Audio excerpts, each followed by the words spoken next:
Zhang Shuai found himself utterly immobilized, hazily aware of voices around him.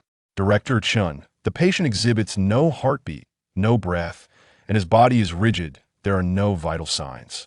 We have exerted every effort. Should we consider ceasing resuscitation and issue a death certificate? Did the patient succumb to electrocution?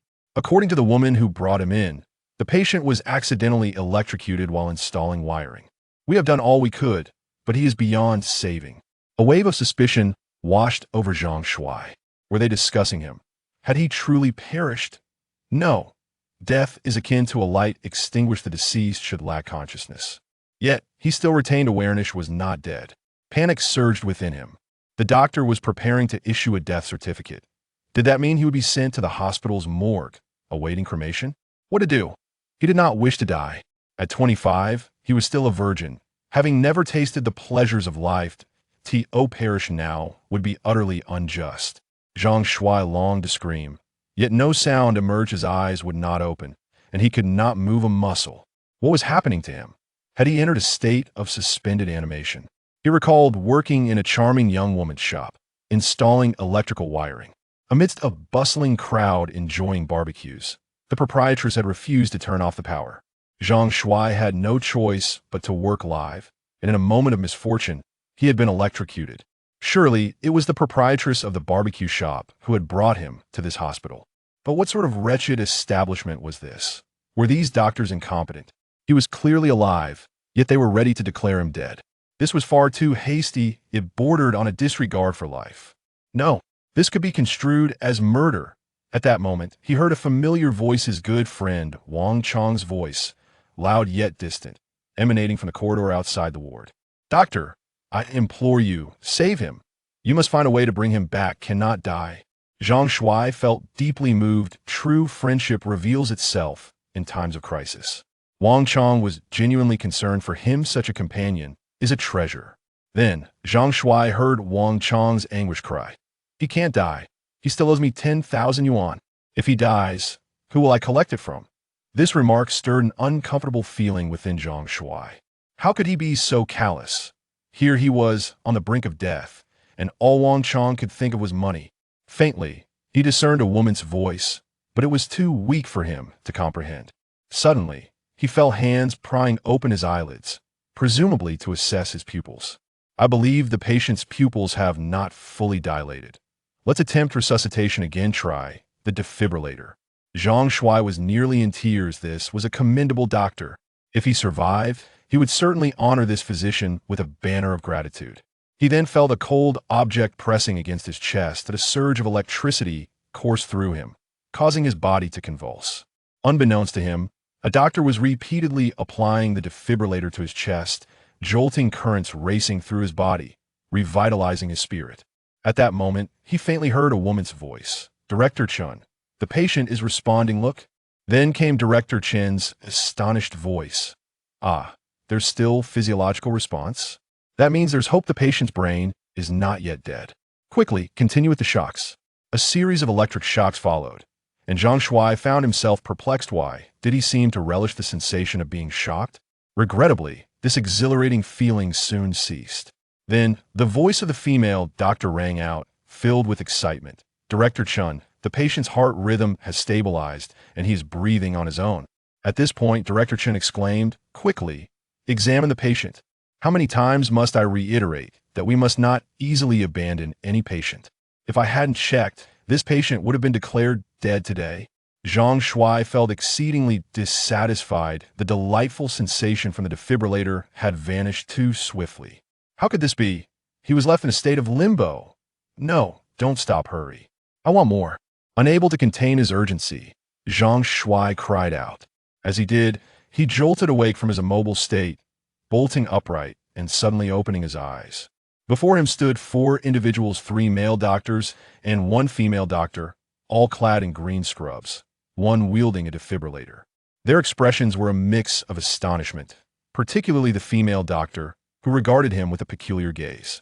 After a moment, Director Chun, positioned near the door of the resuscitation room, instructed, "Quickly, let the patient lie down and conduct a thorough examination." Following his directive, the female doctor gently assisted Zhang Shuai, saying, "Come, lie down, so we can check your condition." Zhang Shuai complied, settling back onto the hospital bed with her support. After a series of examinations, the female doctor reported to Director Chun, "Director, the patient is stable, with no signs of burns." Director Chen nodded, saying, "Very well, let's observe him for a day. If there are no issues, we will proceed with the discharge process." Having given his orders, Director Chun prepared to leave when Zhang Shuai suddenly called out to him, "Director Chun." As Director Chun paused at the door, turning to look back at Zhang Shuai, he appeared puzzled as to why the patient had summoned him. "Thank you, Director Chun, for saving my life." Director Chen smiled faintly, replying, "There's no need for thanks. It is our duty as doctors to save lives." Zhang Shuai continued, "Although I was unconscious, I could hear your voices. Had you not insisted on further resuscitation, I might have been declared dead by the others, placed in the morgue, and frozen. I would have had no chance of survival. Thus, you are truly my savior. Once I am discharged, I must treat you to a meal. I hope you will honor me with your presence." Upon hearing this, aside from Director Chun, the other two male doctors and the female doctor wore expressions of awkwardness. While Zhang Shuai's words were true, the openness of such a statement in front of them felt particularly uncomfortable. Director Chen's face revealed a look of appreciation. He sensed the sincerity in Zhang Shuai's words. For any doctor, saving a patient's life and receiving heartfelt gratitude is the most meaningful reward. There's no need for a meal. I appreciate your sentiment. Furthermore, please do not hold it against them. Your situation was indeed exceptional. Even I initially believed you were beyond saving. It was your tenacious will to live that led to your survival. Chapter 2. Compensation in a typical hospital ward. Zhang Shuai sat on the bed clad in a patient gown. Due to his slightly corpulent physique, the gown appeared rather snug on him. By the bedside, a man and a woman occupied the chairs. The man, approximately 175 centimeters tall, possessed a slender build, small eyes, and a face marked by acne scars, rendering him somewhat unattractive. He was Zhang Shuai's friend, Wang Chong. The woman, standing around 165 centimeters, wore a black camisole over a white long-sleeved shirt, paired with a knee-length skirt that showcased her smooth, fair legs, adorned with high heels. Her face was quite pleasant, accentuated by light makeup. According to Zhang Shuai's criteria, she would certainly score above 80. This captivating woman was He Qing, the proprietress of the barbecue restaurant 9527, where the incident had occurred. After Wang Chong and He Qing inquired about Zhang Shuai's condition, they swiftly transitioned to the matter of compensation. Wang Chong stated, "Boss He, the issue arose while Zhang Shuai was installing wiring at your establishment. Ordinarily, such work should not be done under live conditions. However, you insisted we proceed while the business was operational. Now, Zhang Shuai has nearly lost his life. How do you propose we address this situation?" He Qing was acutely aware that she would inevitably incur financial loss. The fact that Zhang Shuai had survived was already a stroke of fortune. She was prepared to cover his medical expenses and compensate for his lost wages, yet she was unwilling to entertain exorbitant demands. "I will cover Zhang Shuai's medical expenses. And additionally, I can compensate him for 3 days of lost wages. Would 1,000 yuan be acceptable?" Wang Chong shook his head and remarked, "This is certainly unacceptable. Zhang Shuai is injured this time and will need at least half a month to recuperate. Moreover, considering the compensation for mental anguish and nutritional expenses, a mere 1,000 yuan is utterly insufficient." He Qing, feeling a surge of irritation, cast her gaze towards Zhang Shuai, only to find him reclining on the bed, engrossed in a mobile game, seemingly oblivious to their discussion. However, He Qing understood that this portly fellow was undoubtedly feigning ignorance, unable to ask for money himself. He had enlisted Wang Chong to do so on his behalf. These two electricians had been summoned through a specialized platform for plumbing and electrical services, and she had presumed that anyone hired from a professional site would possess some degree of skill. To her dismay, they had even mishandled a simple live wire operation. What utter incompetence! 5,000 yuan is the most I can offer. There will be no more.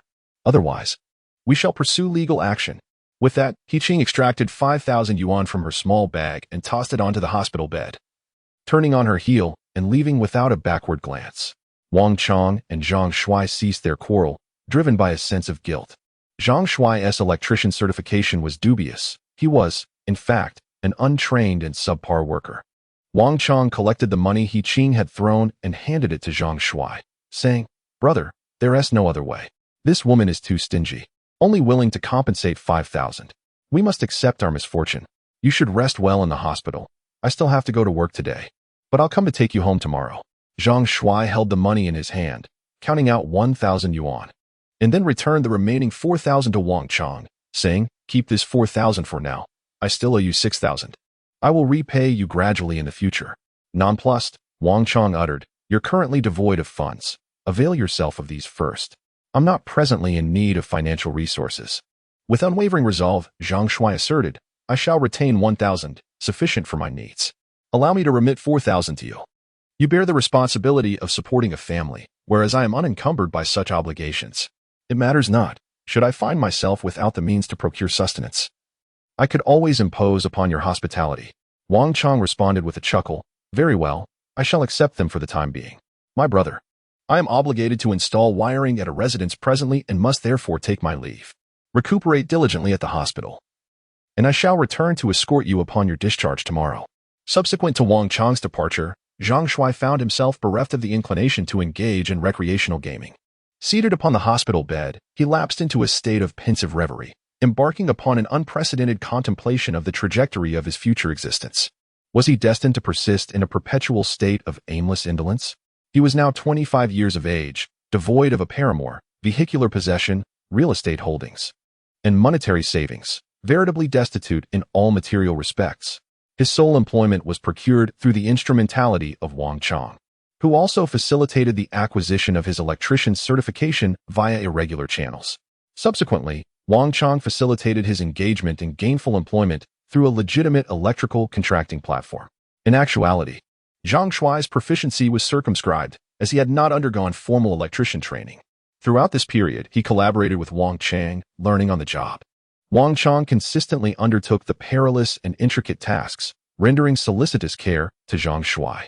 He not only provided assistance in daily life but also endeavored to accommodate him in his professional endeavors. Regrettably, despite their concerted efforts to exercise caution, an error transpired.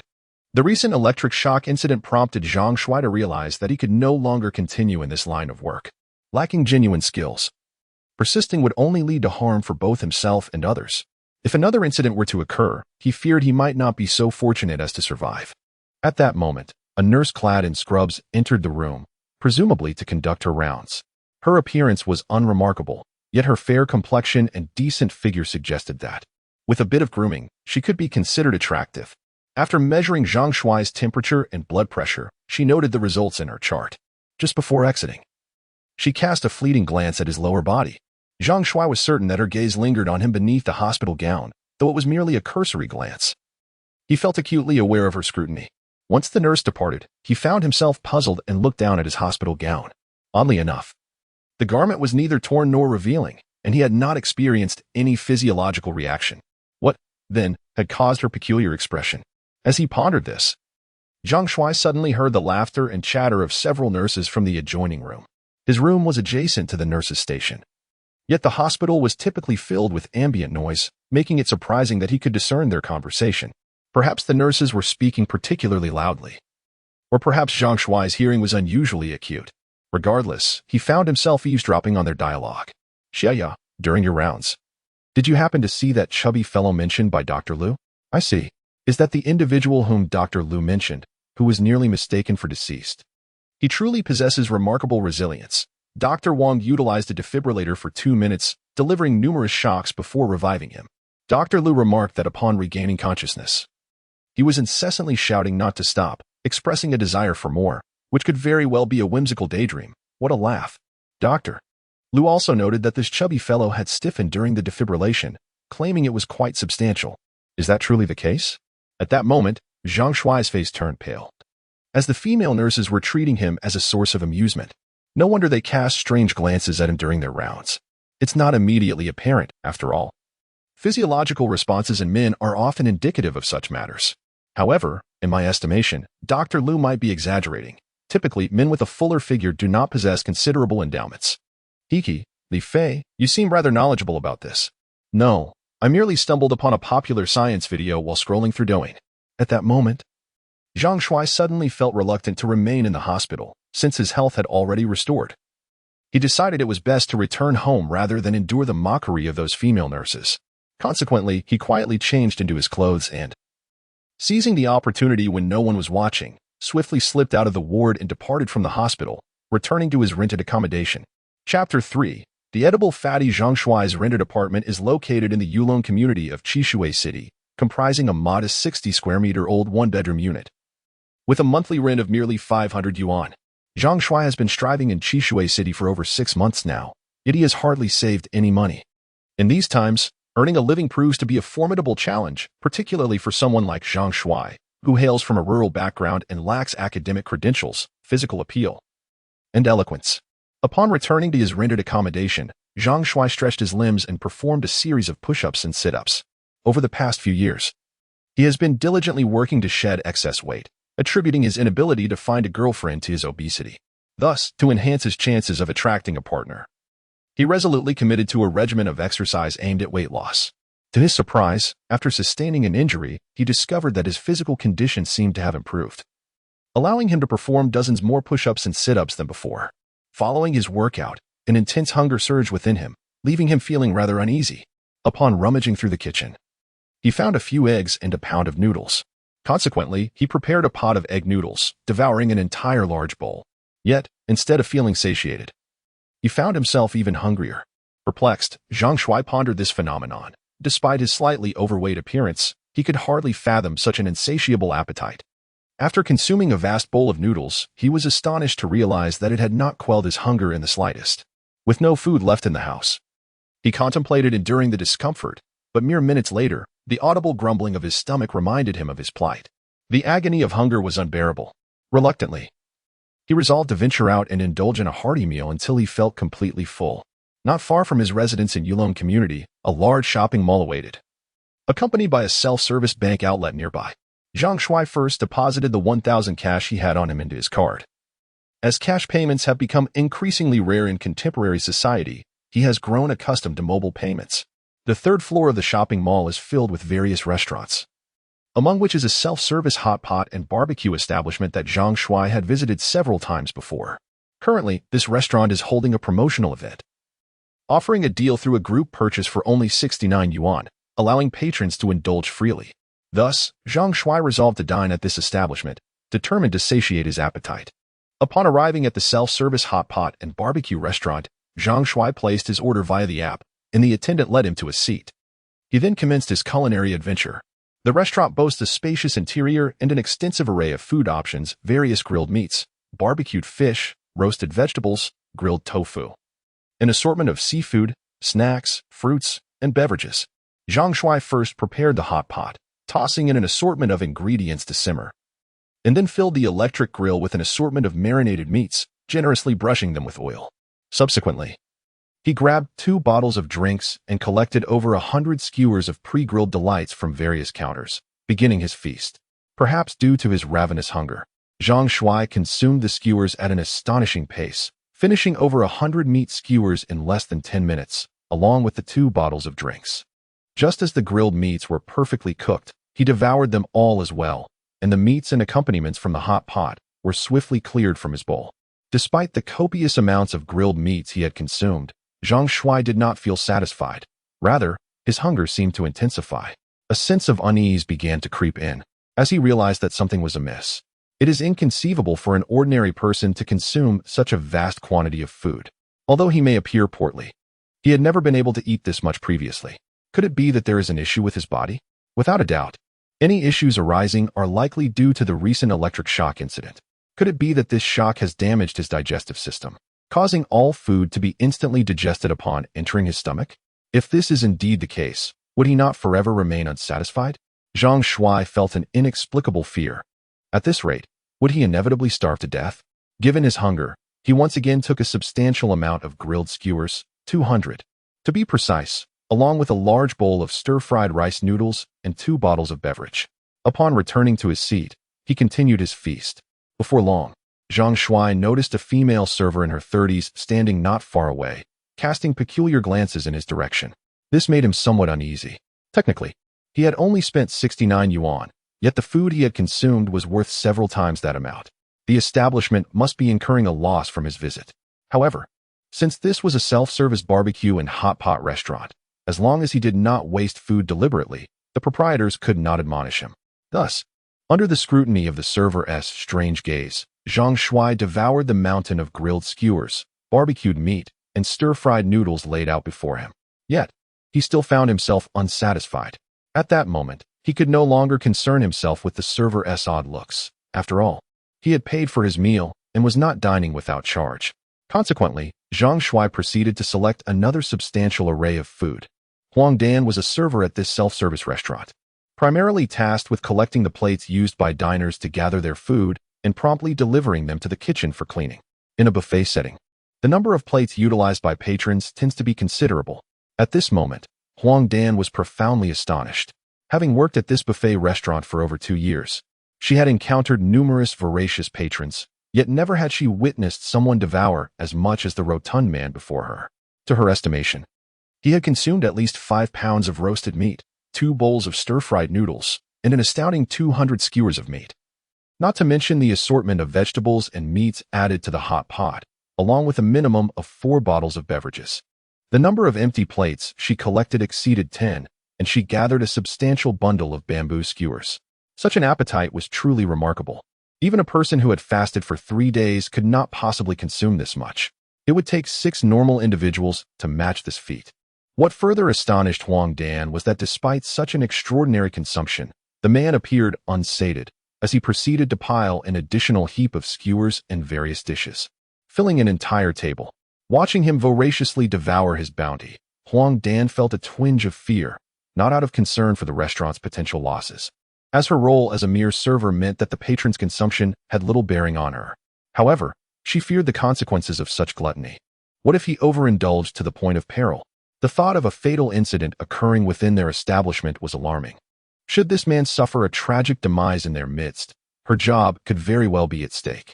Huang Dan recognized the gravity of this situation and promptly approached the restaurant manager, Yang Wan, to report the matter concerning the corpulent customer. How much? What exactly did he consume? Yang Wan inquired, her eyes widening in disbelief. There are at least 10 pounds of roasted meat, over 400 skewers, as well as various stir-fried noodles and hot pot dishes. In any case, he has consumed enough to satisfy the appetites of at least 10 people. Yang Wan could hardly believe it. Surely, even a pig could not consume that much, let alone a human. Did he truly eat so much? Manager Yang, I was the one clearing the plates and garbage from that table. I observed precisely how much he consumed. Yang Wan felt a headache brewing. She understood that Huang Dan meant well by reporting this matter, but their establishment was, after all, a self-service barbecue and hot pot restaurant. As long as customers did not waste food, it was not her place to intervene. After all, they could not afford to tarnish their reputation while running a business. Just as she pondered how to handle the situation, Huang Dan's remark provided her with a crucial insight. Manager Yang, that person is truly eating an excessive amount. I am concerned about his health. If something were to happen in our restaurant, it would be quite troublesome. Yang Wan's eyes lit up. Yes, this was the perfect excuse. Chapter 4. Arranging aftermath. As Zhang Shuai enjoyed his skewers, a woman dressed in blue work attire approached his table and gently tapped it. Sir, I apologize for the interruption. Zhang Shuai looked up at the woman, who appeared to be in her late 20s or early 30s, with short hair that gave her an air of competence. Is there something I can assist you with? Yang Wan carefully chose her words, stating, Sir, I am the manager of this establishment. If you are feeling unwell, please do not hesitate to seek our assistance. Zhang Shuai furrowed his brow, meeting the manager's gaze with displeasure. What do you mean? Am I being asked to leave because I have eaten too much? Observing the rather brusque tone of the rotund gentleman, Yang Wan hastily gestured, saying, No, that is not my intention. Please do not misunderstand, sir. I merely fear for your comfort. Please, continue your meal. After Yang Wan departed, Zhang Shu resumed his dining, subsequently adding several more dishes to his already overflowing table, leaving the waitstaff utterly astonished. By the end of his feast, even Zhang Shu himself could not recall the sheer quantity he had consumed, though it was estimated to be equivalent to the portions intended for at least a dozen individuals. Noticing the peculiar glances from the numerous servers, Zhang Shu, despite his thick skin, felt a sense of discomfort wash over him. He was acutely aware that the entire staff of over 20 would likely perceive him as a bottomless pit of appetite. Yet, despite the copious amounts he had ingested, his hunger remained insatiable, as if his stomach were a boundless abyss. Zhang Shu resigned himself to the notion that something was amiss with his body. It seemed his digestive system had truly mutated, rendering any further consumption futile. Even if he were to devour every morsel in the restaurant, it would scarcely satiate his voracious appetite. With time drawing near the 2-hour limit imposed by the buffet, he understood that the establishment would not permit him to continue feasting. With a heart heavy with despair, Zhang Shu exited the buffet. As he left, he faintly overheard a conversation among a few female servers. How terrifying! This man is the most gluttonous individual I have ever encountered. I am utterly astonished. Were it not for the time constraints, I believe he could consume every last morsel in the establishment. Having expended 69 yuan, it's as if he consumed victuals worth 1,000. Should several patrons of his ilk grace the establishment, its solvency would be imperiled. How long has he been deprived of sustenance? Is he a reincarnation of famished spectre? It's truly astonishing. My monthly intake pales in comparison to his single repast. With such a prodigious appetite, he could embark on a live-streaming career, a mukbang endeavor, assuredly igniting popularity and amassing wealth. Standing at the threshold, Zhang Shuai overheard snippets, the auditory impressions fading as he retreated, resisting the gnawing hunger. Zhang Shuai returned to his rented abode, his stomach's emptiness inducing dizziness and enervation. Am I teetering on the precipice of demise? To perish from starvation in this contemporary epoch is a lamentable fate. Reclining on the bed, Zhang Shuai perused his mobile device, contemplating whether to bequeath a valedictory message to his progenitors. Yet, upon reflection, his parents now possessed their respective domestic spheres, along with progeny of their own. Moreover, they scarcely regarded him, their gaze devoid of recognition for their foolish son. There was no exigency to intrude upon their lives. The debt of filial gratitude would have to be repaid in a subsequent existence. The sole individual Zhang Shuai felt he had wronged was Wang Chong, to whom he owed an outstanding sum of 6,000 yuan. Wang Chong was Zhang Shuai's childhood confidant. To Zhang Shuai, Wang Chong was not merely his sole companion in this world, but also the only individual who had never looked down upon him and had consistently extended assistance. Zhang Shuai pondered how to devise a means to repay Wang Chong's debt, even if he were to depart from this world. He could not bear to leave with an outstanding obligation to Wang Chong. Alternatively, one might procure a personal accident insurance policy designating Wang Chong as the beneficiary. Wang Chong could then oversee the funeral arrangements, and the remaining funds should enable him to live a more comfortable existence, thereby serving as a form of gratitude for Wang Chong's kindness. Acting upon this notion, Zhang Shuai promptly selected a platform online and acquired a personal accident insurance policy.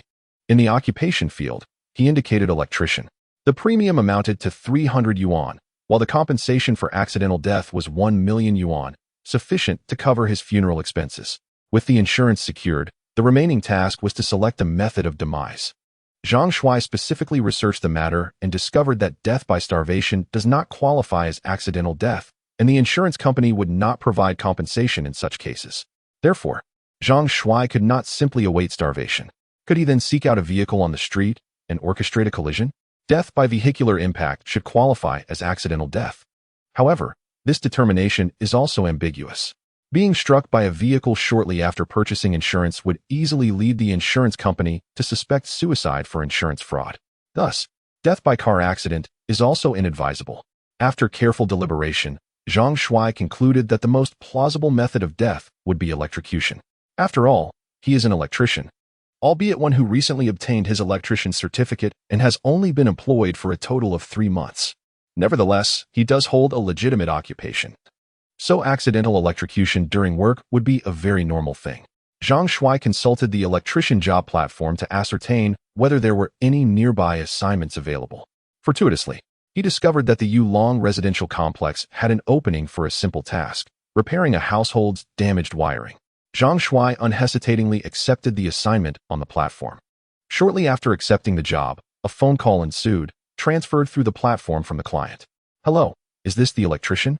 A woman's voice came through the phone, sounding like a middle-aged woman. Zhang Shuai responded, Yes, speaking. Is it a wiring issue at your home that requires repair? Yes, that's right. The power is out, and I need to cook dinner tonight. Could you please come and fix it as soon as possible? No problem. Please provide your exact address. Qingshui City.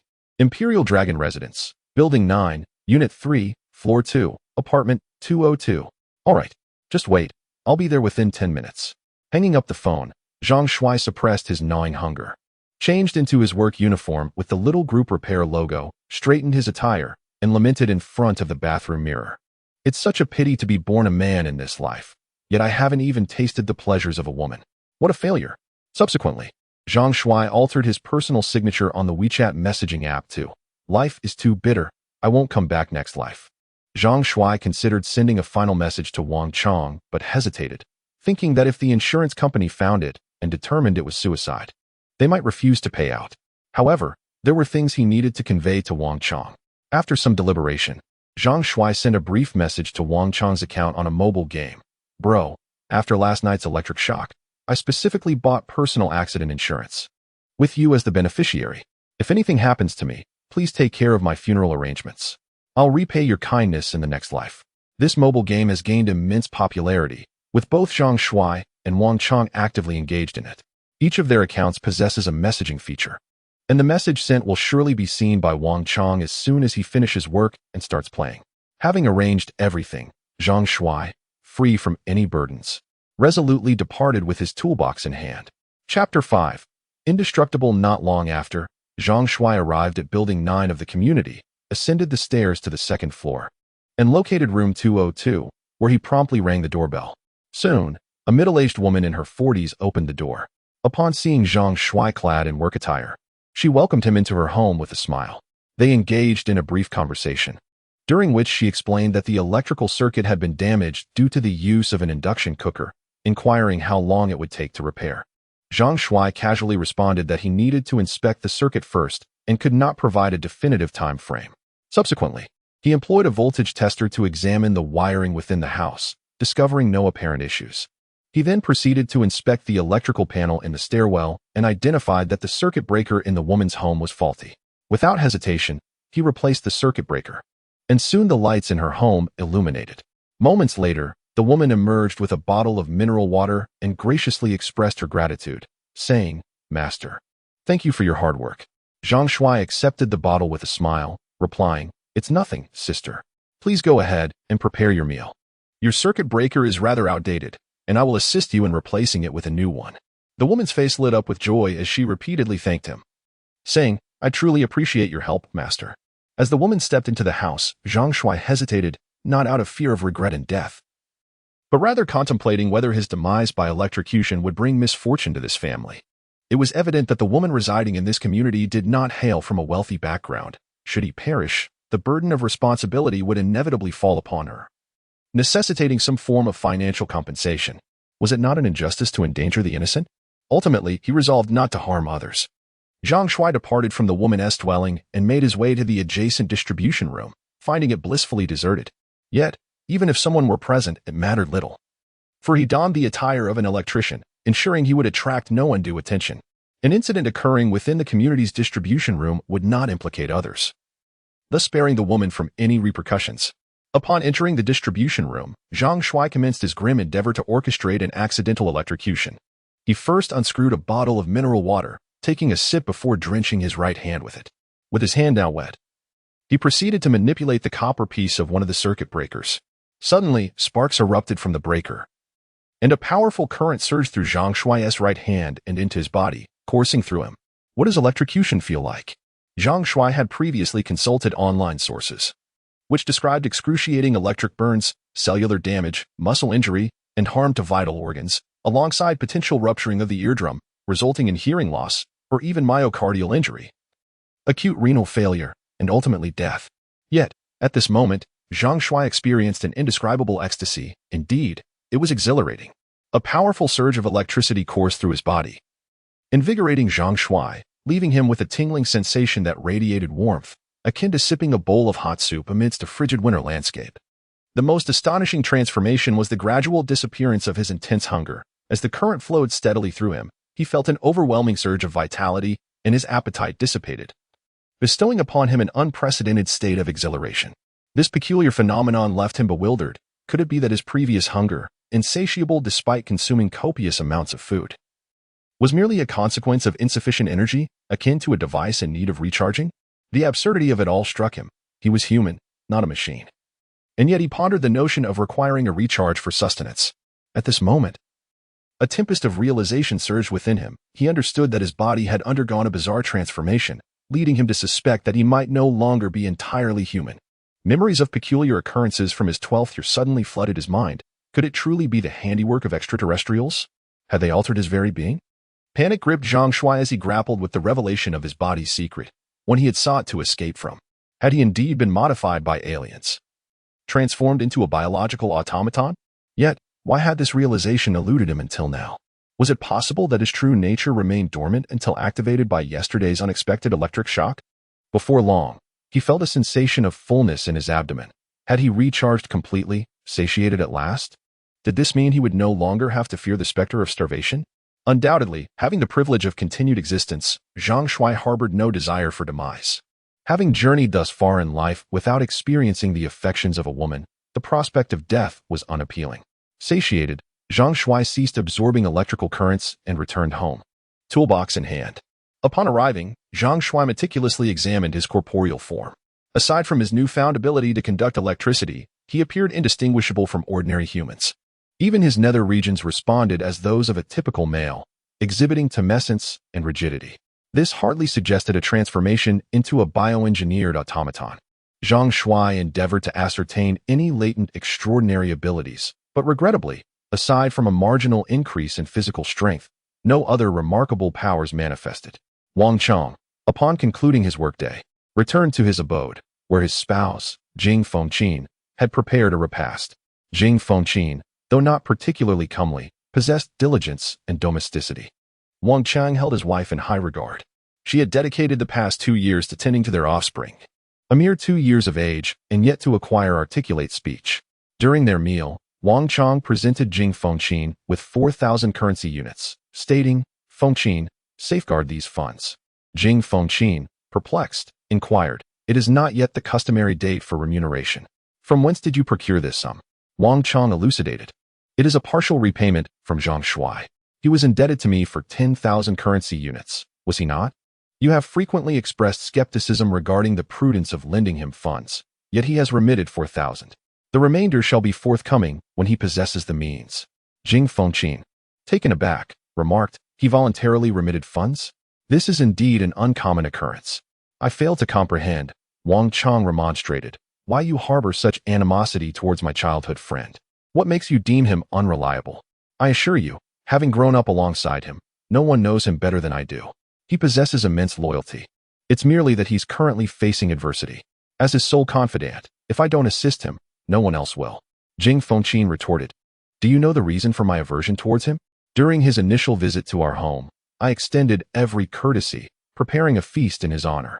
Furthermore, he requested my assistance in finding a girlfriend, and I diligently obliged, introducing him to a distant cousin from my maternal family." Wang Cheng interjected, cutting off his wife's words, "Your cousin rejected him, finding fault with his corpulence and his lack of wealth." Jing Fengqin clarified, "While he isn't exceptionally obese, standing at 1.75 meters and weighing 180 pounds, my cousin's rejection stemmed not solely from his weight or his financial status, but rather from a perceived cognitive deficiency." Wang Chong, taken aback, retorted with dissatisfaction, "Don't speak recklessly. He's perfectly sound. Where is this supposed mental deficiency?" Jing Fengqin countered, "These aren't my words, but those of my cousin. He divulged to her that he had encountered extraterrestrials in the past and had been abducted by them. He even boasted before my cousin, asserting that had he not been abducted by aliens, he would undoubtedly have gained admission to Longhua University. Do you find such pronouncements credible? His words are mere fabrications. With his intellect, could he truly gain admittance to Longhua University?" Wang Chong remained silent for a moment, then stated, "In actuality, he was being truthful. Had he not been abducted by extraterrestrials, he genuinely possessed the potential to gain admittance to Longhua University." Jing Fengqin regarded Wang Chong with suspicion. "You place credence in such preposterous fabrications?" Wang Chong responded, "I do believe it. While many may scoff at tales of extraterrestrials, I harbor a profound conviction in their existence, for I was present with Zhang Shuai at the time of his abduction." Chapter 6. You witnessed an extraterrestrial with your own eyes? Jing Fengqin inquired, her voice laced with incredulity. Wang Chong replied, "Though I have not beheld an extraterrestrial myself." Zhang Shuai was seized while we were engaged in play. We were both 12 years of age that year, fresh from elementary school. During the summer holidays, Zhang Shuai and I ventured to Mount Huilong in our hometown. Upon reaching the summit, a silvery white spacecraft materialized in midair. Both Zhang Shuai and I were consumed by curiosity, pointing at the celestial vessel and speculating as to whether it might be of extraterrestrial origin. Pausing momentarily, Wang Chong, perceiving the incredulity etched upon his wife's countenance, lamented, "The verity of this world may diverge significantly from the narratives imparted to us through education. Certain matters are deliberately concealed from the general populace by those in positions of authority." At this juncture, Jing Foqin experienced a moment of enlightenment. "Husband, I comprehend now. It is no wonder that you exhibit such a keen interest in news and videos pertaining to extraterrestrials. Whenever I peruse Douyin on your mobile device, I invariably encounter science fiction videos centered around extraterrestrial themes. It appears you maintain a fervent focus on these matters. Pray, continue your narration. What transpired in that fateful year? Did Zhang Shuai truly get abducted by aliens?" Wang Chang stated, "It is true. At that moment, Zhang Shuai and I were atop the mountain, gazing up at a silver spaceship in the sky. The craft appeared rather small, resembling a dragon boat, yet it hovered gracefully in the air, merely a few hundred meters away, clearly visible to the naked eye.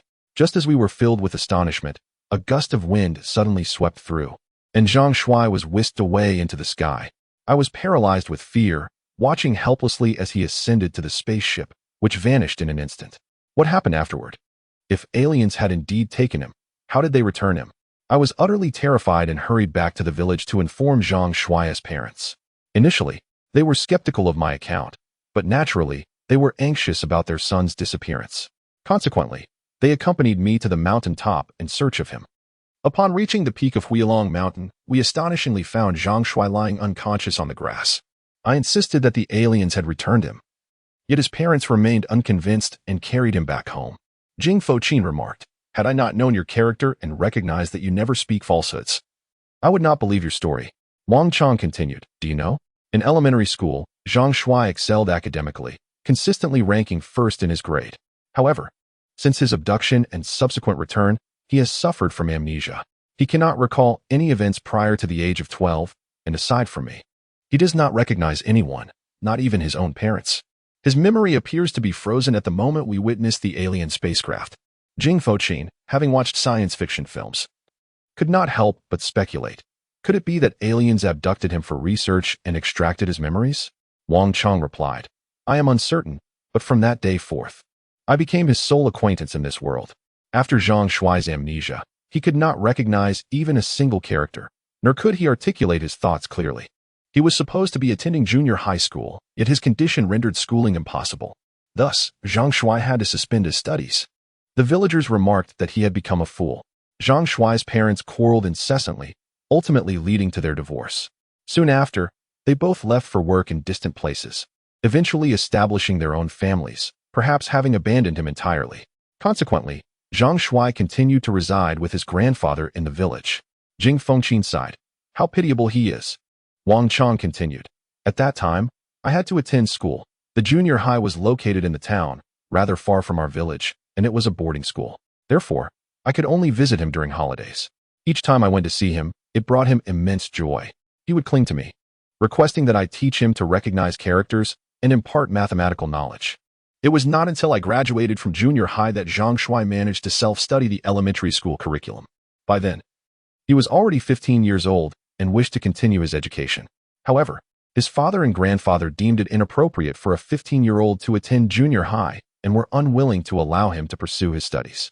In that moment, Zhang Shuai wept and lamented, but after receiving a severe beating from his father, he ceased to mention schooling altogether, resigning himself to a life of assisting his grandfather with agricultural tasks in the countryside. Women are inherently emotional beings, and Jing Foqin is no exception. Upon hearing Zhang Shuai's harrowing tale, a profound sense of compassion welled up within her. Was it not true that Zhang Shuai possessed only a primary school diploma? He had not even completed middle school. Wang Chang affirmed, "Indeed, however, he must have self-studied the middle school curriculum, as I provided him with the textbooks. Unfortunately, I later advanced to high school, and my family moved from the village to the county seat, resulting in a diminishing connection with Zhang Shuai. The only information I have is that he assists his grandfather with farming. Villagers say that Zhang Shuai has fallen into a severe depression, refraining from speaking to anyone in the village. Even when his parents occasionally visit, he remains silent, conversing only with his grandfather. Given his depression, how could he possibly come to Chishui to work as an electrician? Wang Cheng continued. His depression eventually lifted.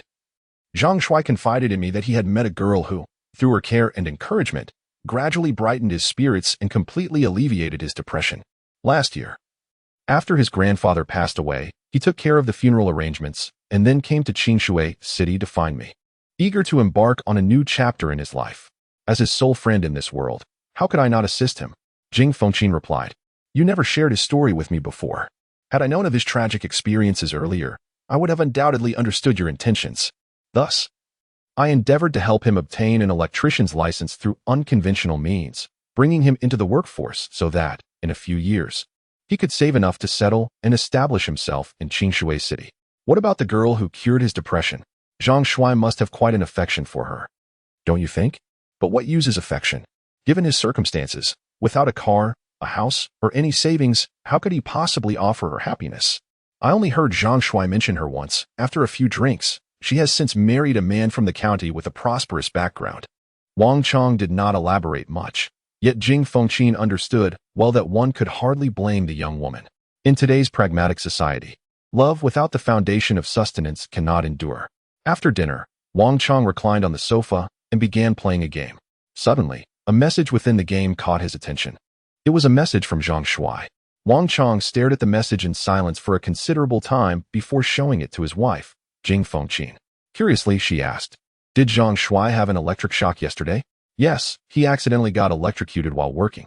Fortunately, he was rushed to the hospital and saved.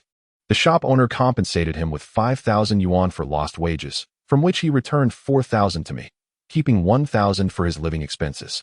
So, he is worried about future accidents and purchased accident insurance, naming you as the beneficiary? Indeed. In his heart, I am his only family in this world. I will go to pick him up from the hospital tomorrow. Please buy more ingredients. I would like to invite him over for dinner. Jing Fengqin nodded and replied, Rest assured, I will prepare a splendid feast to nourish him. I will also encourage him to visit us more often and offer him guidance whenever I can.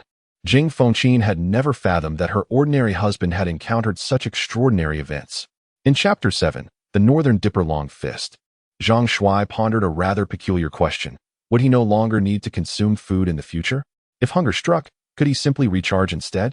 This revelation could significantly diminish his living expenses. The only necessities would be clothing, rent, and utility bills.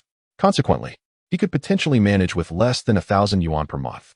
Given his current monthly income of approximately 7,000 yuan, he could save 6,000 each month, allowing him to afford a car after a few years of diligent work. The prospect of owning a vehicle thrilled him immensely, despite the fact that he currently lacked a driver's license. Naturally, he could not disclose the changes in his body to anyone, not even to Wang Cheng, as he dreaded being perceived as a monster or, worse yet, being captured and subjected to scientific experimentation as a lab rat. Reflecting on Wang Cheng, Zhang Shuai suddenly remembered that he had yet to inform him of his clandestine discharge from the hospital.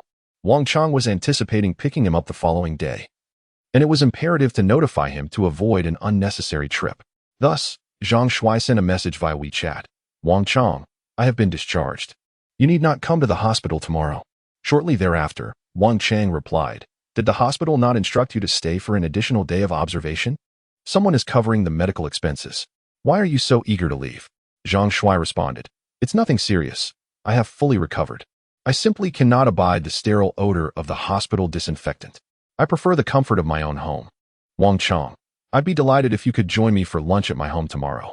My wife will be preparing a meal to welcome you back and help you settle in. Zhang Shuai mused that as he no longer needed to eat, there was no need for Wang Cheng to spend money on groceries. Consequently, Zhang Shuai sent Wang Cheng a message. Thank you, but there's no need to trouble yourself.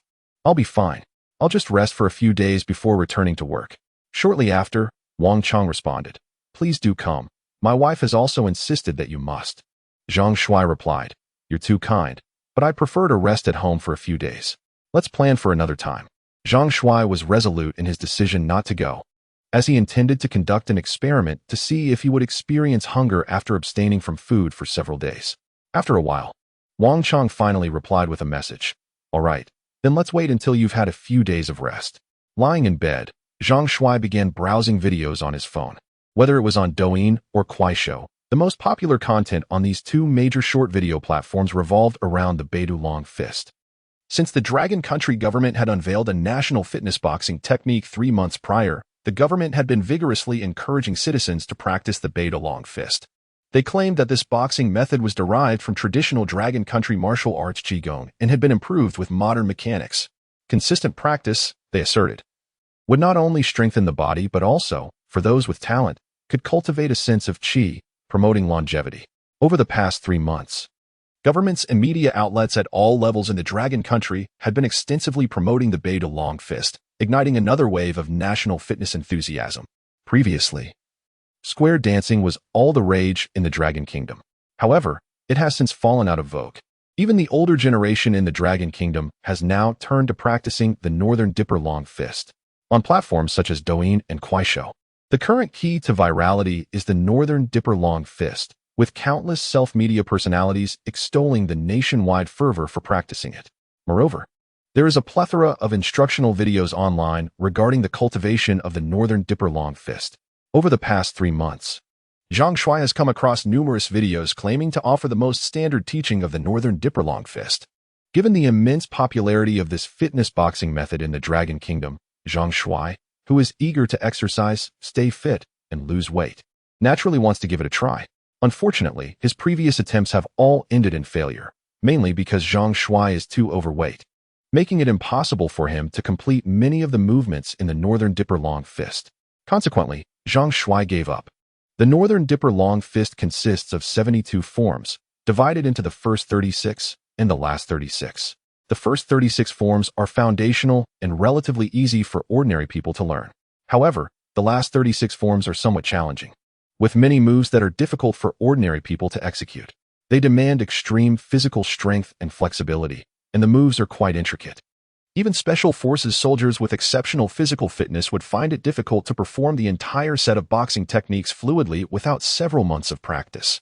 Currently, most online videos only demonstrate the practice of the first 36 forms of the Northern Dipper Long Fist. Zhang Shuai has yet to see anyone online successfully and coherently execute all 72 forms of the Northern Dipper Long Fist. At that moment, a video captured Zhang Shuai's attention. It was posted by a girl, known by the online name Fat Girl Who Wants to Lose Weight, showcasing her successful weight loss journey through practicing Beidou Long Fist. In the video, she recounted that 3 months prior, upon the government's announcement of Beidou Long Fist, she began diligently adhering to the practice guidelines.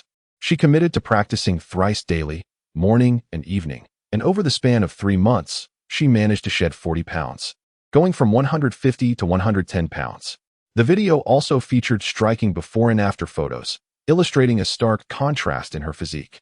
The initial image depicted her as plump and less appealing, whereas the current one revealed a graceful and attractive figure.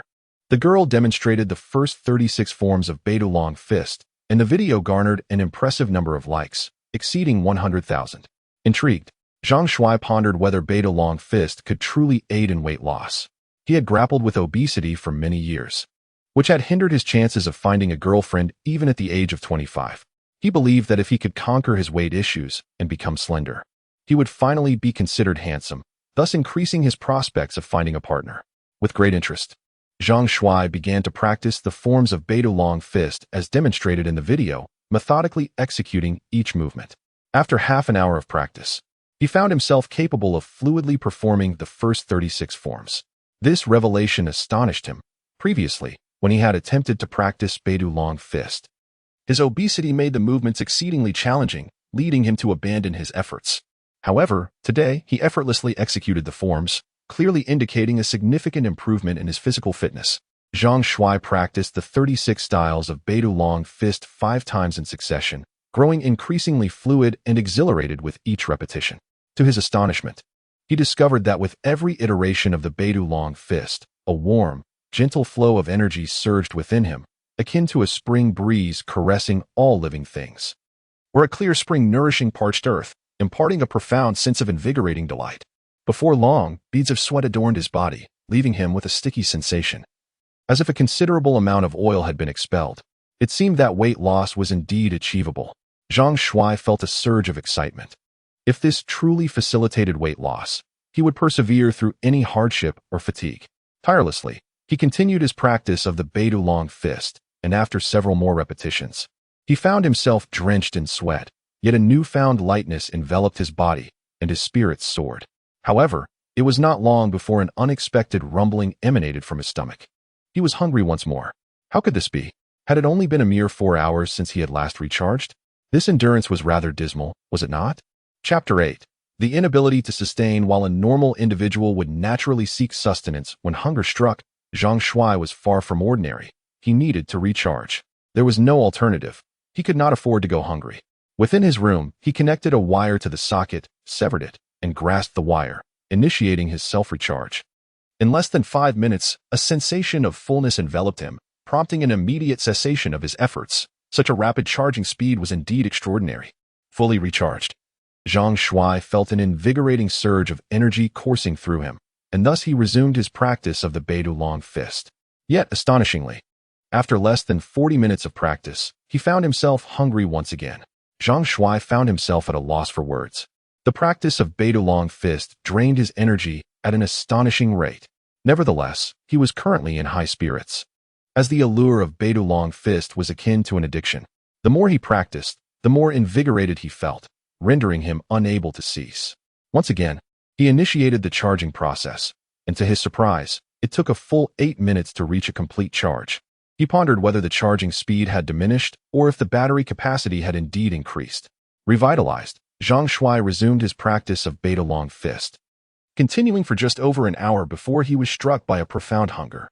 Clearly, it was evident that his battery capacity had indeed expanded, enabling his body to store more energy.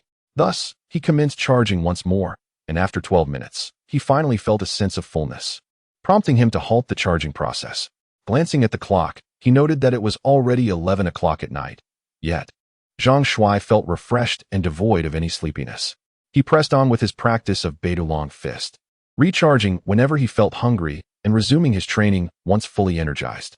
He was wholly absorbed in his cultivation, and before he knew it, an entire day and night had slipped by. The only difference was that each subsequent charging session took progressively longer, culminating in a final session that lasted a full hour. At one moment, fully engrossed in his training, Zhang Shuai's phone suddenly emitted a series of notifications. He picked it up to discover several messages from his landlord on WeChat. At 7:08, a message was sent to the esteemed resident of Yulong Community, XX. You have an outstanding balance of 30 yuan. To prevent power disconnection, please pay your electricity bill promptly at the local utility office or online. At 15:02, another message followed. Dear resident of Yulong Community, XX. You have an outstanding balance of 90 yuan. To prevent power disconnection. Finally, at 22:48, a third message arrived. Esteemed resident of Yulong Community, XX. You have an outstanding balance of 160 yuan. To prevent power disconnection. These 3 messages were forwarded by the landlord as screenshots of overdue payment notifications. As the landlord is the owner of the property, and thus all electricity payment alerts are directed to their mobile phone. Additionally, the landlord sent a voice message in a fit of exasperation. Zhang Shuai, what have you done? You've racked up over 100 yuan in electricity costs in a single day. I warn you, do not engage in any illegal activities in my property, or I will report you. At this moment, Zhang Shuai was utterly dumbfounded. He had just topped up his electricity account with 100 yuan a few days prior. Having practiced for merely a day and a night, he found himself in debt for 160 yuan? This was utterly insufferable. He had initially thought that he could save on meals and cut down on expenses, only to discover that his costs had not diminished but had, in fact, escalated. His meager salary from work was barely sufficient to cover the electricity bill, let alone save for a car or even consider dating. At this juncture, Zhang Shuai resolved never to practice the Beidou long fist again. While the government-endorsed fitness regimen is indeed an excellent form of exercise, for someone as financially constrained as Zhang Shuai, it was simply too exorbitant to afford. Furthermore, charging at home presented an inconvenience. The rapid depletion of electricity would arouse suspicion, as a typical household could not plausibly consume over 100 yuan's worth of electricity daily. Such an anomaly might even prompt an investigation from the power company. Seeing the landlord's outburst, Zhang Shuai swiftly sent a message feigning innocence, expressing his bewilderment at the electricity bill and suggesting a potential malfunction in the power company's system. He promised to seek clarification from their staff the following day. The landlord, appeased by Zhang Shuai's professed ignorance and his intention to consult the power company, ceased his complaints. Zhang Shuai, feeling uncomfortable from the wet and greasy sensation on his body, hastened to the bathroom for a hot shower. During the shower, he noticed that his body was covered not only in sweat but also in an abundance of foul-smelling, black grime, as if he had emerged from a swamp covered in fetid mud. He found this peculiar, wondering how his body could excrete such a quantity of malodorous impurities. This phenomenon bore a striking resemblance to the descriptions of marrow washing and transformation found in martial arts novels. Zhang Shuai's eyes lit up. Could this Northern Dipper long fist truly originate from an unparalleled ancient Chinese martial art? If he experienced such effects after only half a day of practice, would consistent training lead him to become a peerless master like those in martial arts stories? After a thorough and satisfying shower, Zhang Shuai changed his clothes.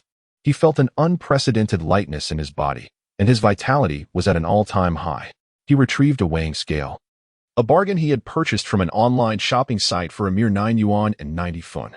Standing on the weighing scale, Zhang Shuai gazed at the figure displayed, 87, 2 kilograms.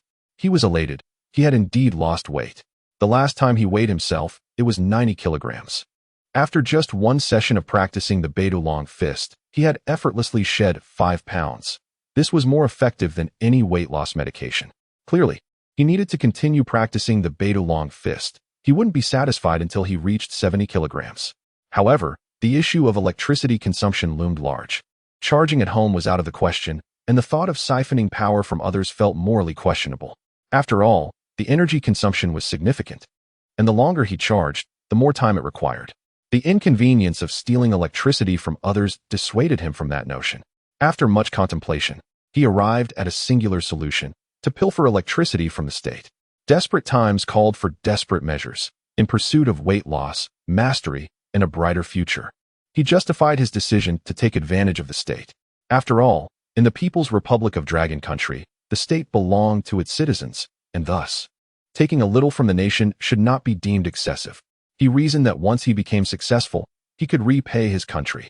That night, as he lay in bed preparing for sleep, Zhang Shuai reluctantly paid a hefty sum of 500 yuan in electricity fees through his phone, feeling a pang of regret for the expenditure. The night passed without incident, and he enjoyed a restful slumber. By 9 o'clock the following morning, Zhang Shuai awoke and began his preparations. He understood that stealing electricity in the city was impractical, given the omnipresence of surveillance cameras, which could easily lead to detection. The consequences for such actions ranged from fines to potential imprisonment for theft. Unwilling to be incarcerated, Zhang Shuai resorted to pilfering electricity in a remote, unmonitored locale. He equipped himself with a camping tent, toiletries, spare clothes, a selection of electrical tools, and a digital scale. He then embarked on his journey astride a second-hand electric scooter acquired for 500. Chapter 9. Wilderness Cultivation. Zhang Shuai departed Qingshui City on his electric scooter, venturing towards the secluded outskirts. After the better part of a day, he discovered a propitious site for his illicit endeavor. According to his mobile device, the location was within the jurisdiction of Fuzhou County, administered by Qingshui City, nestled at the foot of a mountain. In the distance lay expansive tracts of arable land, and further still, a small reservoir. The nearest village was several miles distant, with a railway and expressway traversing its periphery. Zhang Shuai selected a spot at the mountain's base and erected his camping tent. The area was desolate and overgrown with weeds, situated nearly 1,000 meters from the adjacent farmland. Crucially, it was also in proximity to utility poles, the type commonly used for rural power transmission, presumably 35 kilovolts, making it ideal for illicitly tapping electricity for cultivation. The location Zhang Shuai chose for his encampment was in close proximity to a utility pole. Being an electrician by trade, he adeptly connected a wire to the pole. Anxious about the potential effects of the 35 kV high-voltage electricity, Zhang Shuai made a special trip to procure a transformer, which he transported to the site. With the transformer converting the high voltage to 220 volts, he no longer had to worry about being electrocuted. Subsequently, Zhang Shuai commenced practicing the Beidou long fist. It was imperative to deplete his internal energy reserves before recharging, as only the sensation of hunger would facilitate a seamless energy replenishment. In the desolate field, Zhang Shuai assumed a stance and initiated his practice of the first 36 forms of the Northern Dipper long fist. His execution of the fist techniques was now imbued with formidable power, each strike resonating with increasing vigor. He even entertained the notion that with this very set of fist techniques alone, he could contend in the World Combat Tournament. After an hour of rigorous practice, Zhang Shuai's body was drenched in perspiration, and a fresh layer of grime and oily residue had surfaced on his skin. At this juncture, he was once again assailed by an acute sensation of hunger. For the moment, Zhang Shuai disregarded the dirt on his body, recognizing it as toxins and impurities expelled by his system during the marrow cleansing process, which was ultimately beneficial to him. He could postpone cleansing himself until he concluded his training for the day. Driven by hunger, he needed to replenish his energy. Zhang Shuai grasped the wires he had retrieved from the utility pole and commenced recharging himself. This process consumed over an hour. Zhang Shuai perceived that his body's capacity for electrical energy was progressively expanding. However, he lamented the necessity of depleting his energy reserves entirely before being able to recharge. If only he possessed a power bank-like function to store electricity, he could accumulate a larger reserve and mitigate the frequent hunger pangs that interrupted his Northern Dipper long fist practice. Having replenished his energy, Zhang Shuai resumed his practice of the Northern Dipper long fist. This time, he persevered for 2 hours before experiencing hunger, a clear indication of his improving endurance. Another charging session ensued, lasting an hour and a half, followed by continued practice of the Northern Dipper long fist. As night descended, Zhang Shuai, acutely aware of the stickiness of his body, mounted his electric scooter in the darkness and rode to a nearby reservoir. Observing his solitude, Zhang Shuai disrobed and plunged into the reservoir to cleanse himself. Once purified, he donned fresh attire and, under the moon's gentle glow, meticulously laundered his soiled garments in the reservoir's waters. Refreshed and invigorated, Zhang Shuai returned to his tent, where he procured several rods to suspend his freshly laundered clothes. Subsequently, he retrieved an electronic scale, which registered his weight at 83 kilograms. Zhang Shuai was elated, having shed 7 kilograms in a mere 2 days. It appeared that with continued dedication, attaining his goal of 70 kilograms was within reach. Over the ensuing 2 days, Zhang Shuai devoted himself to secluded cultivation, during which his weight decreased to 75 kilograms. Despite having shed 15 kilograms in a matter of days, Zhang Shuai's physique exhibited remarkable firmness. Unlike those who undergo extreme weight loss, often resulting in unsightly, flaccid skin, Zhang Shuai's transformation was remarkable. His former corpulence had given way to a muscular physique. Moreover, Zhang Shuai perceived a significant increase in his strength and vitality, experiencing no hunger despite abstaining from food and water for 3 days. Even more astonishingly, Zhang Shuai had not relieved himself in any way during this period, neither defecating nor urinating. Can a human being who transcends the need for sustenance and elimination still be considered human? To subsist without food, drink, or excretion, requiring only energy. Is this not the very essence of a machine? Nevertheless, a distinction exists between Zhang Shuai and a robot. Robots, devoid of the need for slumber, can operate ceaselessly, whereas Zhang Shuai requires rest. Furthermore, Zhang Shuai experiences yearnings for female companionship and possesses desires, his nether regions functioning as nature intended, exhibiting the full spectrum of pliability. Robots, of course, lack such capabilities. In these respects, Zhang Shuai remains a normal man, and the cessation of eating, drinking, and excretion might even be considered advantageous. However, commencing on the 4th day, Zhang Shuai observed a diminishing return from his practice of the Big Dipper fist. An entire day's training yielded negligible progress in energy replenishment, and his body no longer expelled unsightly impurities. Even perspiration became scarce, and upon weighing himself, his mass remained steadfast at 75 kilograms, unchanged. This development aroused his curiosity. Could he have reached his limit, akin to the bottlenecks described in martial arts novels? Zhang Shuai felt a tinge of reluctance, for he desired to shed an additional 5 kilograms. Since the initial 36 stances of the Big Dipper fist had proven ineffective, he resolved to embark upon the latter 36. Zhang Shuai retrieved his mobile device and accessed the official website of the Dragon Country Sports General Administration. Within the website, a comprehensive breakdown of all 72 stances of the Big Dipper fist was available. Zhang Shuai meticulously followed the website's detailed explanations, practicing each stance with precision. These latter 36 stances presented a significantly greater challenge than their predecessors. As indicated on the website, The initial 36 stances were comparable in difficulty to square dancing or calisthenics, whereas the latter 36 demanded a foundation in martial arts. Many movements placed considerable demands on the practitioner's physical attributes, making it exceedingly difficult to grasp their essence without specialized martial arts training. In the past, Zhang Shuai struggled with his weight, which hindered his ability to perform various movements. However, the situation has transformed remarkably. After shedding 15 kilograms, he has not only become more agile, but his physical fitness and endurance have significantly improved as well. It seems even his mental acuity is sharpened. After diligently practicing each technique for over an hour, Zhang Shuai felt a commendable sense of accomplishment in his execution. Once he had mastered all the fragmented movements, he commenced a seamless series of punches. His motions were extraordinarily fluid, at times ethereal, reminiscent of a dragon gliding through water, and at other moments, sharp and fierce, akin to a tiger striking its prey. After completing the routine, Zhang Shuai sensed an internal fire igniting within him. He was drenched in sweat, as if his body was fervently incinerating fat, expelling a considerable amount of impurities in the process. Remarkably, after just a single round of punches, he felt a surge of hunger. Elated, he realized his efforts were bearing fruit. Weight loss was indeed within reach. He grasped the wire connected to the power pole and began to recharge himself. As the tingling electric current coursed through him, his hunger gradually subsided. This recharge session lasted 2 hours before he finally felt a sense of fullness and regained a state of clarity and vitality. Nevertheless, Zhang Shuai was dissatisfied with the duration of the recharge. Wasting 2 hours each time seemed impractical, and he feared that future sessions might require even more time. Such lengthy recharges could easily arouse suspicion. He wished for a more efficient solution, if only he could reduce the recharge time to within 5 minutes. Chapter 10. Breakthrough. Replete with renewed vigor, Zhang Shuai resumed his practice of the Northern Dipper long fist. This time, he executed all 72 stances in a seamless sequence. His movements were imbued with the ferocity of a tiger and the fluidity of a dragon, his fist striking with the force of thunder.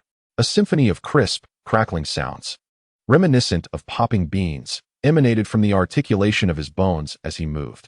The gusts of wind generated by Zhang Shuai's practice resonated with low, muffled thunder-like sounds, creating an awe-inspiring spectacle.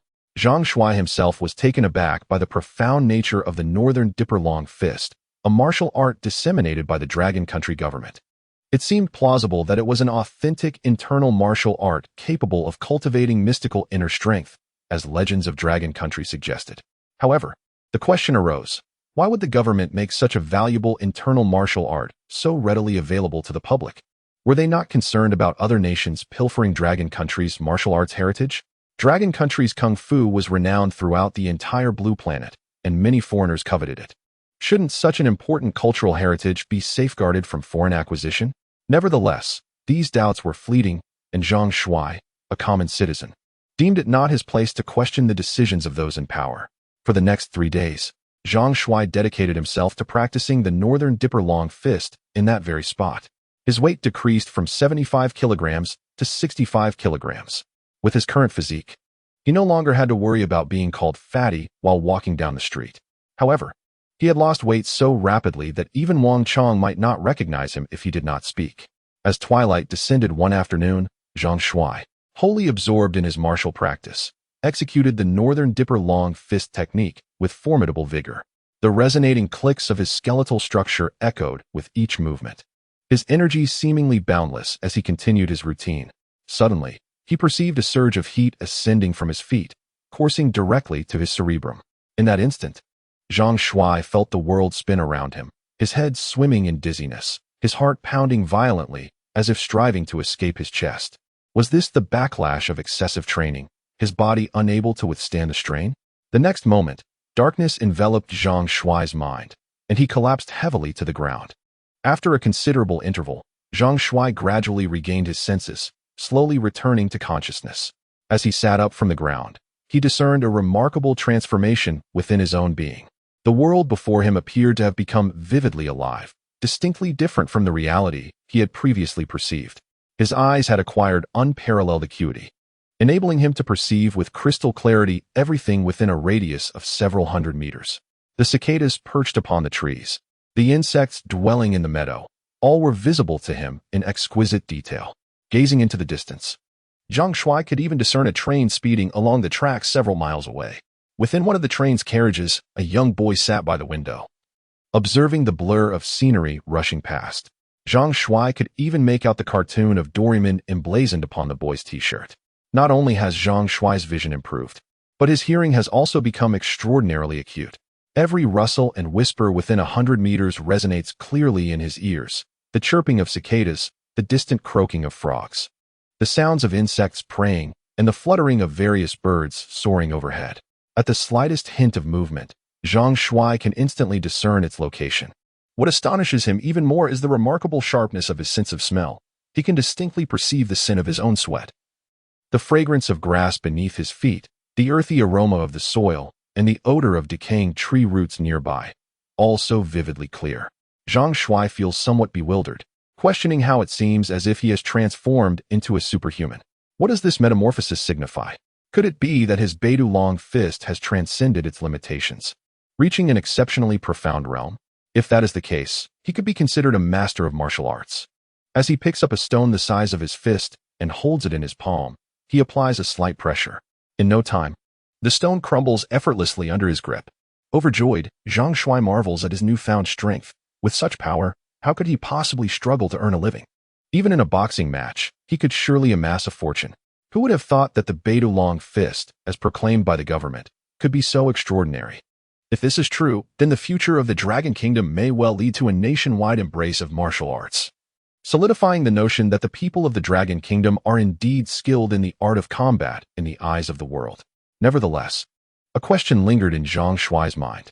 He had only practiced the Northern Dipper long fist for less than 10 days and had already experienced such remarkable transformations. Yet, the Dragon Country government had publicized the Northern Dipper long fist over 3 months ago. Why were there no news or videos online of people becoming martial arts masters through its practice? Was it because others lacked his talent and hadn't reached his level? Or were those who had mastered the Northern Dipper long fist maintaining a low profile? The Dragon Country, the only great nation on the Blue Star with thousands of years of uninterrupted cultural history, was teeming with talent. There should be many with a high aptitude for martial arts. It seemed implausible that he was the only one to have become a master through practicing the Northern Dipper long fist. There were only 2 possibilities. Either the masters were deliberately keeping a low profile, or Zhang Shuai's extraordinary physical changes were the key. Perhaps he was the only one in the world who needed to recharge to replenish his energy. For the moment, it was difficult to draw a conclusion. Zhang Shuai didn't dwell on it, resolving to continue practicing the fist technique and strive to improve his strength until he reached the next bottleneck. Consequently, he remained there for another day. Soon, Zhang Shuai discovered that practicing the Northern Dipper long fist no longer had the effect of marrow cleansing. He didn't expend much energy even after practicing for a day, nor did he need to recharge. He didn't even break a sweat, and his weight remained constant at 65 kilograms. Without a doubt, his Northern Dipper long fist had reached a bottleneck. Consequently, Zhang Shuai resolved to return home. Prior to his departure, he indulged in a thorough ablution in the reservoir, donned fresh attire, and commenced replenishing his energy reserves. To his astonishment, this charging process consumed a full 8 hours. Zhang Shuai was somewhat taken aback, as it seemed that with his physical transformation, his body could accommodate a significantly greater electrical charge, several times more than before. To illustrate, it was as if he had transitioned from a mere 3,000 mAh battery to a capacious 20,000 mAh power source.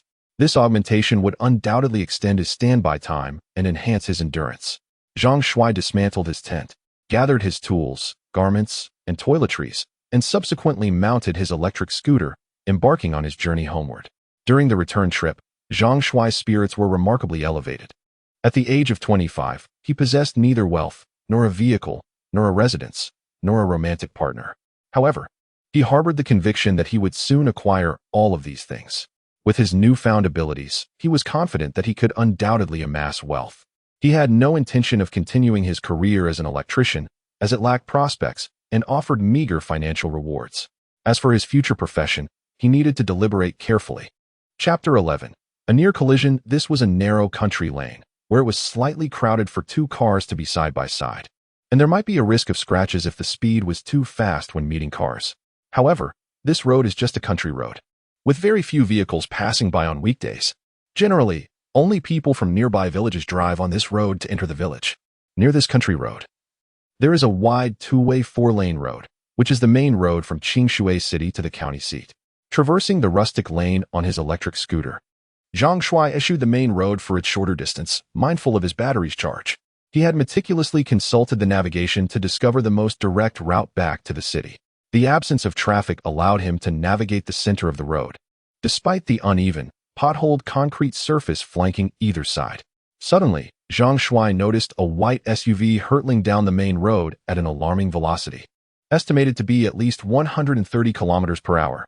Such reckless speed on the dilapidated rural thoroughfare spoke of either exceptional skill or audacious recklessness. Zhang Shuai promptly steered towards the edge of the road to yield. As the vehicle approached, Zhang Shuai's keen eyes discerned a Beijing license plate, and to his surprise, a female driver. Are all women from the capital this fierce behind the wheel? He mused. When the white SUV was a mere 10 meters away, the woman abruptly wrenched the steering wheel, directing the vehicle straight toward Zhang Shuai. Startled, despite having already moved to the roadside, he realized the woman was intentionally trying to run him over. Given the SUV's current speed, impact with the scooter would undoubtedly send it flying.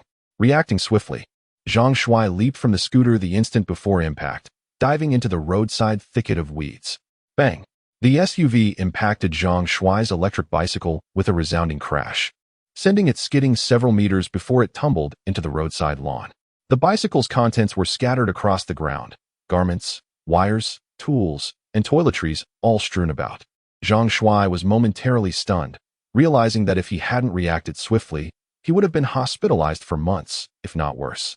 In the instant Zhang Shuai rolled into the undergrowth, he witnessed the woman in the SUV toss a black plastic bag out the window into the adjacent thicket. Subsequently, the woman seemed to cast a fleeting, almost surprised glance in Zhang Shuai's direction before sharply turning the steering wheel and accelerating forward. Zhang Shuai scrambled to his feet, now seething with rage. What had he done to deserve this? He had been peacefully riding his electric bicycle, causing no obstruction, and had even yielded to her. Yet, she deliberately rammed into him. It was an act of blatant attempted murder. Why try to kill him for no reason? Damn it. Did having a car give her the right to do this? Did she think she could simply run him over because she didn't like the way he looked? Zhang Shuai couldn't believe that such flagrant disregard for human life could occur in a society governed by law. Crucially, the electric bicycle was his sole means of transportation. How was he supposed to get home now that it was wrecked? Seeing the woman's SUV attempting to flee, Zhang Shuai felt a surge of anger welling up within him. Without a second thought, he took off in pursuit. Ordinarily, even the world's fastest runner couldn't outpace a speeding automobile, but today, a miracle unfolded. Zhang Shuai's legs were now operating at full capacity as he exerted every ounce of strength to chase after the SUV, propelling himself forward like an arrow released from a bow, as if he were riding on wheels of fire. At this moment, Zhang Shuai's speed surpassed the limits of ordinary humanity. Zhang Shuai could be quite obstinate, particularly when anger eclipsed reason, much like the present situation. His mind was consumed by a singular thought. He could not allow this woman to escape. Belief can sometimes conjure miracles. As the woman in the SUV glanced at the rearview mirror, witnessing a man chasing her like a bolt of lightning, she could scarcely believe her eyes. Before she could comprehend the situation, Zhang Shuai had already reached her side, running parallel to her vehicle. She could distinctly see the fury etched across his face. Suddenly, he unleashed a powerful punch against the car's window. Crash! The sturdy glass shattered instantly, fragments scattering in all directions. Many shards rained down upon the woman, startling her into instinctively slamming on the brakes. The white SUV came to a halt in the middle of the road. Without hesitation, Zhang Shuai reached inside the vehicle, seizing the collar of the woman's shirt and yanking it forcefully. Rip! Several buttons flew off as the woman's white blouse was torn apart by sheer brute strength, exposing expanses of her pale skin and a black bra. Alarmed, the woman screamed instinctively, her frantic hands clawing at Zhang Shuai's grip. Her long nails left a trail of blood across his hand. In response, Zhang Shuai struck her face with a resounding slap, causing her nose to bleed profusely, seemingly stunning her. However, as she was secured by her seatbelt, Zhang Shuai realized that pulling her from the car would not be simple. He first needed to unfasten the seatbelt. Before Zhang Shuai could unfasten the safety belt of the woman, two black cars sped down the rural road and halted behind her white SUV. Subsequently, 8 men clad in black t-shirts descended from the vehicles, surrounding the white SUV with an air of menace. Zhang Shuai initially presumed these men were allies of the woman, halting his attempts to pull her away, his expression betraying a mix of suspicion and vigilance towards the unexpected arrival of these 8 figures. To his astonishment, the men paid him no heed. One of them brandished a menacing black handgun, pressing it against the woman's temple. At that moment, terror rendered the woman pale, immobilizing her with fear. One of the men opened the car door, unbuckled the woman's safety belt, and then, with brute force, yanked her from the vehicle. No sooner had he done so than another man produced handcuffs, swiftly securing her wrists. The drastic turn of events left Zhang Shuai momentarily stunned. Each man radiated a palpable aura of violence, with the capacity to draw their firearms at a moment's notice. Zhang Shuai began to suspect they might belong to a military or special government unit. Though he contemplated demanding to know their intentions, the overwhelming intensity of the situation quelled his courage. One of the men climbed into the woman's white SUV, rummaging through its contents in search of something undisclosed. Meanwhile, another man in black led the woman to one of the vehicles they had arrived in. Shortly thereafter, a middle-aged man with a cropped haircut approached Zhang Shuai, his piercing gaze scrutinizing him as he inquired, "Who are you?" Zhang Shuai surmised that this short-haired man was likely the leader of the group. Confronted with the inquiry, Zhang Shuai suppressed the trepidation in his heart and articulated, "Who are you people? This woman nearly ran me over with her vehicle. I was merely seeking an explanation for her reckless actions." The middle-aged man responded, "Comrade, our identities are confidential. However, you have rendered us a significant service. This woman is an operative from the island nation, having purloined vital national secrets. We have been pursuing her from the capital to this location, and we managed to intercept her, thanks to your assistance. Should you have incurred any damages, we shall compensate you on her behalf." Upon learning that they were affiliated with a national security agency, Zhang Shuai relinquished any intention of seeking recompense, stating, "It's of no consequence. My losses are minimal. Merely a damaged electric scooter, which is of little value. I was primarily incensed by the woman's deliberate attempt to run me over." The middle-aged man directed his gaze towards the electric scooter lying in the roadside thicket some 500 meters away and inquired, pointing, "Is that your electric scooter?" Zhang Shuai nodded, expressing his indignation, "Indeed, it is.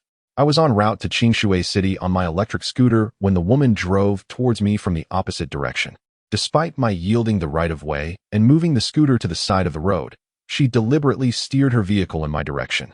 Had I not reacted swiftly and jumped off the scooter, I might have been fatally injured." The middle-aged man elucidated. "Her intention was to stage an accident to impede our pursuit. She has orchestrated several such incidents along the way. Fortunately, your quick thinking thwarted her scheme." As he spoke, the middle-aged man exhibited a trace of confusion and inquired, "How did you manage to catch up with her vehicle and force it to a halt?" Zhang Shuai replied, "In my indignation, I took off in pursuit of her car. Perhaps her speed was not excessive. Once I caught up, I shattered her window, prompting her to brake abruptly. Just as I intended to pull her from the vehicle, you all arrived." The man appeared to understand, then instructed a young man in his 20s who stood behind him, "Xiaofeng, retrieve 3,000 yuan in cash from the car to compensate him, and ensure the accounts are in order for reimbursement at the office." The young man, named Xiaofeng, promptly fetched 3,000 yuan and handed it to Zhang Shuai. After a moment's hesitation, Zhang Shuai accepted the money. Although his electric bicycle was merely a second-hand purchase costing 500 yuan, a new one would indeed approximate 3,000 yuan. Since this compensation originated from the state, it was only fitting to consider its actual value. At that moment, a man in a black shirt approached, holding a mobile phone. "Captain, this is Wang Li's phone. No further discoveries have been made." The middle-aged man waved his hand dismissively and shot him a glare, saying, "Discuss it later. Take Wang Li's vehicle back." Subsequently, under the middle-aged man's directive, the group escorted the woman named Wang Li away, and her white SUV was driven off by them. Watching them depart, Zhang Shuai let out a sigh of relief. It had indeed been an unfortunate day, encountering a deranged woman and nearly being struck. However, the solace lay in the fact that he had received 3,000 yuan in compensation. Approaching his electric scooter, Zhang Shuai righted the vehicle, only to find it irreparably damaged from the collision, rendering it inoperable. Dejected, he gathered his scattered belongings, clothing, tent, and tools, and packed them into his luggage. Preparing to hitchhike back to the city, suddenly, Zhang Shuai recalled witnessing Wang Li discarding a black plastic bag from the vehicle as he leaped to safety. Given the captain's assertion that the woman was an agent of a foreign nation, he wondered if the bag contained hidden secrets. Driven by curiosity, Zhang Shuai crossed the road and began his search, soon locating the black plastic bag nestled within the foliage. Lifting the bag, he noted its considerable weight, estimating it to be nearly 10 pounds. The bag was tightly knotted, but with a firm tug, Zhang Shuai tore it open. His eyes widened as he beheld 2 large bundles of cash, accompanied by a gray stone, a compact USB drive, and a note. Unfolding the note, he read the delicately written words, "Congratulations, fortune has smiled upon you.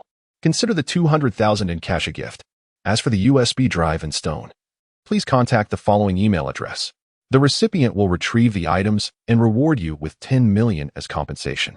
Rest assured, the full sum will be yours." Email address. Zhang Shuai was stunned. 10 million? A sum beyond the reach of most ordinary people in a lifetime. What secrets could this USB drive possibly hold to warrant such a hefty price? And this gray stone, is it some kind of ore? It's quite heavy, and I suspect it's something extraordinary. Undoubtedly, for someone to offer such a sum, the secrets within this USB drive must be of paramount importance, perhaps even involving matters of national security. If this black plastic bag were to fall into the wrong hands, there's a high probability that they would surrender the USB drive for 1 million, inadvertently leaking state secrets. However, now that the items are in Zhang Shuai's possession, he would never betray national secrets for a mere 1 million. He would never commit treason for personal gain. But should he hand these over to the police? After some deliberation, Zhang Shuai dismissed the idea. He would gladly give them to those individuals from the special department, but they had already left, and he had no way to contact them. However, he was reluctant to turn them over to the police. When he first arrived in Qingshui, he was bullied and ended up in the police station after a fight. He had a negative impression of the police. Besides, this is 200,000 in cash, a sum Zhang Shuai had never seen before, and he was loath to part with it. Wang Li had tried to run him over, so he would consider this money as compensation. Zhang Shuai convinced himself that he would keep the money for now, and as for the USB drive and the stone, he could find an opportunity to hand them over to the state in the future. Having deposited his luggage, Zhang Shuai purged it of several outdated garments, discarding them due to his diminished physique rendering them excessively large. Previously, financial constraints had precluded their disposal, but with newfound affluence, he deemed it opportune to procure a collection of more fitting attire. Zhang Shuai consolidated the discarded items into a black plastic receptacle, integrated it into his luggage, and resolutely proceeded towards the main thoroughfare. His physical prowess, augmented since his weight loss regimen, allowed him to bear the 20-odd kilogram baggage with considerable ease. The presence of 200,000 in legal tender within his satchel engendered a buoyant disposition, mitigating any sensation of fatigue, even under the intense solar irradiation. His velocity remained unflagging, and within a score of minutes, he had reached the highway. Amidst the vehicular flux, Zhang Shuai patiently awaited by the roadside until a bus en route from Fuzhou County to Qingshui bus station materialized. After approximately 40 minutes, the bus arrived at Qingshui bus station, whereupon Zhang Shuai hailed a taxicab back to the Imperial Dragon residential complex. This sojourn had yielded substantial dividends for Zhang Shuai, encompassing successful weight reduction, the attainment of an advanced level of proficiency in the Northern Dipper long fist technique, and, most significantly, financial prosperity. In contemporary society, monetary resources constitute a man's paramount assurance, and 200,000 would suffice for the acquisition of an automobile. He harbored an intense yearning to possess a personal vehicle. Chapter 13. The passionate sister-in-law. Upon arriving home, Zhang Shuai promptly retrieved the USB drive from his luggage and connected it to an antiquated computer left behind by the landlord. This relic was so outdated that it held little value, prompting the landlord to abandon it rather than endure the hassle of relocation. Zhang Shuai had seldom utilized this machine due to its sluggish internet speed and frequent lags. However, it now presented a potential opportunity. As he powered on the computer and inserted the USB drive, he was taken aback to discover that it was encrypted. Without the password, it remained inaccessible. A sense of disappointment washed over him, for unlocking such an encrypted drive was beyond his capabilities. Only those with profound expertise in computer science possessed that skill. He placed the USB drive securely in a drawer and locked it away. Next, he scrutinized the gray stone, pondering its possible significance. However, he could not discern any special attributes. and he surmised that only by deciphering the contents of the USB drive would he uncover the true nature of the stone's uniqueness. Reluctantly, he too locked the stone away in the drawer for the time being. Zhang Shuai then counted the 2 bundles of cash, all comprised of 100 yuan notes, totaling precisely 200,000, neither more nor less, along with the additional 3,000 given by the captain, bringing his total to 200,000 and 3,000 yuan. After enjoying a refreshing shower, he visited a barber shop for a new haircut, followed by a shopping spree at the mall where he purchased several stylish outfits and shoes. His expenditures amounted to nearly 10,000 yuan. As the saying goes, clothes make the man, and with his new hairstyle and wardrobe, Zhang Shuai transformed into a striking figure, a stark contrast to his previous appearance. He was once derisively called fatty by many, but his physique has since undergone a remarkable transformation. He now boasts a physique that rivals, if not surpasses, that of professional fitness instructors, complete with a sculpted 8-pack and powerfully defined arms. He is now a veritable Adonis. His former corpulence a distant memory.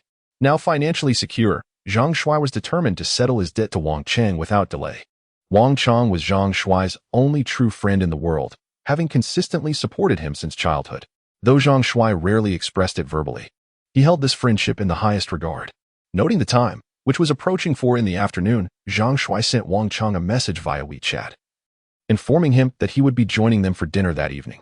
Wang Cheng promptly responded, confirming that his wife would prepare a meal and that they would share a few drinks together. Zhang Shuai was resolved not to arrive empty-handed this time. On his initial visit to Wang Cheng's home, when he had just arrived in the city from the countryside, he had been penniless and unable to bring a gift, which he now considered a breach of etiquette. Now that he had the means, he was determined to make amends. Accordingly, Zhang Shuai visited a shopping mall, first stopping at a children's clothing store to purchase 2 high-quality outfits and shoes for Wang Cheng's child, Lele, spending over 600 yuan. Subsequently, Zhang Shuai acquired some fruits, milk, and snacks. With his arms laden with bags, Zhang Shuai hailed a taxi and proceeded directly to Wang Cheng's residential complex. Wang Cheng resided on the 28th floor of Building 6. Zhang Shuai entered the elevator, laden with his gifts, and was about to press the button for the 28th floor when a comely young woman entered the elevator. The young woman was attired in a fashionable manner, appearing to be in her early 20s. She wore a cream-colored cropped tank top and a black pencil skirt, which accentuated her lithe figure. Her ear-length choppy hair framed her face, which was adorned with light makeup, enhancing her comeliness. By all accounts, she could be considered a petite beauty. The young woman entered the elevator and pressed the button for the 26th floor, whereupon the doors closed. As the elevator ascended smoothly, Zhang Shuai noticed that the young woman was surreptitiously glancing at him from time to time. When the digital display reached the 15th floor, the young woman initiated a conversation with him. "Excuse me, are you also a resident of this building?" she inquired. Zhang Shuai was somewhat taken aback. Although his name was Zhang Shuai, no one had ever referred to him as handsome before, and he had never experienced a young woman initiating a conversation with him. It seemed that his recent weight loss had significantly altered his appearance, to the extent that a strange young woman would engage in conversation with him in an elevator. "I am not a resident here. An old friend of mine lives in this building, and I am visiting him for a meal today," he replied. The young woman observed the numerous bags in Zhang Shuai's hands and remarked with a smile, "You brought so many gifts for a casual meal? How considerate of you." Zhang Shuai responded with a smile, "It is impolite to arrive empty-handed when one is invited for a meal. Does your friend live on the 28th floor? It wouldn't happen to be Wang Cheng, the electrician, would it?" she asked. Zhang Shuai replied with displeasure, "His name is Wang Cheng, not Wang Matzi. Don't you think it is impolite to give people nicknames?" The young woman promptly apologized, "I am sorry. The residents of this neighborhood are accustomed to referring to him by that name. It has become a habit. I assure you, I meant no harm." Upon witnessing the girl's sincere apology, Zhang Shuai smiled and replied, "It's all right, I understand. In fact, I used to call him Wang Matzi during my school days, but I stopped doing so as I matured." As they conversed, the elevator came to a halt on the 26th floor. The girl exited, bidding him farewell with a cheerful, "Goodbye, handsome." Shortly thereafter, Zhang Shuai arrived at Wang Cheng's door on the 28th floor and pressed the doorbell. In no time, a woman donned in an apron opened the door. She was of ordinary appearance and had not made much effort in her attire. It was Wang Cheng's wife, Jing Fengqin. At that moment, Jing Fengqin gazed at the dapper man standing outside with a bag of groceries, her expression tinged with confusion. "Who are you looking for?" Zhang Shuai chuckled, Sister-in-law, it's me, Zhang Shuai. Do you not recognize me? Jing Fouqin's eyes widened in disbelief as she scrutinized Zhang Shuai from head to toe. Suddenly, her expression brightened into a smile. You are Zhang Shuai? How you've changed. You nearly made me fail to recognize you. Come in quickly. Wang Cheng wanted to be off work for a while.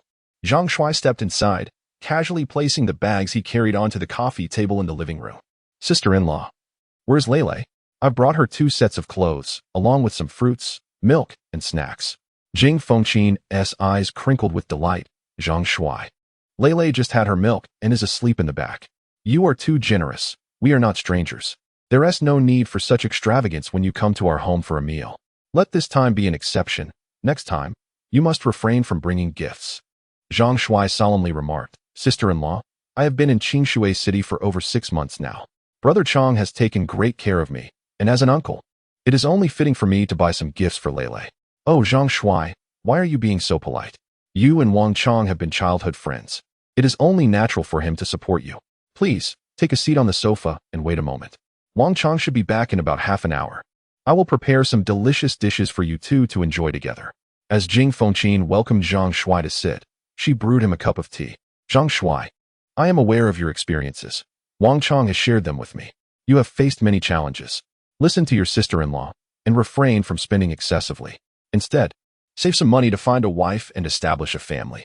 I hadn't noticed your weight loss before, but now that you've slimmed down, you truly look handsome, far more so than Wang Chong. With such a charming young man, you need not worry about finding a partner. Rest assured, your sister-in-law will help you find a young and beautiful girl. Zhang Shuai felt a wave of emotion, realizing that kindness is never unwelcome. The last time he visited Wang Chong's home, Jing Fengqin had not been so warm. Sister-in-law, there is no need to trouble yourself. I prefer to find a partner on my own, someone I truly like. Jing Fengqin laughed. Very well. Now that you've slimmed down, not only do you appear more spirited, but you also seem more confident in your speech. When you do start dating, be sure to bring her home for a meal. Let your sister-in-law ensure she is a good match for you. At that moment, Zhang Shuai retrieved 6,000 yuan from his pocket and handed it to Jing Fengqin, saying, Sister-in-law, here is 6,000 yuan. When Chong returns, please give it to him. It is what I borrowed from him previously. Jing Fengqin paused for a moment, hesitating to accept it. She replied, Zhang Shuai, you are also facing difficulties. There is no rush to repay Chong. You can wait until your situation improves. It is perfectly fine. Zhang Shuai insisted, Sister-in-law, please accept it. I do not need it for the time being. You and Chong have children, and the household expenses are considerable. There are many places where money is needed. Since I have it now, I must return it promptly. If I don't, I fear I might squander it carelessly. A loan must be repaid. It makes borrowing again easier. If I encounter difficulties in the future, I shall not hesitate to ask for your help. Upon hearing Zhang Shuai's words, Jing Fengqin accepted the money, assuring him, rest assured. If you face any challenges in the future, come to our home. As long as we can assist, we certainly will. She continued, Zhang Shuai, please have a seat in the living room while I prepare dinner. As Jing Fengqin moved to the kitchen, Zhang Shuai settled on the sofa, engrossed in his phone, scrolling through videos. Currently, the most popular content on the Douyin and Kuaishou platforms revolved around Beidu Long Fist, with nearly half of it focusing on the first 36 forms.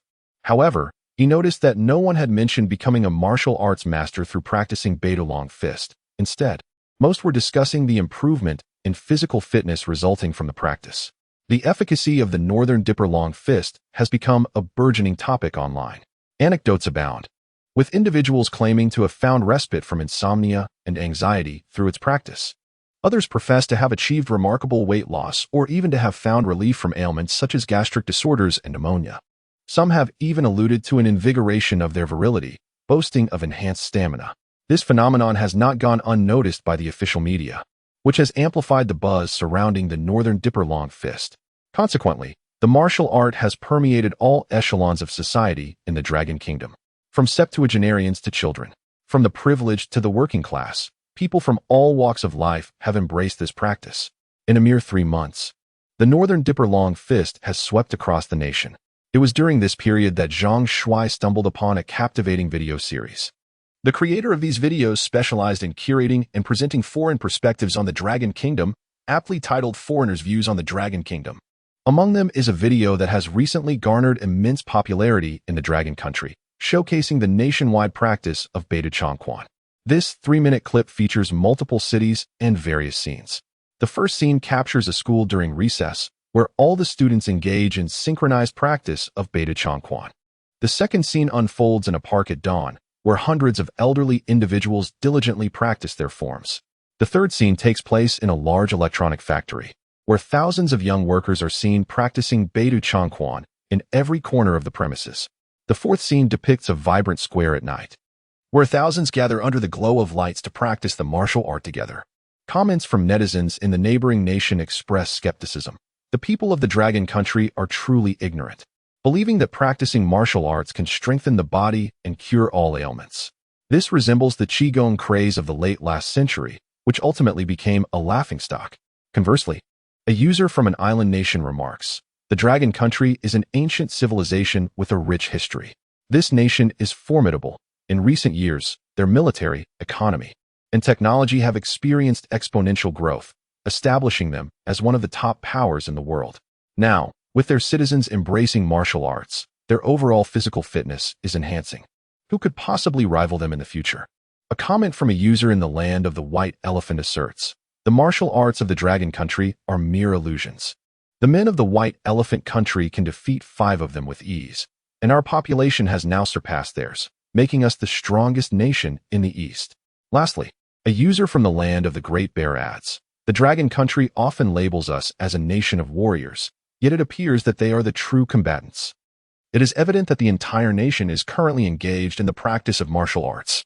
The cohesion among the people of the Dragon Kingdom, stemming from a top-down approach, is truly formidable." A netizen from the beautiful country remarked, "It is widely said that the people of the Dragon Kingdom possess martial skills. This now seems to be validated. However, I am curious about the practical effectiveness of these skills. It appears to me that they are merely ornamental, and in a real confrontation, they could hardly stand against us." Conversely, a user from the Western Ba country stated, "You are all a bunch of ignorant fools. The wonders of the Eastern superpower are beyond your comprehension.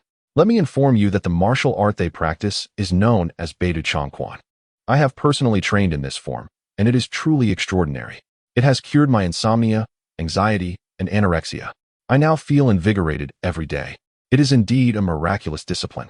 Another commenter from the island nation disclosed, "I shall share a secret with you. Do you know why this martial art is called Beidou? It is because the Dragon Kingdom has Beidou satellites. I have learned through certain special channels that this Beidou Changquan actually originates from outer space. They discovered extraterrestrial beings on another planet, and this martial art is derived from an alien civilization." In response, a user from the Stick country quipped, "Island nation user, are you attempting to be humorous?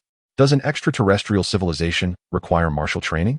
Their advanced technology could effortlessly annihilate the blue planet." A commentator from the White Elephant country added, "The island nation truly is amusing. Have you become so engrossed in the Dragon Kingdom's online novels that you have lost your sense of reality?" The comments on the entire video conclude here, likely because the video's creator only selected a few representative comments with a high number of likes from the external internet.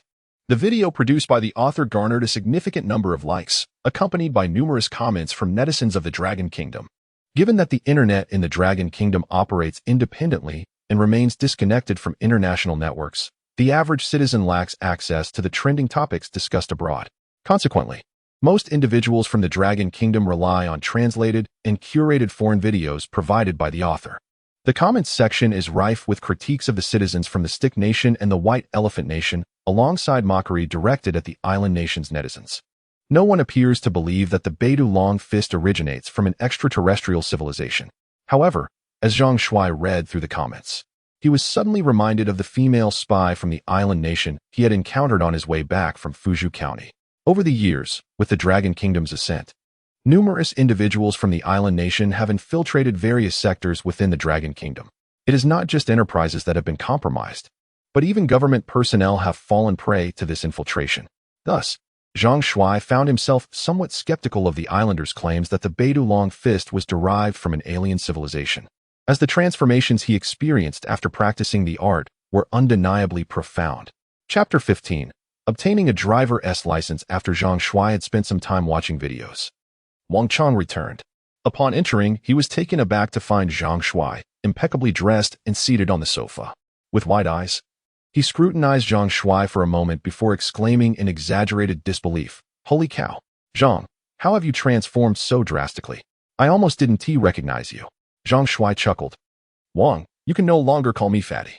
From now on, please refer to me as Brother Zhang." Wang Chong exchanged his footwear at the shoe rack and divested himself of his work attire.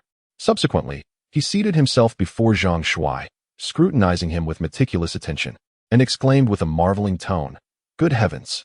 Merely a fortnight has elapsed, yet you appear to have undergone a complete metamorphosis. However, given your juniority in age, the notion of addressing you as elder brother seems rather incongruous." Zhang Shuai responded, "My allusion to handsome Zhang merely denotes a comely gentleman. Do you comprehend?" Wang Chong, with a tinge of envy, remarked, "Indeed, you've undergone a remarkable transformation into a veritable Adonis. Henceforth, I shall cease to harbor concerns regarding your prospects in the realm of courtship. Nevertheless, pray divulge the means by which you achieved this astounding feat. What slimming elixir could possibly yield such dramatic results?" Zhang Shuai chuckled. "I have abstained from the consumption of any weight loss pharmaceuticals. The transformative effects are solely attributable to the wonders of the Northern Dipper Fist. Given its current vogue, I presumed you would have engaged in its practice. I have dabbled in it sporadically, yet it appears to yield negligible results, falling far short of the miraculous claims espoused online. Alas, that would suggest a deficiency in martial aptitude. In truth, I have merely dedicated 10 days to its practice, and I have already experienced a reduction in corpulence, coupled with an overall enhancement in my vitality. Indeed, your complexion now radiates with a newfound vigor. Your skin possesses a dewy smoothness, and your visage is devoid of any blemishes. Were we to promenade together along the thoroughfare, who could possibly discern that we are contemporaries? You are perhaps unaware, but a mere 2 days prior, while installing wiring, a female undergraduate addressed me as uncle. I am but 25 years of age, yet many opine that I appear to be at least 30. Your appearance suggests a certain weariness, primarily due to the abundance of blemishes upon your visage. In this era of advanced medical technology, one might consider undergoing a laser facial treatment to eliminate such imperfections, thus transforming you into quite the dashing individual." Wang Chong jested. "But how much would that cost? I lack the funds for such an endeavor. Even if I had the money, I would not squander it frivolously. I would rather save it for my son Lele. He will be starting kindergarten next year, and I must also save for his future home and his suitable spouse." At this juncture, Wang Chong glanced at the children's clothing, shoes, fruits, milk, and various snacks laid out on the coffee table, furrowing his brow as he addressed Zhang Shuai. "You've come to dine at my home, and yet brought all these items. Why? You need to save money for a house and a future partner. Do not waste your funds." Zhang Shuai chuckled. "It's nothing. I bought these for Lele. It didn't cost much, and though our friendship is strong, I can't simply visit and partake in meals without contributing. That would be quite unseemly, wouldn't it?"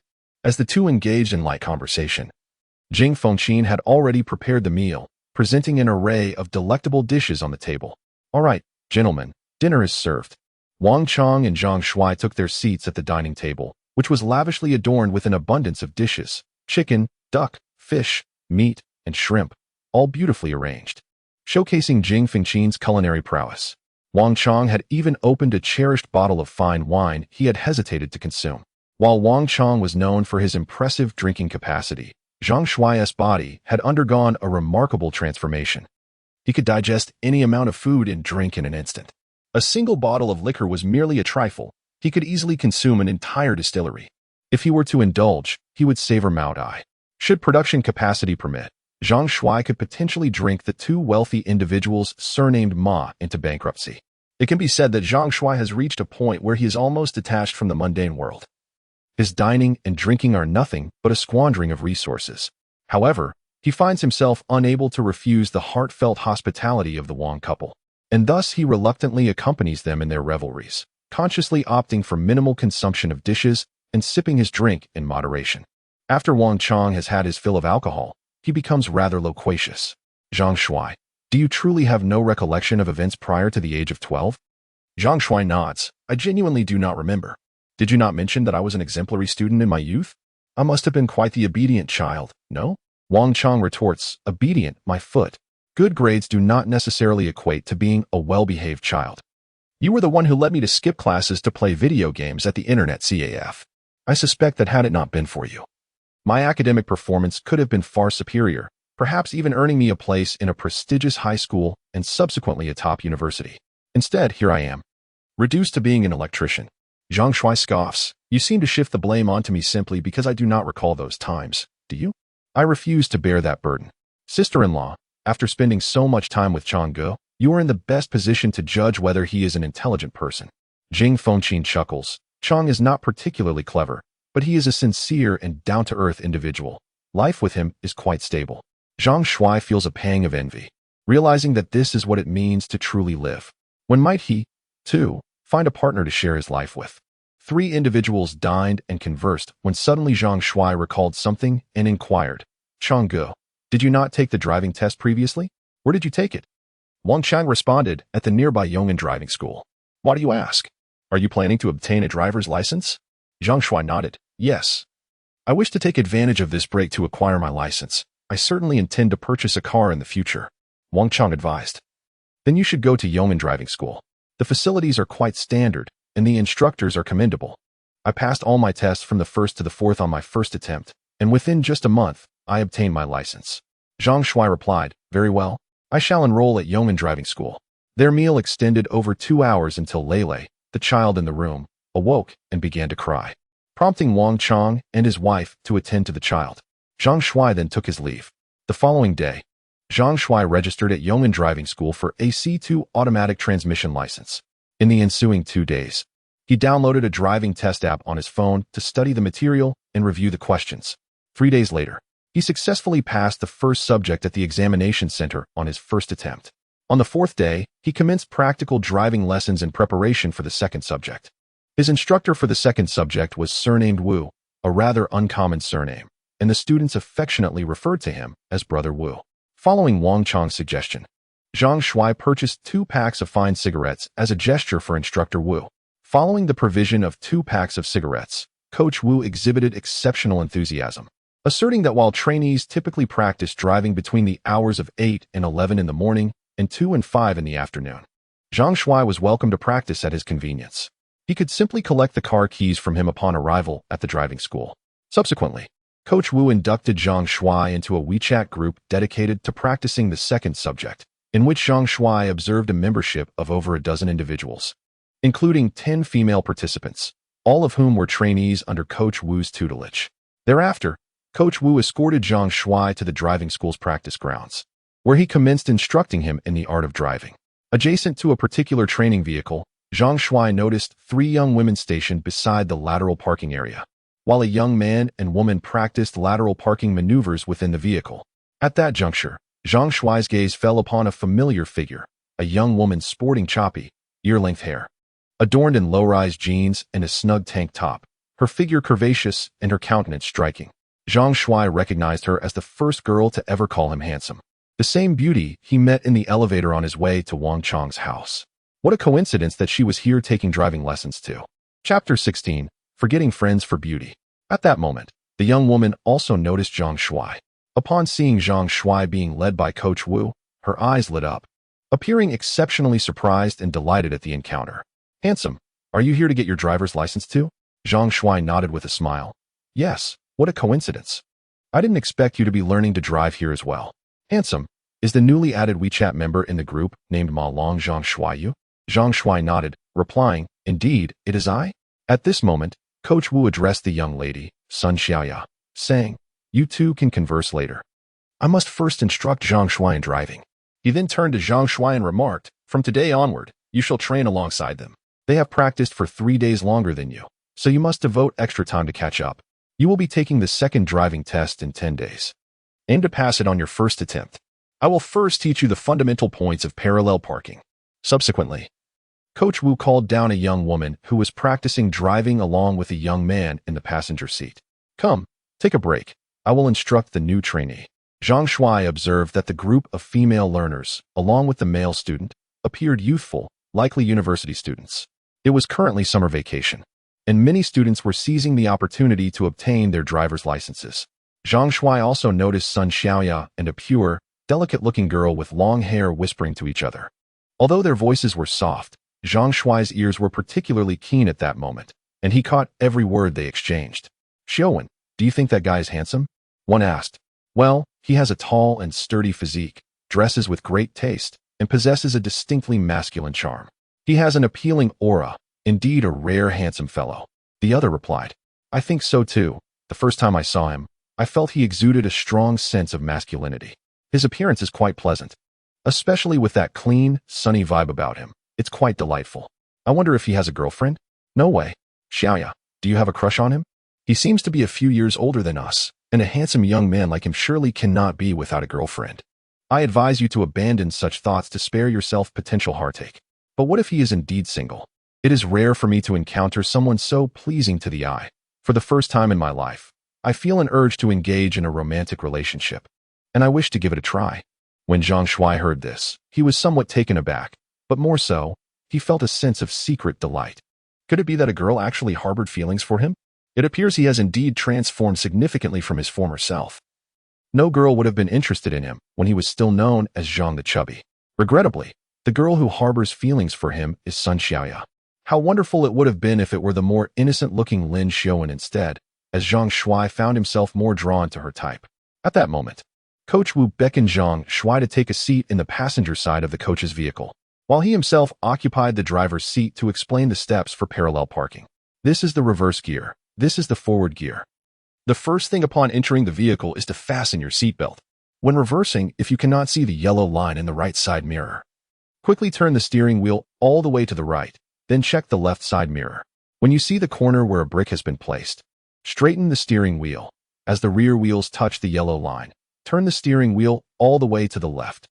Coach Wu personally demonstrated the steps for parallel parking, then allowed Zhang Shuai to take a turn behind the wheel while he moved to the passenger seat to provide guidance. It was Zhang Shuai's first experience behind the wheel. Although the driving school's vehicle was an old and worn-out second-hand car, he still found it quite novel. Upon taking the wheel, Zhang Shuai initially exhibited a hint of awkwardness during her first attempt. However, under the guidance of Coach Wu, she managed to complete the parallel parking maneuver with some difficulty. By the second attempt, without any verbal prompts from Coach Wu, Zhang Shuai executed the parking with remarkable proficiency, achieving an impeccably standard result that left Coach Wu unable to find a single flaw in her execution. Coach Wu was thoroughly astonished by Zhang Shuai's performance. After over a decade of teaching at the driving school and instructing countless students, he had never encountered anyone who grasped the techniques as swiftly as she did. Her execution was reminiscent of a seasoned driver rather than that of a novice. Even the observing female students were taken aback, recalling their own struggles to master the skills in such a short span of time. Encouraged by her progress, Coach Wu had Zhang Shuai practice the maneuver 2 more times, each completion executed with exemplary precision. Even when Coach Wu himself demonstrated the technique, he could hardly surpass Zhang Shuai's standard. Her exceptional aptitude for learning prompted a twinge of unease in Coach Wu regarding the modest fee he had charged. "All right, Zhang Shuai," he acknowledged. "You are exceptionally bright and have a swift grasp of driving. To be candid, in all my years at this driving school, you are the fastest learner I have encountered. You have essentially mastered parallel parking. Now, take some time to solidify your skills. Tomorrow, we shall commence with the next task, reverse parking into a garage." Coach Wu then alighted from the instructor's vehicle and instructed the other students to continue their practice, ensuring that each would take their turn behind the wheel twice. During practice, it was mandatory for one student to occupy the passenger seat, ready to apply the brakes in case of an emergency. Subsequently, Coach Wu proceeded to another training area dedicated to practicing the S-curve, where several students under his guidance were preparing for an impending examination in 4 days. Consequently, most of Coach Wu's attention was devoted to that group. After his departure, the remaining students resumed their driving practice. Zhang Shuai found it somewhat perplexing. He had anticipated that driving would be quite challenging, yet it turned out to be surprisingly straightforward.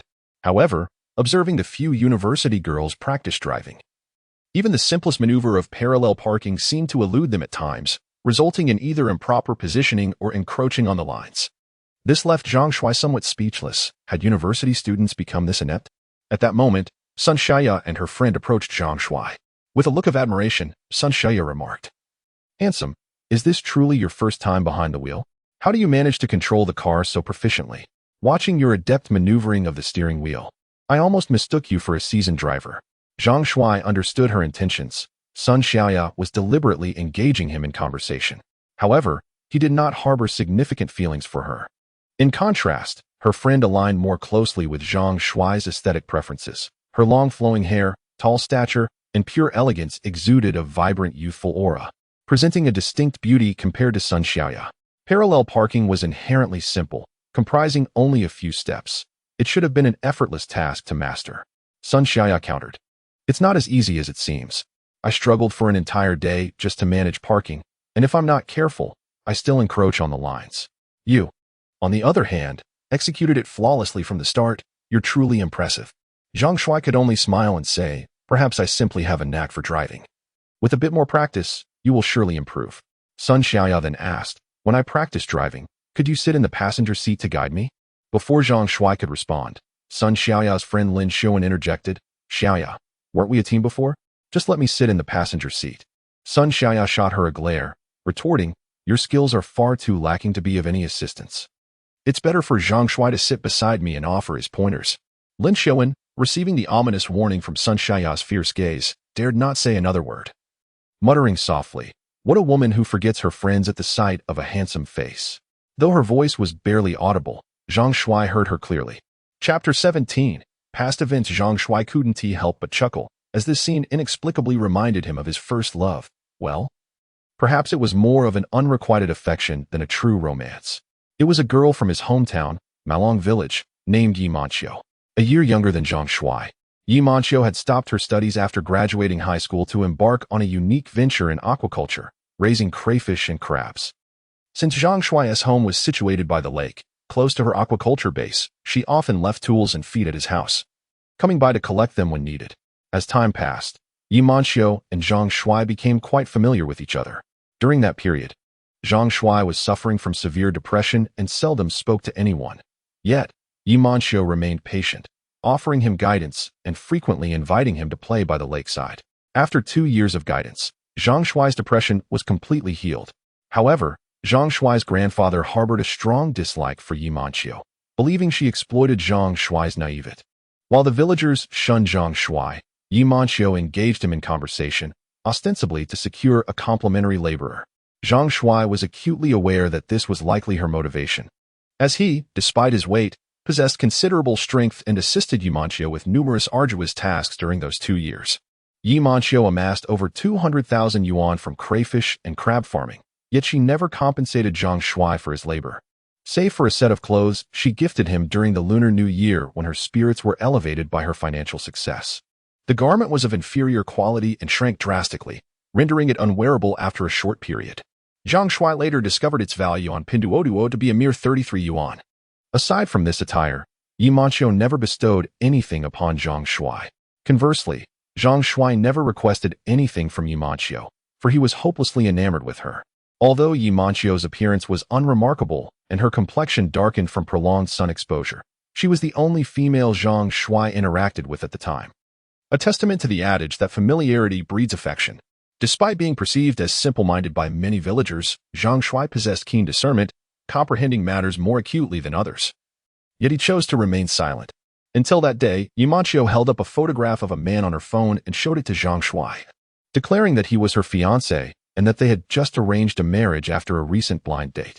Zhang Shuai was taken aback, and it took him some time before he solemnly confessed his feelings to Yi Manqiu, expressing his deep affection for her and pleading that she refrain from marrying this man. He offered to marry her instead, promising to join her in raising lobsters and crabs.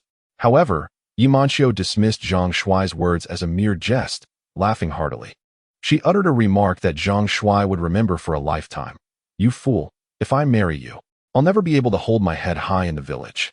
Often in life, a casual comment from someone you care about can pierce your heart deeply. And Yi Manqiu's words struck Zhang Shuai profoundly. The following day, when Yi Manqiu came to Zhang Shuai's home to ask him to work at the lake, he shook his head in refusal. This left Yi Manqiu stunned. It was the first time in 2 years that Zhang Shuai had defied her wishes. Previously, whenever she called upon him for help, he would follow her eagerly, a smile lighting up his face. Bewildered, Yi Manqiu inquired why he would not go. To which Zhang Shuai retorted, why should I? Are you paying me or something? From now on, do not leave your tools or feed at my house. I wouldn't want the villagers to gossip and assume there is something between us. I certainly wouldn't want your fiancé to misunderstand. Upon uttering these words, Zhang Shuai's declaration left Yi Manxiu in stunned disbelief, as if she were beholding a stranger. She gazed at him for a prolonged moment, perhaps perceiving a hitherto unseen facet of his character. It may have dawned on Yi Manxiu that the seemingly naive Zhang, whom she had affectionately nicknamed Fatty, possessed a shrewdness she had previously underestimated. Subsequently, Yi Manxiu retrieved all her belongings from Zhang Shuai's residence. It was at that juncture that Zhang Shuai resolved to embark on a path of self-improvement, determined to transcend the perception of being a figure of ridicule in the eyes of others. This unrequited affection instilled in Zhang Shuai a profound realization. Interpersonal relationships cannot thrive on unilateral devotion, as one's benevolence may be misconstrued as an entitlement. Such is the nature of humanity. Observing Zhang Shuai's silence, Sun Xiaoya's countenance betrayed a fleeting flicker of disappointment. If you're unwilling, then never mind, she conceded. Snapping out of his reverie, Zhang Shuai responded, I'm amenable. Sun Xiaoya's face instantly illuminated with a radiant smile. Shortly thereafter, it was Sun Xiaoya's turn to practice driving. Zhang Shuai occupied the passenger seat, observing her clumsy maneuvers. Zhang Shuai nearly despaired, questioning how such a seemingly inept individual could gain admittance to university. Fortunately, Zhang Shuai's timely prompts and guidance enabled Sun Xiaoya to haltingly park the vehicle within the designated yellow lines, albeit with a considerable margin of error, narrowly avoiding encroaching upon the adjacent line. During the subsequent circuit, Sun Xiaoya's performance exhibited a marked improvement. When it was Zhang Shuai's turn to practice driving, Sun Xiaoya took the initiative to sit in the passenger seat.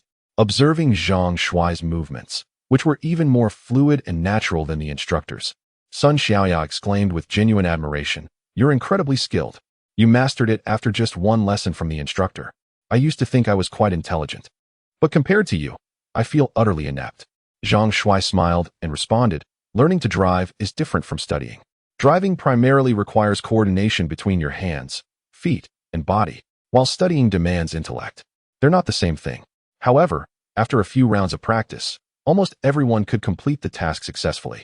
While their movements might not have been perfectly smooth, and their parking positions weren't always precise, they were generally competent enough to pass, as long as they didn't cross the lines.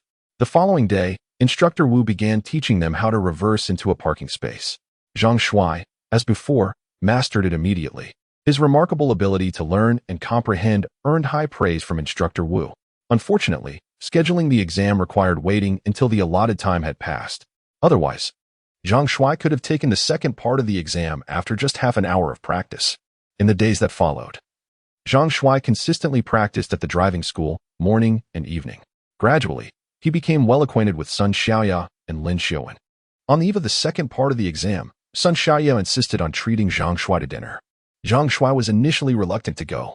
Others dined to satisfy their hunger and indulge their palates. But for Zhang Shuai, eating was simply a waste of time and money. However, given Sun Xiaoya's enthusiastic invitation and the fact that her close friend Lin Xiuwen would also be attending, Zhang Shuai conceded. Chapter 18. Dining invitation. Sun Xiaoya hosted a dinner at the renowned restaurant, Lao's Honglu, known for its elegant ambience and delightful cuisine, all at reasonable prices. Located in Qingshui City, it is a popular dining establishment. In a private room on the second floor, Sun Xiaoya, Lin Xiuwen, and Zhang Shuai settled into their seats. The waiter presented a pot of chrysanthemum tea before handing over the menu. Sun Xiaoya casually passed the menu to Zhang Shuai. Handsome, I'm treating today. Feel free to order whatever you desire, she said. Zhang Shuai replied politely, I'm not picky. I can eat anything. Please, go ahead and order. Sun Xiaoya insisted, No. You should order. Don't be modest. I can afford this meal. Seeing her determination, Zhang Shuai relented and selected 3 dishes from the menu. Observing that his choices were relatively inexpensive, Sun Xiaoya took the menu back and chose 3 signature dishes from Lao's Honglu. Subsequently, she inquired about his drink preference. Zhang Shuai opted for beer, and Sun Xiaoya ordered a bottle of wusu. As they awaited their meal, the trio engaged in light conversation. Handsome, you must have started working by now, right? What do you do? Sun Xiaoya asked. Zhang Shuai answered earnestly, I work as an electrician. Is the income substantial? She inquired. It's not particularly high. If one excels, they might earn around 10,000, but I only make a few thousand a month. I lack a degree, so I can't compete with you university graduates, he replied. Sun Xiaoya remarked, these days, even university graduates struggle to find jobs. Even when they do, They earn only a few thousand a month after graduation. What are you studying? Zhang inquired casually. I'm in journalism, and Xiaowen is in computer science. Intrigued, Zhang shifted his gaze toward Lin Xiaowen, who had been quietly listening on his right. This close friend of Sun Xiaoya rarely spoke when they were together, often allowing Zhang and Sun to converse while she listened silently. Lin Xiaowen was very tactful, allowing Sun Xiaoya to shine. Lin Xiaowen, you're studying computer science? Do you think you could unlock an encrypted USB drive? Lin Xiaowen replied with a smile. It's hard to say. Some USB drives with high-level encryption may have self-destruct programs. I might not be able to unlock those, but I'm confident I can unlock drives with general encryption. Sun Xiaoya boasted to Zhang. I forgot to tell you. Xiaowen's computer skills are renowned in China. Last year, she represented Hanqing University in the National College Computer Competition and achieved a respectable rank. So, cracking USB encryption should be quite simple for Xiaowen. Overjoyed, Zhang thought about the USB drive he had obtained from the Japanese female spy. He was eager to see its contents, but he hadn't found the right person to help. He was also wary of seeking assistance from strangers. Since Lin Xiaowen was an acquaintance, he thought it would be fine to ask for her help. Xiaowen, is the WeChat account taxi you in the driving group yours? I've added you. Please accept my request. Lin Xiaowen covertly glanced at Sun Xiaoya and noticed that her expression was rather unfavorable at that moment. She hurriedly said, Handsome, if you need my assistance, just ask Xiaoya to bring the USB drive to me. There's no need to add me on WeChat, is there? Zhang Shuai replied. You should add me instead. This USB drive is of paramount importance to me, and I must be present to witness you unlock it. The contents of the drive should not be disclosed. Upon hearing the phrase should not be disclosed, both Sun Xiaoya and Lin Xiaowen couldn't help but associate it with the idea of content unsuitable for children. Could it be that Zhang Shuai's USB drive contained something inappropriate? Rest assured, I will only assist you in unlocking the USB drive. I will not look at its contents, Lin Xiaowen assured him. Zhang Shuai responded, Lin Xiaowen, this USB drive is crucial to me. It's not that I do not trust you. Rather, the contents are genuinely not suitable for sharing. So I must be present to oversee the unlocking. At this moment, Lin Xiaowen was determined not to add Zhang Shuai on WeChat. She could not allow her best friend to misinterpret her intentions towards the man her friend fancied.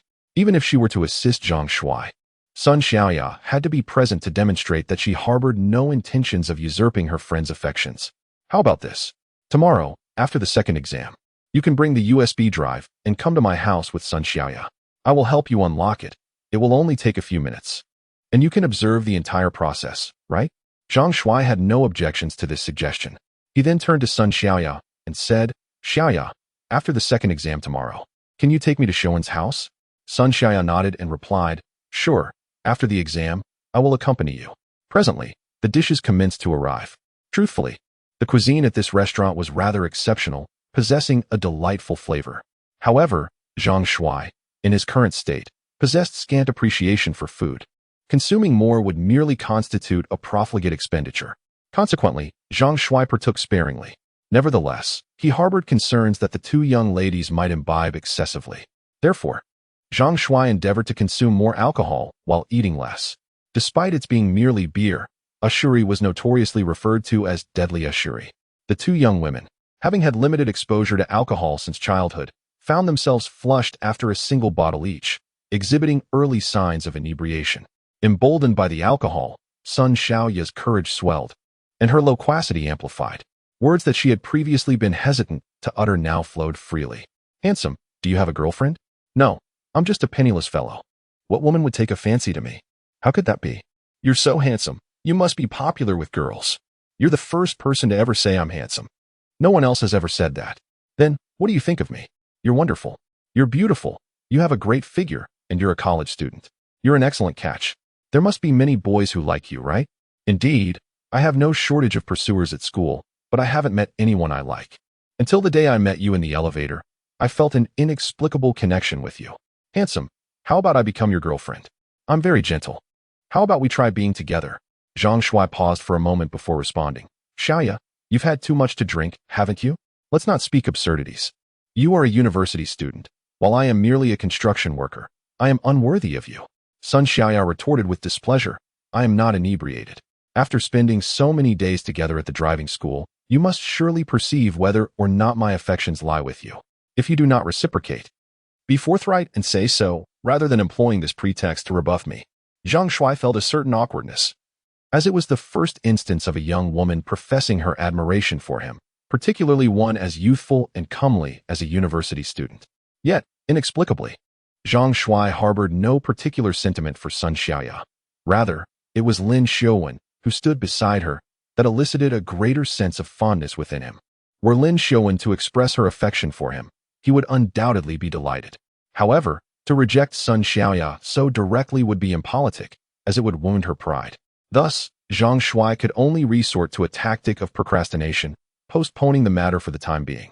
Xiaoya, our acquaintance is still nascent, and we possess limited understanding of each other's familial backgrounds. Let us defer such pronouncements for now and remain as ordinary friends, shall we?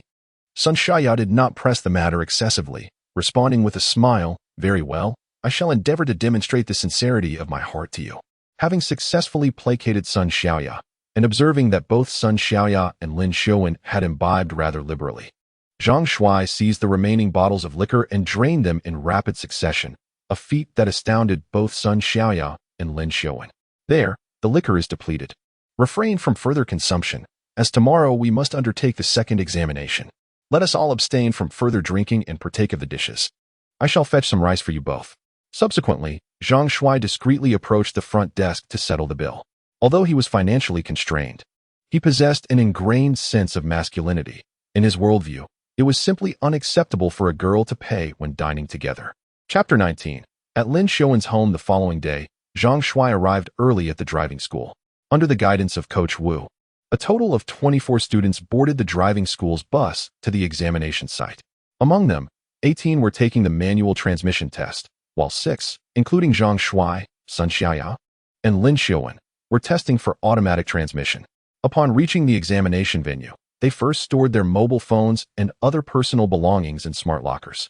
As the lockers operated via a scanning system, renting one for an hour cost 3 yuan, prompting several students to combine their items to save money.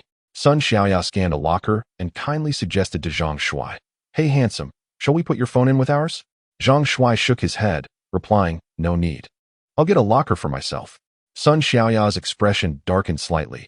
She found Zhang Shuai's stubbornness somewhat unapproachable. Noticing her reaction, Zhang Shuai clarified, I brought my USB drive with me. To avoid losing it, I prefer to store it separately.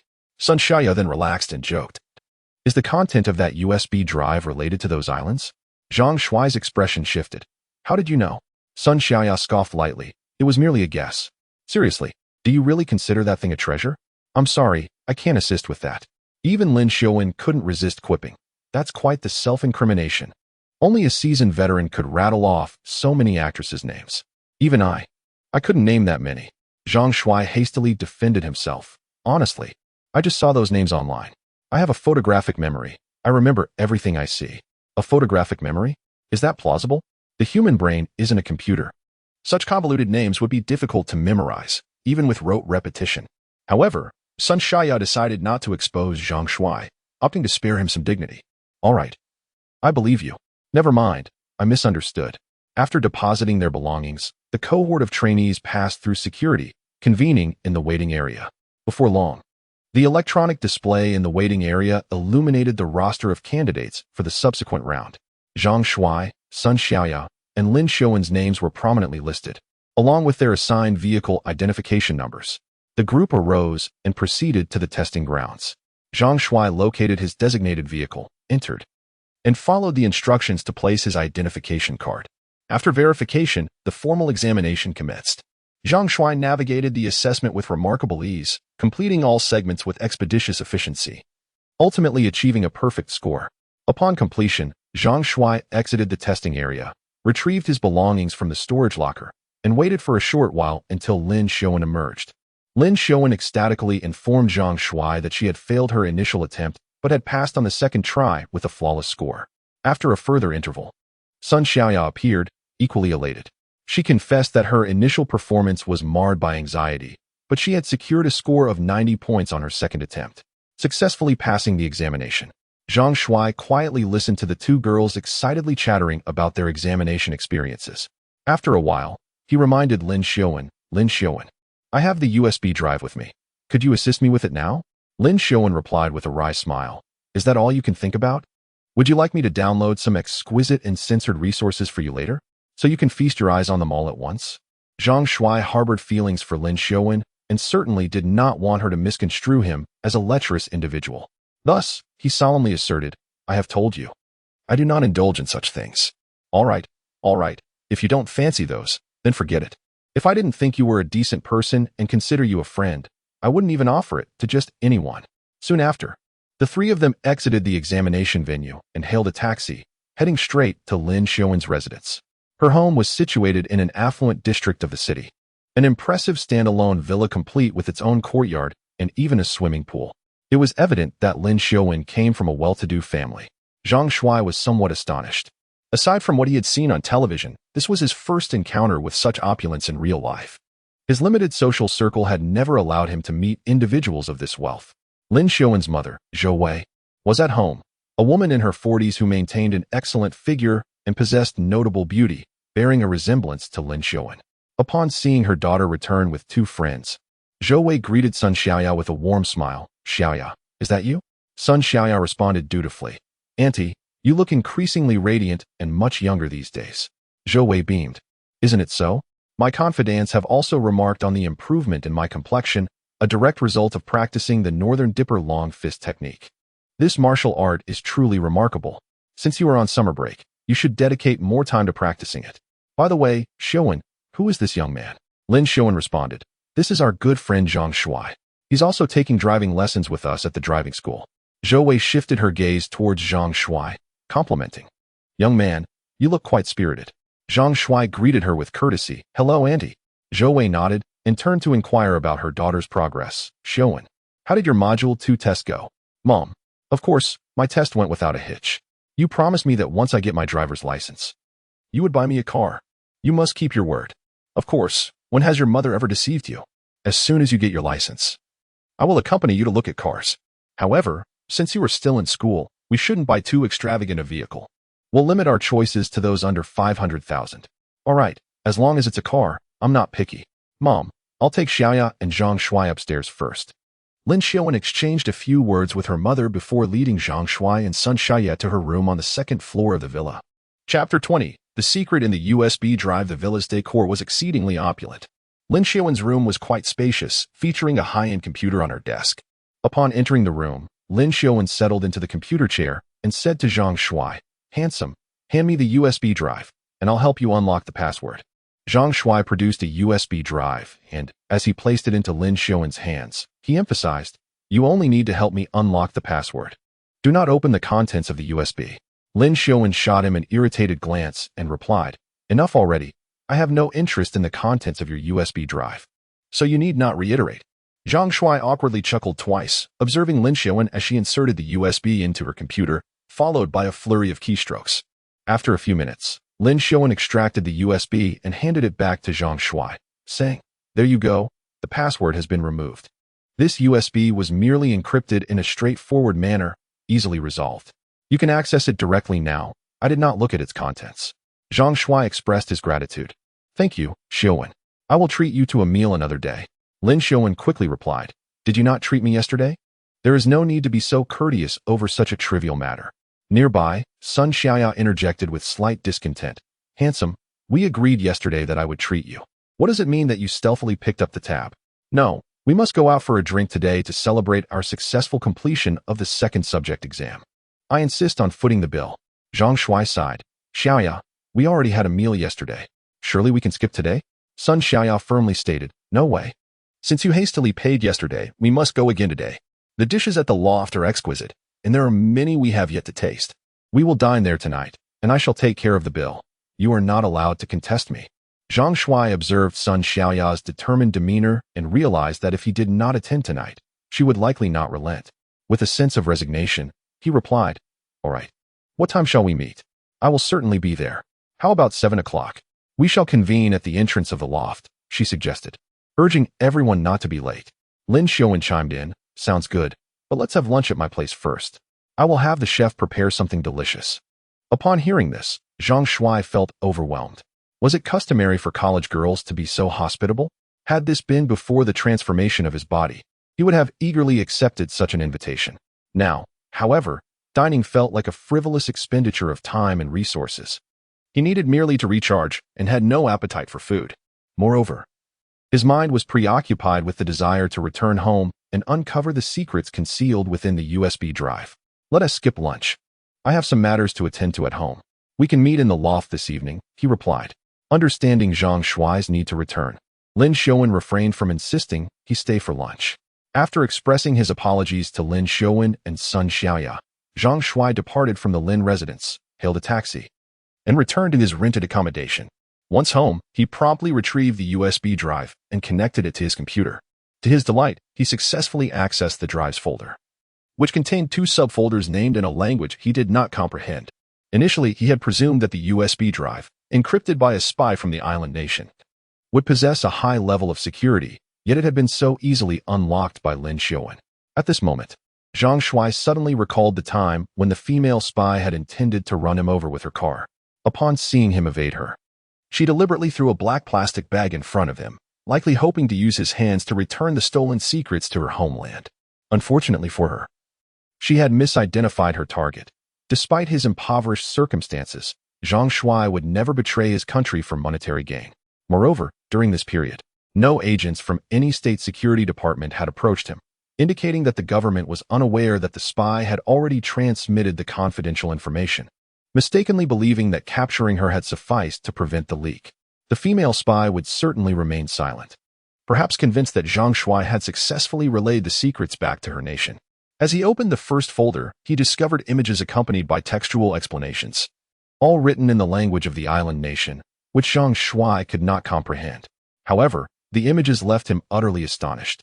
The first image depicted a corpse encased in a crystal coffin. It was a male body, entirely nude. Strangely, the individual possessed long, jet black hair and an imposing visage characterized by a square face and prominent earlobes, giving the corpse an eerily lifelike appearance. Regrettably, the explanatory text beneath the image was entirely foreign to Zhang Shuai, leaving him in the dark regarding the true identity of the person within the coffin. Yet, as he gazed at the peculiar corpse captured in the photograph, he was inexplicably reminded of a bizarre incident from his 12th year. At that time, while he and Wang Chang were exploring the mountains, they had witnessed a silver spacecraft floating in the sky above them. Just as they believed they had encountered an extraterrestrial vessel, a gust of wind swept through, and under the influence of a mysterious force, Zhang Shuai found himself soaring into the sky. Subsequently, Zhang Shuai found himself aboard the spacecraft. This extraterrestrial vessel was peculiar. It lacked the sophisticated electronic instruments typically seen in science fiction films, resembling more a dragon boat adrift in space. Then, Zhang Shuai beheld two extraterrestrials clad in golden robes. In truth, these two bore little resemblance to aliens. Their appearance was virtually indistinguishable from that of the Chinese, with yellow skin and dark eyes. The sole distinction was their long hair, coiffed and secured with a hairpin, reminiscent of ancient Chinese attire. Thereafter, with a mere wave of their hands, Zhang Shuai succumbed to unconsciousness. Upon awakening, he was afflicted with complete amnesia and abandoned atop a mountain, where he awaited his parents' discovery. Zhang Shuai was unable to recognize even his own parents, his memory utterly expunged, save for the recollection of the spacecraft and the two peculiar extraterrestrials. That fateful encounter irrevocably altered Zhang Shuai's existence. Following his amnesia, he was rendered speechless and illiterate. The villagers derided him as an imbecile, and his parents, fraught with discord, eventually divorced and established new families. Zhang Shuai was perplexed as to why the extraterrestrials he had encountered bore such a striking resemblance to Earthlings, particularly the Chinese. Over the years, he has encountered numerous accounts from individuals, both domestic and international, who claim to have witnessed UFOs firsthand. These narrations depict the unidentified flying objects as peculiar disc-shaped entities, and the extraterrestrial beings as bizarre creatures, starkly contrasting with his own encounters. Recently, Zhang Shuai has developed an insatiable curiosity regarding the true appearance of aliens. Upon viewing the image of the deceased man today, he was inexplicably reminded of the extraterrestrials he encountered years ago. Although the image merely presented a lifeless body, there was an undeniable aura or quality that bore an uncanny resemblance to the two aliens he had once met, a peculiar essence he could not quite articulate. The second image features an unusual deep blue garment that sparkles with starlight, resembling a long robe crafted from an unknown luminescent material. In the pitch-black night, This deep blue robe glimmers with brilliant star-like lights, reminiscent of costumes created through computer-generated effects. Beneath this image, there exists a lengthy description in an island language, which Zhang Shuai found utterly incomprehensible. The third image displays hundreds of fist-sized gray stones. Zhang Shuai recognizes these stones. He has one tucked away in his drawer, a remnant from the time the island's female spy discarded it alongside a USB drive and 200,000 in cash. The note left by the spy specified that the finder of the cash should hand over the USB drive and the gray stone to a certain individual from the island. This clearly indicates that these stones possess significant importance. Chapter 21. Extraterrestrials? The fourth illustration, however, left Zhang Shuai profoundly astonished. It depicted a somewhat yellowed parchment. Upon magnifying the image on the parchment, Zhang Shuai was intrigued to discover that it contained a set of martial arts techniques, accompanied by several peculiar characters. Although he could not decipher these characters, he found them reminiscent of the ancient scripts of the Dragon Kingdom, resembling oracle bone inscriptions. In the illustration, a small figure was demonstrating various stances, yet only a portion of the parchment was captured, revealing merely a dozen images. The martial art being practiced was none other than the Beta Changquan recently unveiled by the Dragon Kingdom government. This implied that the Beta Changquan was, in fact, derived from the records inscribed on this yellowed parchment. Contemplating the mysterious man's coffin alongside this parchment, Zhang Shuai couldn't help but wonder from which ancient tomb the Beta Changquan had been unearthed. The fifth illustration also showcased a parchment, which not only featured a chart depicting the acupuncture points of the human body, but also contained extensive passages of text. These writings appeared somewhat akin to the early oracle bone script of the Dragon Kingdom. However, Zhang Shuai could only perceive their resemblance without comprehending a single character. He was entirely unaware of the content conveyed by the lengthy passages inscribed upon the parchment. Nevertheless, the acupuncture chart marked all 360 points with these oracle-like inscriptions. Should there be an expert in ancient script to reference and translate these characters, the meaning contained within could likely be unraveled. Alas, Zhang Shuai found himself utterly unable to interpret the inscriptions. Consequently, he opened a second folder, only to discover it was filled entirely with lengthy passages in the language of the island nation, which he found even more incomprehensible. After examining the contents of the USB drive, rather than alleviating his inner perplexities, Zhang Shuai's curiosity only deepened. In order to clarify the contents of these two folders, Zhang Shuai deliberately downloaded a translation software and painstakingly translated the island nation's language sentence by sentence. After spending over an hour, he finally completed the translation. Gazing at the translated text, Zhang Shuai found himself engulfed in profound shock, his worldview experiencing a significant upheaval. The translation beneath the first image of a male corpse revealed, "This is the alien body brought back by the Dragon Nation's interstellar exploration team from Mars. It is unknown how many years have passed, yet the body shows no signs of decay. Currently, this body is housed in the Supernatural Phenomena Research Bureau of the Dragon Nation." The translation beneath the second image, featuring a deep blue starry robe, stated, "This is the attire originally worn by the alien corpse. This garment is remarkably extraordinary, impervious to water and fire, surpassing even the most advanced bulletproof vests. Not even a shell can inflict any damage upon it. Presently, this garment is also preserved and protected within the Supernatural Phenomena Research Bureau, withheld from public disclosure." Lastly, the translation beneath the image of numerous gray stones conveyed. These stones were also discovered near the alien corpse. Several instructors at the Research Bureau refer to these stones as spirit stones, as they contain a peculiar energy.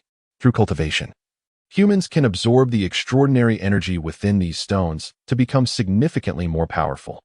The fourth image contains the translation of the island nation's text beneath the goatskin scroll of the Northern Dipper Long Fist, which reads, "This is the original Northern Dipper Long Fist manuscript released by the Dragon Country government, which has recently become popular on global social media." This goatskin scroll was also discovered next to an extraterrestrial cadaver. As all the tutorials can be found online, I didn't take any more photos. The translation of the island nation's language following the human acupoint diagram and the extensive oracle bone script in the fifth image states, "This goatskin scroll contains a miraculous cultivation technique." According to several instructors at the Research Bureau, this is a cultivation method known as the minor heavenly cycle art. Perfecting this technique can lead to immortality and the ability to summon wind and rain and soar through the clouds as an immortal. The translated content of the second folder is as follows. Yamamoto-kun, as per your instructions. I successfully passed the test of the 749 Bureau under the pretense of having chi sensation from practicing the Northern Dipper Long Fist, and entered the most mysterious 749 Bureau of the Dragon Country.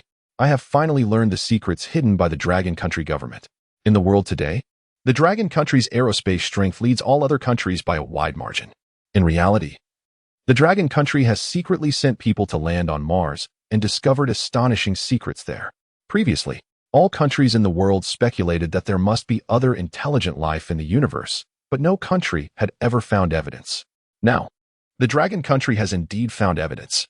However, everyone was wrong. Countless science fiction novels say that aliens' technology far surpasses Blue Star and that they possess interstellar warships capable of space jumps. In fact, aliens have not developed technology. They are all cultivating immortality.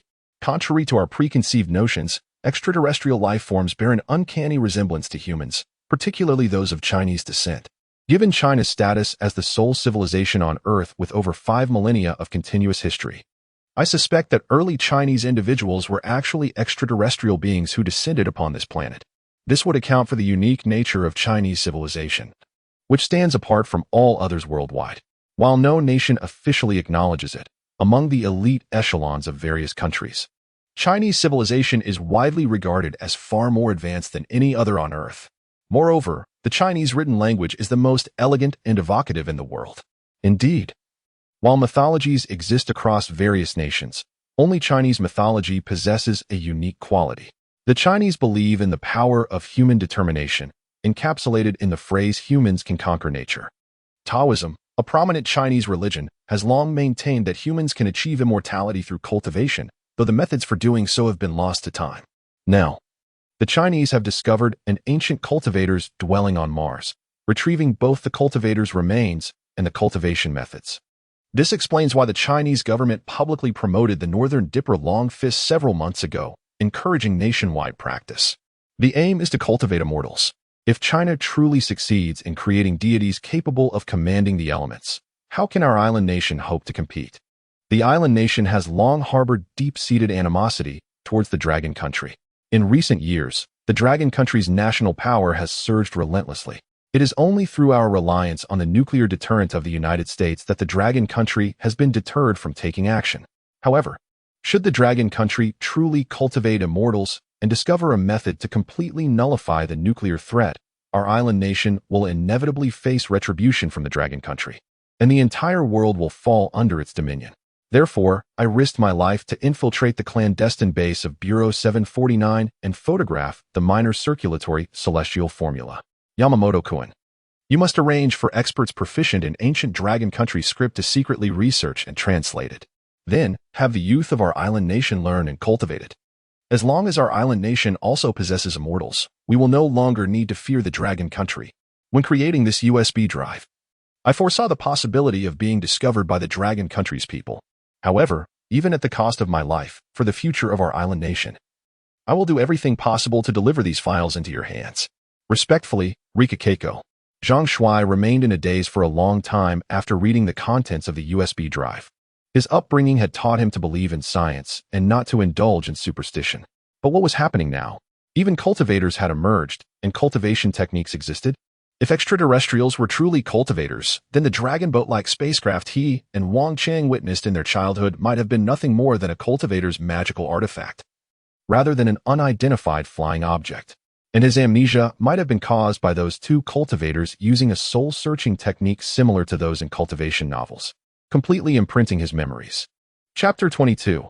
Ancient Philology. What left Zhang Shuai utterly speechless was the assertion made by the female spy from the island nation that the ancestors of the Dragon Kingdom hailed from an extraterrestrial civilization. If the people of the Dragon Kingdom proudly declared themselves as descendants of the dragon, did that imply that these so-called descendants were, in fact, progeny of aliens? Was it conceivable that the civilization of the Dragon Kingdom was merely an offshoot of an extraterrestrial culture that had drifted to Blue Star? Zhang Shuai found it perplexing that the Dragon Kingdom had only recently completed the Southern Gate project, yet here it was, already having set foot on Mars, a fact that had gone unreported in the news. Moreover, The island nation's spy claimed that the Dragon Kingdom government had unveiled the Beidulong Fist to select individuals with the potential for cultivation, intending to transform them into immortals. She even mentioned the existence of the Bureau for the Study of Supernatural Phenomena, also known as the legendary 749 Bureau, which was supposedly disbanded many years ago. The information disclosed within this USB drive was overwhelming, presenting a profound challenge to Zhang Shuai's worldview. It took him considerable time to digest this revelation. If the Little Shou Tian method truly held the key to attaining immortality, would that not catapult him, Zhang Shuai, to unimaginable heights? Regrettably, the Little Shou Tian method was inscribed entirely in ancient script of the Dragon Kingdom, a language he could not comprehend, unless he could enlist the expertise of a specialist well-versed in the ancient scripts of the Dragon Kingdom to decode and translate it. The contents of the Little Shou Tian method risked being exposed. Should the government trace it back to him, he would find himself in a predicament that would be quite troublesome to explain.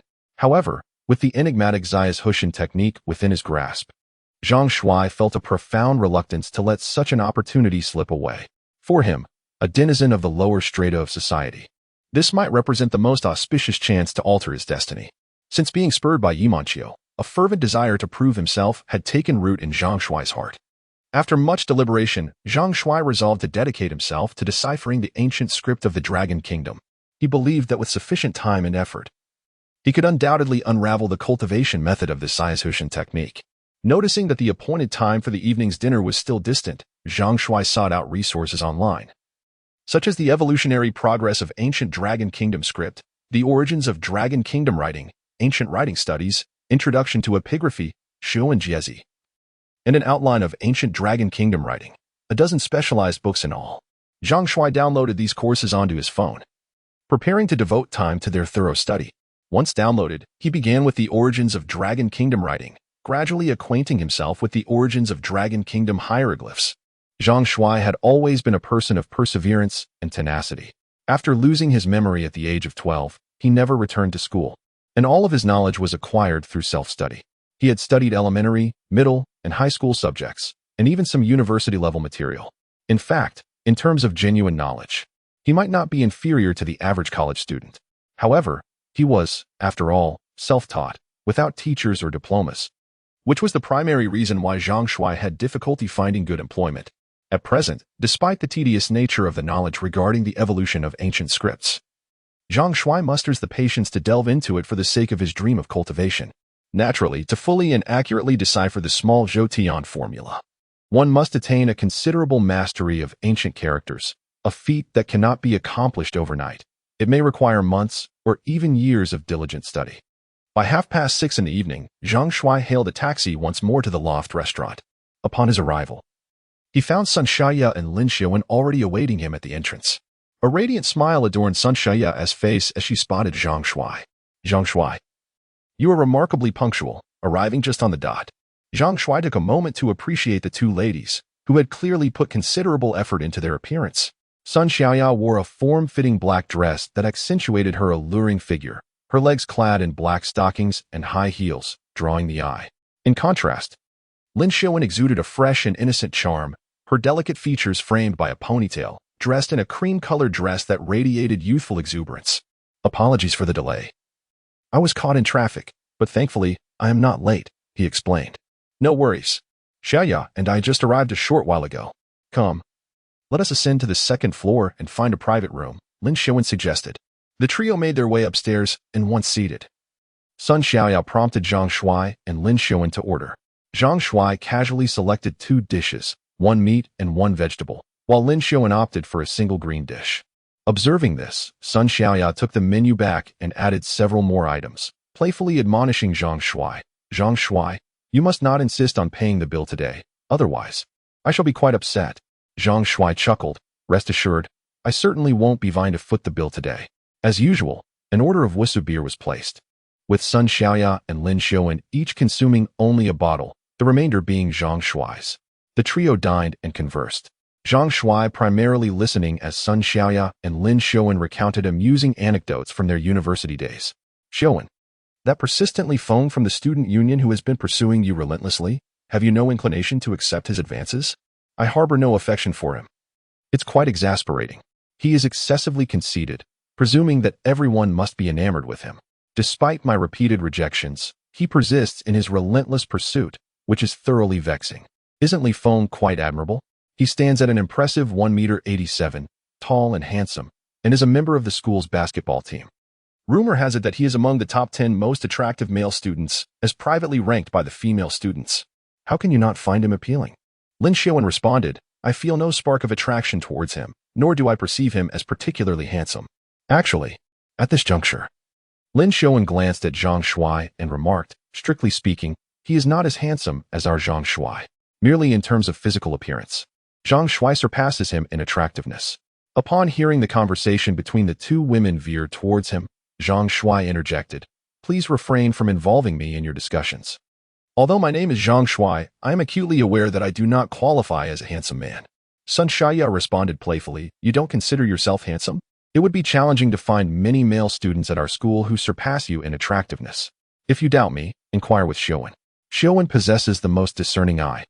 And if she acknowledges your handsomeness, then it must be unequivocally true. Zhang Shuai, reluctant to delve further into the topic, swiftly redirected the conversation. By the way, does your university offer a course in ancient philology? Sun Shaya replied, indeed, we do. Although our university may not be among the most prestigious in the country, our ancient philology program is ranked first among universities nationwide. Last semester, several of our mentors from this field were secretly summoned by the state to investigate and decipher a matter of immense national importance. Upon hearing this news, Zhang Shuai felt a stirring in his heart. Could it be that the government called upon these experts in ancient philology to unravel the secrets of the Xiaoshou Tianju? After all, if this cultivation technique were real, its significance to the nation would be profound, particularly for those in power who yearn for immortality and eternal wealth. For the authorities to decipher the Xiaoshou Tianju, it would be imperative to enlist the most specialized professionals, as any misstep in the practice of cultivation could lead to disastrous consequences, akin to Ouyang Feng's descent into madness while attempting to master the Nining Manual. Chapter 23. Are you a normal man? Zhang Shuai inquired. Does your university allow members of the public to audit classes? Sun Xiaoya asked in surprise. Are you interested in attending our ancient philology course? Zhang Shuai nodded, stating, I wish to acquire some knowledge. But why would you want to study such an obscure subject? Generally, only archaeology and history students opt for ancient philology. I have a keen interest in ancient scripts and wish to delve deeper into the subject. Sun Xiaoya furrowed her brow and remarked, generally speaking, only public elective courses or open classes allow for auditing. Courses in ancient philology are specialized and typically do not permit such attendance.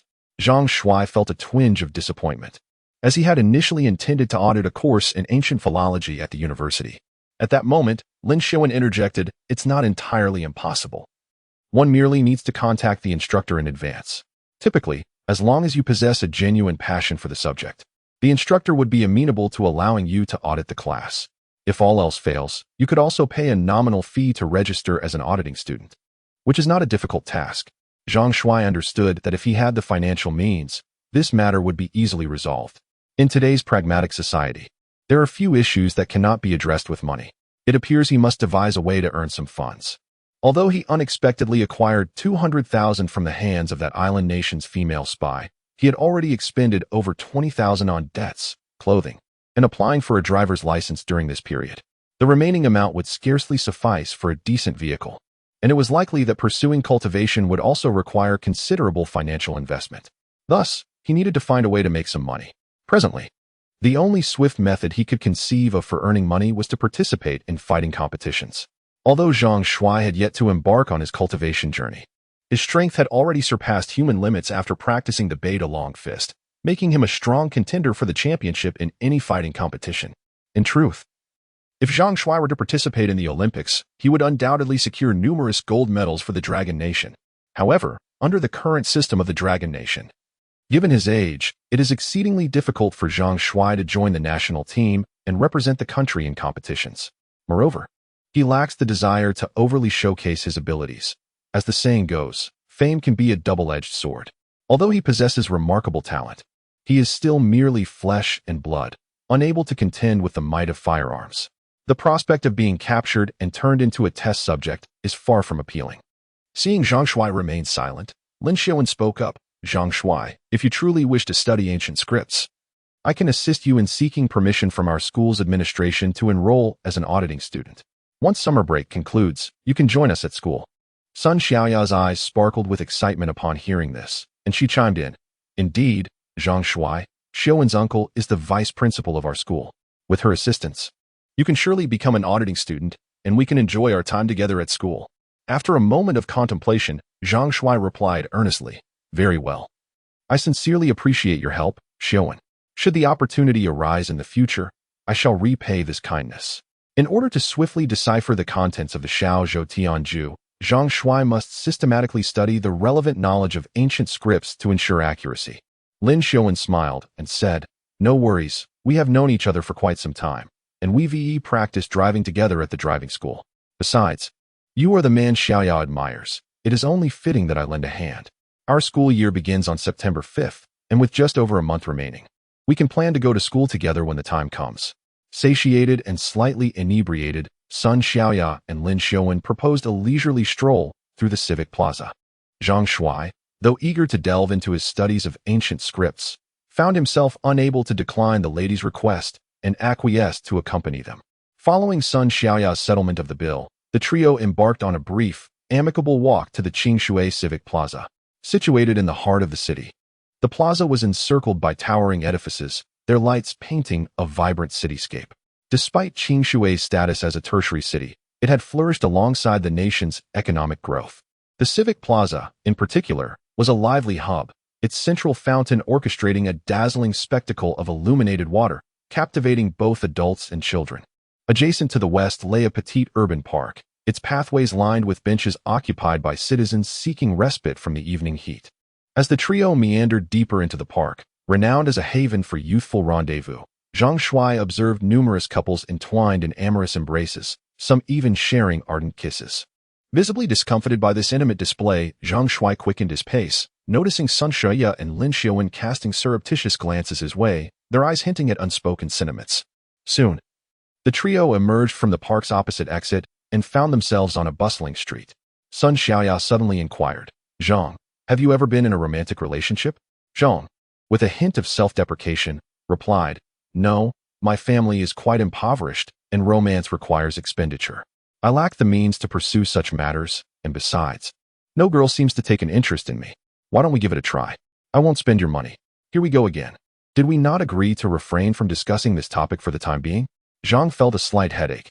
It was not that he harbored any aversion towards Sun Xiaoya, but rather he yearned for a love that was steadfast and enduring. Sun Xiaoya, being a privileged university student, would undoubtedly have parents who would not consent to her being matched with someone of his current status. The prospect of them ever being together seemed bleak. Furthermore, Zhang's mind was consumed with the little Zhou Tianju, and he wished to avoid distractions pertaining to romantic entanglements. Xiaoya, we agreed not to discuss this topic for now. Let's wait until we have gained sufficient understanding of each other before broaching it again. Upon hearing Zhang's words, a flicker of disappointment crossed Sun Xiaoya's eyes. But she quickly regained her composure. Oh, I truly do not know how to express my thoughts about you. The boys at school are also lecherous and utterly banal, eager to take me to bed at the slightest opportunity. Yet you, I have been so forward, and you remain as unmoved as a statue. I am beginning to doubt your normalcy as a man. At this moment, Lin Xiuwen suddenly burst into laughter, saying, Xiaoya. There is no doubt that Zhang is a perfectly normal man. Sun Xiaoya raised an eyebrow, casting a suspicious glance at Lin Xiuwen, and inquired, What is the matter? Have you tried it? Lin Xiuwen, flustered and irritated, retorted, What are you saying? Do not jest. Zhang Shuai is well versed in the realm of Japanese AV actresses. He must have watched quite a bit. If he were not an ordinary man, why would he indulge in such films? Sun Xiaoya suddenly understood, saying, Indeed. He seems to have a particular fondness for AV actresses. Is it that they possess a certain flair? At this point, Sun Xiaoya, her face flushed, gazed at Zhang Shuai and remarked, I say, Zhang Shuai, if you have any particular preferences, I would not be averse to accommodating you. Chapter 24. Rare resources. Upon hearing this, Zhang Shuai nearly lost his composure. Countless vivid scenes from the late-night films he had watched over the years flooded his mind. At 25, he remained a virgin, having never tasted the pleasures of a woman. To claim he was indifferent would be a falsehood, yet, despite his yearnings, He was resolute in not allowing his inner desires to harm Sun Xiaoya. Ahem, Xiaoya, please refrain from teasing me so. Just then, 3 young men, appearing to be in their 20s, approached, clad in floral shorts and bare-chested, reeking of alcohol. They seemed to have just finished a meal and partaken in some drinks. Their gait unsteady as they walked, laughing boisterously without regard for their surroundings. Upon spotting Zhang Shuai and his companions, the trio of bare-chested men halted, fixating their gaze on Sun Xiaoya and Lin Xiuan.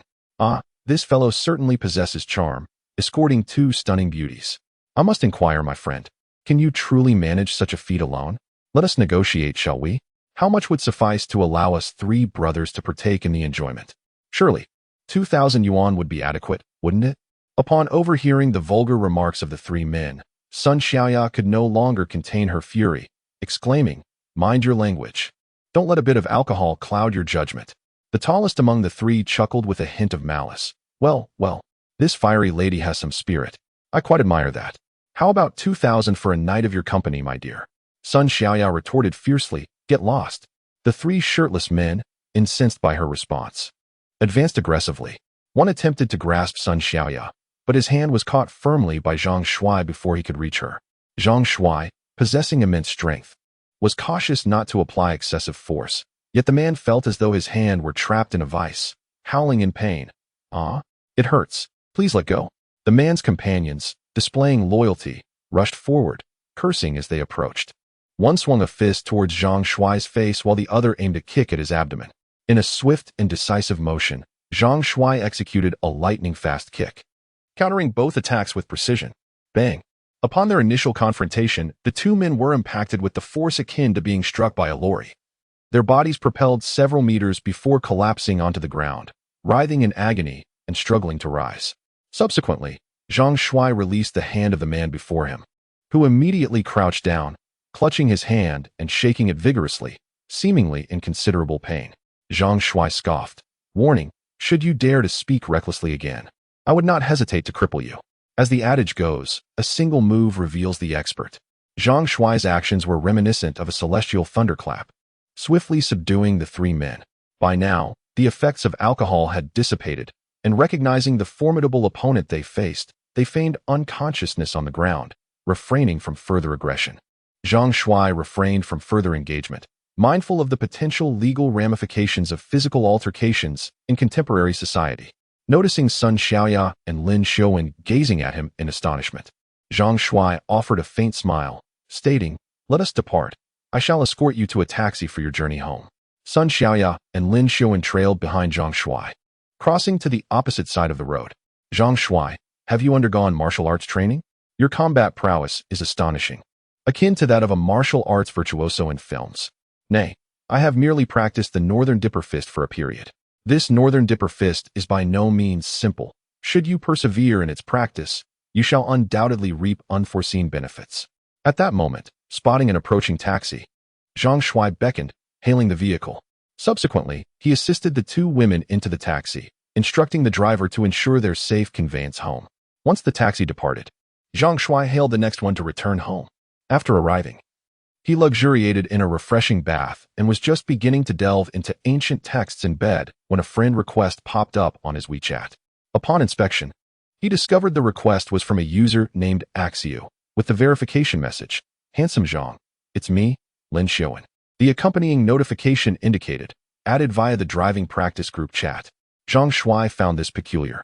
Hadn't she previously refrained from adding him out of concern for Sun Xiaoya's potential misunderstanding? Why the sudden change of heart? Harboring a certain fondness for Lin Xiuan and curious about her intentions, he promptly accepted her friend request. Immediately upon acceptance, Lin Xiuan sent a message, "Zhang, are you asleep?" Zhang Shuai mused to himself, "Isn't that a rhetorical question? How could I have accepted your friend request if I were asleep?" "Not yet, Xiuan. What's up?" he replied. "I feel like having a drink. Could you come out and join me? Didn't you already have some wine at dinner? You should get some sleep. It's not good for girls to drink too much." "Oh, please. I can't sleep. I want to drink. If you come, I'll download my treasured collection of Japanese adult films and give them to you. These are real gems, resources you can't find online. Wouldn't you want them? I'll give them to you as long as you have a drink with me." Zhang Shuai was rendered speechless. He felt he had been unjustly implicated.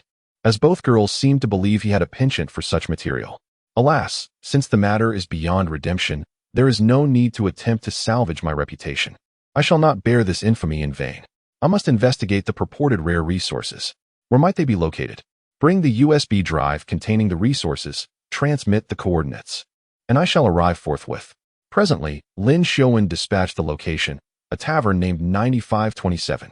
Zhang Shuai promptly arose, donned his attire, descended the stairs, and hailed a taxi, making haste towards the aforementioned establishment. Scarcely a quarter of an hour elapsed before Zhang Shuai stood before 9527. He conveyed a message to Lin Xiaowen. I have arrived. Have you? Swiftly, Lin Xiaowen responded. I am in booth 8. Join me. Zhang Shuai entered the bar. The liquor display behind the bar was truly impressive.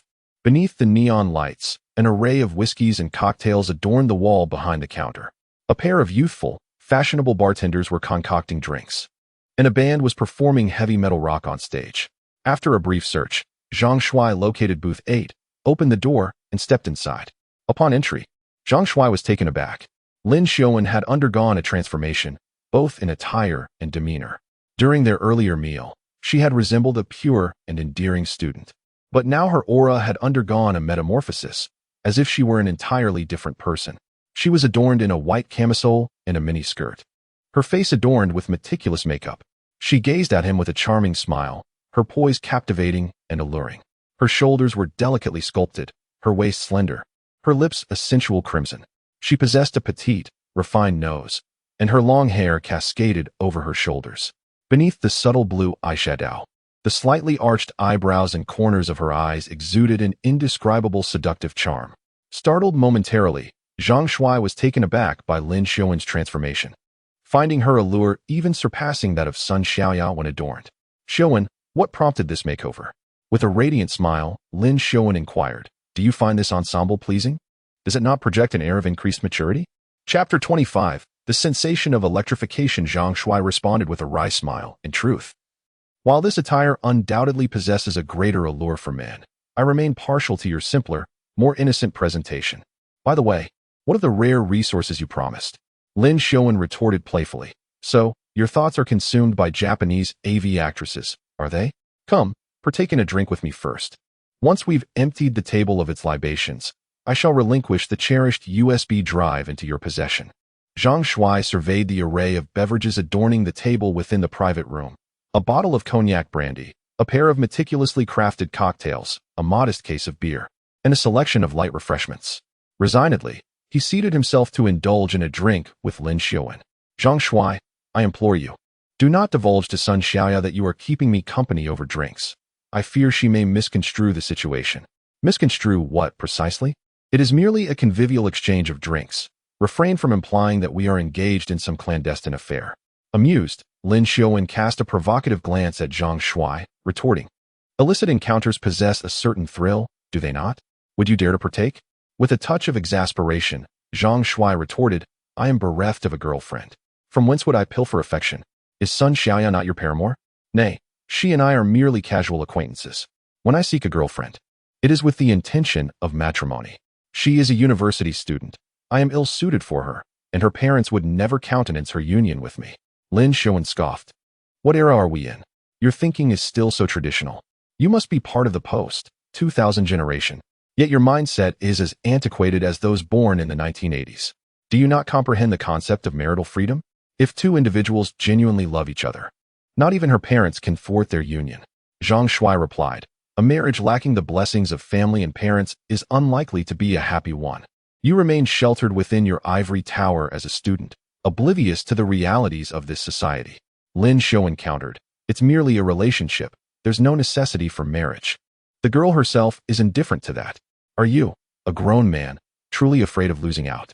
Zhang Shuai elucidated, it's not that I fear loss. Rather, I wish to avoid causing her any harm. That is my principle in life.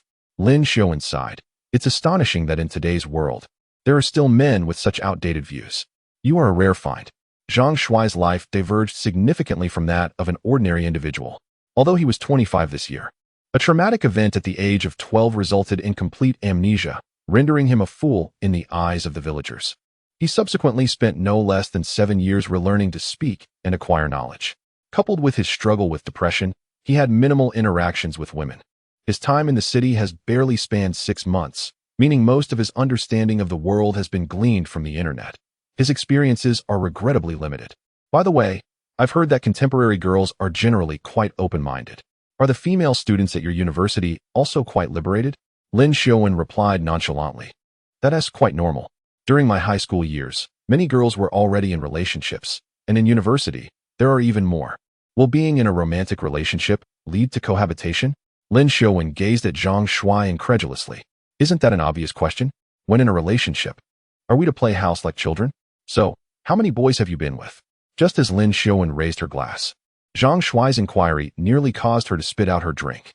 Isn't that a rather direct and impolite question? Hey, we know each other well enough, so why not share? I'm merely curious. Lin Xiaowen rolled her eyes and replied, I haven't been with anyone. What about Sun Xiaya? I'm not sure, but she did have a boyfriend in her freshman year, and they eventually broke up. Zhang Shuai frowned.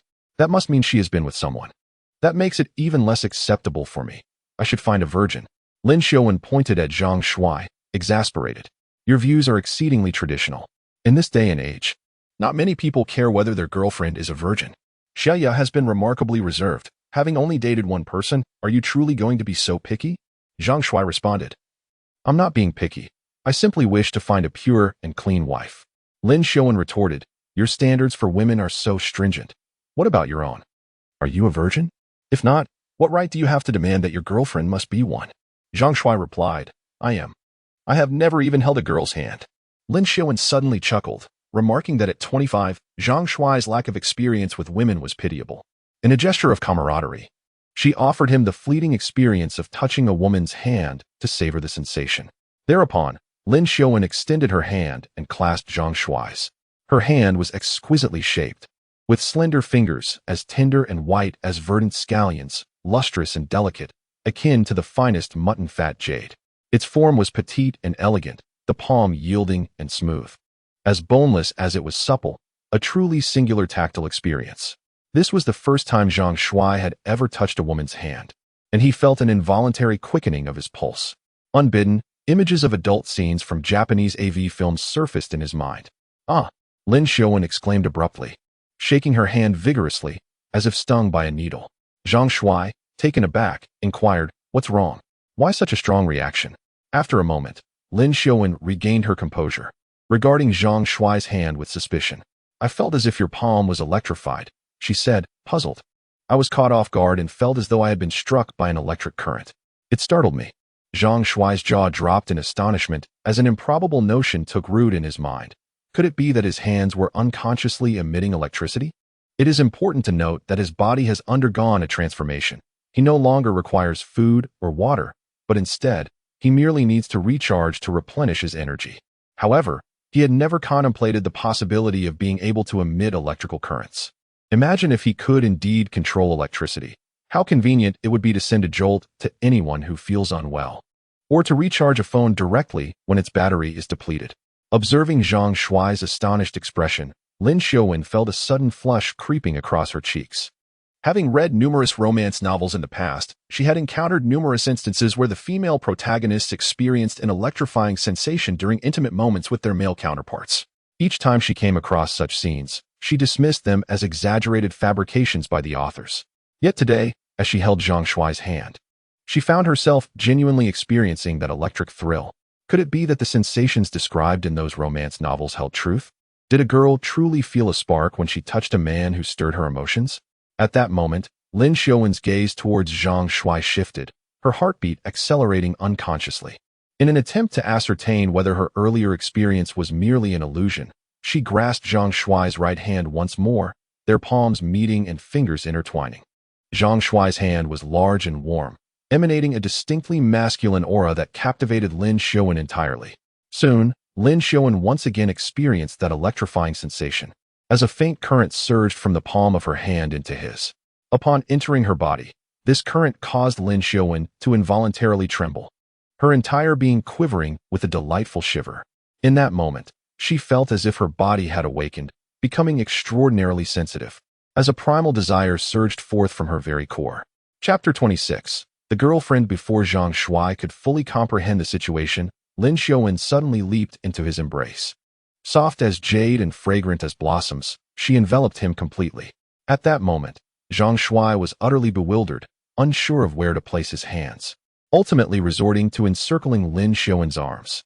Her skin was supple and smooth, emanating a captivating fragrance that intoxicated him. However, what truly left Zhang Shuai in a state of shock was when Lin Xiaowen unexpectedly leaned in and pressed her lips against his. The sensation of her warm, moist lips, sweet with a hint of alcohol, ignited a whirlwind of confusion within him, as her daring tongue forcefully pried open his lips. At that instant, Zhang Shuai was completely dazed. Indeed, he was a novice, untainted in matters of intimacy, as innocent as a blank canvas. Yet, here was this woman, embracing him and kissing him without a hint of hesitation. What made it even more bewildering was that he had harbored feelings for her prior to this moment, leaving him utterly defenseless. Although Lin Xiaowen's soft and alluring tongue was a delightful experience, this boldness was overwhelming. She had brazenly seized his first kiss without so much as a word of consent. It was nothing short of thievery. As a grown man, Zhang Shuai was taken aback by a woman's unsolicited kiss.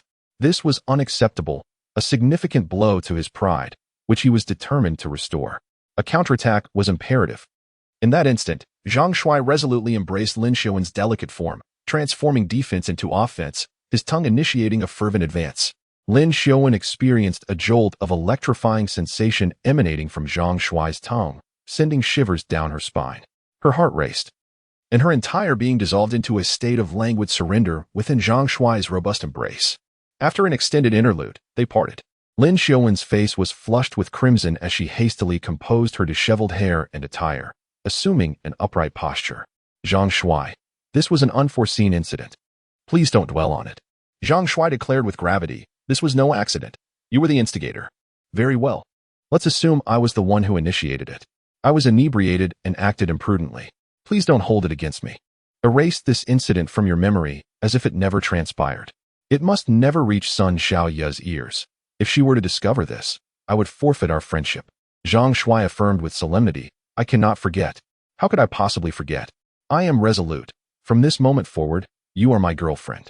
I shall never permit you to marry another man, for you have taken the initiative to kiss me. Having provoked me, you must bear the responsibility. No, this cannot be. It is utterly impossible.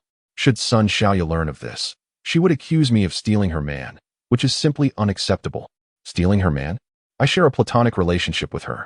I have made no promises, nor do I owe her anything. Therefore, you needn't be apprehensive. Simply communicate your feelings with clarity. How can this be elucidated? You fail to comprehend. From her perspective, she has already conveyed her affections for you. Consequently, as a dear friend, I cannot and should not vie for your attention. Should I become your girlfriend, she would harbor profound resentment towards me. I implore you, do not place me in such a predicament. How does this cause you such distress? Does her affection for me necessitate my reciprocation?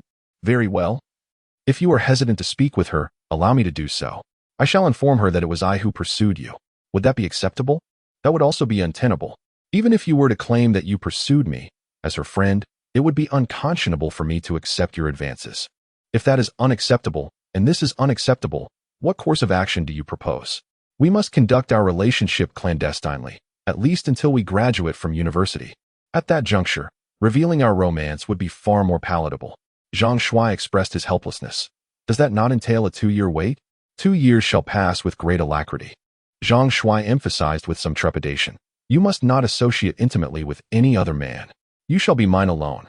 Lin Xiaowen chuckled. How domineering you are. Rest assured, I harbor affection for none but you.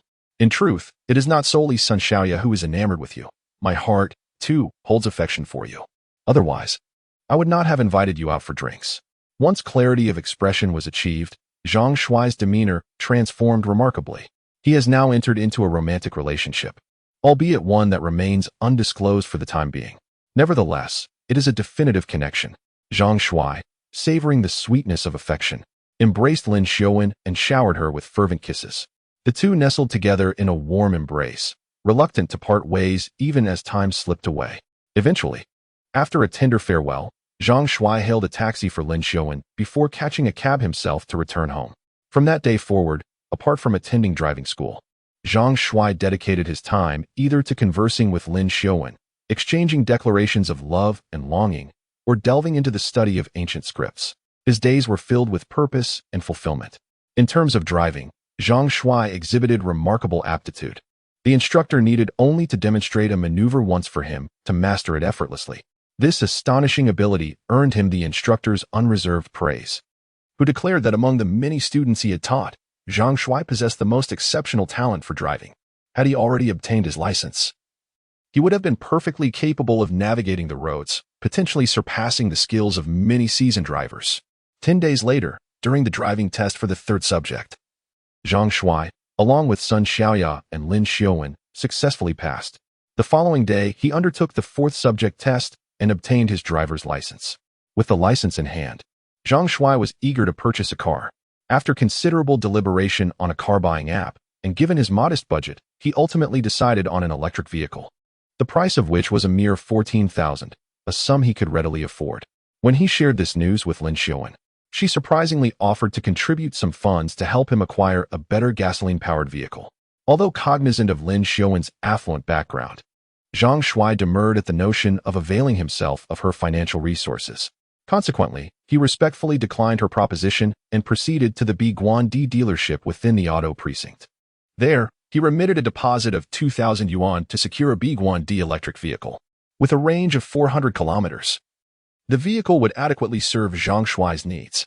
The dealership stipulated a fortnight for processing the vehicle's registration and delivery, which, fortuitously, would coincide with the commencement of Lin Xiuwen's academic term. In the ensuing weeks, Zhang Shuai and Lin Xiuwen furtively rendezvoused on several occasions, their affections for one another deepening with each encounter.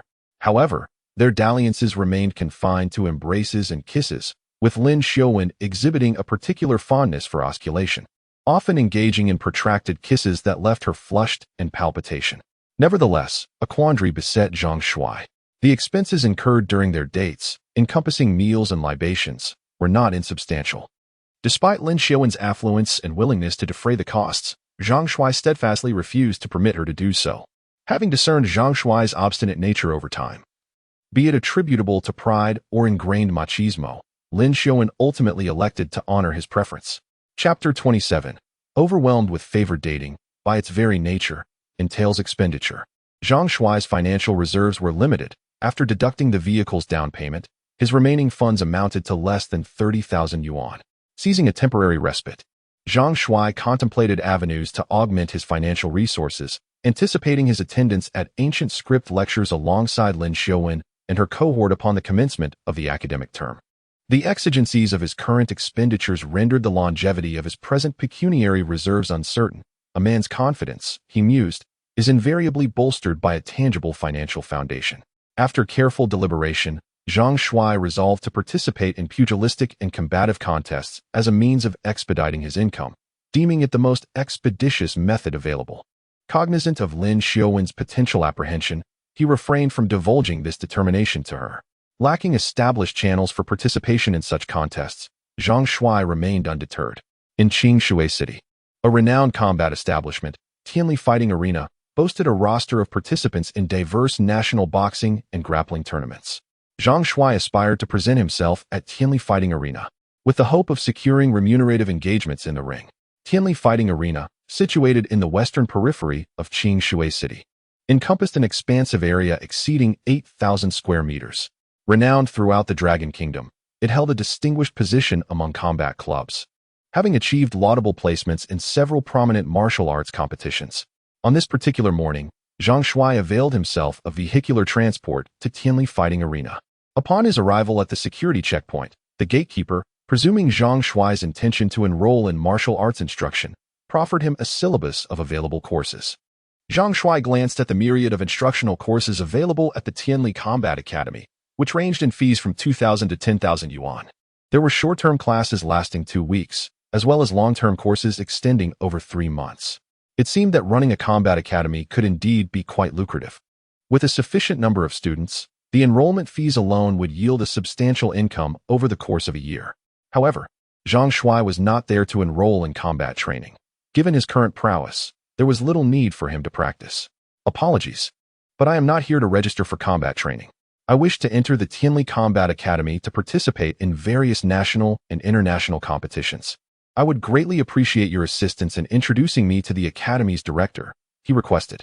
The security guard was taken aback, his skeptical gaze scrutinizing Zhang Shuai from head to toe. Have you trained in combat or martial arts prior to this? He inquired. Zhang Shuai chuckled. You could say I have had some training. With that, he produced a pack of Furong Wang cigarettes from his pocket and offered it to the guard. Brother, please help me get in touch with the Academy's director. I intend to discuss this matter with him. The guard hesitated. This was the first time he had encountered such an abrupt approach. Typically, when a combat academy sought skilled competitors, it was the director who reached out to renowned fighters within the community. It was rare for someone to seek them out directly. Moreover, as merely a security guard, he felt he lacked the authority to contact the director. Nevertheless, considering the pack of Furong Wang in hand, he decided to make an exception. Well, I can't make such decisions myself. I'm just a security guard without the authority to contact the director. You should head to the front desk and ask them to assist you in reaching the director, he advised. Under the guidance of the security guard, Zhang Shuai entered Tianli Fighting Arena and arrived at the first-floor lobby. The receptionist, a young woman of about 25 or 6, was surprised to hear Zhang Shuai's purpose. Nevertheless, she dutifully called the curator. The curator of Tianli Fighting Arena, Huang Tianli, had won the international fighting competition twice and numerous domestic combat championships. After retiring, Huang Tianli returned to his hometown and founded Tianli Fighting Arena. He also hired a world-class boxing king with a gold belt as the head coach of the fighting arena, and several assistant coaches were also experienced masters of boxing and fighting. After more than 10 years of development, Tianli Fighting Arena has become a well-known name in the industry. Yesterday, Huang Tianli had just attended a meeting organized by the Bureau of Culture, Sports, and Tourism. At this moment, he was extremely puzzled by the inexplicable orders from the leaders of the Bureau of Culture, Sports, and Tourism.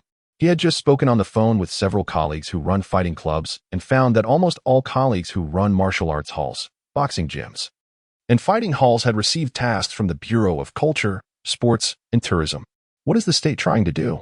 Why is it promoting Beidou Chongquan with such great intensity?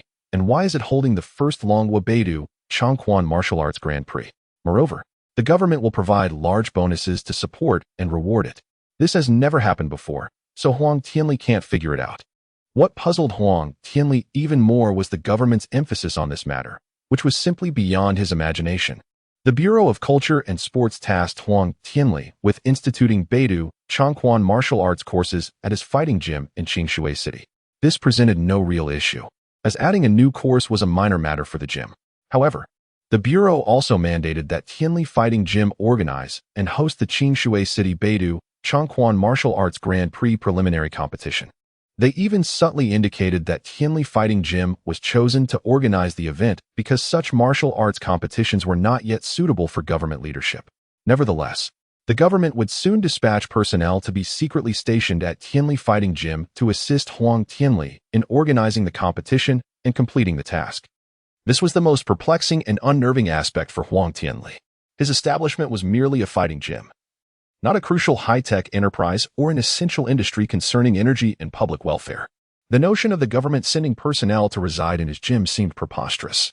Had the Bureau of Culture and Sports leaders not stated it explicitly during a meeting, Huang Tianli would never have believed such an absurd proposition. The prospect of government specialists residing at his gym filled Huang Tianli with apprehension. Fighting clubs like his invariably had shady aspects. For instance, he had previously dispatched individuals to participate in underground black boxing matches, reaping considerable profits. With government personnel stationed there, such underground black boxing matches would undoubtedly have to cease. At that moment, Huang Tianli received a call from the front desk, informing him that a young man was in the lobby to see him. A sense of unease washed over Huang Tianli. His initial thought was whether this individual was dispatched from the Bureau of Culture and Sports. Could it be possible that they moved this swiftly? A meeting was convened just yesterday. Could they have dispatched someone today? Regardless, Huang Tianli dared not delay. He promptly descended to the lobby on the first floor. Upon seeing the young man mentioned by the receptionist, Huang Tianli was perplexed. The young man did not exude the aura of a government official. Nevertheless, Huang Tianli courteously invited Zhang Shuai into the reception room and personally prepared a cup of tea for him. Sir, what brings you to Tianli Fighting Arena? Zhang Shuai was somewhat overwhelmed by the attention. The director of this fighting arena could be regarded as a successful individual. His wealth, within the entirety of Clearwater City, could be considered within the affluent echelon. Yet, the director treated people with such warmth and humility. It seemed that the success of every successful person was not accidental. Director Huang, I wish to join Tianli Fighting Arena to participate in various combat competitions. Please believe that I can certainly bring considerable profits to Tianli Fighting Arena. Huang Tianli was taken aback. This person was not dispatched by the government. Participate in combat competitions? Which club were you previously with? Which events have you participated in? I have not previously been a member of any combat club, nor have I participated in any events. However, Director Huang can test my strength. I assure you that you will not be disappointed. Huang Tianli was somewhat displeased. A novice with no experience wanted to participate in combat competitions? He truly did not value his own life. Have you practiced combat before? No. Have you ever practiced martial arts, such as Bajikwan, Xingyikwan, Taekwondo, Jeet Kune Do, or karate? I have practiced Beta Chongquan. Does that count? Huang Tianli was dumbfounded. Beta Chongquan was practically the same as calisthenics. What use was that? Young man, combat is not as simple as you imagine. Without experience, it's impossible to compete. I advise you to study diligently for a few months. If you genuinely aspire to this profession, you can enroll in my Tianli Fighting Gym. If you demonstrate talent and perform well, you might have a chance to make a living from it. The gym owner, true to his business acumen, seized the opportunity to promote his gym while turning him down. However, how could Zhang Shuai possibly enroll in a fighting class? He was a man destined for immortality. Even if he hadn't begun his cultivation, his strength was unmatched. Could any world-class boxing champion withstand a single punch from him? Mr. Huang, I am not here to enroll in a fighting class. I mentioned that I have practiced Beta Chongquan, and it seems you don't hold it in high regard? Huang Tianli's heart skipped a beat. Beta Chongquan was promoted nationwide by the government. This kid was trying to pin the blame on him for looking down on Beta Chongquan. This was unacceptable. He couldn't bear this responsibility. Young man, do not speak foolishly. I harbor no disdain for Beta Chongquan. It is indeed a commendable martial art for physical fitness, and presently, many individuals across our great nation are practicing it. However, it is merely a means of exercise. Combat tournaments demand practical application, which diverges from your assumption. Director Huang, you may underestimate Beta Chongquan. Do you genuinely believe it is solely a fitness regimen? In truth, Beta Chongquan is far more formidable than you realize. Styles such as Bajikwan, Xingyikwan, as well as karate and taekwondo, pale in comparison to it. If you are skeptical, you may test my prowess. In pursuit of monetary gain through martial arts competitions, Zhang Shuai has no choice but to vigorously promote himself. As for Huang Tianli, he has dabbled in Beta Chongquan. However, to him, it is akin to mere calisthenics, lacking the essence of genuine martial arts. He possesses no inclination to assess Zhang Shuai's capabilities and, growing somewhat impatient, states, "Young man, it is best you return. I have no time to indulge your frivolous pursuits. You have no experience in combat. This is not a suitable environment for you, and I cannot permit you to compete." With a hint of reluctance, Zhang Shuai asserted, "While I may lack formal combat training, my prowess in a brawl is considerable. I dare say I could fell even world-class pugilists with a single strike. Allowing me to represent your fight club in the competition would undoubtedly yield substantial profits for your establishment. A mutually beneficial arrangement, indeed." Skeptical of such bombast, Huang Tianli retorted with derision, "You challenge world-class boxers? Surely you jest. A single blow would render you unconscious. Begone, I have no time for such foolishness." Zhang Shuai countered with dissatisfaction, "Why not assess my abilities firsthand? If, after a trial, you remain unconvinced of my capabilities, then you may dismiss me. A mere trial would scarcely occupy your time. Grant me an opportunity, and in turn, grant your fight club an opportunity. Assuredly, you shall not be disappointed." Visibly exasperated by Zhang Shuai's relentless persistence, Huang Tianli resorted to intimidation, exclaiming, "Are you certain you wish to proceed with this trial? Should you sustain an injury, do not hold me accountable." Zhang Shuai reassured him, "Fear not, should I be injured, I shall attribute it solely to my own lack of skill and shall not hold your fight club responsible." Seeing this, Huang Tianli intended to give Zhang Shuai a lesson. While he wouldn't dare inflict serious harm, he felt compelled to make the upstart suffer a little. After all, the young man had brazenly come to jest at the fight club and wouldn't leave when asked. "Very well, follow me to the combat arena on the 3rd floor." Elated, Zhang Shuai, despite sensing Huang Tianli's impatience and irritation, had successfully persuaded him to grant an opportunity to showcase his prowess. Convinced that once Huang Tianli witnessed his capabilities, the prospect of lucrative opportunities would be inevitable, Zhang Shuai eagerly followed Huang Tianli to the third floor. Here, a series of professional training venues were situated. Within one of the rooms, a regulation combat arena was set up, complete with protective mats on the floor and a fixed safety net surrounding the perimeter. Huang Tianli, having removed his shoes, stepped into the center of the arena and declared, "Young man, shed your shoes and enter.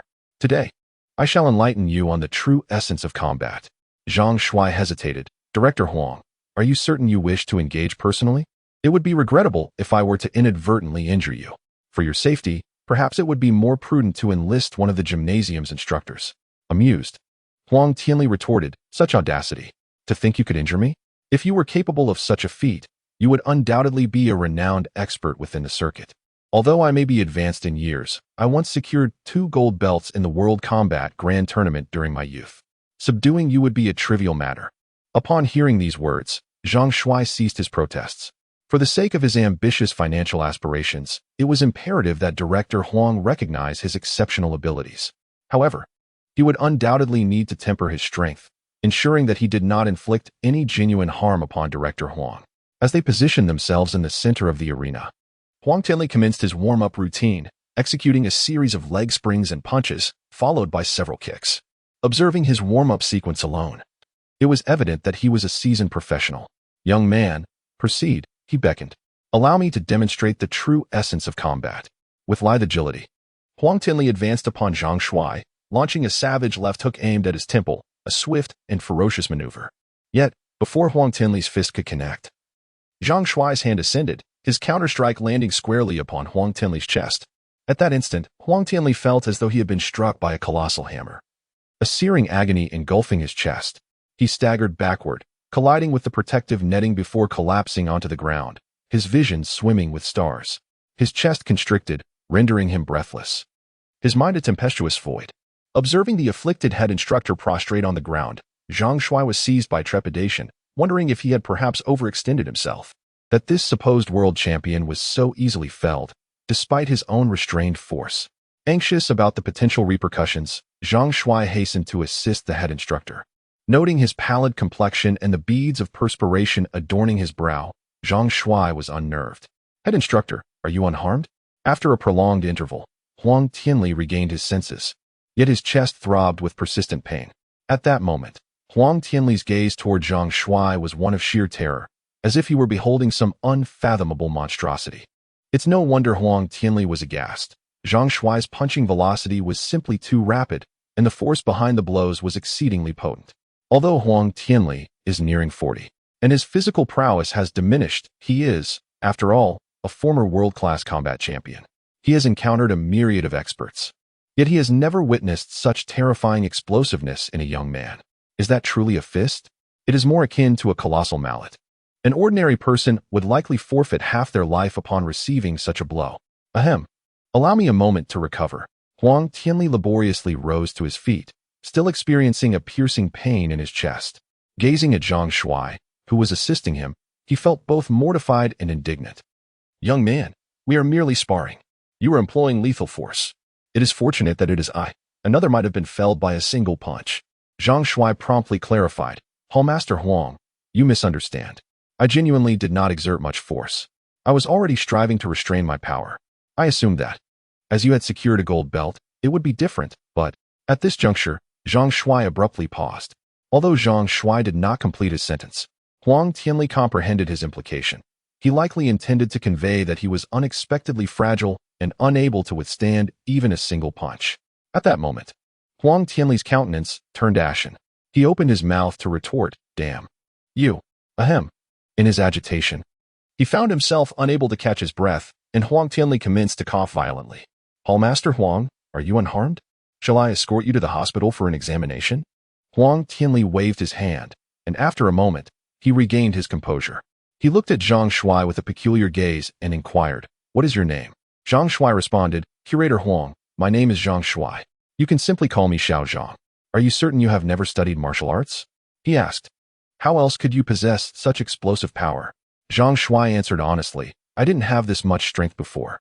It was only after practicing the beta long fist that I suddenly felt my strength increase significantly. Huang Tianli found it hard to believe. Isn't the beta long fist a form of exercise? He mused. How could it have such a miraculous effect? At that moment, Huang Tianli recalled the nation's emphasis on the beta long fist and the importance the leaders placed on it at the meeting he attended at the Bureau of Culture and Sports yesterday. An unbelievable thought surfaced in his mind. Could the beta long fist truly possess miraculous effects? Is it a legendary divine skill inherited from ancient China? Which is why the government is promoting it so vigorously and even sending staff to reside in his fighting gym. Seeing that Huang Tianli was silent, Zhang Shuai couldn't help but ask, Curator Huang, could you arrange for me to participate in a few matches? I'm sure I can earn money for the Tianli fighting gym. Upon hearing this, Huang Tianli's heart stirred. With this young man's formidable strength, as long as he provided a little guidance on the rules of boxing or fighting competitions, he could indeed represent the Tianli fighting gym in matches. With his strength, becoming a world boxing champion would be a certainty. In this way, his Tianli fighting gym would become the most well-known fighting club in the country. With such terrifying strength, wouldn't he be a fool not to sign him? Very well. In that case, we can proceed with the contract. It will be a 3-year agreement, during which you will exclusively render your services to Tianli Fighting Gym. We guarantee a minimum of 30 matches per year, with a 50-50 split of the prize money. Upon hearing about the 3-year commitment, Zhang Shuai promptly responded, Master Huang, I cannot sign a contract. I only have a fortnight available, as I have other commitments afterward and will be unable to participate in further combat sports. Therefore, I was wondering if you could arrange for me to participate in underground black market fights. My sole intention is to earn some money within this 2-week period. Zhang Shuai's mind was preoccupied with cultivating immortality, and he had no intention of pursuing a long-term career in the fighting arena. He never considered becoming a professional fighter. His only aim was to make some money. In his view, Tianli Fighting Gym, as one of the most reputable combat sports clubs in the country, undoubtedly had connections to participate in underground black market fights. Huang Tianli was incensed and exclaimed, Zhang, what do you mean by this? How can you compete without a contract? With only half a month, how am I supposed to arrange matches for you? Zhang Shuai was somewhat disheartened and reluctantly said, in that case, never mind. If it cannot be arranged, I shall take my leave. I apologize for disturbing you today, Master Huang. Just as Zhang Shuai was about to depart, Huang Tianli suddenly called out, hold on. Zhang Shuai paused and inquired, Master Huang, is it possible to arrange something? Huang Tianli pondered and said, would you be open to competing in matches abroad? Your opponents would likely be highly skilled combat experts, and there could be a risk to your life. However, the prize money for such underground fights is substantial. If you are willing to accept this, I will find a way to make arrangements. Zhang Shuai remarked, I fear no expert. The crux of the matter is that I lack a passport. How can I travel abroad? Huang Tianli responded, no worries. I will arrange for someone to assist you in obtaining a passport. It can be processed within a few days. I shall endeavor to secure several competitions for you. Shall I? As for the prize money, we will split it 50-50. Zhang Shuai had no objections to this arrangement. Despite his prowess, he lacked connections, and sharing the earnings was only fair. All right then, let us exchange WeChat contacts, said Huang Tianli. I will promptly arrange for someone to help you with your passport. Zhang Shuai immediately exchanged WeChat details with Huang Tianli and provided his phone number. After a brief phone call, Huang Tianli accompanied Zhang Shuai downstairs to the reception area, where they waited for a short while. Soon, a tall woman in her 30s entered the room. Mr. Huang, who is here to apply for a passport? Huang Tianli pointed to Zhang Shuai and said, Xiao Yu, please assist him in obtaining a passport along with a round-trip visa to the United States. A short-term visa for 2 weeks will suffice. My only request is that it be expedited. The woman nodded, understood, but the fees may be slightly higher. A little extra is not an issue. Please proceed with the application, Huang Tianli replied. Following this, Zhang Shuai accompanied the woman named Pan Xiaoyu to the immigration office, where he filled out forms, had his photo taken, and provided fingerprints, a process that took him over half an hour. After a cursory online search, Zhang Shuai discovered that passport processing typically takes between 7 and 20 days. Following passport acquisition, a visa application at the U.S. Embassy is also required. Under normal circumstances, 15 days would undoubtedly be insufficient, which elucidated Huang Tianli's initial displeasure upon learning of the time constraint. However, according to Pan Xiaoyu, she could expedite the entire process within 5 days, alleviating Zhang Shuai's concerns. Despite his relative lack of worldly experience, Zhang Shuai suspected some behind-the-scenes maneuvering. It was evident that Pan Xiaoyu specialized in such matters, and her assurance of a 5-day turnaround suggested that she could indeed deliver. Zhang Shuai simply needed to await the outcome. Chapter 30. Assessing one's strength. On August 22nd, Zhang Shuai and Huang Tianli boarded a flight to the United States. This marked Zhang Shuai's inaugural flight. His passport and visa were successfully obtained in 7 days, thanks to Pan Xiaoyu's assistance. Huang Tianli personally accompanied him on this trip to the United States. Their destination was Las Vegas, the renowned gambling capital of the world. Upon arrival, a Chinese-American man in his late 30s greeted them in a Mercedes-Benz G-Class. "Lao Huang, is this the expert you mentioned?" The man inquired, his gaze fixed on Zhang Shuai, his eyes betraying skepticism. Huang Tianli reassured him, "Rest assured, his strength surpasses your imagination. Simply arrange as many matches as possible during these few days, and you will receive your full commission." Subsequently, Huang Tianli introduced Zhang Shuai. "This is Situ Changtian, a member of the overseas Hongmen, whom you may address as Brother Situ. He possesses extensive knowledge of the underground boxing scene in the United States, and it is through his assistance that we have arranged this underground match." Zhang Shuai scrutinized Situ Changtian, having heard whispers of the overseas Hongmen from various domestic media outlets. Situ Changtian appeared to be around 35 or 36 years old, with a slightly plump physique, a full beard, and long hair adorned with numerous tattoos, presenting an image that was far from conventional.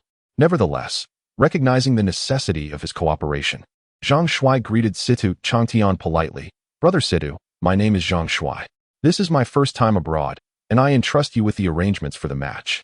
Situ Changtian nodded, seemingly harboring some doubts about Zhang Shuai's abilities, yet refraining from further inquiry. Once Zhang Shuai and Huang Tianli entered the vehicle, Situ Changtian started the engine and drove away from the airport. After half an hour, the car came to a halt in the parking lot of a 5-star hotel. Situ Changtian escorted Huang Tianli and Zhang Shuai to a room on the 7th floor, a twin room with commendable amenities. "Old Huang, you two will be staying in this room for the next few days. Remember not to wander around, especially at night. This place is not like the Dragon Country. It's quite unsafe after dark." Huang Tianli readily agreed, stating, "Rest assured, we will not stray except for the match. Please arrange the competition for Zhang Shuai as soon as possible. We are here to earn money." Situ Changtian stated, "Arranging the bout is not urgent. I must first ascertain Zhang Shuai's capabilities. Underground boxing differs from sanctioned matches, potentially posing mortal danger. Annually, numerous individuals perish in underground boxing due to insufficient prowess. As a compatriot of the Dragon Kingdom, I must safeguard Zhang Shuai's well-being." Zhang Shuai promptly responded, "I appreciate your concern, Brother Situ. However, I am supremely confident in my abilities. Proceed with the arrangements without apprehension. I shall be in no peril." Situ Changtian remarked, "Under ordinary circumstances, I would acquiesce. But this week features several globally renowned pugilists. I cannot afford to be imprudent." Zhang Shuai smiled and asserted, "Regardless of their caliber, no combatant can possibly best me. Rest assured, Brother Situ." Situ Changtian furrowed his brow. Zhang Shuai's pronouncements were exceedingly audacious. "I am acting in the interest of your survival. Even if you are fearless, I must consider my reputation. Should you be vanquished in your inaugural contest, the organizers might revoke my privilege to recommend fighters. Bear in mind that this is Las Vegas, where the underground boxing scene commands a vast audience and boasts the highest purses worldwide. Therefore, I must ascertain your capabilities. Have you engaged in underground bare-knuckle boxing before?" "I have not, but I am confident in my abilities." "What boxing or combat sports competitions have you participated in, and what were your achievements?" "I have never participated in any competitions, but..." Before Zhang Shuai could finish his words, Situ Changtian became irritated, casting a disapproving glance at Huang Tianli. "Old Huang, why on earth did you bring in a novice with no experience? Are you trying to lead him to his demise?" Huang Tianli quickly replied, "Brother Situ, please don't be hasty. Although Zhang Shuai has not competed in any matches, his strength is formidable. Before I came here, I sparred with him, and I couldn't withstand even a single move. You must trust my judgment. If he takes the field, there will be no opponent able to match him." Huang Tianli's explanation left Situ Changtian somewhat astonished.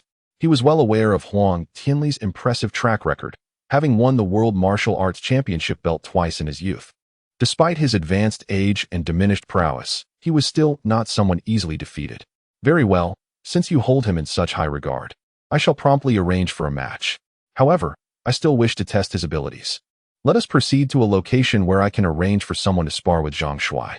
Zhang Shuai found it impossible to decline Situ Changtian's request.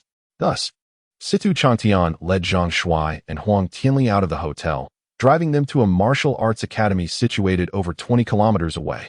This academy was quite spacious, and as Situ Changtian guided Zhang Shuai and Huang Tianli inside, they noticed a dozen or so students practicing traditional martial arts. Zhang Shuai was somewhat taken aback, as most of the students were foreign youths with golden hair and blue eyes. This martial arts center is owned by my friend, Yang Song, a former champion of the Dragon Country Martial Arts Championship. He later ventured to the United States and established this Dragon Country Martial Arts establishment. I'll have Yang Song spar with you later, just a friendly exchange.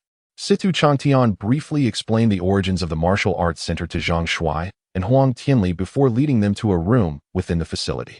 The room, equipped with punching bags and wooden dummies, was clearly a training space. Subsequently, Situ Changtian summoned Yang Song, a man of about 175 in height, in his early 30s, with a robust build and powerful arm muscles, evidently a trained martial artist. Situ, what brings you to my martial arts center? Yang Song inquired. Noticing Huang Tianli beside him, he exclaimed in surprise, Huang Tianli? What brings you to the United States? Huang Tianli and Yang Song were not close, but they had interacted before. Huang Tianli had dined and drunk with him during a previous visit to the United States. Haha, Yang Song, your martial arts center seems to be doing quite well, with many students. I've brought this young fellow here to participate in a few underground boxing matches. Upon hearing this, Yang Song's sharp gaze fell upon Zhang Shuai. Young man, you're planning to participate in underground boxing matches? I advise you to reconsider. The participants in underground boxing matches are true experts, fearless daredevils. Despite my martial arts championship title, I wouldn't dare participate in the underground boxing matches here. Zhang Shuai smiled and said, there's no need to worry, Yang. I'll be careful. Situ Changtian addressed Yang Song, saying, Yang Song, engage in a spar with this young man. If he proves his strength, I shall arrange for him to participate in the competition. If he falls short, I will refrain from allowing him to enter the fray and risk his life unnecessarily. For he is also a compatriot of our dragon nation and should not perish in vain. Yang Song chuckled very well. Come, young brother. Let us exchange a few moves so I may assess your capabilities. Chapter 31. Shocked Zhang Shuai glanced at Yang Song and remarked, Brother Yang, perhaps sparring is unnecessary. I fear I might inadvertently injure you. After all, you have students to teach, and any harm to you could adversely affect your business. At this point, Zhang Shuai noticed Yang Song's expression shift and quickly added, Brother Yang, please do not take offense. I did not mean to belittle you. Allow me to strike the wooden dummy first, and you can judge thereafter. Before Yang Song could respond, Zhang Shuai abruptly stepped forward, reaching the wooden dummy in the room. In a flash, he unleashed a flurry of punches with astonishing speed. Bang, bang, bang. A series of resounding impacts echoed as several wooden pieces from the dummy shattered and fell to the ground. In that moment, Yang Song's eyes widened in disbelief as he stared at the broken wooden dummy, his expression one of sheer astonishment. Situ Changtian's mouth gaped open as he looked from Zhang Shuai to the fallen wood, utterly bewildered. Even Huang Tianli, who was already aware of Zhang Shuai's formidable prowess, wore an expression of utter shock, given that the wooden dummies in the martial arts hall are crafted from robust elm, treated with a specialized process rendering them as resilient as steel, impervious to ordinary blades. Zhang Shuai's casual strikes effortlessly shattered several of them. What formidable explosive force! Observing their dumbfounded expressions, Zhang Shuai chuckled. Often, actions speak louder than words. This brief display should dispel any lingering doubts about his capabilities. Brother Yang, I exercised restraint due to my immense strength, fearing to harm you, and thus resorted to striking the wooden dummies. I trust you don't mind the inadvertent damage to your training equipment? Yang Song gulped, a shiver running down his spine at Zhang Shuai's smile. Could such a master truly exist? At that moment, Yang Song felt immense relief, grateful he had not overestimated himself and engaged Zhang Shuai. Such terrifying power would have been insurmountable. He wouldn't have withstood a single blow, and injury would have been inevitable. It's nothing. The wooden dummies are of little value. But how did you accomplish that? Even masters of the inch punch at their zenith can only shatter a few bricks. Never have I witnessed anyone breaking wooden dummies like that. Your strength surpasses my wildest expectations. Situ Changtian, regaining his composure, exclaimed in astonishment, Good heavens! I've spent over a decade in the underground fighting scene, encountering countless champions. I've even seen some formidable figures from Hongmen, but their skills were comprehensible. But yours? Your abilities defy the very limits of human potential. It's truly unbelievable. With a smile, Zhang Shuai inquired, Brother Situ, in your estimation, am I adequately skilled to participate in a pugilistic contest? At that juncture, Situ Changtian's gaze was illuminated with exhilaration. Undoubtedly, your participation in a boxing match would render you invincible. It is improbable that any ordinary human could withstand a single blow from you. However, my dear fellow, I implore you to temper your strength during the bouts and refrain from concluding the engagements prematurely. Conceal the full extent of your formidable power, lest the spectacle lose its allure. Furthermore, endeavor to avoid inflicting fatal blows upon your adversaries. Should your prowess prove too extraordinary, the organizers may preclude your participation. Even if they were to permit it, potential opponents would likely demur from engaging you. Your presence here is ostensibly motivated by pecuniary interests, is it not? Zhang Shuai nodded in affirmation. Indeed, my aspiration is to amass wealth. Otherwise, I would not have traversed the vast distance to arrive in the United States. I beseech Brother Situ to extend your assistance and orchestrate several matches for me. Situ Changtian chuckled. Rest assured, I, too, am desirous of augmenting my earnings. Our objectives are congruent. Therefore, to maximize our financial gains, it is imperative that you master the art of concealing your true capabilities and endeavor to render each contest captivating. Situ Changtian meticulously instructed Zhang Shuai on the stratagems required to secure multiple matches, elaborating with considerable detail. Zhang Shuai discerned that his brief display of prowess had thoroughly captivated Situ Changtian and Yang Song, eliciting a palpable shift in their demeanor. Upon the cessation of Situ Changtian's discourse, Yang Song, piqued by curiosity, pressed Zhang Shuai to elucidate the means by which he had achieved such prowess. Inquiring into the specific pugilistic art he had cultivated, his underlying intent to learn was palpable, a sentiment Zhang Shuai comprehended. Given Yang Song's martial arts background and his sudden exposure to Zhang Shuai's extraordinary skills, naturally inciting a desire to understand and acquire them, Zhang Shuai saw no need for secrecy and elucidated with a smile that he practiced the Northern Dipper Long Fist. Yang Song was taken aback. The Northern Dipper Long Fist was familiar to him, even amidst the splendors of America.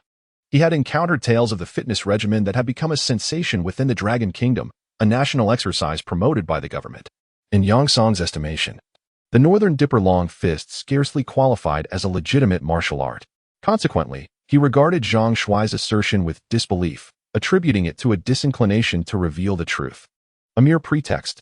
Brother Zhang, Yang Song remarked, do you presume that my sojourn in America has rendered me ignorant of the Northern Dipper Long Fist? It is a regimen conceived by our Dragon Kingdom's government as part of a national fitness initiative, hardly a martial art. Zhang Shuai asserted with gravity, I assure you, there is no deception here. It is through the practice of the Northern Dipper Long Fist that I have attained my current abilities. Should you harbor doubts, I invite you to attempt it. This Northern Dipper Long Fist is not as simplistic as you might believe. Yang Song remained skeptical. At that juncture, Huang Tianli interjected. Yang Song, Zhang Shuai's words may hold veracity. Perhaps this Northern Dipper Long Fist possesses a depth that is not immediately apparent. Have you, perchance, practiced the latter 36 stances of the Northern Dipper Long Fist? Yang Song demurred, for he, a student of traditional martial arts, would scarcely engage in the practice of the Northern Dipper Long Fist. In his view, it bore resemblance to calisthenics. Huang Tianli exhorted, if you haven't practiced before, why not commence today and give it a try? Verily, I have also initiated practicing the Northern Dipper Long Fist. Performing several iterations of the boxing technique daily seems to genuinely invigorate the body. Perseverance may indeed yield unforeseen benefits. Yang Song regarded Huang Tianli with astonishment, retorting, are you not, in some measure, an insider? How is it that you espouse such specious pronouncements akin to those influencers on Douyin? Huang Tianli replied ruefully, very well. If you remain skeptical, consider my words unsaid. Furthermore, Situ Changtian evinced no desire to linger, not being a martial practitioner himself. He held no interest in the pugilistic techniques was practicing. At that moment, his sole preoccupation lay in orchestrating the underground boxing match to expedite financial gain. Having witnessed preternatural prowess, he discerned an impending windfall. With capabilities, none within the underground arena could rival him. Perceiving Yang Song's inclination to further discourse, Situ Changtian promptly interjected. Yang Song, We shall take our leave. I must escort them to arrange the pugilistic contest. Given time, you may convene with little at your leisure. He shall remain here for several days. Opportunities for gatherings shall arise. Situ Changtian uttered this pronouncement and, with unseemly haste, escorted and Huang Tianli back to their lodging. Chapter 32. The underground boxing arena. Upon their return to the hotel, and Huang Tianli awaited in their chambers while Situ Changtian facilitated the arrangements for the clandestine boxing tournament. Having demonstrated his prowess, Zhang Shuai perceived a heightened enthusiasm from Situ Changtian regarding the boxing matches. This was hardly surprising, as few would willingly forego financial gain. Zhang Shuai's demonstrated capabilities assured victory in the bouts, and with each triumph, Situ Changtian would garner a substantial commission. Naturally, the prospect of such remuneration would invigorate Situ Changtian's efforts. Following a 2-hour wait at the hotel, Situ Changtian finally returned, bearing tidings of favorable import. "Young Zhang," he announced, "there is a boxing match scheduled for 7:30 this evening, with a purse of $200,000. Your opponent hails from the Russian Federation and is known as Mikhail. He has participated in 12 underground matches, achieving a record of 9 wins and 3 losses. The day's schedule was initially finalized yesterday. However, Mikhail's originally slated adversary encountered an unforeseen circumstance, rendering it challenging to secure a replacement on short notice. Consequently, I have registered you with the event organizers, and they have assented. Please prepare accordingly. I shall escort you to the underground arena punctually at 6:30. Is this amenable to you?" Zhang Shuai turned his gaze toward Huang Tianli, inquiring, "Master Huang, as per our agreement, the purse is to be divided equally, 50-50. Consequently, I am entitled to 100,000 of the $200,000 prize, am I correct?" Huang Tianli, comprehending Zhang Shuai's intent, responded with a smile, "Rest assured. You shall receive your rightful share of 100,000. The manner in which Situ Changtian and I divide the remaining portion is a matter solely between us. We have already reached an understanding, and you need not concern yourself with it. Furthermore, the prize money you receive shall be converted directly into long country currency and deposited into your bank account." With this assurance, Zhang Shuai felt assuaged. His presence in the United States was predicated on earning money, and the distribution of the prize money needed to be clarified beforehand to avert any potential disputes down the line.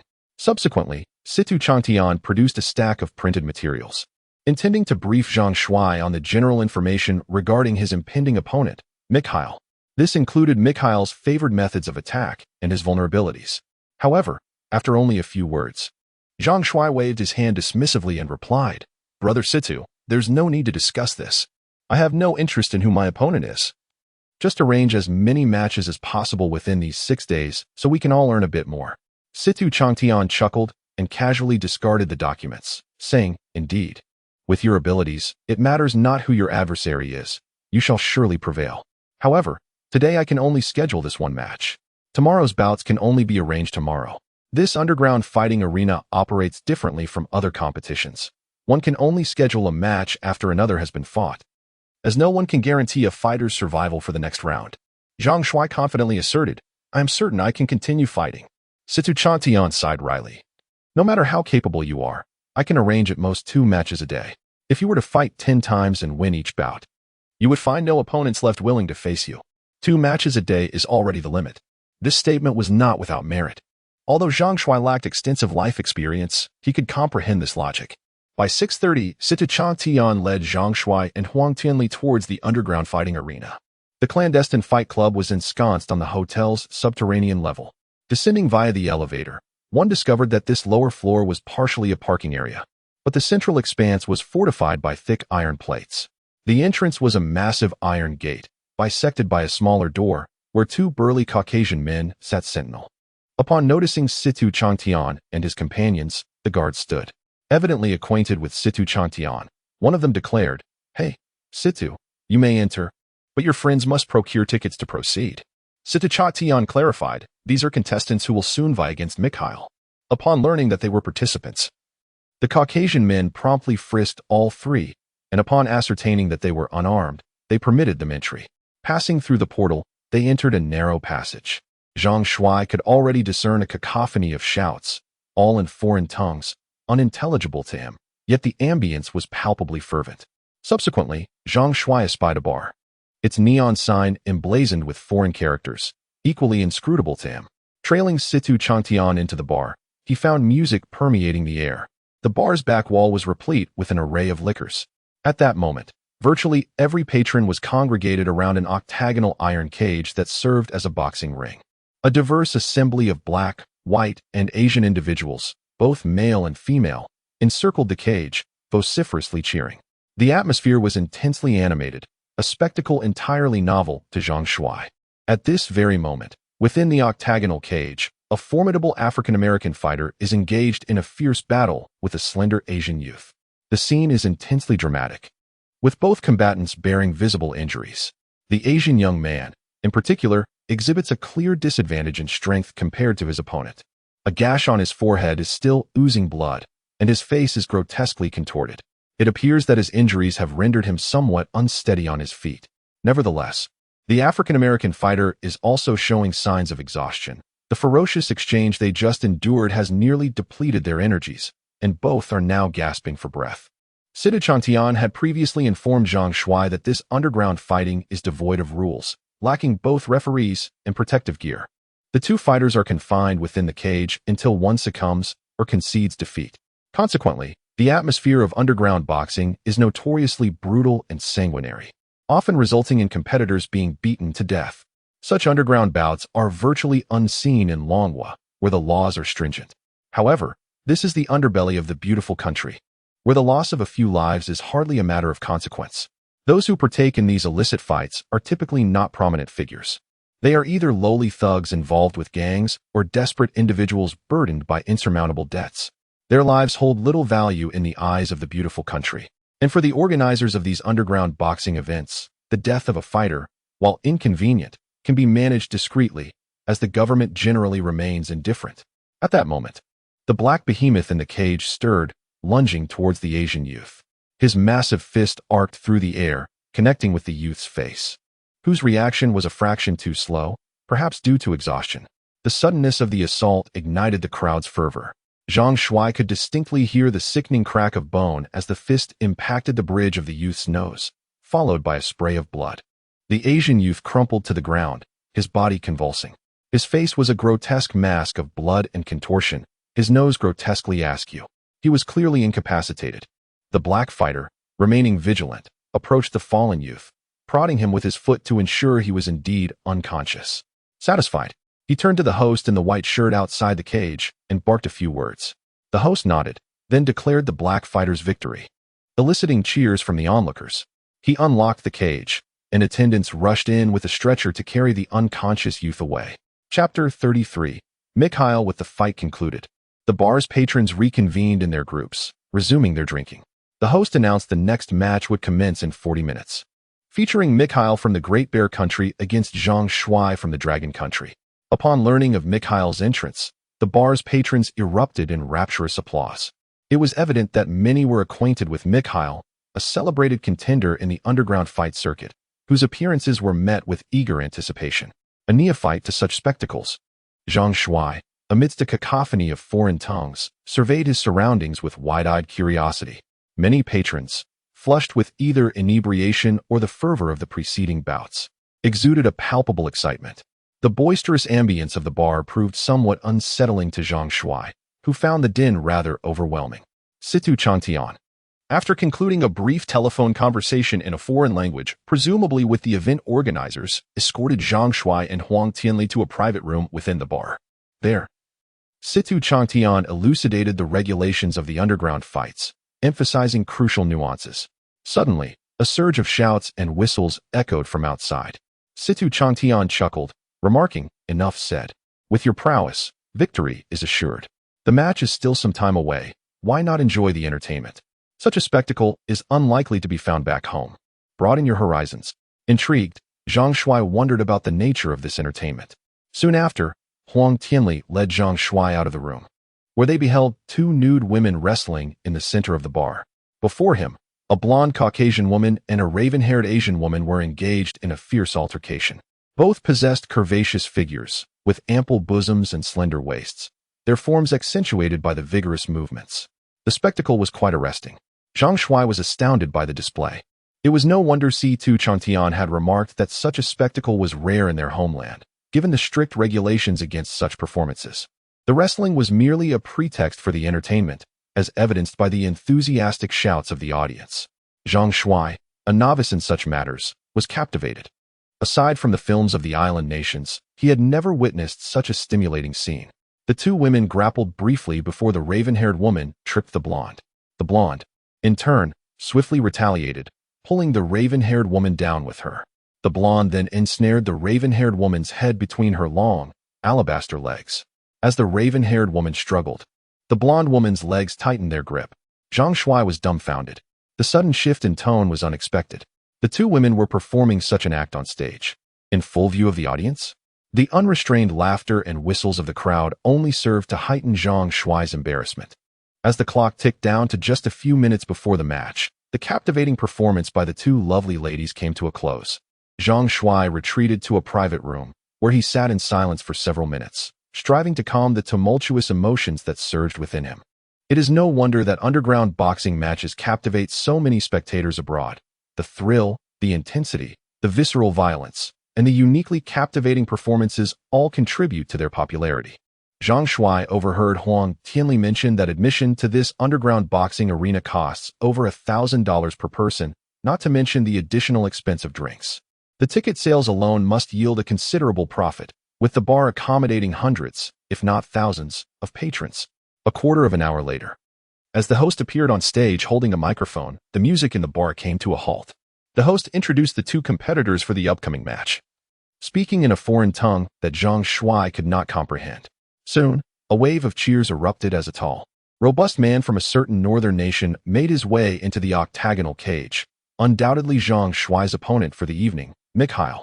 The host then proceeded to introduce the other contender, and amidst the introductions, Zhang Shuai faintly heard his own name. C2 Changtian quickly urged him, Xiao Zhang. It's your turn to enter the ring. With an expressionless visage, Zhang Shuai approached and stepped into the octagonal cage. The host then closed and locked the cage door behind him. Inside the cage, Mikhail regarded Zhang Shuai with a scornful sneer, brazenly gesturing a throat-cutting motion, inciting frenzied cheers from the audience below. Mikhail stands at a towering height of 1.82 meters and weighs 98 kilograms, his physique a testament to sheer muscularity. In stark contrast, Zhang Shuai measures merely 1.75 meters and carries a weight of only 65 kilograms, rendering them seemingly worlds apart in terms of physicality. Zhang Shuai remains expressionless, yet deep within, he resolves that, by virtue of Mikhail's demeanor, he must ensure this adversary finds himself confined to a hospital bed for several days. Meanwhile, the audience, seated below, evidently favors Mikhail, convinced that Zhang Shuai is merely a sacrificial lamb, doomed to meet his demise in this contest. Two foreigners, a man and a woman, behind Huang Tianli engage in analysis and conversation. They conclude that this match holds little promise, positing that the diminutive fighter from Longhua stands no chance against Mikhail, merely awaiting to see how long he can endure. Isn't it said that all individuals from Longhua possess martial prowess? One queries. Having watched Longhua films, I can attest that typical martial artists are not particularly large. Observe this young man. His expression betrays no concern towards Mikhail, suggesting he might be a formidable opponent. Do you genuinely believe in the prowess of Longhua's martial arts? I assure you, it is all a ruse, exaggerated for cinematic effect. At that moment, the whistle of the host pierces the air, signaling the commencement of the contest. Mikhail, dismissive of Zhang Shuai's presence, launches an immediate offensive upon the sound of the whistle, seemingly intent on swiftly overpowering his opponent. As Mikhail charges forth with the ferocity of a great black bear, Zhang Shuai stands resolute, not flinching nor evading. Just as Mikhail closes in, Zhang Shuai deftly raises his foot and sidesteps to the left, evading Mikhail's powerful blow with remarkable agility. In his perception, Mikhail's punches are sluggish, allowing him to anticipate their trajectory based on the slightest of Mikhail's movements. Had it not been for Situ Changtian's repeated admonitions against concluding the match too swiftly, Zhang Shuai would have undoubtedly dispatched Mikhail the moment he stepped into the ring. However, in an effort to prolong the bout for additional earnings, Zhang Shuai was compelled to conceal his true prowess, determined to draw out the confrontation for at least 3 minutes. Mikhail, missing a punch, remained unfazed as he aggressively reached out to seize Zhang Shuai's attire. Yet, Zhang Shuai proved elusive, deftly ducking away. Soon, however, He found himself cornered against the wire mesh of the ring. Chapter 34. The astonishing boy from Longhua as Zhang Shuai was driven into a corner. The audience below collectively held their breath in anticipation. Situ Chantian listened to the murmurs surrounding him. Not a single soul believed Zhang Shuai could emerge victorious. It seemed inevitable. This diminutive fighter from Longhua was destined for defeat, trapped against the wall. Indeed, if Mikhail managed to grasp him, a single punch could very well send the smaller man crashing to the ground. I find it baffling that the organizers would arrange such a mismatched contest. What excitement can be derived from pitting two opponents of such disparate abilities against each other?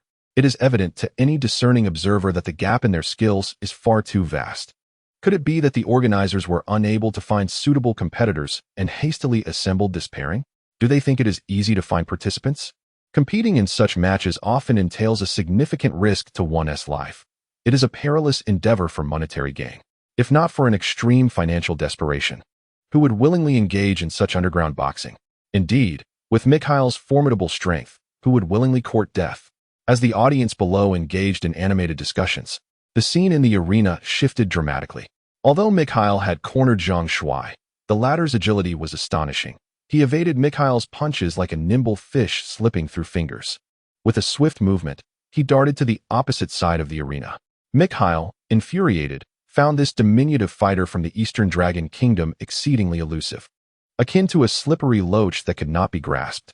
What unfolded was a peculiar spectacle. The towering Mikhail relentlessly pursued Zhang Shuai, yet the latter, reminiscent of a monkey, nimbly evaded capture.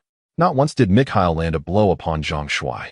The audience below erupted in excitement, realizing that this chase was unexpectedly entertaining. To their astonishment, this small fighter from the Dragon Kingdom was remarkably agile. I would wager that this Eastern gentleman has trained in the martial arts of his homeland. It is no wonder the organizers matched such a disparate pair. Evidently, this little one possesses skills honed in the Dragon Kingdom. However, mere evasion without counterattack would prove futile. The match would not conclude until one of them fell. Sooner or later, Mikhail would capture this Dragon Kingdom fighter. It remained to be seen how long Zhang Shuai could endure. The unfortunate citizen of the Dragon Kingdom remains blissfully unaware that the longer he evades, the more severely he shall be punished. Observe how Mikhail has succumbed to fury. It is conceivable that he might be mercilessly beaten to death by the enraged Mikhail. Until now, not a single spectator has placed their faith in Zhang Shuai, with no one believing he could emerge victorious from this contest. At this moment, Mikhail is seething with rage, incensed by the slippery tactics of this young man from the Dragon Kingdom, his teeth grinding in frustration as he unleashes a torrent of curses. Although Zhang Shuai cannot comprehend the words of Mikhail, he surmises that he is being insulted. As the 3 minutes elapsed, Zhang Shuai resolved to counterattack. It was time to conclude this skirmish. No longer fleeing, he positioned himself at the center of the arena and beckoned Mikhail with a flick of his finger. This sudden provocation ignited the enthusiasm of the audience, who erupted into cheers of excitement. Feeling humiliated, Mikhail charged towards Zhang Shuai with the ferocity of a bulldozer. His massive fist aimed squarely at Zhang Shuai's forehead. As Mikhail's fist hurtled towards him, Zhang Shuai deftly sprang into the air, his toes barely touching the ground, and unleashed a counterpunch that struck Mikhail's face with unyielding force. In that instant, Mikhail appeared to be struck by a hammer of 1,000 pounds. His body propelled like a cannonball several meters away, crashing against the protective netting of the arena. The recoil of the net sent him tumbling to the ground, where he lay motionless. In that instant, the entire venue was hushed into silence. The sudden turn of events had exceeded everyone's expectations. No one could have anticipated that Mikhail would be felled by a single blow from the diminutive pugilist from the Dragon Kingdom. Consequently, the spectators were all stunned into bewildered silence. After approximately 3 seconds of stillness, the arena erupted with thunderous shouts of elation.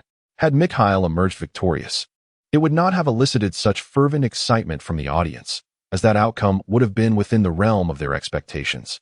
Conversely, the underdog victory of the small fighter from the Eastern Dragon Kingdom, a stunning reversal of fortune, delivered a powerful shock to the audience, igniting their exhilaration.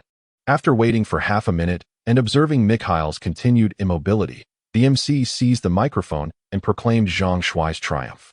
As the host announced the results of the match, the entire bar was set ablaze with jubilation, and the spectators erupted in deafening cheers. Good heavens, the lad from the Dragon Kingdom actually won the match. It was completely beyond my wildest dreams. Indeed, who among us could have foreseen that the ultimate victor would be Zhang Shuai from the Eastern Dragon Kingdom? Now I am a believer in the martial prowess of the Eastern Dragon Kingdom. It's simply incredible. Mikhail, with his imposing physique, was felled with a single punch. The dragon people are truly miraculous. This match was a masterpiece, so utterly dramatic. Previously, I had surmised that the Dragon Country youth was merely lithe, maneuvering around the arena with the agility of a monkey, eluding Mikhail's every attempt to strike him. Little did I anticipate that the Dragon Country youth would also possess such formidable strength. To witness Mikhail, a man of nearly 200 pounds, being propelled through the air by a single punch was utterly astounding. Such an eruption of force is simply unfathomable. Do you comprehend? The instant Mikhail was launched into the air, my mind was completely blank. I was so elated that I reached a climax. I have resolved to attend the Dragon Country youth's match again tomorrow. A member of the staff unlocked the gate to the octagon, and several medical personnel entered with a stretcher, carrying the unconscious Mikhail away. It was then that many spectators could fully appreciate the extent of Mikhail's injuries. His face was severely disfigured, with blood streaming from every orifice. His once prominent nose had been reduced to a flattened state, the nasal bone completely shattered, a testament to the sheer power of Zhang Shuai's punch. Zhang Shuai emerged from the iron cage, only to be met by a throng of foreign women, their faces flushed with excitement. They immediately began to touch him, leaving Zhang Shuai utterly bewildered. As they caressed his chest and arm muscles, they exclaimed something in a foreign tongue, which Zhang Shuai could not comprehend. However, judging by their expressions of intense excitement, Zhang Shuai surmised that these women were propositioning him for a sexual encounter or something of that nature. Among these women were not only fair-haired, blue-eyed Caucasians, but also women with skin as dark as ebony, some of whom were shapely and comely. Encountering such a predicament for the first time, Zhang Shuai was utterly bewildered. Just then, he felt hands reaching for his sensitive areas. Startled, Zhang Shuai swiftly brushed off the intrusive hands and extricated himself from the throng of women. He quickly rejoined Situ Chantian and Huang Tianli, and together they hastily exited the bar, fleeing the chaotic scene. Chapter 35. The second bout. Zhang Shuai accompanied Situ Chantian and Huang Tianli back to the hotel. Both Situ Chantian and Huang Tianli were elated, showering Zhang Shuai with praise. Young Zhang, well done. Concealing your true abilities is key. This way, your opponents won't be able to gauge your strength, allowing you to participate in more matches and earn more money. Remember, never reveal your full potential. Always find ways to prolong the fight, creating the illusion of a closely matched contest. Zhang Shuai understood Situ Changtian's strategy and replied with a smile. Rest assured, I also want to earn as much as possible. I know what to do. Then you and Lao Huang will spend the night here at the hotel. I'll go collect the prize money and arrange tomorrow's match. After Situ Changtian departed, Huang Tianli grinned at Zhang Shuai and said, Young Zhang, now that we're in the States, how about I arrange some entertainment for you? Zhang Shuai asked curiously, what kind of entertainment are you referring to, Brother Huang? Huang Tianli chuckled suggestively. Beauties, of course. How about I find you a pair of young, stunning twin sisters for a double delight? Upon hearing this, Zhang hastily demurred. No need. I harbor no interest in foreign women. Huang Tianli pressed. If you're not keen on women of such stature, we also have beauties from the Isles and the Korean Peninsula. And even if you desire a woman from our own land, they can be found. Do not fret over the expense. I shall treat you. For Zhang, it was not a matter of finances, but rather his disinclination towards such activities. As a man of untouched experience, he could not bear the thought of relinquishing his innocence in such a manner. Moreover, having established a romantic bond with Lin Xiuwen, he could not bring himself to betray her trust. Huang, my friend, I truly appreciate the offer, but these things do not appeal to me. Huang Tianli, ceasing his persuasion, chuckled. Since you decline, I shall not insist. I shall procure another room for myself and seek my own amusement this evening. Should you require anything, do not hesitate to contact me. Zhang nodded. Very well, Huang, my friend. Enjoy yourself. Do not concern yourself with me. I shall rest in this room. Perhaps feeling a tinge of guilt, Huang Tianli remarked, rest well tonight, for tomorrow you must compete. After the contest, I shall escort you to the casinos for a brief sojourn. Having come to Las Vegas, one must experience the casinos. No need, Zhang replied. Casinos hold no allure for me. I am here to earn money, and aside from the competition, nothing else piques my interest. Huang Tianli, rendered speechless, lamented, Zhang, my young friend, why are you so devoid of mirth? Do you possess no other passions beyond the accumulation of wealth? A man, upon accumulating wealth, must also learn to savor life's pleasures. Otherwise, what purpose does amassing such riches serve? Zhang Shuai demurred. Brother Huang, please, indulge yourself. I have truly no interest. Seeing this, Huang Tianli ceased his entreaties and went out alone. The following morning, as Zhang Shuai had just risen and was performing his ablutions, the doorbell chimed. Upon opening the door, he beheld Huang Tianli, his eyes slightly swollen, his countenance haggard, bearing the unmistakable signs of excessive indulgence. Even his gait betrayed a certain weakness in his legs. Zhang Shuai could not suppress a smile as he inquired, Brother Huang, how many did you find last night? How did you become like this? Huang Tianli replied ruefully. Only two, a pair of comely American twin sisters, barely in their 20s. They were excessively alluring, and their desires were insatiable. Alas, I am no longer as vigorous in this regard as I was in my youth. To contend with two proved somewhat challenging. I was nearly drained dry by those two little enchantresses. What was the expense? $3,000. Zhang Shuai clicked his tongue in astonishment. $3,000 was equivalent to 20,000 renminbi, which was exceedingly extravagant. Of course, this was from the perspective of a pauper like Zhang Shuai. For Huang Tianli, $3,000 might be a trifling sum.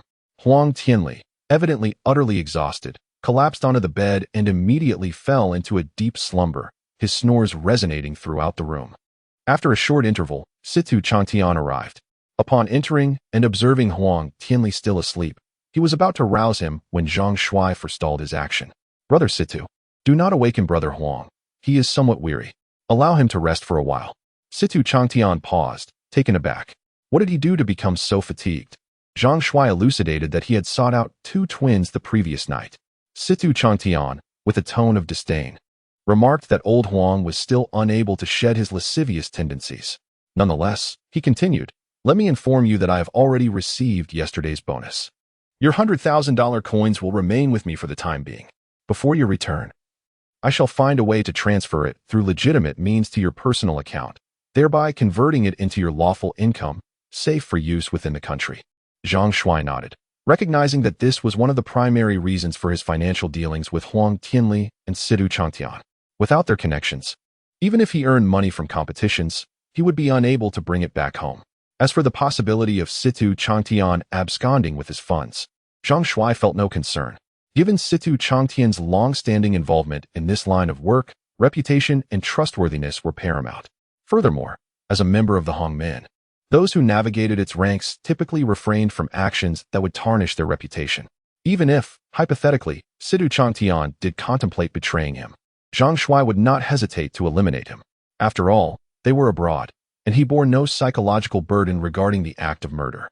This afternoon at 3:30, a match is scheduled against a formidable African-American boxer from the beautiful country named Joseph. He possesses considerable strength, having participated in numerous underground bouts. With only 2 losses to his name, Zhang Shuai recognizes that typically, those who can endure such a number of matches without sustaining significant injuries are true masters in their craft. However, with Zhang Shuai's current prowess, no adversary could possibly rival him. He has transcended the limits of ordinary human capability. Very well, Brother Situ, what is the prize for this match? It amounts to $200,000, and you shall receive 100,000. Situ Changtian had initially intended to provide Zhang Shuai with more information about Joseph. But noticing Zhang's lack of interest, he refrained from elaborating. For now, you should rest a while. I will come to fetch you at 3 o'clock. At the appointed hour, Situ Changtian appeared punctually, escorting Zhang Shuai and Huang Tianli once more to the underground boxing arena. Upon reaching the entrance of the underground bar, the trio underwent a security check before entering. The bar was even more crowded than the previous night, and as soon as Zhang Shuai made his entrance, many patrons excitedly pointed and exclaimed, Zhang Shuai from the Dragon Country. It was remarkable to find foreigners capable of uttering rudimentary phrases in the Dragon language. Zhang Shuai could understand them, indicating that last night's match had left a lasting impression on the audience, ensuring his recognition. Situ Changtian smiled as he explained, Xiao Zhang. After your remarkable performance in last night's match, you have garnered quite a reputation. Many have come specifically to witness your prowess, particularly several distinguished ladies from the upper echelons of beautiful nations, who find you to be the most handsome and charming man from the Dragon Kingdom. Zhang Shuai suddenly recalled the scene from yesterday when he was surrounded by a throng of foreign women. their excitement seemingly overwhelming as they unabashedly touched him in full view of the public. The memory sent a chill down his spine. Chapter 36. The black boxer Sidu Changtian led Zhang Shuai and Huang Tianli into a private room, where they waited for a brief moment. Soon, the raucous music of the bar ceased, and the host's voice echoed through the microphone, signaling the commencement of the first match of the day. The first contender to step into the ring was Joseph, a black boxer from the beautiful nation. The enthusiastic cheers from the audience indicated his immense popularity. When the host announced Zhang Shuai's entrance from the Dragon Kingdom, the applause was equally fervent, suggesting that his previous match had indeed won him a considerable fan base. Joseph possessed notably dark skin, among the darkest within the black community, smooth and glossy, resembling coal in its depth. He stood approximately 1.78 meters tall, slightly taller than Zhang Shuai. With a buzz cut and bare shoulders, his muscular physique was prominently defined, with well-defined abdominal muscles, clearly marking him as a powerhouse competitor. The iron gate of the octagon was secured. Joseph and Zhang Shuai stood in the arena, facing each other from a distance of 3 meters. Zhang Shuai scrutinized his swarthy opponent, finding his features simian and aesthetically displeasing. Joseph's expression was grave. Despite Zhang Shuai's smaller stature, Joseph dared not underestimate him. Mikhail's defeat the previous day had been brutal, his face disfigured to the point of requiring months of hospitalization. In underground combat, victory is never fortuitous. It is the truest manifestation of strength. Zhang Shuai's triumph over Mikhail indicated considerable prowess. Furthermore, Joseph had heard that the young man from the Dragon Kingdom possessed knowledge of Kung Fu. Dragon Kingdom Kung Fu is renowned worldwide. Presently, there exist 2 superpowers on the globe, the United States and the Dragon Kingdom in the East. The Dragon Kingdom's economic, technological, and military might rival that of the United States. The United States' position as the sole global hegemon has gradually waned, supplanted by the Dragon Kingdom's increasing international influence. In recent years, the world has progressively sought to understand and study the civilization of the Eastern Dragon Kingdom. In the eyes of the elite class in the West, the Dragon Country stands as the sole ancient civilization that has endured through the ages. Its unique script is regarded as the most marvelous yet challenging writing system in the world. However, any expert in linguistic studies from the West acknowledges that the script of the Dragon Country represents the pinnacle of written expression, surpassing all other languages in efficiency, precision, artistry, and visual appeal. Joseph is currently immersed in the study of the Dragon language, captivated by the rich culture of the Dragon Country. For him, the Eastern Dragon Country is shrouded in mystery and unparalleled beauty. His participation in boxing matches is driven by a desire to earn more money, with the aspiration of traveling to the Dragon Country to experience its magnificent landscapes and cultural traditions.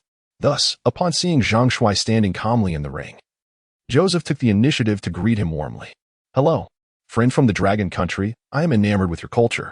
If you feel overwhelmed during our match, please let me know, and I shall show mercy." Initially, Zhang Shuai wore a nonchalant expression, but upon hearing Joseph unexpectedly speak the Dragon language, his eyes widened in astonishment. A dark-skinned individual could actually speak the Dragon language? Although Joseph's pronunciation was not particularly refined and bore a slight lisp, making it somewhat awkward to hear, Zhang Shuai nonetheless comprehended him. In this foreign land, hearing the Dragon language spoken by a black man evoked an inexplicable sense of familiarity within Zhang Shuai. Upon closer inspection, Joseph seemed less unattractive. Aside from his dark skin, he bore a resemblance to humanity and was far from resembling an ape. Evidently, the African-American was extending an olive branch, professing an affinity for the culture of the Dragon Kingdom. This avowal resonated with Zhang Shuai, as the very act of the man learning the Dragon Kingdom's language bespoke a genuine interest in its cultural heritage. In light of this, Zhang Shuai resolved to temper his blows, endeavoring to avoid inflicting any undue harm upon the African-American. "Greetings, my African-American compatriot," Zhang Shuai remarked. "I am pleasantly surprised to find you conversant in the Dragon Kingdom's tongue. In deference to your appreciation for our culture, I shall moderate my attacks, ensuring that your defeat is not excessively humiliating." Joseph retorted with displeasure, "Friend, I implore you not to boast. While the martial arts of the Dragon Kingdom are indeed formidable, I, too, possess considerable prowess. You." Before Joseph could complete his utterance, the MC below the platform signaled the commencement of the bout with a resounding whistle. Upon hearing the whistle, Joseph ceased his speech and immediately assumed a combat-ready stance, circling Zhang Shuai in search of an opportune moment to strike. Zhang Shuai, content to prolong the encounter, calmly mirrored Joseph's movements, awaiting the African-American's assault. The two circled each other for nearly a minute, inciting impatience among the spectators, who voiced their discontent with boos and even vociferous insults. They had expended their money to witness a fierce and sanguinary contest, not a mere circumambulation. Evidently affected by the audience's agitation, Joseph, observing Zhang Shuai's passivity, could no longer restrain himself. With a forceful stamp of his foot, he lunged toward Zhang Shuai with the swiftness of a panther. Zhang Shuai remained stationary, awaiting Joseph's approach, and watched as Joseph brandished his right arm, aiming a punch at his chest. With a punch that cuts through the air like a swift wind, Zhang Shuai's ears are exquisitely attuned, allowing him to distinctly perceive the sound of his fist cleaving through the atmosphere. Just by observing the momentum of Joseph's strike, Zhang Shuai senses that Joseph's strength surpasses that of Mikhail. For the sake of the match's spectacle, Zhang Shuai opts not to evade. As Joseph's fist approaches his chest, he takes a half-step back and retaliates with a punch of his own. Their fists collide in midair. Joseph feels an overwhelming force surging towards him, causing him to stagger backwards several steps before crashing heavily against the wire mesh, which shakes violently, threatening to unsteady him. Once he finally regains his balance, he realizes that his right hand is completely numb, weak and sore, especially at the knuckles, which throb with pain, as if his fist had struck a solid steel plate. Joseph gazes at Zhang Shuai in astonishment. This young man from the Dragon Country appears physically unassuming, yet possesses such formidable explosive power. His fists strike with the force of iron. Is this truly human? In just a single exchange of blows, Joseph recognizes that he is no match for Zhang Shuai.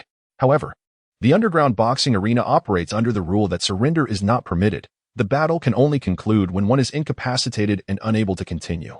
Joseph breathes a sigh of relief, grateful that Zhang Shuai has promised to show him some mercy.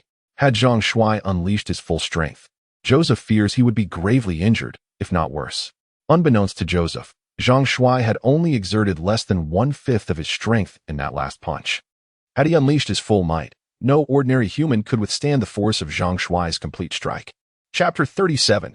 Exhibition match. Upon observing Joseph's pained expression, Zhang Shuai realized that he had exerted excessive force with his previous punch and needed to temper his strength. After exchanging a blow, both fighters remained locked in a stalemate, with Joseph hesitant to attack further. His right hand still ached, rendering it weak and painful, forcing him to circle Zhang Shuai as he awaited the recovery of his hand.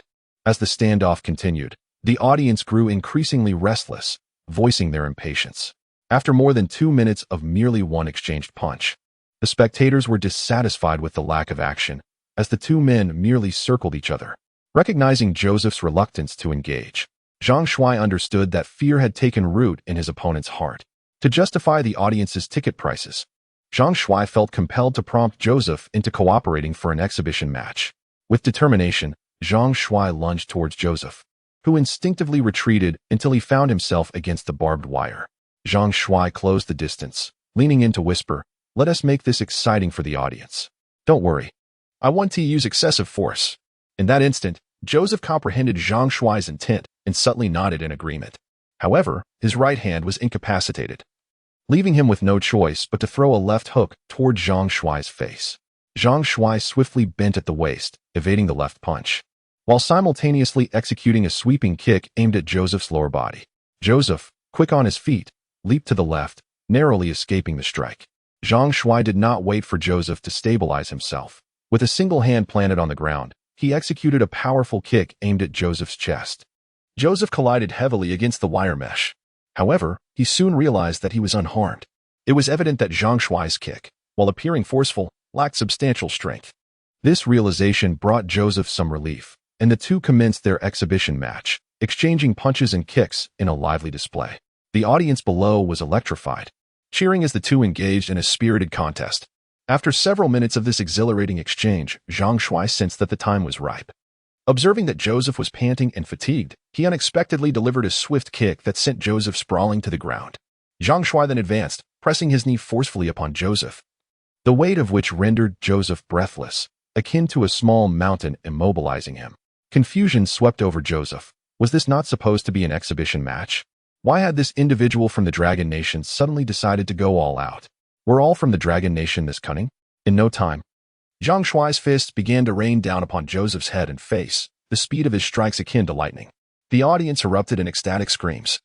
as the flurry of punches fell like a torrential downpour, leaving spectators unable to discern the velocity of Zhang Shuai's blows, only able to witness a succession of afterimages. Joseph quickly sensed that something was amiss. He was well aware of the weight behind Zhang Shuai's punches. However, at that moment, although Zhang Shuai's blows appeared swift and fierce, they felt as light as a feather, lacking any real force. When they connected with his face and head, they merely caused a slight sting. Nonetheless, Zhang Shuai deliberately caused Joseph's nose to bleed, presenting a rather pitiful sight from the audience's perspective. After delivering a series of strikes, Zhang Shuai noticed that Joseph, whom he had pinned to the ground, was smiling at him, his dark face revealing a set of white teeth. Zhang Shuai found himself at a loss for words. It seemed that the man was somewhat lacking in awareness, unable to even feign injury properly. After such an extensive bout, he was still smiling. Was he playing a game? Unable to contain himself, Zhang Shuai muttered under his breath, "You fool, why aren't you pretending to be dead?" Joseph, upon receiving Zhang Shuai's subtle hint, suddenly realized that the performance needed to come to an end. He rolled his eyes back and lay motionless on the ground. Zhang Shuai withdrew his leg from Joseph's knee and stood up.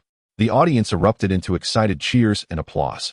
After approximately half a minute, seeing Joseph lying there like a lifeless pig, unresponsive, the host promptly declared Zhang Shuai from the Eastern Dragon Kingdom the victor. Medical personnel soon arrived to carry Joseph away on a stretcher, while Zhang Shuai emerged from the octagonal cage, once again besieged by frenzied women as he made his way out of the bar.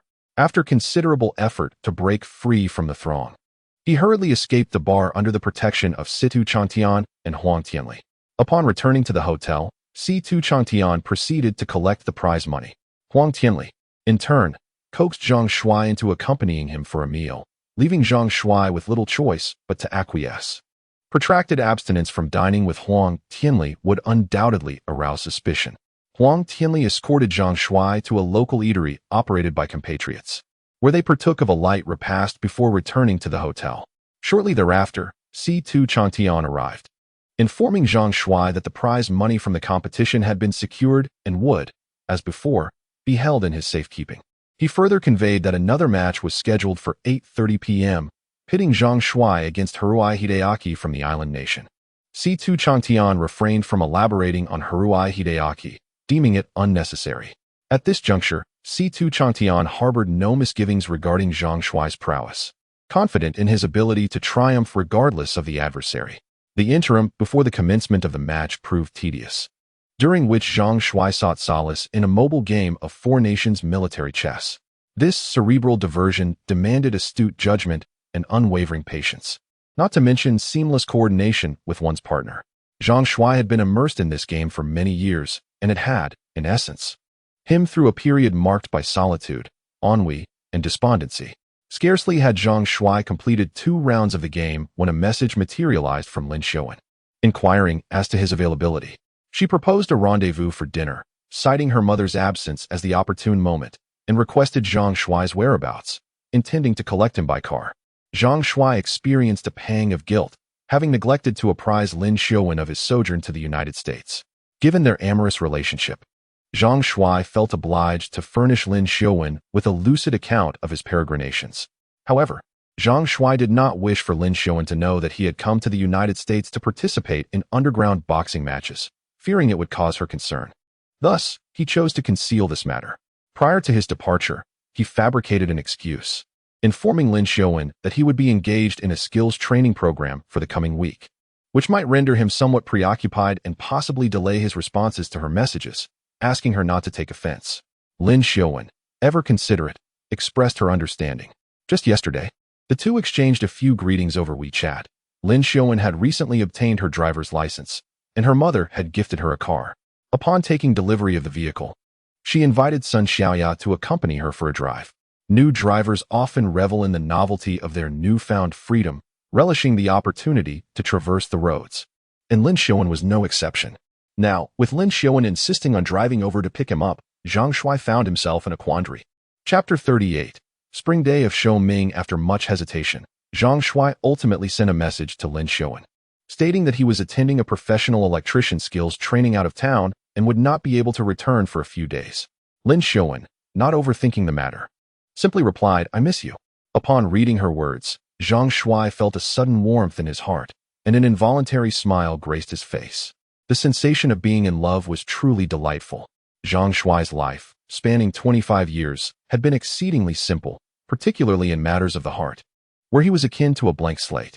His only significant interaction had been with Yi Manxiu during his time in his rural hometown. However, upon reflection, he realized that his fondness for Yi Manxiu stemmed merely from a lack of acquaintance with other women, and it hardly constituted genuine love. Frankly, Yi Manxiu's appearance is rather ordinary, possessing a complexion somewhat darker than Lin Xiuwen's. More crucially, Zhang Shuai relishes the intimacy of embraces and kisses with Lin Xiuwen, a sensation of exquisite delight that he perceives as the very essence of love.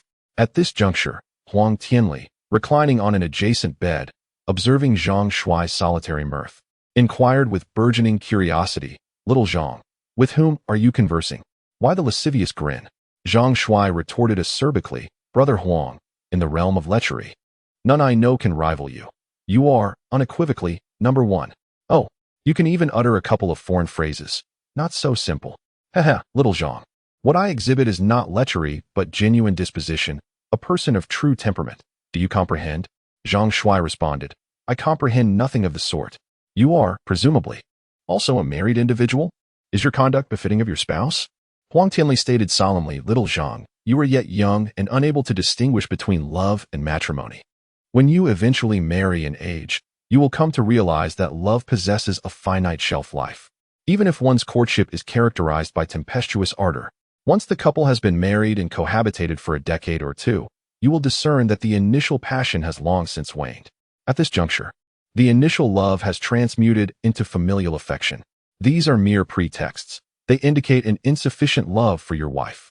Huang Tianli countered, "Who asserts that I do not love her? Having been wedded to her for over a decade, I have never been remiss in my duties towards her, nor have I neglected her kin. Both she and her family have consistently lauded me. I do harbor affection for her, albeit the ardor in our marital life has somewhat diminished. Consequently, I occasionally seek exhilaration elsewhere, yet I remain committed to my familial responsibilities." With a sardonic tone, Zhang Shuai inquired, "What do you suppose your wife's sentiments would be if she were cognizant of your dalliances with prostitutes?" Huang Tianli responded, "She is aware. As long as I refrain from maintaining a mistress and do not jeopardize her status, she remains unconcerned. Zhang, the present era is markedly different. Societal mores have become increasingly permissive. Affluence grants one the liberty to indulge as one pleases. Have you not observed the proprietor Su's establishment of a troupe de ballet, replete with comely and exceptionally talented danseaux? Were you similarly endowed with wealth, would you not consider establishing your own troupe?" Zhang Shuai, rendered speechless, retorted, "Suffice it to say, Huang, we are unable to reach a consensus. We inhabit disparate realms. Such conduct is anathema to me." Subsequently, Huang Tianli persisted in his elucidations, asserting the prevalence of such occurrences in contemporary society and recounting numerous instances that Zhang Shuai found utterly baffling and morally reprehensible, thereby broadening Zhang Shuai's horizons. As the commencement of the competition drew near, Situ Changtian arrived, escorting Zhang Shuai to the subterranean boxing arena. Upon reaching the nethermost level, and following a security pat-down, the trio entered the saloon. Shortly thereafter, the contest commenced. The evening audience surpassed that of the afternoon, and Zhang Shuai, buoyed by his consecutive victories and hailing from the enigmatic Eastern Dragon Country, garnered considerable support in this underground boxing arena. His opponent for this match was Haru Hidemesa from the island nation. As the two entered the ring, the cheers from the crowd clearly indicated that Zhang Shuai's popularity eclipsed that of Haru Hidemesa. Standing in the ring, Haru scrutinized Zhang Shuai, who, in turn, assessed his opponent. Zhang Shuai harbored no fondness for the island nation. Influenced not only by the tragic historical accounts of resistance documented in the annals of Dragon Country, but also by the impressions instilled in him during his childhood by his grandfather. His grandfather held a profound disdain for the islanders, stemming from the harrowing loss of his mother, Zhang Shuai's great-grandmother, at their hands when he was merely 8 years old. This enduring enmity had been etched into his grandfather's memory and indirectly affected Zhang Shuai's own perceptions. Haru Hidemesa was of a similar age and height to Zhang Shuai, though slightly broader in stature. His appearance was rather unremarkable, easily blending into a crowd without drawing attention. To Zhang Shuai's surprise, Haru was also conversant in the language of Dragon Country. However, this was not entirely astonishing, as the island nation had long admired the civilization of Dragon Country. With many characters from the Dragon Country language still present in contemporary Islander vernacular, and numerous Islanders having studied the language. Dragon Country boy, they taunted. They say you possess martial arts prowess. Today, I shall demonstrate that the karate of my homeland is the most formidable in the world. Zhang Shuai regarded Haru with disdain and replied coolly, foolish nonsense. Evidently cognizant that Zhang Shuai's words were a denunciation, Haruai Hideaki was incensed. Very well. You have succeeded in provoking me. I had intended to spare your life, but since you dare to insult me, you shall not leave this arena alive. Zhang Shuai retorted derisively, TCH. You. Before he could complete his sentence, the whistle signaling the commencement of the match resounded, interrupting his words. At that precise moment, Haruai Hideaki, who had been poised and ready, surged forward. His right foot struck the ground, propelling his entire body into the air. As he ascended, he executed a forceful flying kick aimed menacingly at Zhang Shuai. This maneuver, a leaping kick from karate, showcased Haruai Hideaki's considerable skill in the martial art. Admittedly, karate possesses a certain aesthetic appeal. Haruai Hideaki's offensive appeared fierce and intimidating. The spectators below were immediately galvanized, anticipating a thrilling contest as hostilities erupted at the onset of the match. Those cognizant of the historical animosity between the island nation and the Dragon Country eagerly elucidated the intricacies of their feud to their companions, heightening the anticipation for the impending spectacle. While Haruai Hideaki's actions appeared formidable, to Zhang Shuai, they were akin to a tickle. Had he not wished to enhance the spectacle, Zhang Shuai could have dispatched the islander with a single blow. Thus, he casually raised his arm, intercepting Haruai Hideaki's leaping kick. Thump! With a muffled thud, Zhang Shuai feigned being overwhelmed by the kick, staggering backward several steps before regaining his balance. Seeing this, Kasuga Hideaki grew even more contemptuous of Zhang Shuai and immediately launched a series of relentless attacks. Thrusting punches, knife hand strikes, hooks, elbow strikes, knee strikes, flying knees. Sweeping kicks. Not only were there karate moves, but also Muay Thai techniques interspersed, making Kasuga Hideaki's fighting style appear extremely ferocious, enthralling the audience below, who erupted in screams. Zhang Shuai, however, responded to each move, not hurrying to retaliate. In the eyes of the spectators, it seemed that Zhang Shuai was constantly being suppressed by Kasuga Hideaki, causing many who had initially favored Zhang Shuai to become anxious. Zhang Shuai, the Dragon Country. Add oil. Beat him. Faintly, Zhang Shuai could hear a woman in the audience shouting encouragement in the Dragon Country's language.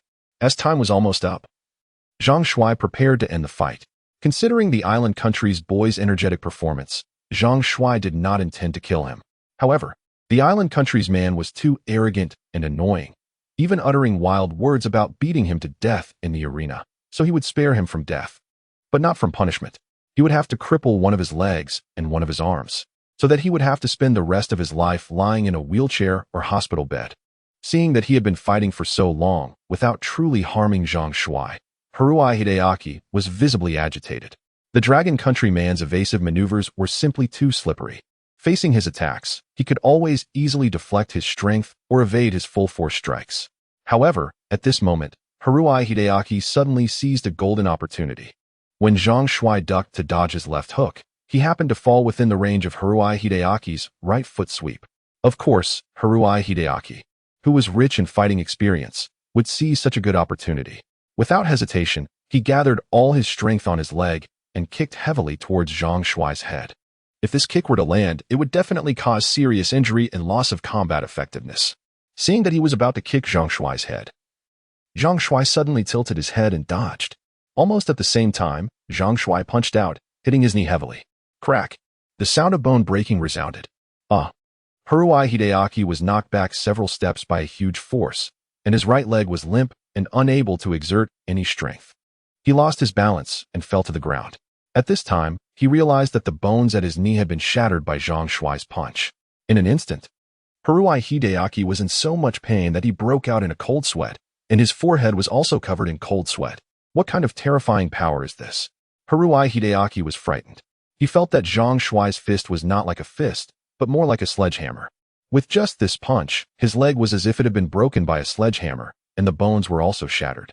In an instant, a thought flashed in Haruai Hideaki's mind. Could it be that this Dragon Country kid had not been using his full strength when fighting him before? Before Haruhi Hideaki could even react, Zhang Shuai's relentless assault resumed with torrential force. Zhang Shuai suddenly lowered himself, seized Haruhi Hideaki's arm, and with a gentle pull, tug, and twist, Haruhi Hideaki's right arm was grotesquely severed, rotating a full 1,080 degrees as if it were a mechanical prosthetic. Beyond any doubt, his entire right arm, save for a few shreds of flesh still clinging to his shoulder, had been almost completely torn off by Zhang Shuai. The intense agony rendered Haruhi Hideaki's mind blank. Zhang Shuai followed up with a swift punch to Haruhi Hideaki's face. The blow landed, causing a spray of blood, and Haruhi Hideaki collapsed to the ground, convulsing uncontrollably.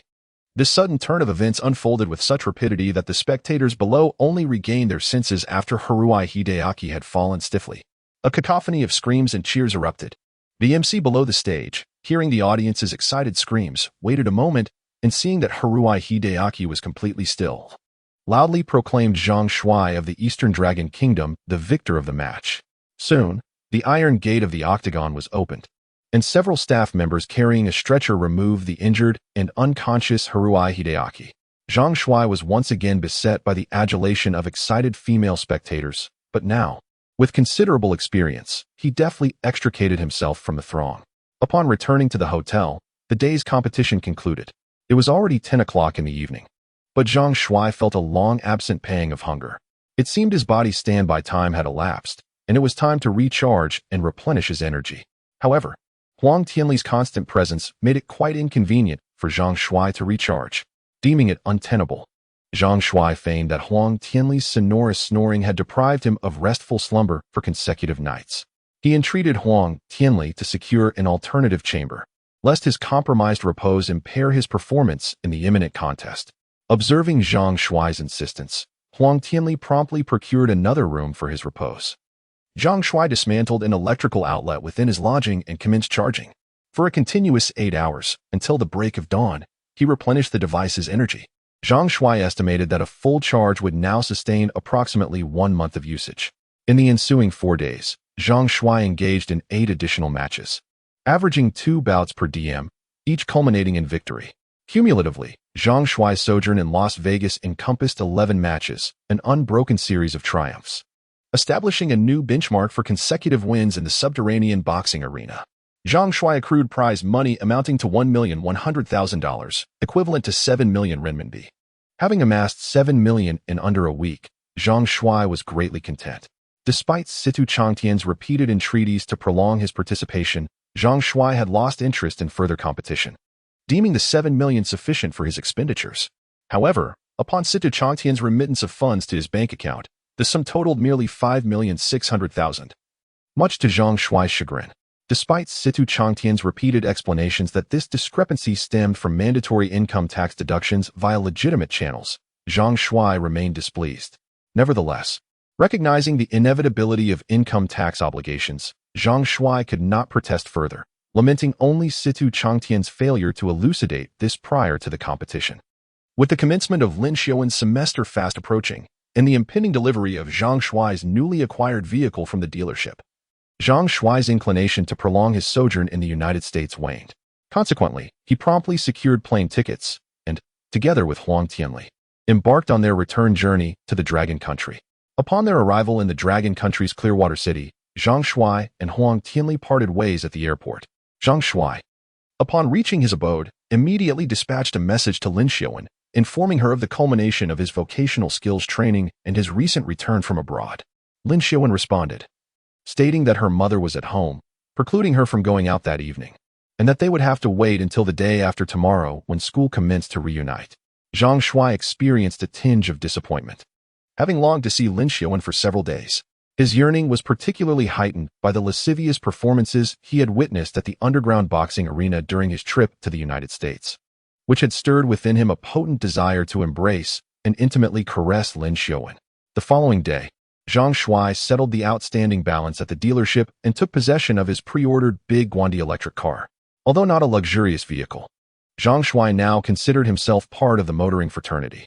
Possessing both a car and a driver's license, Zhang Shuai embarked on an inaugural drive around the city's beltway.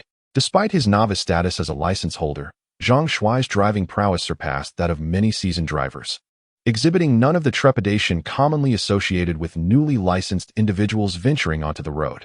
Having circumnavigated the city, Zhang Shuai realized it had been quite some time since he last saw Wang Chang. Now that he had acquired a car, he felt compelled to inform Wang Chang. Furthermore, with his impending departure to audit ancient script courses near the university with Lin Xiaowen, a sojourn that might keep him away from Qingshui City for several months, he resolved to visit Wang Chang before his departure. Consequently, Zhang Shuai telephoned Wang Chang, suggesting he impose upon him for lunch. Wang Chang readily agreed, remarking that it had indeed been too long since the two brothers had convened. Subsequently, Zhang Shuai drove to a shopping center, procuring an assortment of fruits, snacks, and milk intended for Wang Chang's child, Lele. Now financially secure, Zhang Shuai believed it unseemly to arrive empty-handed, particularly when visiting a family with children, a custom deeply ingrained in his rural hometown. Chapter 40. The astonishment of Wang Chang and his wife Zhang Shuai drove to the vicinity of Wang Chang's apartment complex, secured a parking spot, and then, laden with the fruits and snacks for Lele, entered the elevator. Ascending to the 28th floor, he arrived at Wang Chang's doorstep and rang the doorbell. Presently, the door swung open, and Wang Chang, observing the items in Zhang Shuai's hands, couldn't help but exclaim, "Zhang Shuai, your presence alone suffices. Why the need to bring gifts? Must you stand on such ceremony with me?" Zhang Shuai chuckled, retorting, "These aren't for you. They're for Lele." Upon entering the residence, Zhang Shuai nonchalantly placed the items on the coffee table and settled onto the sofa. He noticed Jing Fengqin, adorned with an apron, diligently working in the kitchen, while the 2-year-old Lele, barefoot, dashed about the house wielding a toy water gun. Zhang Shuai retrieved an orange from the fruits he had brought and, after peeling it, approached Lele. "Here, Lele, have an orange." Unfazed, Lele eagerly opened her small mouth and took a bite of the fruit offered to her, juice splattering everywhere. She giggled heartily, carelessly tossing her water gun to the ground, and reached out her tiny hands to snatch the orange from Zhang Shuai's palm. With both hands, she grasped a segment of the orange. Then, with her little legs wobbling, she scampered off into the room. Zhang Shuai chuckled and said to Wang Chang, "Changji, Lele is truly adorable, remarkably intelligent, and quite lovely. You must nurture her well." "Of course, my son, Wang Chang's son. Could he not be bright and handsome?" "Huh, you think you're clever? And let us not even discuss your looks. I'm well aware that everyone in the neighborhood calls you Wang Matzi. Can someone with a face full of blemishes be considered attractive? Thankfully, Lele doesn't he inherit that from you." "That's true. Lele resembles her mother, with fair skin and large eyes. She has taken the best traits from both of us. She will undoubtedly grow into a handsome young man. Remember, we agreed that I would be Lele's godfather. You haven't forgotten, have you?" "I haven't forgotten. Once Lele grows a bit older and can speak, I'll have her call you godfather. Then I must earn more money. I cannot let my godson live in want. Actually, you might consider finding a wife soon. When the time comes, we could arrange a betrothal for our families. Your aspirations are indeed delightful. Even if I were to find a wife, I would insist on having a son. Why should I bear a daughter?" As the conversation unfolded, Lele scampered into the living room, clutching a segment of uneaten orange in his small hand, eagerly attempting to feed it to Wang Chang. Wang Chang burst into laughter, exclaiming, "Lele is truly obedient, remembering to save a tasty morsel for daddy." Zhang Shuai also laughed heartily as he lifted Lele high into the air, causing the little one to giggle with unrestrained joy. It seemed Lele had an affinity for being lifted. However, after a while, when Zhang Shuai set Lele down, the child was not pleased, bursting into tears and tugging at Zhang Shuai's pant leg, extending his arms for a cuddle. With no other option, Zhang Shuai complied, continuing the playful lifting. Before long, Jing Fengqin had prepared an exquisite feast. Wang Chang poured a glass of white liquor for each of them, while Jing Fengqin cradled Lele, setting him in a child's dining chair and serving him a small bowl of rice accompanied by a touch of rib soup. Remarkably, Lele, resembling a miniature adult, managed to use a spoon to feed himself, though he ate slowly and occasionally spilled some. The fact that he could feed himself at just 2 years old was quite impressive, suggesting a remarkable intelligence for his age. As Zhang Shuai observed the adorable Lele, a sudden thought of wanting a child emerged in his mind for the very first time. He pondered whether Lin Xiaowen would share this desire. Considering she was still a university student with 2 years to graduation, likely not yet contemplating parenthood. As the liquor flowed, Wang Chang's conversation became increasingly animated. Zhang Shuai, after a month-long respite and obtaining his driver's license, when do you intend to commence work? Without reservation, Zhang Shuai replied, Changgu, I have no plans to work. Wang Chang furrowed his brows. If you do not work, how will you sustain yourself? How will you save for a home, a car, or marriage? Rest assured, I will not starve. I intend to enroll as an auditor at the university to acquire some knowledge. Wang Chang was aware that Zhang Shuai had long harbored regrets about not pursuing education, yet the notion of becoming an auditor seemed astonishing. After all, they were already 25 years old. At this age, one should have been part of society for several years. Was it truly necessary to return to school for knowledge at this stage? Furthermore, even graduates from reputable universities face challenges in securing employment nowadays. What significance lies in attending as an auditor if one cannot obtain a diploma? I do not seek a diploma.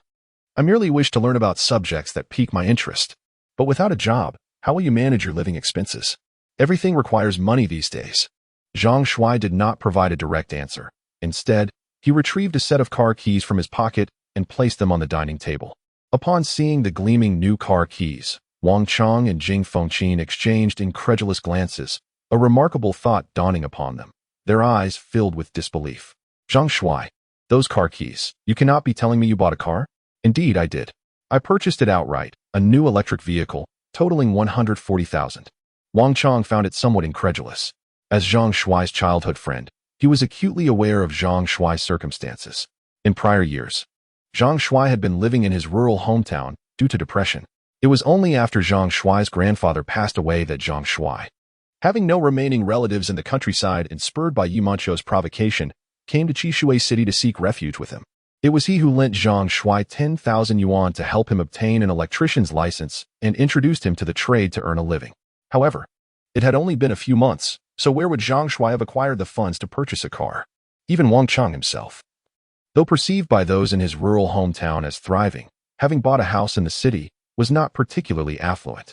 His income as an electrician was merely around 10,000 yuan per month, with his wife dedicated to caring for their child at home for the past 2 years. The considerable household expenses, coupled with mortgage payments, barely allowed him to break even, leaving him with scant savings.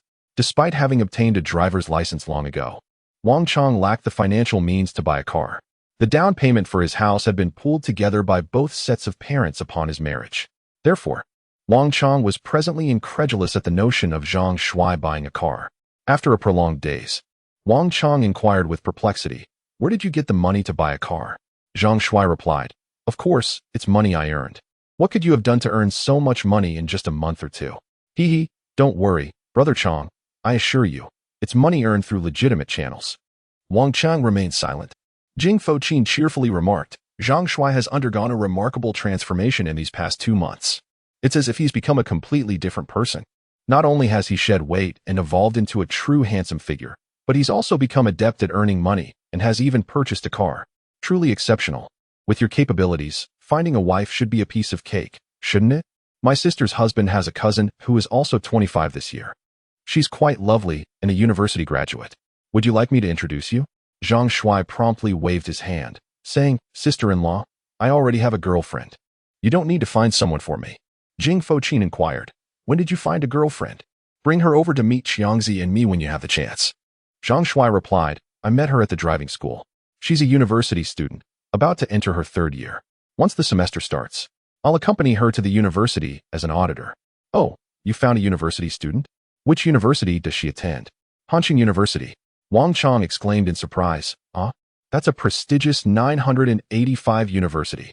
How did you manage to woo a student from a 985 university?" Zhang Shuai chuckled, "Hee. Would you believe me if I said she pursued me?" Wang Chang, with a hint of envy, said with a touch of sarcasm, Well, now that you've lost weight and become handsome, you even have university students taking the initiative to pursue you. What does she look like? Do you have any photos?" Zhang Shuai picked up his phone, navigated to Lin Xiaowen's WeChat Moments, found a video, handed it to Wang Chang, and said with a smile, "Here, Brother Chang. Take a look at what my girlfriend looks like." Wang Chang scrutinized Zhang Shuai's mobile phone, observing a video filmed poolside at a luxurious residence. The footage showcased a youthful girl, clad in a rose-colored skirt, perched by the pool's edge, gently swaying her legs. Her figure was undeniably alluring. complemented by an exceptionally innocent and lovely countenance. The palpable essence of youthfulness seemed to emanate from the screen, by any measure. The girl in the video was a vision of beauty, seemingly hailing from a prosperous background, residing in a mansion complete with an indoor swimming pool. Well, what do you think? Pretty, isn't she? Wang Chang retorted. Zhang Shuai, did you come here for a meal or to flaunt your affluence? Zhang Shuai chuckled. It's not entirely to boast. I merely came to bid you farewell. Tomorrow, I shall be departing for Hanxiang University. At that moment, Jing Fengqin inquisitively retrieved Zhang Shuai's phone from Wang Chang, immersing herself in the video. Zhang Shuai, this girl's family seems quite well off. This residence must be in the Green Garden Mansion district, wouldn't you say? Zhang Shuai affirmed. Indeed, it is Green Garden Mansion. Jing Fengqin remarked. Green Garden Mansion is inhabited by the affluent. What is your girlfriend's name? Her name is Lin Xiuwen. Lin Xiuwen? If she's surnamed Lin, could she be Lin Yueming's daughter? I heard that Lin Yueming's daughter is studying at Hanxiang University. Zhang Shuai, unaware of Lin Xiuwen's parentage, inquired curiously, who is Lin Yueming? Jing Fengqin articulated. Lin Yueming is the CEO of Fumin Technology Group. The Lin family of Qingshui is renowned throughout the area. They are the most prominent family in Qingshui City. The three Lin brothers are influential in political, business, and military circles. Lin Yueming is the second brother and is engaged in commerce. I believe he resides in Green Source Mansion. Being a native of Qingshui, Jing Fengqin had a comprehensive understanding of the Lin family. So she provided Zhang Shuai with a general overview of the Lin family's remarkable status in Qingshui. In essence, the three Lin brothers were highly celebrated figures in Qingshui City. The eldest brother held a position in politics as the municipal party secretary of a prefecture-level city in a southern province. The second brother, Lin Yueming, was a businessman with assets worth billions. The third brother was in the military, reportedly as a division-level officer. Upon hearing this, Zhang Shuai began to suspect that Lin Xiuwen might be Lin Yueming's daughter. However, he felt it would be inappropriate to directly ask Lin Xiuwen. Consequently, he retrieved his phone from Jing Fengqin and sent a message to Sun Xiaoya. Xiaoya, is Lin Xiuwen Lin Yueming's daughter? Sun Xiaoya promptly replied. Are you just realizing this now? She is indeed Lin Yueming's daughter. I must caution you not to pursue her simply because of her family status. Xiuwen has high standards and is unlikely to be interested in you. Upon reading Sun Xiaoya's message, Zhang Shuai felt a sense of unease. If Sun Xiaoya were to discover the relationship between him and Lin Xiuwen, it could not only lead to a falling out between her and Lin Xiuwen, but also potentially tarnish her perception of him, possibly leading her to believe he was an opportunist seeking to climb the social ladder. This matter would be difficult to navigate. Sister-in-law, you are indeed correct. Lin Xiuwen is, in fact, Lin Yueming's daughter. Beatrice opened her mouth wide in astonishment and, after a long while, gave Samuel a thumbs up. Oh, Samuel, you must hold on to Lillian. With her, you won't have to strive in this life. If you can truly become Mr. Lyman's son-in-law, don't forget to give your dear Victor a leg up. Samuel felt a tinge of discomfort. Beatrice's words seemed to cast him as a gigolo living off a woman, which was unacceptable to Samuel, who had immense self-respect. Sister-in-law, my being with Lillian isn't because of her family's wealth. Beatrice quickly responded, I understand. It's true love, I comprehend. Although Beatrice said this, Samuel still sensed from her expression that she seemed to believe he was a social climber. Samuel was about to explain when he suddenly gave up. Some things become harder to believe the more you explain. To explain is to conceal. Forget it. Let there be a misunderstanding, Samuel thought, too lazy to explain. After the meal, when Samuel went downstairs, Beatrice, carrying Louis, and Victor insisted on seeing Samuel off and taking a look at Samuel's new car. Unexpectedly, when the elevator reached the 26th floor, a young woman entered. Samuel was dumbfounded. It was actually Selena. As soon as Selena saw Samuel, she became excited. Brother Samuel, what brings you here? Samuel didn't expect to run into Selena. With a wry smile, he explained, I came to a friend's place for a meal. Selena immediately greeted Victor. Victor, I'm Samuel's friend. My name is Selena, and my father is Mr. Sterling. Wang Chang gazed at Sun Xiaoya, and then cast a glance at Zhang Shuai, smiling as he said, So, you are the daughter of Director Sunday. How did you come to know Zhang Shuai? Sun Xiaoya replied, I met Zhang Shuai while learning to drive at the driving school. Wang Chang suddenly realized, was there also someone named Lin Xiuwen in your driving class? Sun Xiaoya exclaimed in surprise, Oh, Brother Chang, how do you know Lin Xiuwen? She is my closest friend. Wang Chang was about to respond when Zhang Shuai grew anxious. fearing that Wang Chong might inadvertently reveal the nature of his relationship with Lin Xiaowen. If Sun Xiaoya were to discover it, Lin Xiaowen would surely blame him. Brother Chong, both Sun Xiaoya and Lin Xiaowen are my good friends. Why are you asking about this? Wang Chong, perceptive as ever, noticed Zhang Shuai's unease and decided not to press further. Moments later, the elevator reached the ground floor, and Zhang Shuai along with Wang Chong and his wife exited, with Sun Xiaoya following closely behind. Upon arriving at Zhang Shuai's parking spot, Wang Chong and his wife admired Zhang Shuai's brand new car, filled with envy. Zhang Shuai, you actually bought a car. Come on, confess honestly, where did you get the money to buy it? Is it from your... Wang Chong's words were abruptly interrupted by Zhang Shuai, who was genuinely apprehensive about Wang Chong revealing too much. Brother Chong, I assure you, I earned the funds for this automobile myself. Please refrain from making unfounded assertions. Chapter 42, Departure for Hanshan University. The more Zhang Shuai elucidated, the more Wang Chang and Jing Fengqin became convinced that Lin Xiaowen had financed the purchase. However, out of consideration for Sun Xiaoya's presence, they refrained from pressing the matter further, instead casting envious glances at the new vehicle. Sun Xiaoya, observing the car's green license plate, remarked, Brother Zhang Shuai, why did you opt for an electric car? Surely a gasoline-powered vehicle offers greater convenience? Zhang Shuai responded, this electric car boasts a range of 400 kilometers, which is more than sufficient for my needs. Furthermore, after comparing several models on the market, I found this one to be the most cost-effective and offer the best value for money. Sun Xiaoya smiled and shifted the conversation. Brother Zhang Shuai, classes commence tomorrow. Will you be joining us at the university? What will you do with your car? Zhang Shuai replied, I will certainly be driving the car to the university.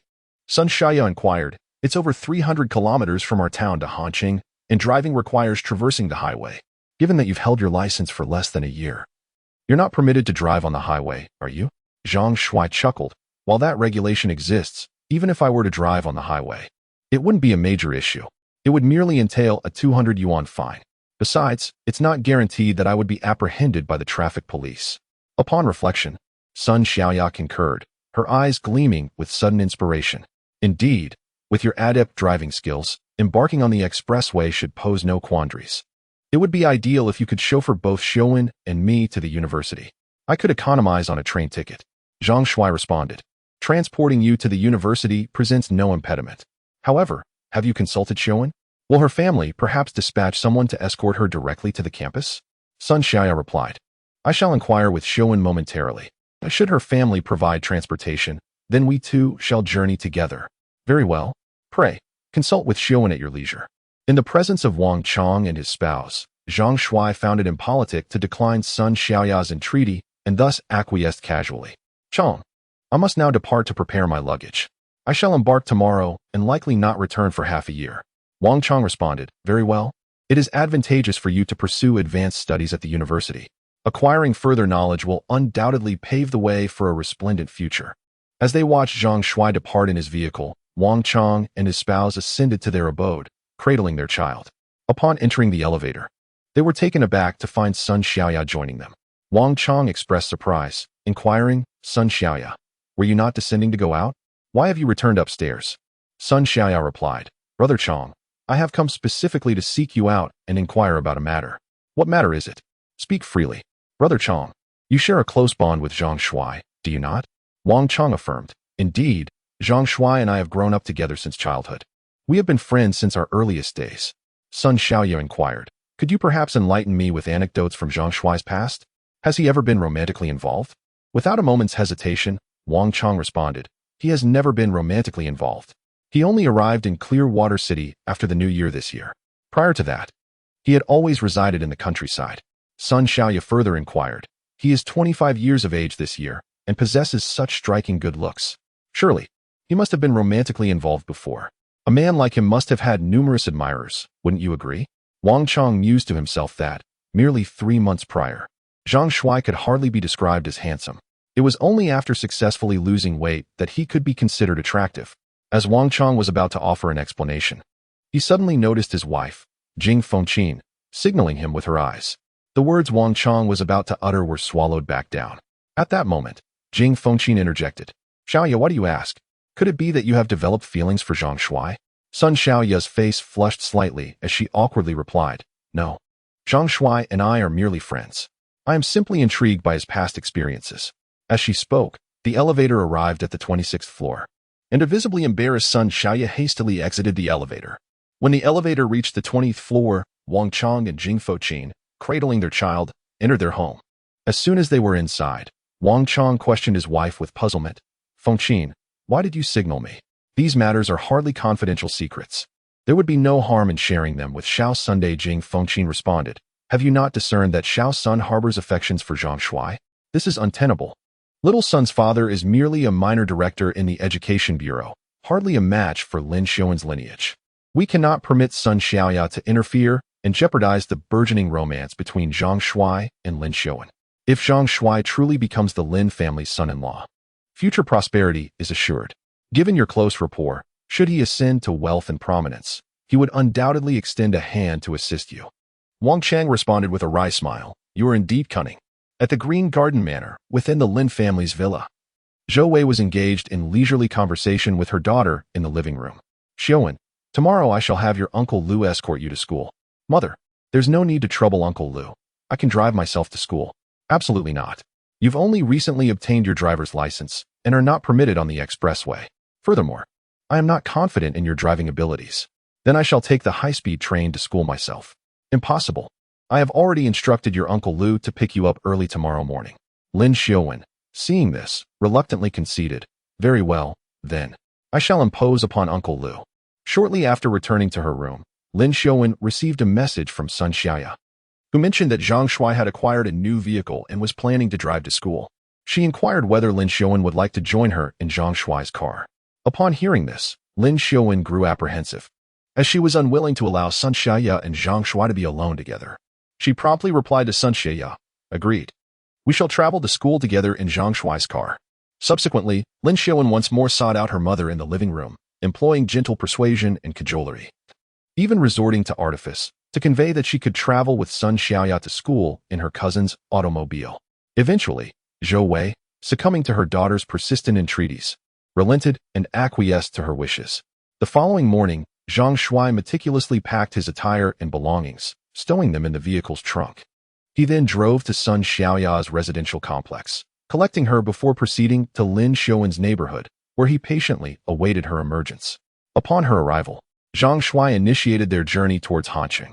Hanqing, the provincial capital of the Central Chu province, is a renowned bastion of education within the Dragon Kingdom.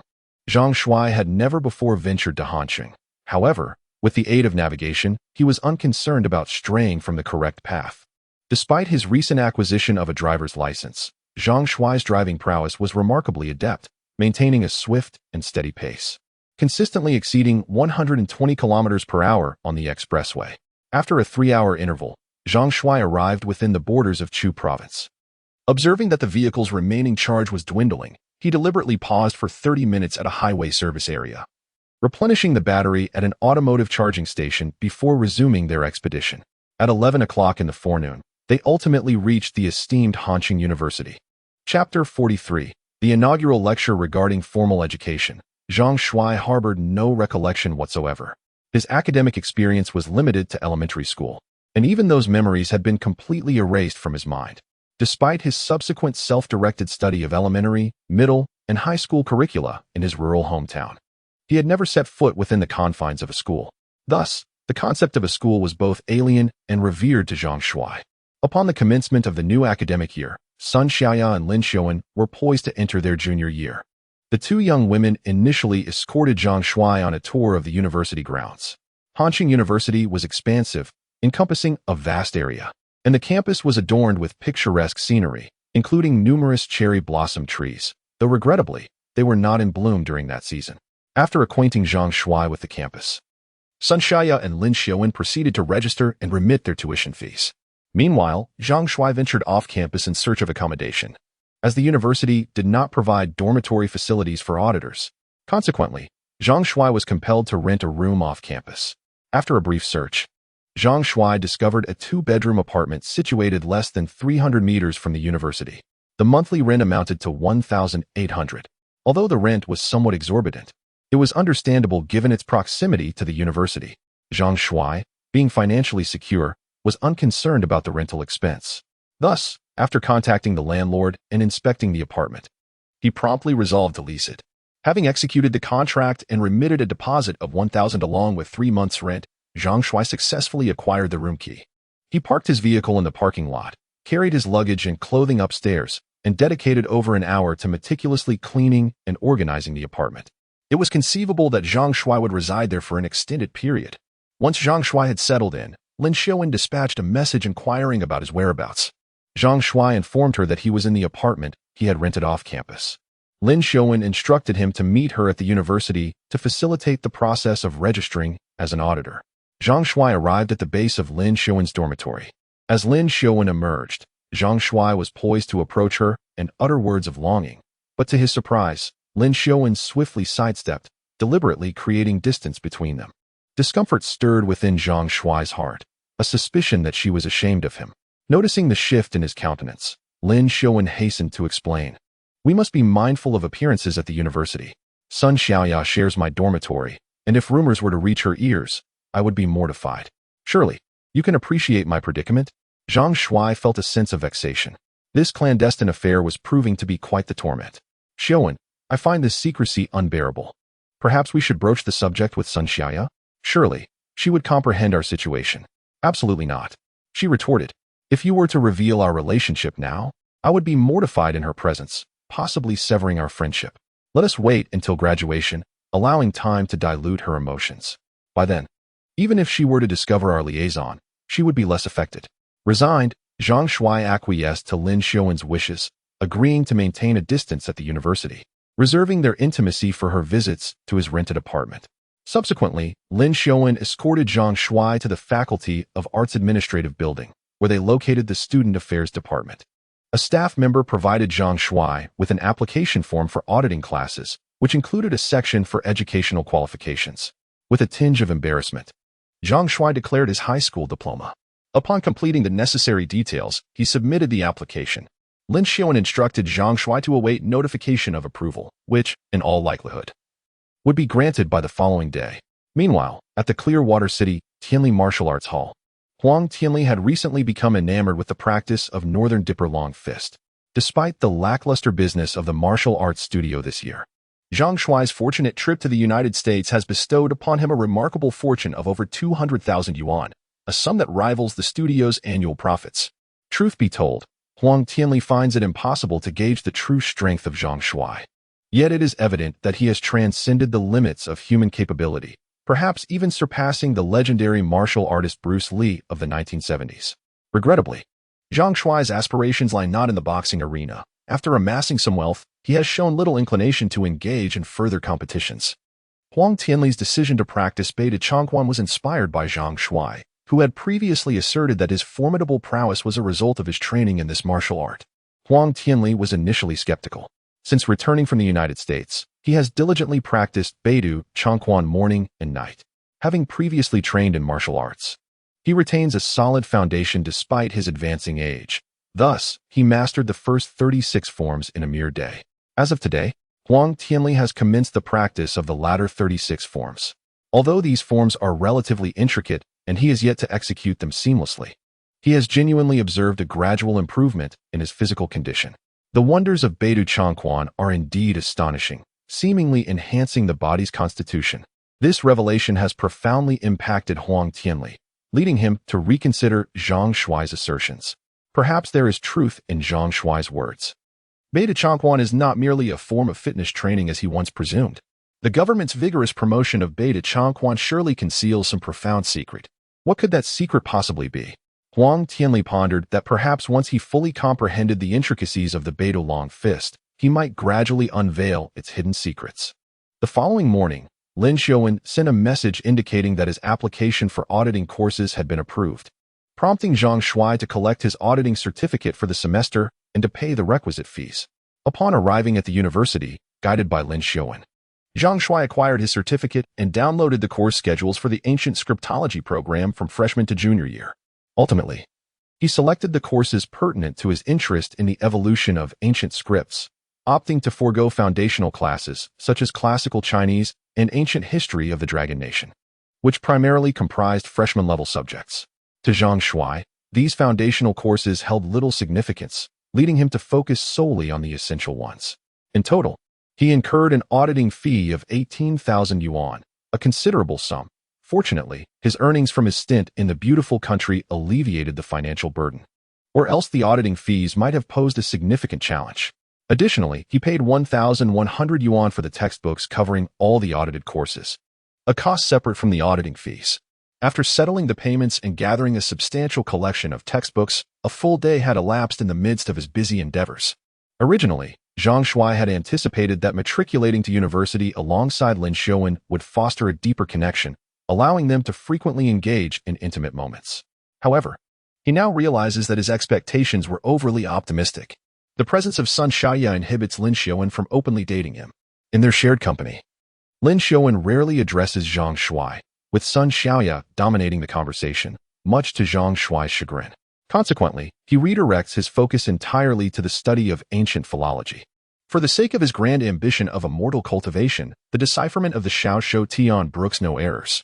Thus, Zhang Shuai must commence his studies from the very beginning, systematically comprehending the entire evolutionary trajectory of ancient writing. One morning, Zhang Shuai attended his inaugural lecture, Introduction to Philology. The class convened in Multimedia Classroom Number 9, designated for the Ancient Philology major. Arriving punctually before 9 o'clock, Zhang Shuai quietly occupied a seat at the rear of the classroom. Upon Zhang Shuai's arrival, the classroom was sparsely populated, with only a handful of male students present. His appearance elicited surprise among them, as Zhang Shuai appeared to be in his mid-20s, an age more befitting a graduate student. They were perplexed as to why a senior graduate student would attend such a foundational course as Introduction to Philology. Chapter 44. The Beidou Society. Zhang Shuai paid little heed to the peculiar gazes cast upon him by several students. Having chosen to audit classes at the university, he had long anticipated the possibility of facing such scrutiny. In his rural hometown, Zhang Shuai had grown accustomed to the odd looks from others. As the villagers regarded him as a fool during his childhood, he had become quite resilient to their judgment. After a few minutes, students began to arrive in the classroom, and their numbers were modest, totaling only around 40 or 50. Shortly thereafter, Professor Wang Songlin entered, renowned in the field of ancient philology. Professor Wang is a distinguished first-level professor, particularly esteemed for his research on the origins and evolution of ancient scripts. He is a prominent figure in the academic community, with his contributions to the textbooks in this discipline being widely recognized. As Professor Wang surveyed the students before him, he retrieved the attendance sheet to call the roll. This was the first class he was conducting for the freshmen this semester, and taking attendance was a necessary procedure. Yang Fei, present. Zhou Haitao, present. The final name on the attendance sheet was Zhang Shuai, accompanied by a note in parentheses indicating his status as an auditor. Professor Wang was somewhat taken aback. For the field of ancient philology is not particularly popular, and it is rare to find auditors in such classes. Having taught at Han City University for many years, this was the first time he encountered an auditor. Zhang Shuai, present. Upon hearing his name, Zhang Shuai promptly rose to respond. Professor Wang Songlin's gaze lingered on Zhang Shuai for a moment before he stated, "Before we commence the lecture, I must first clarify a concept for everyone. What knowledge does the course on the Introduction to Philology primarily impart? Allow me to provide a brief overview. This course chiefly addresses the origins and nature of the ancient characters of the Dragon Kingdom, their structure and evolution, as well as the developmental patterns of script." Zhang Shuai listened attentively, sitting upright, his gaze fixed ahead, all ears for each word uttered by Professor Wang. As the lecture progressed, Professor Wang utilized a projector to elucidate the origins and evolutionary process of the Dragon Kingdom's writing. There exist various hypotheses regarding the genesis of characters, with two predominant perspectives: the mythological narrative of Sangjie creating characters and the knotted cord theory. Through an examination of ancient legends and archaeological discoveries, we explore the potential methods by which the characters of the Dragon Kingdom may have initially emerged. The professor elaborated on the forms of primitive writing, such as symbols inscribed on pottery, and their connections to the origins of script, analyzing how these rudimentary symbols gradually evolved into a systematic ideographic writing system. Professor Wang's teaching was remarkably engaging, and Zhang Shuai found himself enraptured, unaware that the class had concluded. Later that afternoon, Zhang Shuai attended 2 courses on ancient scriptology for sophomores: Introduction to Oracle Bone Script and Introduction to Bronze Inscriptions. In the ensuing 2 months, whenever there were classes, Zhang Shuai would attend punctually. During his free time, he delved into the ancient script contained within the Xiao Zhou Tianju. After more than 2 months of systematic study, he gained a fundamental understanding of the field of paleography. Throughout this period, Zhang Shuai devoted himself entirely to his studies, leaving him with scant opportunities to meet Lin Xiaowen. Meanwhile, Lin Xiaowen and Sun Xiaoya were preoccupied with participating in new club activities at school, thus having little time for gatherings with Zhang Shuai. Despite being at the same institution and being in a romantic relationship, they only managed to meet and share affectionate moments during the initial days of the first month. Subsequently, Lin Xiaowen sent him a message indicating her commitment to a certain competition, which would keep her occupied. She advised him not to overthink or take it to heart if she failed to respond to his messages. After sending this note, Lin Xiaowen ceased all communication, not even answering his calls. Left with no alternatives, Zhang Shuai channeled all his focus into mastering the knowledge of ancient literature. This morning, he arrived 10 minutes early to the multimedia classroom, preparing to attend Professor Wang Songlin's course on Introduction to Paleography. As was his custom, he chose a seat in the last row, while 2 male students in the front engaged in casual conversation. Zhang Shuai, possessing keen hearing, inadvertently overheard their dialogue. "Hi Tao. Have you heard? Our school's beta club is recruiting members. Are you planning to sign up? I am ineligible for membership. The prerequisite for joining the Big Dipper Society is the seamless execution of all 72 stances of the Big Dipper long fist technique, whereas I can merely perform the initial 36. Regrettably, I am incapable of mastering the subsequent 36. Indeed, I, too, am unable to practice the latter half of the sequence. It is most regrettable, for I have heard that the Big Dipper Society offers exceptional benefits and a plethora of beautiful women. Furthermore, following the New Year's Day celebrations, members are afforded the opportunity to participate in an exchange program at the capital's university, with the society generously covering all travel expenses. I find it somewhat perplexing as to why the university places such emphasis on the Big Dipper long fist. Should we, as students, not prioritize our academic pursuits? This Big Dipper long fist is by no means rudimentary. Have you not perused the news circulating online? There was a young woman who, after diligently practicing the Big Dipper long fist, underwent a physical transformation, enabling her to hoist a weight of 100 kilograms with a single hand. Moreover, her performance in the 100-meter sprint shattered the 10-second barrier, thereby eclipsing the world record for women's sprinting. Assuredly, I have seen it. Are you alluding to the female internet sensation named Feng Chunzi? She amassed a following of millions through a video showcasing her ability to lift a 100-kilogram barbell with one hand, which subsequently garnered extensive media coverage. However, I regard this news with skepticism, as our society is rife with fabricated reports. Could it not be veracious? The General Administration of Sport dispatched personnel to meticulously witness the woman's 100-meter sprint and single-handed weightlifting feats.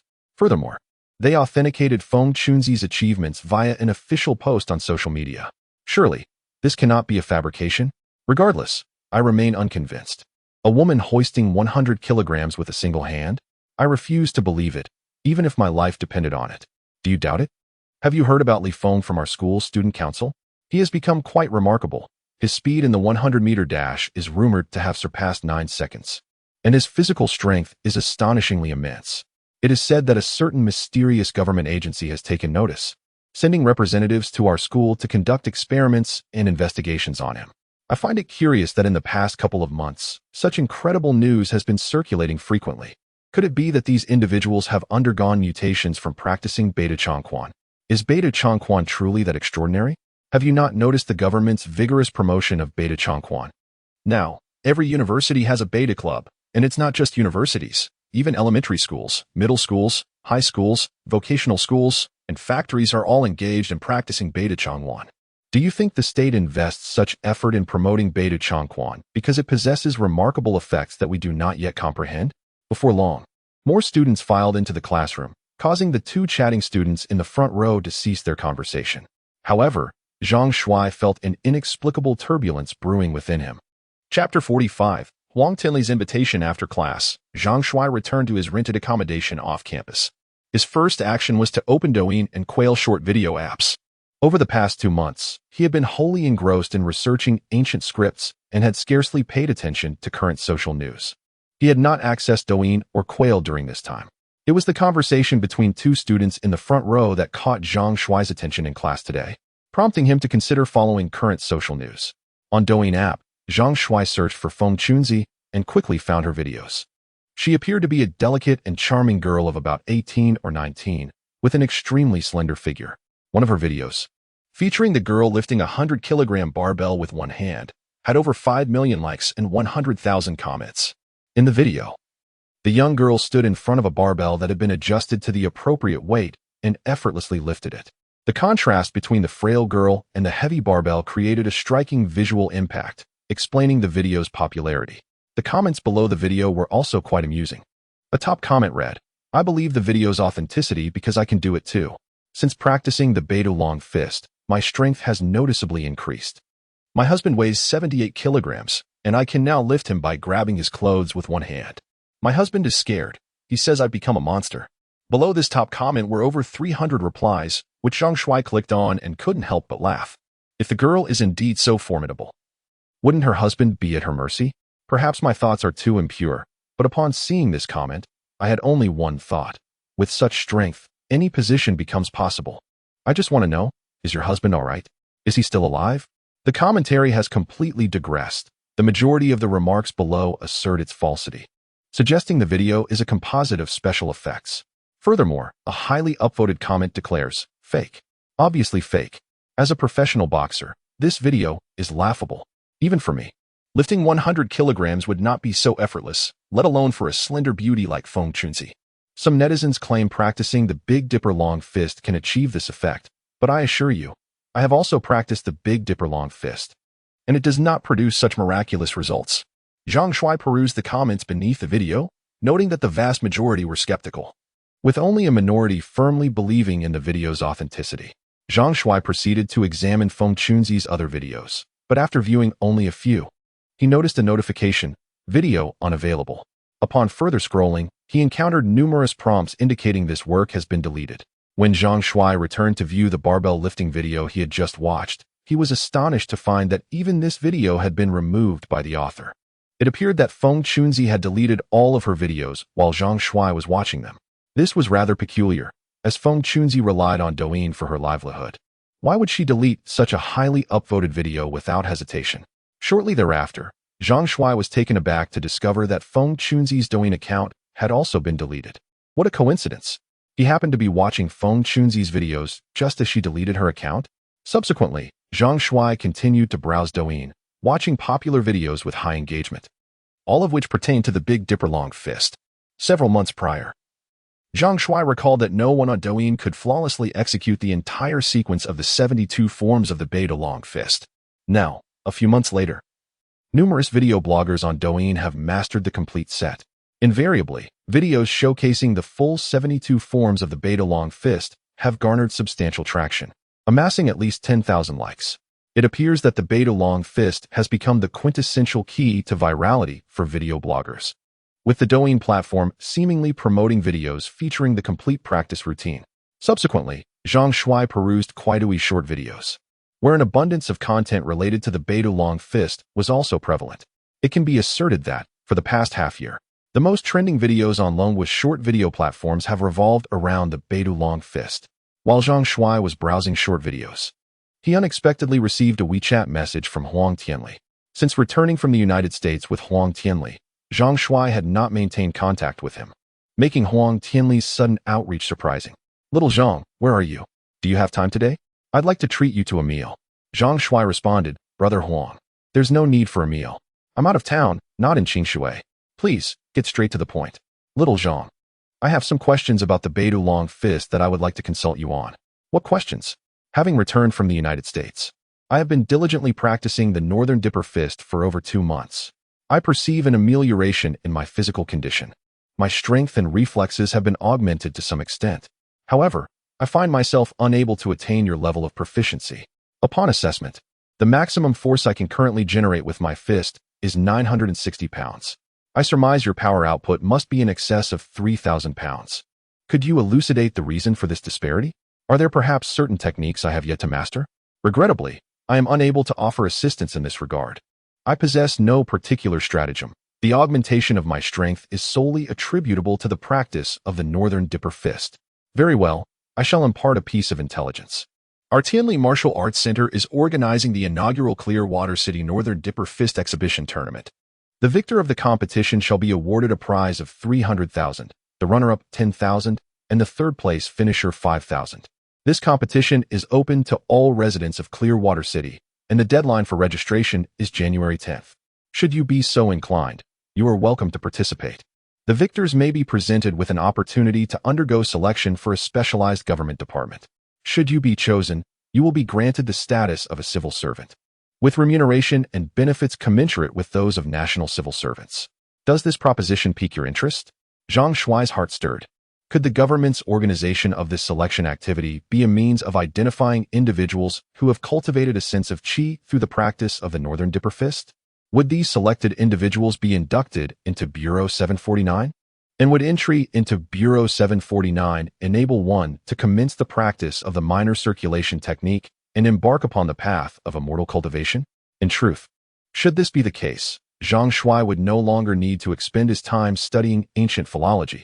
He could simply enter Bureau 749 directly. However, after a moment of contemplation, Zhang Shuai began to feel a sense of unease. He pondered whether entering the 749 Bureau would signify his incorporation into the state, which would undoubtedly bring constraints and diminish his freedom. More critically, Zhang Shuai feared that his bodily anomalies would be exposed. A being who required no sustenance, but merely energy replenishment through charging would undoubtedly be perceived as a monster. Zhang Shuai harbored no desire to become a test subject, subjected to the scrutiny of those who would regard him as an aberration. After much deliberation, he concluded that joining the 749 Bureau was far too perilous for him. Thus, he sent a message to Huang Tianli. Brother Huang, there is no need. I am not interested. Chapter 46. Sun Xiaya seeks help at the Tianli Combat Academy in Qingshui City. Huang Tianli set his phone down, feeling a pang of disappointment at Zhang Shuai's refusal. To him, Zhang Shuai was the first individual he had encountered who had achieved success through the practice of Beidou Long Fist. He sensed that Zhang Shuai possessed knowledge of certain secrets regarding the martial art that remained elusive to him, yet regrettably, Zhang Shuai was unwilling to share. 2 months prior, a government representative was assigned to the Tianli Combat Academy, a man named Zheng Hua, aged 28. Although Huang Tianli had not sparred with Zheng Hua, he could discern the man's formidable strength. While he may not have surpassed Zhang Shuai, he was certainly comparable.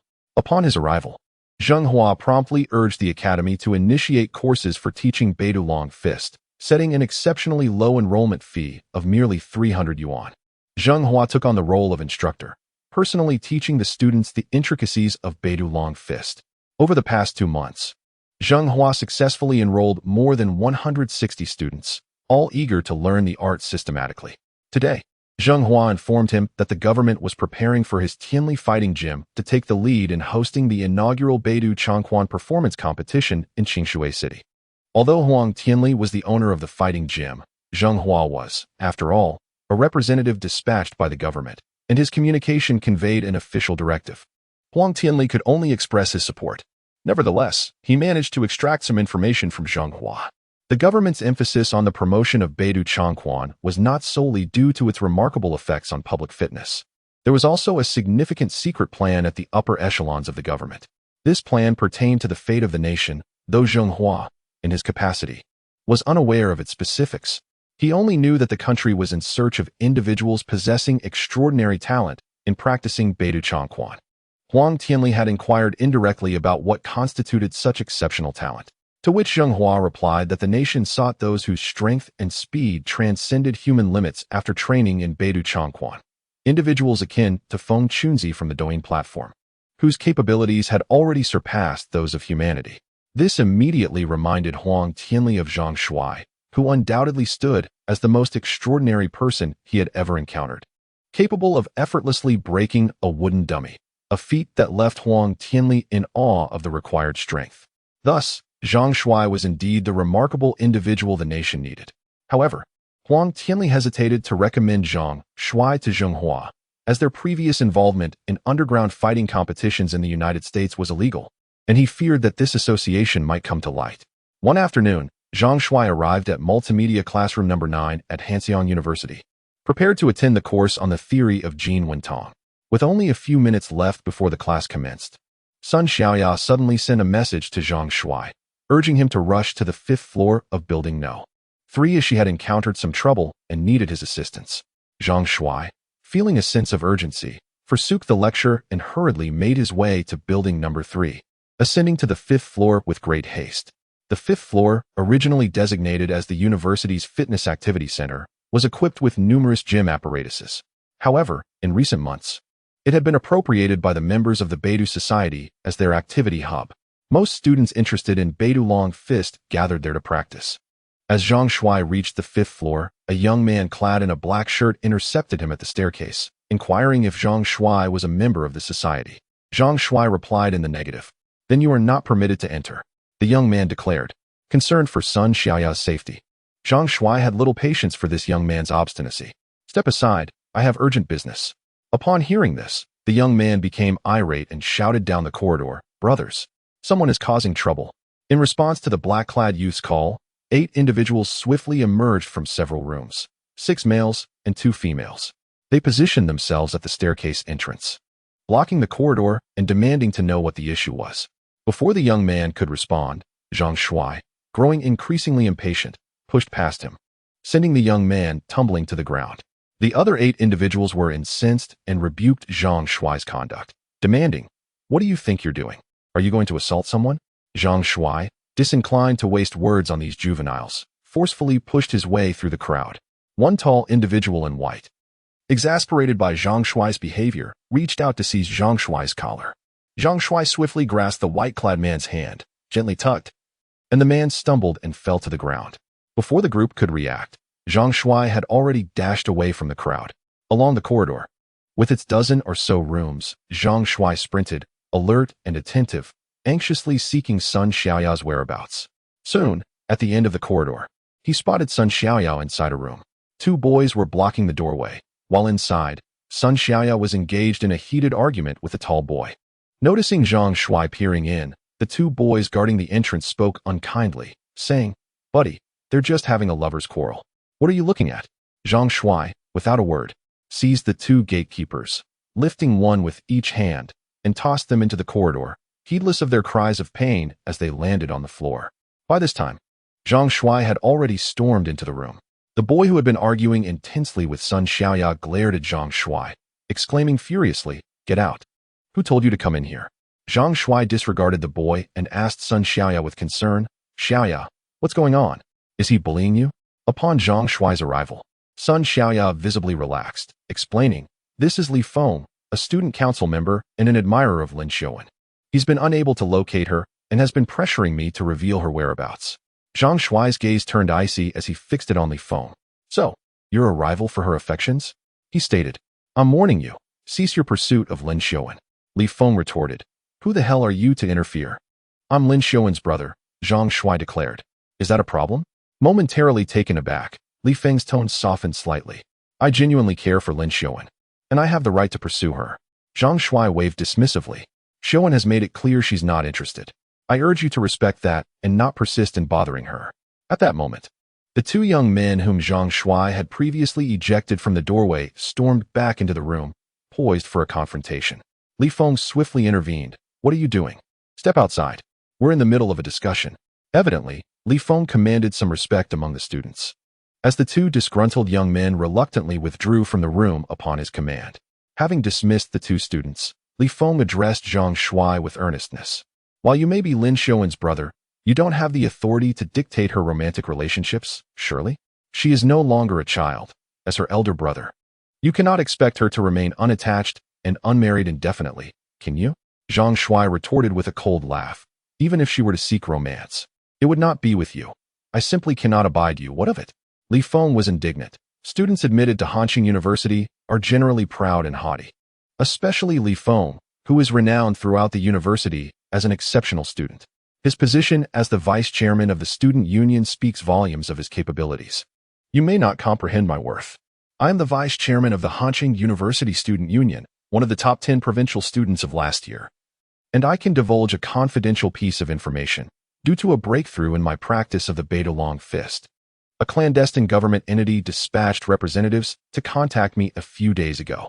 Next month, I will have the opportunity to advance my studies within this mysterious organization. Should I succeed in my advancement, I am destined to become a pivotal figure in the Dragon Kingdom. Do you still believe I am unworthy of your sister? Zhang Shuai shook his head, amused. Young man, how you relish in ostentation. However, regardless of your merits, I cannot allow you to succeed in vying for my girlfriend. Indeed, you are unworthy of her. You believe yourself to be exceptional? With your propensity for boasting, you are but a jest in my eyes. Return when you have truly become a pivotal figure in the Dragon Kingdom, and then you may boast. Upon hearing Zhang Shuai's merciless mockery, even Li Feng, who was typically restrained, could no longer suppress the ire within his heart, and he exclaimed furiously, "And what manner of personage are you, that you look down upon me?" With composure, Zhang Shuai remarked, "While I may not be a figure of great importance, I would never engage in such blatant exaggeration as you do." At this juncture, Zhang Shuai had no further inclination to converse with Li Feng, as he was due back in class. Consequently, Zhang Shuai, escorting Sun Xiaoya, began to depart. Li Feng, now fully convinced that Zhang Shuai was a close relative of Lin Xiuwen, did not dare to impede their progress, given Zhang's perceived status. As Zhang Shuai approached the doorway, he found the corridor obstructed by a gathering of approximately 10 students. Zhang Shuai raised an eyebrow, poised to subdue the students, when Li Feng emerged from the room. Admonishing the students, "What is the meaning of this? Refrain from causing a disturbance. Allow them to leave." Li Feng's words carried considerable weight among the students, who promptly cleared a path, allowing Zhang Shuai and Sun Xiaoya to depart unhindered. Descending the stairs and standing at the entrance of the main building, Sun Xiaoya regarded Zhang Shuai with gratitude, expressing, "Brother Zhang Shuai, I am truly grateful for your assistance today." Zhang Shuai responded with a smile, "Please, there is no need for thanks. We are friends, and it is only natural that I offer my assistance when you encounter difficulties. By the way, where is Lin Xiuwen? Is she not at the school?" Sun Xiaoya's gaze shifted uncomfortably as she inquired, "Brother Zhang Shuai, why do you ask about Lin Xiuwen?" A suspicion arose in Zhang Shuai's mind. Sun Xiaoya's unease suggested that something untoward had befallen Lin Xiuwen. This was unacceptable. He must ascertain Lin Xiuwen's whereabouts. "Xiaoya, Lin Xiuwen is your confidant, and also a friend of mine. It is only natural that I inquire about her well-being, is it not? Why are you hesitant to disclose her location?" After a moment of silence, Sun Xiaoya spoke. "Xiuwen was taken away by a special department of the state. Have you heard of the 749 Bureau?" Zhang Shuai's mouth dropped open in astonishment. "Is that the Bureau for the Study of Supernatural Phenomena?" Sun Xiaoya lowered her voice, "Indeed. After the school year began, Xiuwen suddenly became incredibly strong after practicing Beidou Changquan for less than a month, and her running speed was astonishingly fast. She could complete 100 meters in under 8 seconds. At that moment, Lin Xiuwen was terrified, and I was equally stunned. She confided this strange occurrence to her uncle, who happens to be the vice principal of our school. Upon learning of Lin Xiuwen's transformation, he helped to contact someone from the 749 Bureau. Soon after, they secretly came to take Xiuwen away. Before she left, she specifically instructed me that this matter is a state secret and should not be disclosed. Brother Zhang, just knowing about this is sufficient. Please refrain from discussing it with others." Zhang Shuai was taken aback. No wonder Lin Xiuwen had been so distant lately. He had thought she was intentionally avoiding him, but it turned out she had gone to the 749 Bureau. This meant that Lin Xiuwen had embarked on her cultivation journey even before him. It seemed imperative that he decipher the Xiaoshou Tianju swiftly, so that he could soon tread the path of cultivation and, in the future, stand by Lin Xiuwen as a celestial couple. Observing the astonishment etched on Zhang Shuai's face, Sun Xiaoya lowered her voice. "I am also unaware of the true nature of Bureau 749 or the secrets it conceals. However, with Lin Xiuwen's entry into Bureau 749, she is destined for an extraordinary future. It is highly probable that she will evolve into a heroine endowed with unique abilities. Henceforth, she will be affiliated with a state-secret organization dealing with matters of national significance that are beyond the purview of ordinary citizens like us. I fear that opportunities to meet her will become scarce. Nevertheless, I am genuinely proud of her." Somewhat begrudgingly, Zhang Shuai inquired, "Why didn't she inform me before joining Bureau 749? Even a brief message would have sufficed." Unaware of the emotional complexities between Zhang Shuai and Lin Xiuwen, Sun Xiaoya rationalized. "Perhaps Xiuwen was unsure of how to broach the subject with you. After all, it sounds rather implausible. She may have feared that you would perceive her as a freak. In reality, this is a positive development. I, too, aspire to be a superhuman like her, to possess such extraordinary abilities. Regrettably, I appear to lack the necessary aptitude." I practiced the Northern Dipper long fist alongside her. After she joined Bureau 749, I specifically joined the school's Northern Dipper Society and practiced within the group for an extended period. Yet, I have not undergone any transformation. It seems I must accept my fate as an ordinary person, unable to become a heroine like Xiaowen. Upon Sun Xiaoya's explanation, Zhang Shuai suddenly began to comprehend Lin Xiaowen's predicament. Perhaps the transformations occurring within Lin were so profoundly shocking that he was at a loss for words, hence his silence. All right, Xiaoya, I must head to class now. Please be cautious. Should that Li Feng trouble you again, do not hesitate to message me, Zhang Shuai advised. Sun Xiaoya chuckled. Indeed, your response was remarkably swift today. The idea of masquerading as Xiaowen's brother effectively subdued that Li Feng. With your presence, he should think twice before bothering me again. After parting ways with Sun Xiaoya, Zhang Shuai hurriedly made his way to Multimedia Classroom 9, where the lesson was already in session. He slipped quietly through the back door, managing to evade the professor's notice. Once seated, Zhang Shuai immersed himself entirely in his studies. Time flowed like water, and before long, a month had passed. A new year had dawned, and during this time, numerous individuals in Longhua had emerged after practicing Beta Changquan, showcasing remarkable transformations that transcended human limits. On short video platforms, there were at least a dozen accounts of such extraordinary individuals. Curiously, reports of these remarkable feats, initially shared by informed insiders on platforms like Douyin and Kuaishou, would mysteriously vanish from the internet shortly after their publication. Furthermore, those who reportedly surpassed human limitations would mysteriously disappear, leaving no trace of their whereabouts. Even their family and friends remained tight-lipped, revealing nothing about the enigmatic individuals' fates. It seemed as though an unseen force was deliberately suppressing information about these extraordinary individuals. Zhang Shuai surmised that they, like Lin Xiaowen, had likely been secretly recruited by the 7th Bureau to cultivate immortality. Chapter 48, a novel opportunity to decipher extraterrestrial script during this period. Lin Xiaowen had scarcely contacted Zhang Shuai, neither by phone nor message. Although Zhang Shuai understood that Lin Xiaowen's cultivation within the 7th Bureau might restrict her communication, the prolonged silence left him with a sense of unease. He inquired with Sun Xiaoya whether Lin Xiaowen had been in touch with her, but she had not. This suggested the existence of confidentiality protocols within the 7th Bureau, limiting external contact. This was understandable, given the sensational nature of immortality cultivation, which, if divulged, could destabilize society. Therefore, the 7th Bureau's suppression of information and strict secrecy were justifiable. Sun Xiaoya also disclosed that Li Feng had vanished from the university after being summoned by a mysterious government entity. She speculated that Li Feng might have been recruited by the 7th Bureau, like Lin Xiaowen. This news displeased Zhang Shuai, as Li Feng had been pursuing Lin Xiaowen. With both now cultivating immortality within the 7th Bureau and proximity being advantageous, Zhang Shuai worried that Lin Xiaowen might be moved by Li Feng's infatuation.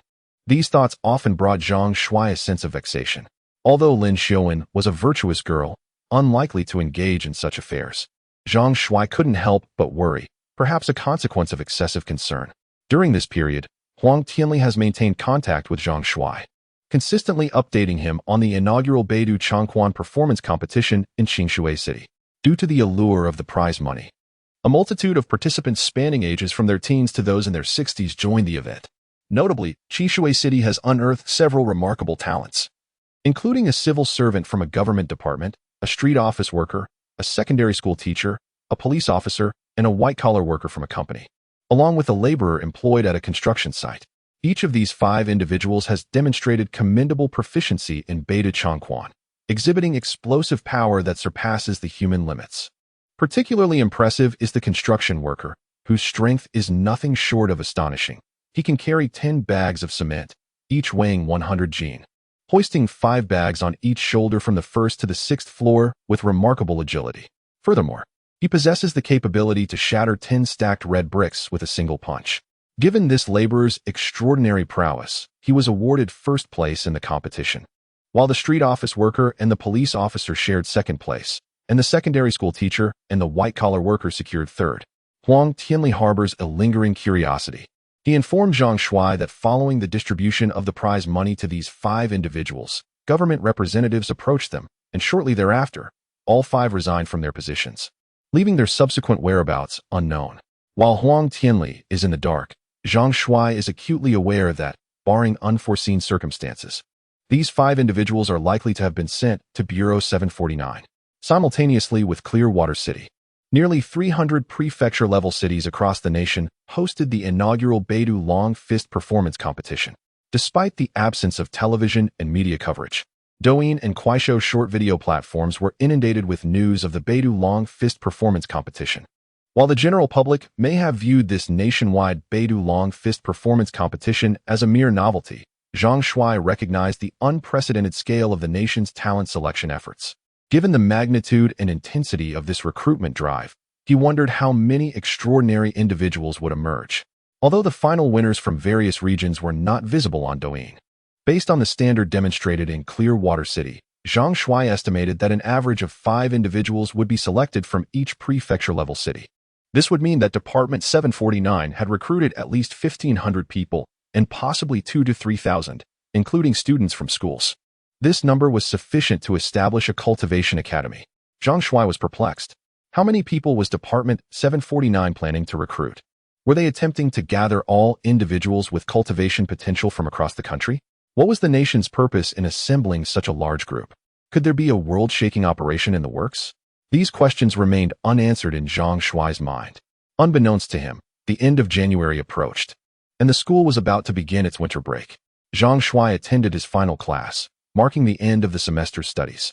He had initially thought that deciphering the little Zhodian formula would not be too difficult. However, the more he learned about ancient philology, the more he realized that, with his current level of knowledge, he was unable to truly decipher the little Zhodian formula. Evidently, he would need to attain an exceptionally profound mastery of paleography to decipher the little Zhodian formula, a feat of uncertain duration. Prior to the commencement of the holidays, Sun Xiaoya inquired of Zhang Shuai regarding his intended return to Qingshui, expressing her desire to avail herself of his transportation. Zhang Shuai responded that he was prepared to depart for Qingshui at any time. Thus, on the eve of the official commencement of the school holidays, Sun Xiaoya meticulously prepared her luggage, whereupon Zhang Shuai arrived at the base of Sun Xiaoya's dormitory to collect her, and the two embarked on their homeward journey. At the commencement of the semester, they were a trio, yet upon its conclusion, only 2 remained. Lin Xiuwen had entered the service of Bureau 749, precluding the possibility of a homecoming for the Lunar New Year, and the duration of his tenure at Bureau 749 remained indeterminate. Throughout the drive homeward, Zhang Shuai's spirits were palpably subdued. Despite Sun Xiaoya's persistent attempts to engage him in conversation, Zhang Shuai possessed no inclination for such exchanges. Sun Xiaoya, with her acute sensitivity, perceived Zhang Shuai's melancholy and desisted from further attempts at conversation. Upon arriving at the base of Sun Xiaoya's residence, Zhang Shuai, subsequent to Sun Xiaoya's departure, made a brief sojourn to Wang Chang's abode, only to discover that Wang Chang was absent, with only Jing Fengqin present. In order to obviate any potential impropriety, Zhang Shuai refrained from prolonging his visit, engaging in a brief colloquy with Jing Fengqin, presenting Lei with a red envelope containing 800 yuan, and then, under the pretext of pressing matters, disregarded Jing Fengqin's entreaties and drove homeward.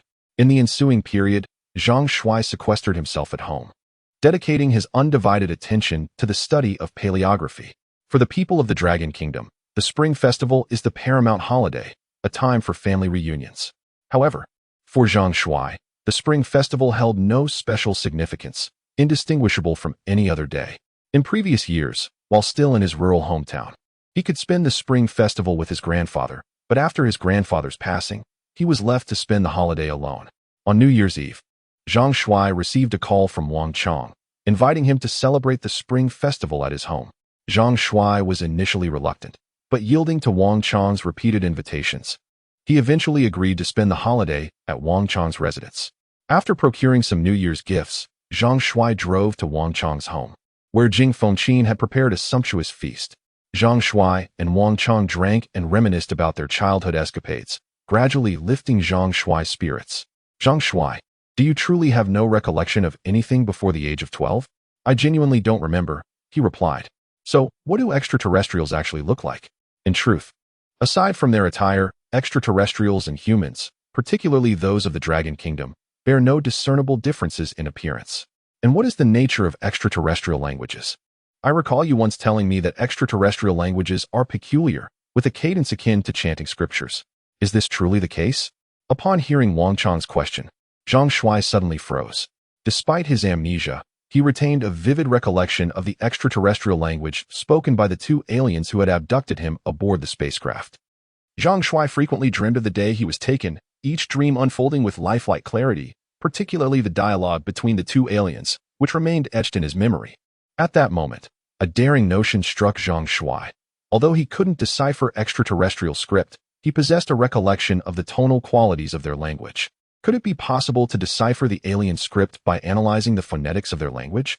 Chapter 49. Deciphering the Lesser Heavenly Cycle Sutra, supposing that Chinese civilization originated from an extraterrestrial source. It is plausible that the alien language shares commonalities with certain regional dialects of modern-day China. By exploring this avenue, with the aid of his recollection of the dialogue between the two aliens, Zhang Shuai might indeed have a chance to decipher the alien script. Excitement surged through Zhang Shuai at this realization. He had not anticipated that dining at Wang Chang's residence would spark such a flash of inspiration, leading him to conceive of a method for deciphering the alien script. If he succeeds in this endeavor, Wang Chang deserves his sincere gratitude, for without his prompting, Zhang Shuai might never have considered approaching the task from this angle. Upon returning from Wang Chang's residence, Zhang Shuai commenced an extensive online exploration of dialects from across the nation. He meticulously played various dialects from different provinces and cities, comparing them with the extraterrestrial language imprinted in his mind. His objective was to identify a dialect that bore the closest resemblance to the alien tongue. Subsequently, he intended to translate the dialogues of the two extraterrestrial beings he remembered, and then juxtapose them with the alien script depicted on a human acupuncture chart. This triadic comparison might just unveil the mysteries enveloping the extraterrestrial characters inscribed within the Shao Zhou Tianju. Throughout the entirety of New Year's Eve, while others reveled in familial reunions, Zhang Shuai was engrossed in his profound study of regional dialects. Countless dialects passed through his ears, yet none bore a striking similarity to the alien dialect he recalled. It was not until he fortuitously stumbled upon the Cantonese dialect from Guangdong province that a spark of recognition ignited within him. The resemblance between Cantonese and the extraterrestrial language was uncanny. Zhang Shuai delved into online resources to better understand Cantonese, discovering its unique 9 tones and its preservation of many phonetic characteristics of ancient dragon language. This dialect stood as the sole regional variant among the Dragon Nation's dialects that retained features of the ancient tongue. Thus, he concluded that Cantonese was indeed the key. Zhang Shuai dedicated himself to downloading materials and immersing in the study of Cantonese. From the 1st to the 7th day of the Lunar New Year, he devoted himself tirelessly, often neglecting food and rest.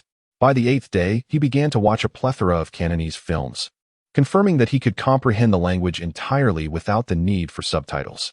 On the 9th day, Zhang Shuai began to gradually recollect the dialogue between the two extraterrestrials in his mind, translating it into Cantonese.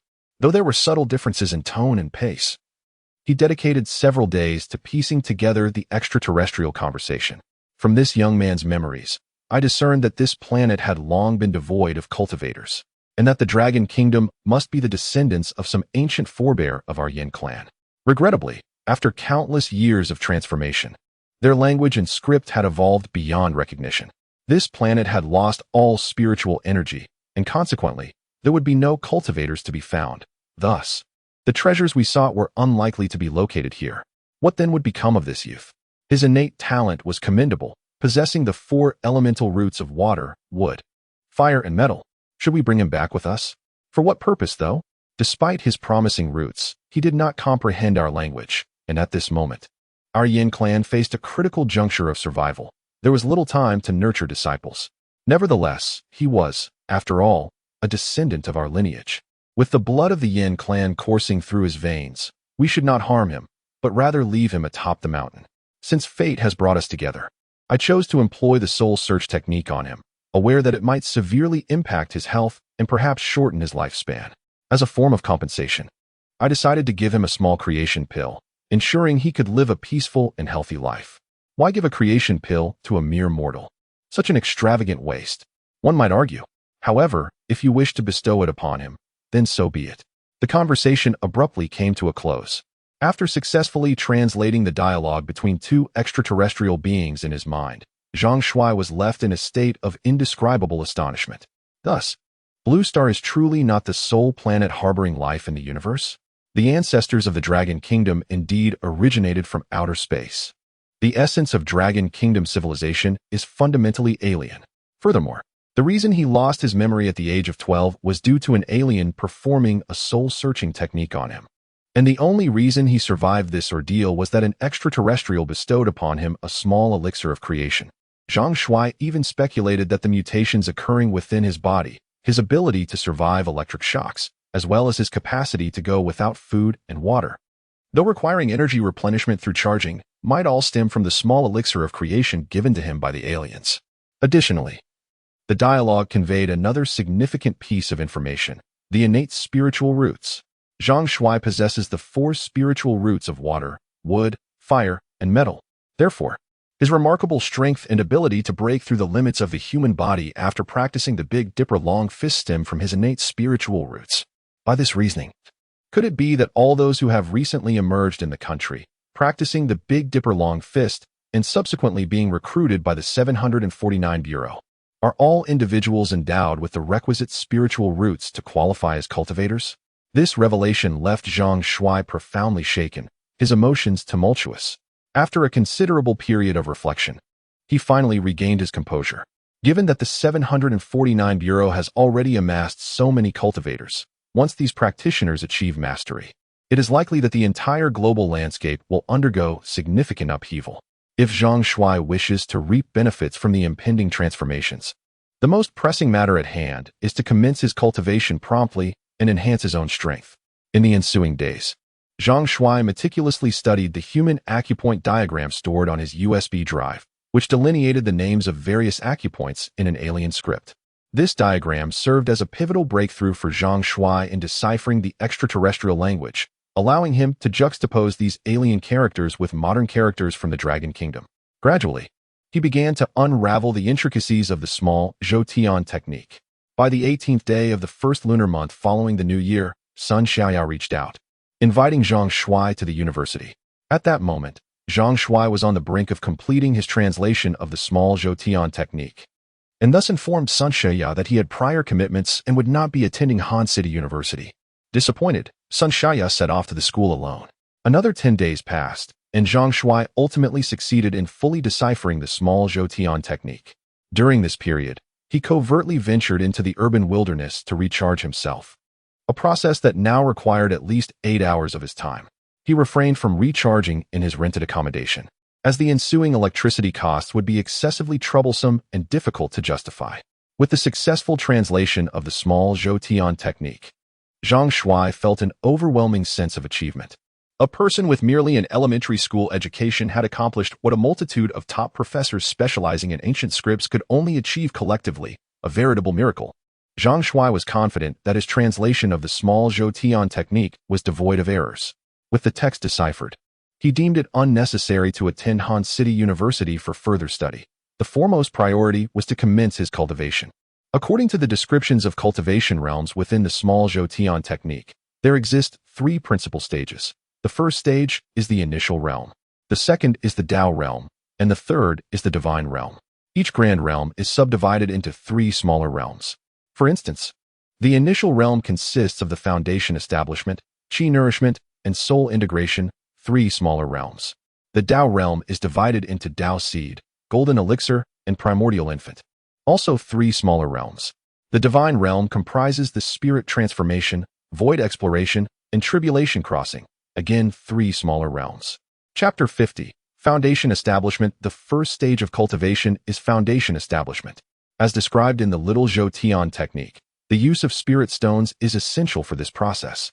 The so-called spirit stones are those that contain the ethereal essence of heaven and earth. The gray stone that Zhang Shuai acquired from the island's female spy is indeed a spirit stone. In his room, Zhang Shuai first performed the Big Dipper long fist for warm-up, then seated himself in meditation, holding the spirit stone in his hand, and began practicing the meditation method outlined in the Little Zhoutian technique, allowing his mind to enter a state of tranquil stillness akin to an ancient well. Before long, Zhang Shuai sensed a surge of warmth rising from below his abdomen. This was likely the innate energy mentioned in the Little Zhoutian technique. located in the Qi Sea point. He cautiously guided this warmth from the Qi Sea through the crooked pool, into the central palette, and then to the middle palace. Gathering at the 100 meeting point, time slipped away unnoticed until Zhang Shuai suddenly felt an intense heat emanating from the spirit stone in his right hand, gradually seeping into his body through his palm.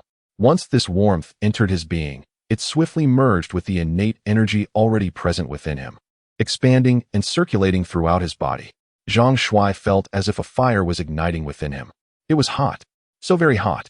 As the torrent of heat coursed through him, Zhang Shuai was beset by waves of excruciating pain, akin to a fierce tearing within. His meridians and acupoints expanded relentlessly under the onslaught of this thermal current, alternating between an unbearable itch and a searing ache, as though countless ants were voraciously gnawing at his bones and channels. The torment was not merely in the pain itself, but in the maddening itch that accompanied it. A truly excruciating ordeal. Zhang Shuai struggled to resist the overwhelming urge to scratch, diligently controlling the surging heat as it repeatedly battered against his sea of qi acupoint. Under this relentless pressure, the sea of qi swelled, akin to a balloon being inflated. As the balloon grew ever larger, there came a moment when Zhang Shuai could no longer contain himself. He let out a thunderous roar, feeling as if a sharp instrument had pierced through him, sending a jolt of piercing pain throughout his being. In a distant echo, a muffled sound reverberated within him, and at last, the balloon reached its limit and burst. The sea of qi erupted, revealing his dantian. A surge of elation coursed through Zhang Shuai, for he had accomplished a pivotal step in his foundational training, the activation of his sea of qi and dantian. With the explosive force unleashed by this rupture, the searing heat within him surged forth like a high-pressure water cannon, striking his forehead with tremendous impact. Boom! It felt as though a colossal hammer had struck his mind, leaving him disoriented, his vision awash with stars. Before he could regain his senses, a second wave of force followed. Boom! A fierce wave of pain engulfed him, and darkness enveloped his consciousness as he collapsed, succumbing to the void. Hungry. How ravenous he felt. After an indeterminate passage of time, the intense hunger jolted Zhang Shuai awake. His head throbbed painfully, and his stomach cried out for sustenance. It was time to recharge and replenish his energy. However, what perplexed Zhang Shuai was that merely 7 days had passed since his last recharge. Based on his past experiences, a single charge should have sustained him for a month. Yet now, after only a week, he found himself depleted. It seemed that this cultivation was excessively energy-intensive, draining his reserves far too swiftly. Indeed, the path of immortality was fraught with challenges. Not only did it require enduring pains beyond the comprehension of ordinary beings, but it also demanded an alarming rate of energy consumption. First, he resolved to tidy up before seeking a suitable place to recharge. As for his cultivation, there was no need for haste. He would take his time. It appeared that this attempt at foundation establishment had failed, but that was of little consequence. He would try again. With perseverance, Zhang Shuai believed that he would eventually succeed in laying his foundation. Wait, where was the spirit stone? Zhang Shuai immediately began searching for it. He possessed only this single spirit stone, the cornerstone of his cultivation, and it was imperative to safeguard it. Yet, to his astonishment, the spirit stone had vanished. How could this be? There were no outsiders in the room, and he distinctly remembered holding the stone before losing consciousness. But where had it gone? This was utterly bizarre. How could such a sizable stone simply disappear? Could it have sprouted legs and fled? Soon, Zhang Shuai's gaze fell upon the floor, where a faint, gray powder lay scattered. An astonishing thought struck him. Could it be that the energy of the spirit stone had been exhausted, reducing it to dust? This raised a troubling question. Without the spirit stone, how could he continue his cultivation? In the blue star, where spiritual energy was non-existent, cultivation required the presence of spiritual energy. Thus, if one wished to cultivate on the blue star, they had no choice but to rely on spirit stones. Now, with his only spirit stone gone, how would Zhang Shuai proceed with his cultivation in the future? As he gazed at the translated Xiao Zhou Tianju, the prospect of foundation establishment loomed tantalizingly close, and the legendary status of a cultivator seemed within his grasp. Yet, at this critical juncture, his supply of spirit stones had run dry. A profound sense of loss enveloped Zhang Shuai. After half a year of diligent effort aimed at the path of immortality, the absence of spirit stones threatened to sever his journey. Although the 749 Bureau likely harbored a substantial stock of spirit stones, it was a national security facility, impervious to his reach. Thus, Zhang Shuai's sole avenue appeared to be infiltrating the 749 Bureau. If he could gain entry, he would secure the spirit stones necessary for his continued cultivation. However, the very thought of entering the 749 Bureau filled him with trepidation. Unlike the average individual, he feared that a physical examination would expose his anomalies, and he had no desire to become a mere guinea pig for experiments. It was not that Zhang Shuai entertained the worst suspicions of humanity. Rather, he was simply unwilling to take such a risk. Yet, if he refrained from approaching the 749 Bureau, would his cultivation journey truly be irrevocably halted? In that moment, despair weighed heavily on his heart. Countless thoughts flickered through his mind, but soon, an overwhelming hunger compelled him to confront the most pressing issue at hand. Regardless of the circumstances, he needed to satiate his hunger first. Rather, he needed to recharge his energy. Charging his device could not be accomplished within his rented accommodation. So he resolutely suppressed his gnawing hunger, gathered his electrical toolkit, and descended to where his electric bicycle was parked by the flowerbed of his community. With determination, Zhang Shuai mounted his vehicle and sped toward the jurisdiction of Fuzhou County, which had now become his exclusive charging station. Returning to familiar grounds, Zhang Shuai skillfully disconnected a wire from the utility pole, grasping it firmly as he initiated the charging process. As a substantial current surged into his body, Zhang Shuai soon sensed an unusual phenomenon within himself. Previously, when he charged, he could not discern the path of the current flowing through him. However, today, as he commenced the charging, he acutely felt the electricity enter his body and course through his right palm, eventually reaching his energy center, though it would be more appropriate to refer to it as his dantian now. The current, upon entering his dantian, transformed into droplets of liquid, storing themselves within. Zhang Shuai was somewhat astonished. What was happening? Why was he seemingly able to visualize the trajectory of the current within his body? A thought flickered in his mind. Could it be that his previous foundational training had not failed, but rather succeeded? Thus, his ability to perceive the current's path was due to the awakening of his spiritual awareness? Chapter 51. The human charging treasure. Realizing that he may have successfully established his foundation, Zhang Shuai felt a surge of excitement. Sensing that the charging speed was beginning to slow, he contemplated connecting another wire from the utility pole. With his current strength, he should be capable of accommodating two lines simultaneously, wouldn't he? Yet, as he gazed upward at the pole, an extraordinary thought struck him. He sensed that he might not require the wire at all. Perhaps he could draw the current from the high-voltage line solely through his spiritual awareness. To test whether this perception was merely an illusion, Zhang Shuai focused intently on the utility pole above him. In a fleeting moment, the trajectory of electrical current coursing through the overhead high-voltage lines etched itself vividly into Zhang Shuai's mind, akin to a three-dimensional animated spectacle unfolding within his consciousness. This sensation defied articulation, for the world perceived through his divine sense diverged from that witnessed by his eyes. While his eyes apprehended the superficial appearance, his divine sense captured the intrinsic essence of energy and motion. To perceive the essence through the facade, was this the very purpose of divine sense? As Zhang Shuai's thoughts stirred, a mysterious force seemed to coercively alter the transmission path of one of the high-voltage lines. Instantly, a terrifying surge of voltage descended upon Zhang Shuai's head. This electrical surge was estimated to be a high-voltage current of 35,000 volts. In the Dragon Kingdom, the standard household electricity operates at 220 volts, and the voltage coursing through the wires Zhang Shuai typically connected to for charging was also 220 volts.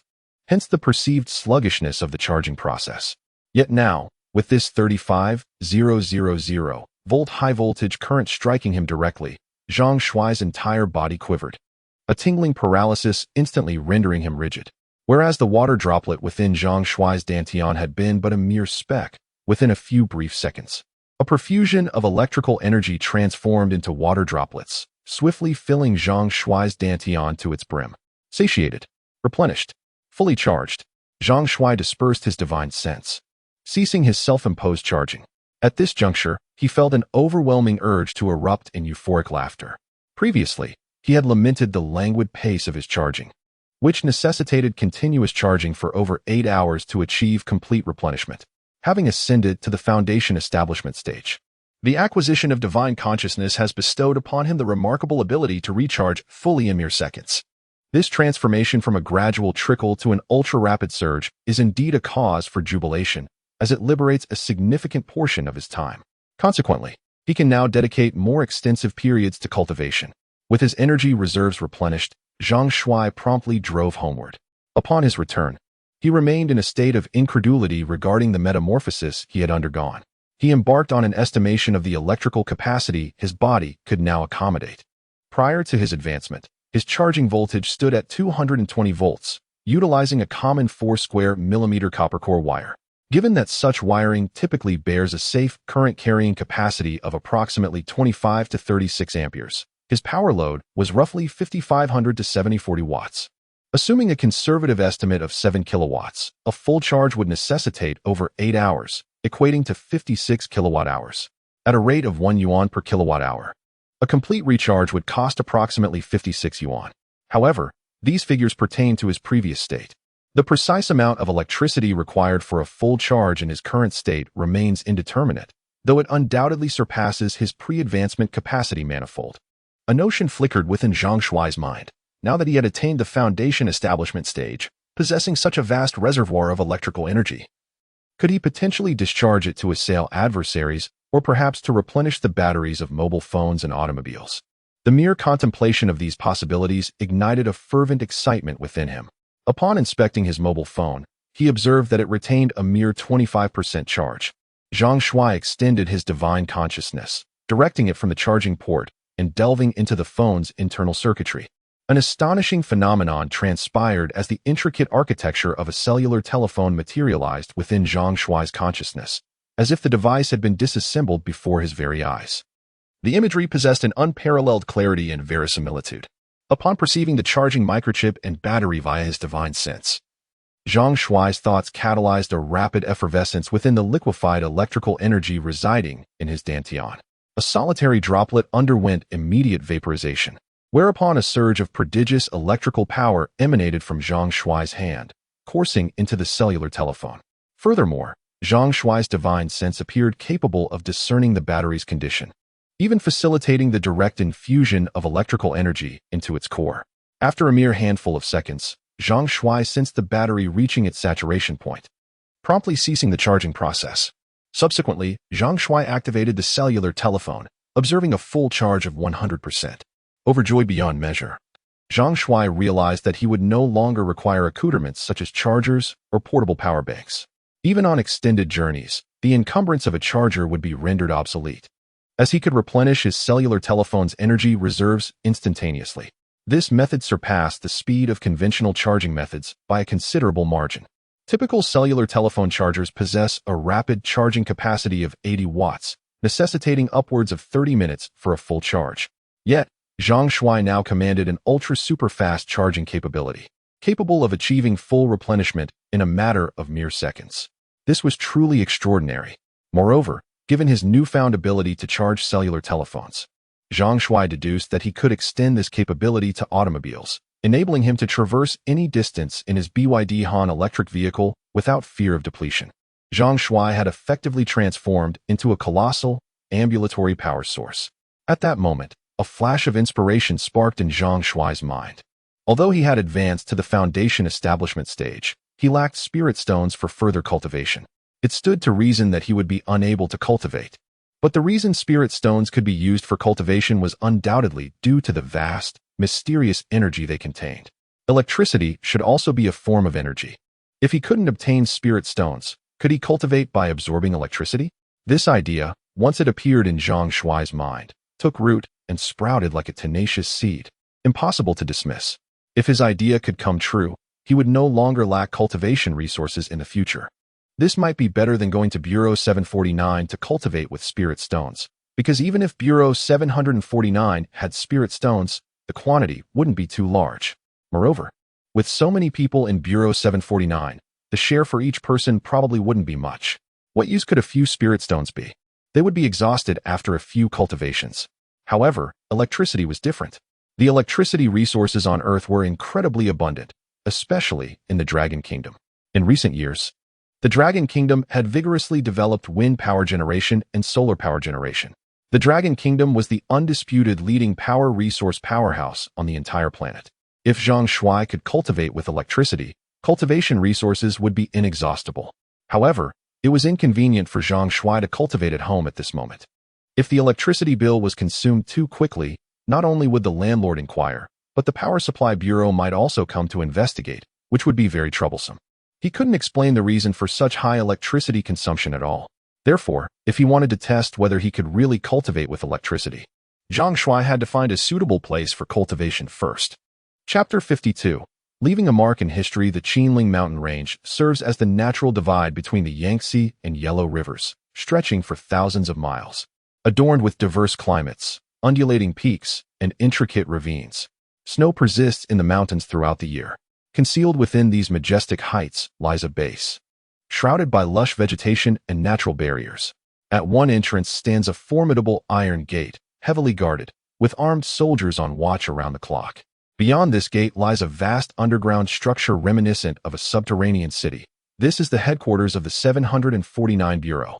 At this moment, within a conference room of the underground complex, the leaders of the 749 Bureau convene with a dozen of the nation's foremost paleographers. The director of the Bureau, surnamed Qiu, is known as Qiu Yuhan, and his demeanor is notably somber. All of you are esteemed professors in the field of ancient scripts, and I shall refrain from further elaboration. I implore you to devise additional strategies to accurately and comprehensively decipher the Xiao Zhou. A professor adorned with reading glasses, Professor Yang Zhenlin, a recognized leader in ancient script studies, spoke up. Many textbooks in this discipline across domestic universities bear his contributions. Director Qiu, over the past year, we have translated 9 versions of the Xiao Zhou.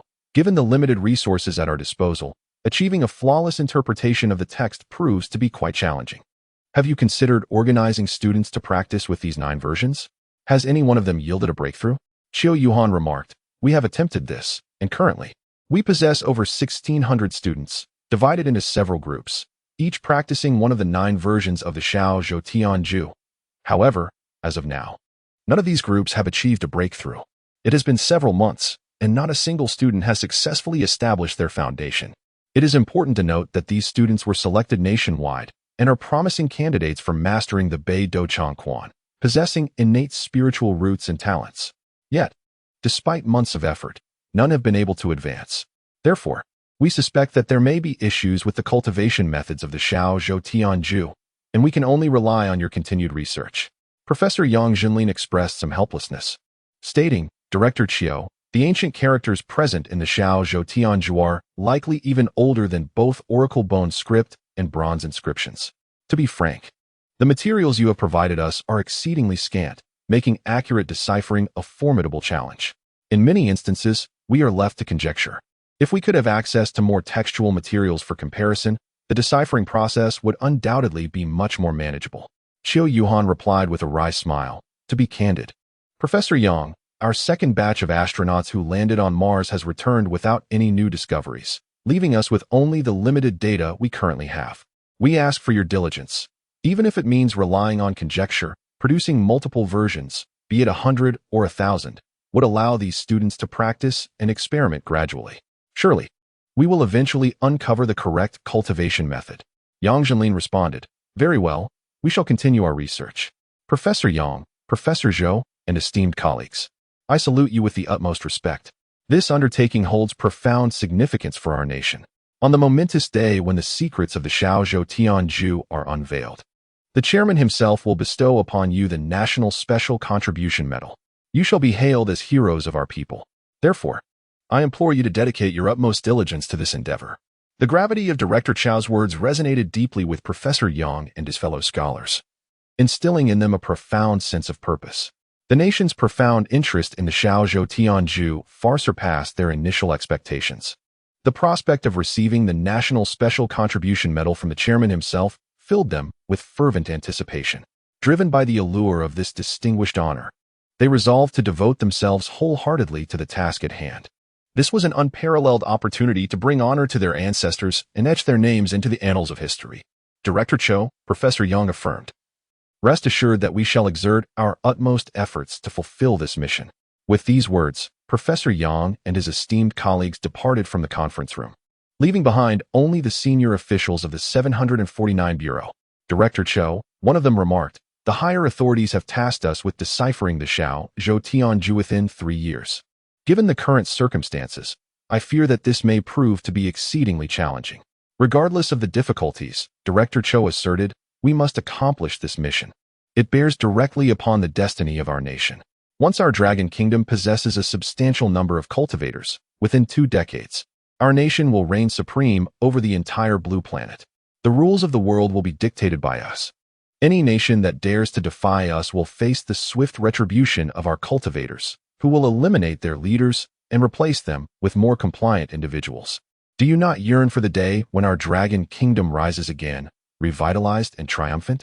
Director Chao's impassioned words ignited a fervent passion within the hearts of the other officials. What Dragon Kingdom citizen does not long for the resurgence of our nation and the prosperity of our people? As the realization of this grand aspiration draws near and is set to be achieved in their hands, how could they possibly contain their excitement? However, Director Chiu, there are currently numerous trainees expressing discontent, clamoring to return home. After all, many have been training for several months, some even approaching a year. We cannot confine them underground indefinitely. Chiu Yuhan furrowed his brow and inquired, directorly, Commissioner Wang, do you have any suggestions? Director Chiu, perhaps we could allow these trainees to return home in batches, granting each a half-month family visit leave. Releasing them in batches? That could work, but we must ensure strict confidentiality. Every trainee must sign a non-disclosure agreement. We cannot afford to have incidents akin to those involving foreign spies. Rest assured, Director Chiu, we have conducted thorough background checks on all the trainees enrolled in our bureau, and no foreign spies will infiltrate our ranks again. If you have no objections, I will proceed with the arrangements, tentatively planning for 300 individuals per batch. Very well. Proceed with the arrangements. In recent days, Zhang Shuai has been studying the small Zhoutian technique. The practice of this technique traditionally requires the absorption of spiritual energy for cultivation, yet in the absence of spiritual energy on Blue Star, he has resolved to harness electrical energy instead. According to the records of the small Zhoutian technique, the primary focus of foundation-building cultivation is to expand the Dantian and continually increase the quantity of true essence stored therein. A typical cultivator's Dantian should store refined and purified true essence, which is the product of transmuting spiritual energy. However, Zhang Shuai's cultivation has undergone a transformation, and his Dantian now stores pure electrical energy. To expand his Dantian, he must first completely deplete the true essence within it, then reabsorb spiritual energy and refine it into true essence. With each cycle of depletion and replenishment, his Dantian will be tempered and scoured by the true essence. This process will gradually increase the Dantian's capacity and resilience, allowing it to store more true essence. Therefore, Zhang Shuai needs to continuously discharge the electrical energy from his Dantian and then recharge it, repeating this process to expand his Dantian's capacity. However, simply charging his phone is not enough to release the electrical energy. The amount of electricity a phone consumes is negligible. Zhang Shuai estimates that the pure electrical energy stored in his Dantian could charge a phone hundreds of thousands or even millions of times. Fortunately, Zhang Shuai also owns a car, and charging it should consume a significant amount of electricity. If he still cannot deplete the energy, he can simply waste it, as he did not pay for the electricity anyway. Chapter 53. What the devil? Zhang Shuai arrived downstairs at his apartment complex. His BYD electric car was parked next to a flower bed, in a row of parking spaces designated by the property management. These outdoor parking spaces in the complex are inexpensive, costing only 100 yuan per month, with an annual rate of 800 yuan. Zhang Shuai took out his car key, started the car, and checked the battery level, which was at 37%. Without alighting from the vehicle, Zhang Shuai remained in the driver's seat, poised to replenish the car's energy reserves. His divine consciousness, currently encompassing a radius of 3 meters, enabled him to remotely transmit electrical energy to any locus within its sphere of influence. As his consciousness expanded, an image of the car's interior manifested within Zhang Shuai's mind. Focusing on the battery, he raised his right hand, a subtle shimmer of unseen force emanating forth. Droplets of liquefied energy, the product of highly compressed and purified electricity, began to dissipate from Zhang Shuai's Dantian. He channeled this energy directly into the car's battery with ethereal precision. After a mere handful of seconds, Zhang Shuai ceased the transmission. The display panel now registered a full charge, a testament to the unparalleled rapidity of the process. Such expeditious charging far surpassed even the most advanced electric vehicles currently available. Elated by this revelation, Zhang Shuai foresaw the prospect of traversing the nation unfettered by concerns of depleted batteries. However, upon assessing the minimal depletion of liquid energy within his dantian, a sense of perplexity arose. A mere fraction had been expended, leaving him to contemplate the disposition of the remaining energy. Driven by the exigencies of his cultivation, Zhang Shuai resolved to deplete his reserves expeditiously. After deliberation, he resolved to emulate Lei Feng's altruistic spirit by offering complimentary charging services to electric vehicles encountered along the roadside, thereby reciprocating the benefits he had received from society. Given the source of the electricity, which he had obtained without personal expenditure, he deemed it a fitting gesture of redistributing resources for the common good. Departing from the residential complex, he steered his vehicle onto the thoroughfare, the most vibrant artery of Qingshui City. This bustling avenue, home to Wanda Plaza and RT Mart, featured a plethora of parking spaces lining its sides. Zhang Shuai drove at a leisurely pace, ever vigilant for electric vehicles adorned with green license plates parked by the roadside. Whenever he spotted one, he would stop briefly to assist in replenishing the vehicle's charge. In no time, he had filled the batteries of 6 or 7 vehicles. One could only imagine the astonishment of their owners upon discovering their cars brimming with energy upon their return. As Zhang Shuai continued his journey, he approached a public restroom, where a Tesla suddenly halted in a temporary parking space ahead of him. A woman, adorned with sunglasses, alighted from the vehicle. She possessed an alluring figure, dressed in a chic and revealing manner. Standing nearly 1.7 meters tall, her curves were accentuated by a fitted white sweater cinched at the waist with an exquisite belt, complemented by black stockings, a short skirt, and high-heeled boots. Undoubtedly, she was a striking beauty, the kind that turns heads on the street. At that moment, the woman appeared to be in a rush, sprinting towards the restroom with urgency. The movement of her body, clad in the white sweater, was captivating, while her long legs seemed to evoke endless imagination. Zhang Shuai couldn't help but marvel at her stunning presence. In gratitude for the visual delight she provided, he resolved to charge her vehicle. With a flicker of concentration, he swiftly replenished the power of her Tesla.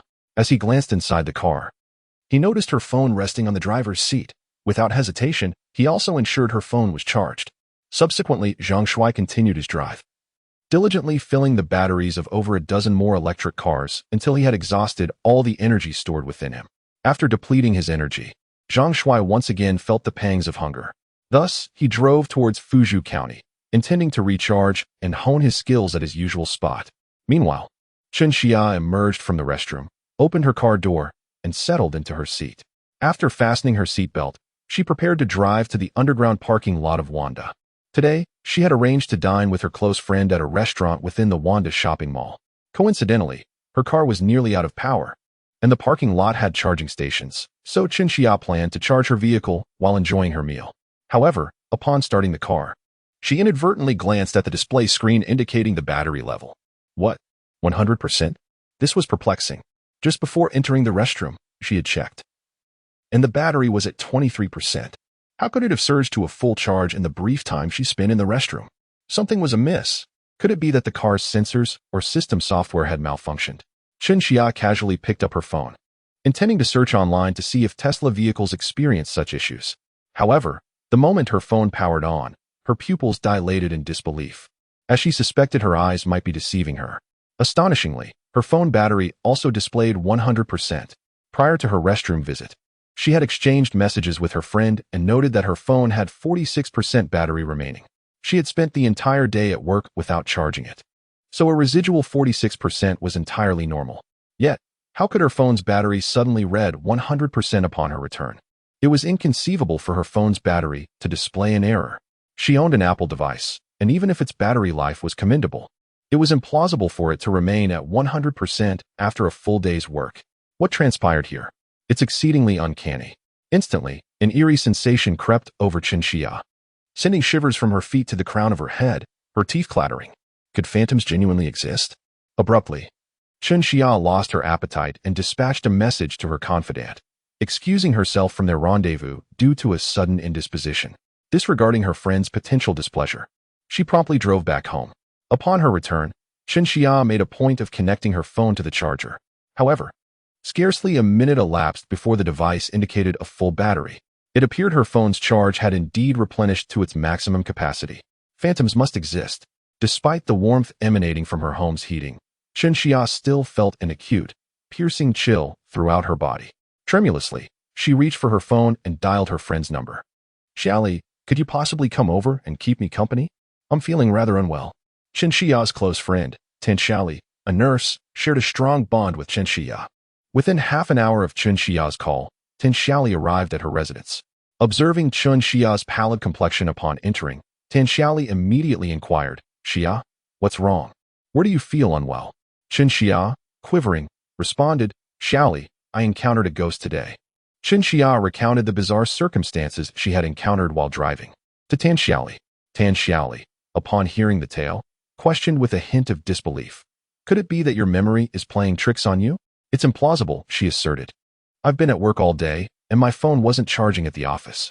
I drove straight here to Wanda Plaza. There's no way my phone could still be at full battery." After a prolonged period of astonishment, Tan Xiaoli meekly inquired, "You mentioned that this strange occurrence happened after you went to the restroom. Could it be that someone charged your car and phone while you were away?" Xia retorted speechlessly, "My car was locked, and I was only in the restroom for less than 3 minutes. The car was parked on the roadside and didn't move. Besides, what charging technology could fully charge my car and phone in 3 minutes? Current technology hasn't reached that level." After much analysis, the two were unable to determine the cause. However, with her close friend by her side, Xia's initial nervousness and fear gradually subsided. Nevertheless, from that day forward, Xia, a former atheist, began to believe that ghosts truly exist in the world. Chapter 54. The most environmentally friendly and energy-efficient cultivation method arriving once again at the familiar location on the outskirts of Fuzhou County. Zhang Shuai parked his car on the rural road and proceeded on foot to his destination. Standing beneath the utility pole, Zhang Shuai unleashed his divine sense, causing the current from the high-voltage lines overhead to crash down upon him with a thunderous roar. After a wave of tingling and refreshing sensation that numbed Zhang Shuai from head to toe, his dantian was instantly filled in less than 10 seconds. Zhang Shuai could sense that after this charging session, his dantian had expanded slightly compared to before. The total amount of liquid electrical energy in his dantian had increased somewhat compared to the last time. Although the increase was not significant, about 1/10, it was still an improvement nonetheless. Furthermore, Zhang Shuai's meridians and acupoints experienced subtle dilation, signifying a slight advancement in his cultivation. However, at this rate, Zhang Shuai would require countless cycles of charging and depletion to progress from the foundation establishment stage to the qi nourishment stage, a process demanding considerable time. The question arose, how should Zhang Shuai manage the electrical energy within his body after it was fully charged? Should he drive back to the city to expend it, thereby wasting valuable time? After some deliberation, Zhang Shuai decided to dissipate the energy on site. For the sake of his cultivation, he would sacrifice the electrical energy and simultaneously assess the potency of his electrical attacks. Subsequently, Zhang Shuai's gaze settled upon a moss-covered boulder approximately waist-high, situated on the edge of a rural path a dozen meters ahead. Standing 2 meters from the boulder, Zhang Shuai focused his divine sense upon it, and the minor heavenly circulation art operated with frenzied intensity, mobilizing the energy within his dantian. Instantly, the liquid electrical energy within his dantian combusted violently, vaporizing entirely into mist. In the following moment, with a wave of his hand, an invisible surge of energy erupted forth. A resounding explosion, akin to a detonated explosive, reverberated through the air. The boulder before Zhang Shuai was instantly shattered into fragments, scattering debris and raising a cloud of dust. Numerous shards struck Zhang Shuai, causing him a sharp pain. Observing the remnants of the shattered boulder, Zhang Shuai grinned involuntarily. I have now become a superhuman. Such extraordinary powers would surely terrify an ordinary person upon witnessing them. A boulder, standing half a man's height, shattered instantaneously under my full force, a display of might comparable to that of explosives. With Zhang Shuai's current strength, a single punch might suffice to break a chunk off the stone, yet it is utterly impossible to obliterate such a robust mass into countless fragments as I did. More astonishingly, I did not even make physical contact with the stone. I struck from a distance. Were a human to unleash their full electrical potential upon striking, It would be akin to being struck by hundreds of thousands of volts, resulting in complete incineration and certain death. Moreover, Zhang Shuai has discerned a peculiar phenomenon. The electrical energy he emits manifests differently from conventional high-voltage electricity. Typically, when high-voltage electricity interacts with an object, it is accompanied by a multitude of flickering arcs. However, the energy emanating from his dantian resembles the formless and colorless qi from martial arts novels, yet retains the formidable power and characteristics of high-voltage electricity.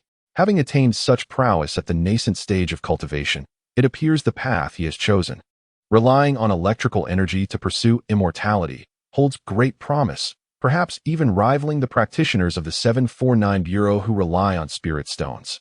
After expending all the electrical energy from his dantian, Zhang Shuai approached the utility pole once more, activating his spiritual awareness to draw the high-voltage current to strike upon him. Following another exhilarating surge of tingling numbness, his dantian brimmed anew with electricity, exhibiting a slight enhancement over the previous state. With a surge of power, Zhang Shuai selected a gaunt, nearly desiccated tree by the roadside, felling it with a single, devastating blow. The tree's trunk splintered into several fragments, instantly charred and carbonized into blackened timber. The display of raw force was truly awe-inspiring. Subsequently, Zhang Shuai persisted in charging and discharging his energy, repeating the process over a dozen times. He began to feel a sense of weariness, likely due to overexertion of his divine sense. It became apparent that he could not sustain this relentless cultivation, as his current mental fortitude was insufficient to support continuous practice. Moreover, the surrounding landscape was becoming increasingly ravaged by his attacks, potentially drawing unwanted attention. Despite the area's relative seclusion, a small village lay within a few miles' radius. There was a risk that villagers might occasionally venture into the hills to gather firewood. Though many rural households relied on gas, numerous families, particularly the elderly, still preferred burning wood. Just days prior, Zhang Shuai had spotted an elderly man heading up the mountain in search of firewood. As fatigue began to set in, Zhang Shuai ceased his training. He dedicated over an hour to tidying up the area, concealing the damage he had wrought upon the stones and trees.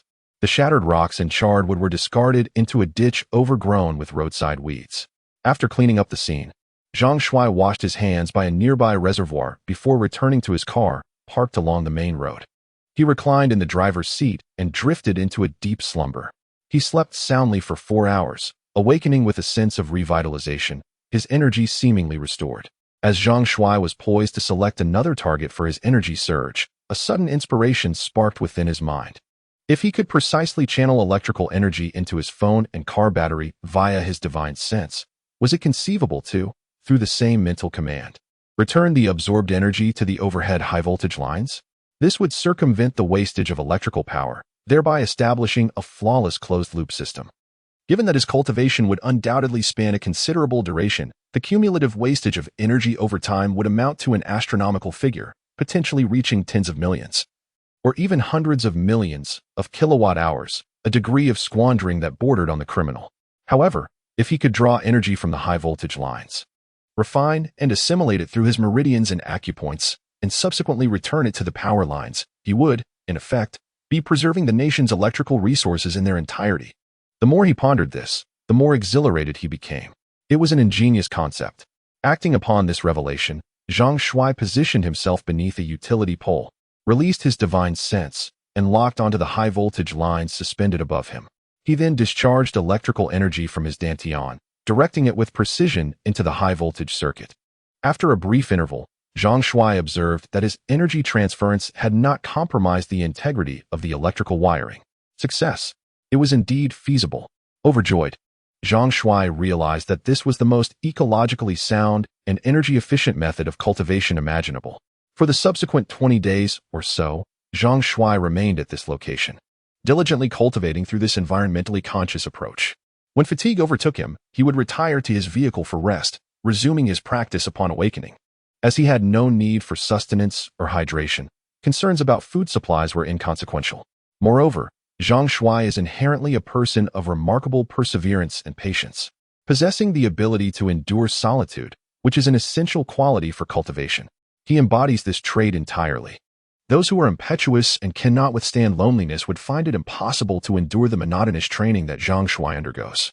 Yet, in the midst of such tedious practice, He not only finds it devoid of boredom, but derives immense pleasure from it, as he senses the steady enhancement of his skills, growing ever stronger day by day, which fills his heart with profound satisfaction. Chapter 55. I have yet to establish a foundation. While Zhang Shuai was wholeheartedly engrossed in his cultivation, he suddenly received a message from Lin Xiaowen. It had been several months since they last communicated. Their contact ceased after Lin Xiaowen joined the 749 Bureau. She informed him that she had returned to Qingshui and inquired about his whereabouts, expressing a desire to meet. Zhang Shuai arranged to meet her at 5:30 p.m. at the lofty restaurant in the city. He promptly halted his training, drove back to the city, visited a hair salon for a haircut, and then returned home for a refreshing shower, taking a moment to groom himself. By 5 p.m., Zhang Shuai set out in his car, arriving at the lofty restaurant, where he requested a private room on the second floor, ordered some dishes, and settled in to await Lin Xiaowen's arrival. It had been nearly half a year since Lin Xiaowen began her training at the 749 Bureau, and he was curious to know whether she had successfully established her foundation and what her current strength might be. Additionally, he was eager to learn about the location of the 749 Bureau and the number of foundation-building cultivators within it, preparing to inquire thoroughly when they met. After approximately 10 minutes of waiting, Lin Xiaowen finally arrived. Months had passed since Lin Xiaowen was last seen, and now she appeared somewhat thinner, yet her beauty remained undiminished.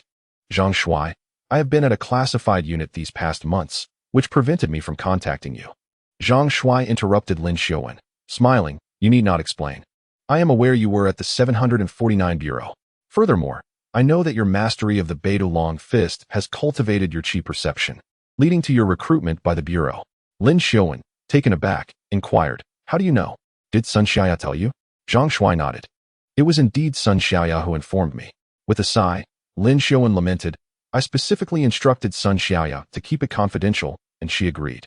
I did not anticipate she would turn around and disclose it to you. Zhang Shuai expressed his discontent. Why keep it from me? Do you still view me as an outsider?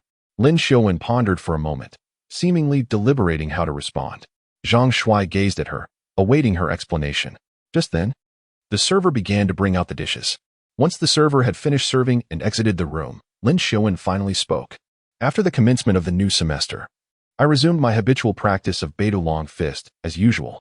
However, it was not long before my body underwent a remarkable transformation. My physical strength surged dramatically, enabling me to effortlessly lift objects weighing several hundred pounds with a single hand. Moreover, my running speed became astonishingly swift, as I could complete a 100-meter dash in under 8 seconds, surpassing even the world record and shattering the limits of human capability. This alteration left me in a state of alarm, feeling as though I had morphed into a monster, which is why I preferred to keep this experience from you. Zhang Shuai understood that Lin Xiaowen was apprehensive about his bodily changes, hence his reluctance to disclose them. Zhang Shuai could empathize with such a mindset. Have you established your foundation after several months of training in the 749 Bureau? Upon hearing Zhang Shuai's words, Lin Xiaowen's eyes widened in astonishment, gazing incredulously at Zhang Shuai. It is noteworthy that establishing a foundation is the first minor realm in cultivation, mentioned only in the minor Zhoutian technique. A piece of information that circulates exclusively within the confines of the 749 Bureau and is deemed a closely guarded secret, inaccessible to outsiders. How do you know about establishing a foundation? Zhang Shuai replied with a grin. I not only know about establishing a foundation, but I am also aware of nurturing energy and merging souls. In fact, I even know about the minor Zhoutian technique that you practice in the 79 Bureau. At that moment, Lin Xiaowen was utterly bewildered. Nurturing energy and merging souls belong to realms beyond the establishment of a foundation. And the minor Zhoutian technique is a top-secret matter exclusive to the 749 Bureau. How could Zhang Shuai possibly know this? It was simply unbelievable. How did you come to know all this? Lin Xiaowen inquired. Zhang Shuai smiled and said, because I have also practiced the minor Zhoutian technique. Lin Xiaowen was utterly astonished and exclaimed, you're also affiliated with the 749 Bureau? How is it that I've never encountered you there? Which team were you assigned to? I never mentioned being part of the 749 Bureau, he retorted. As a matter of fact, I acquired the lesser heavenly cycle formula long ago. Do you recall the USB drive I requested you to decipher? Certainly, Lin Xiaowen responded.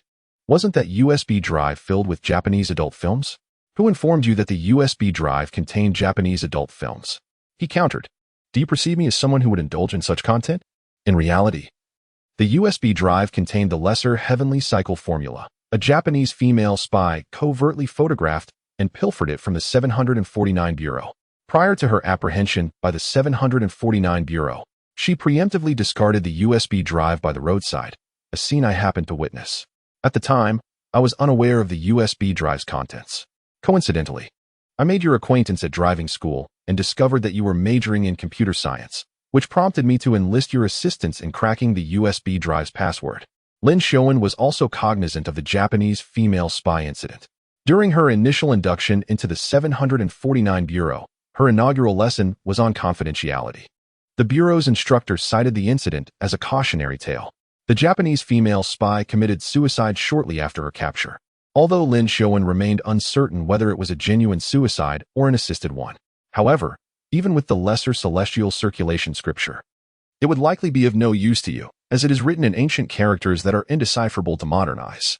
At this juncture, as if struck by a sudden realization, Lin Showen lifted her gaze towards Zhang Shuai, exclaiming with dawning comprehension, "So, your attendance at the ancient script courses at Han University was motivated by a desire to decode the scripture?"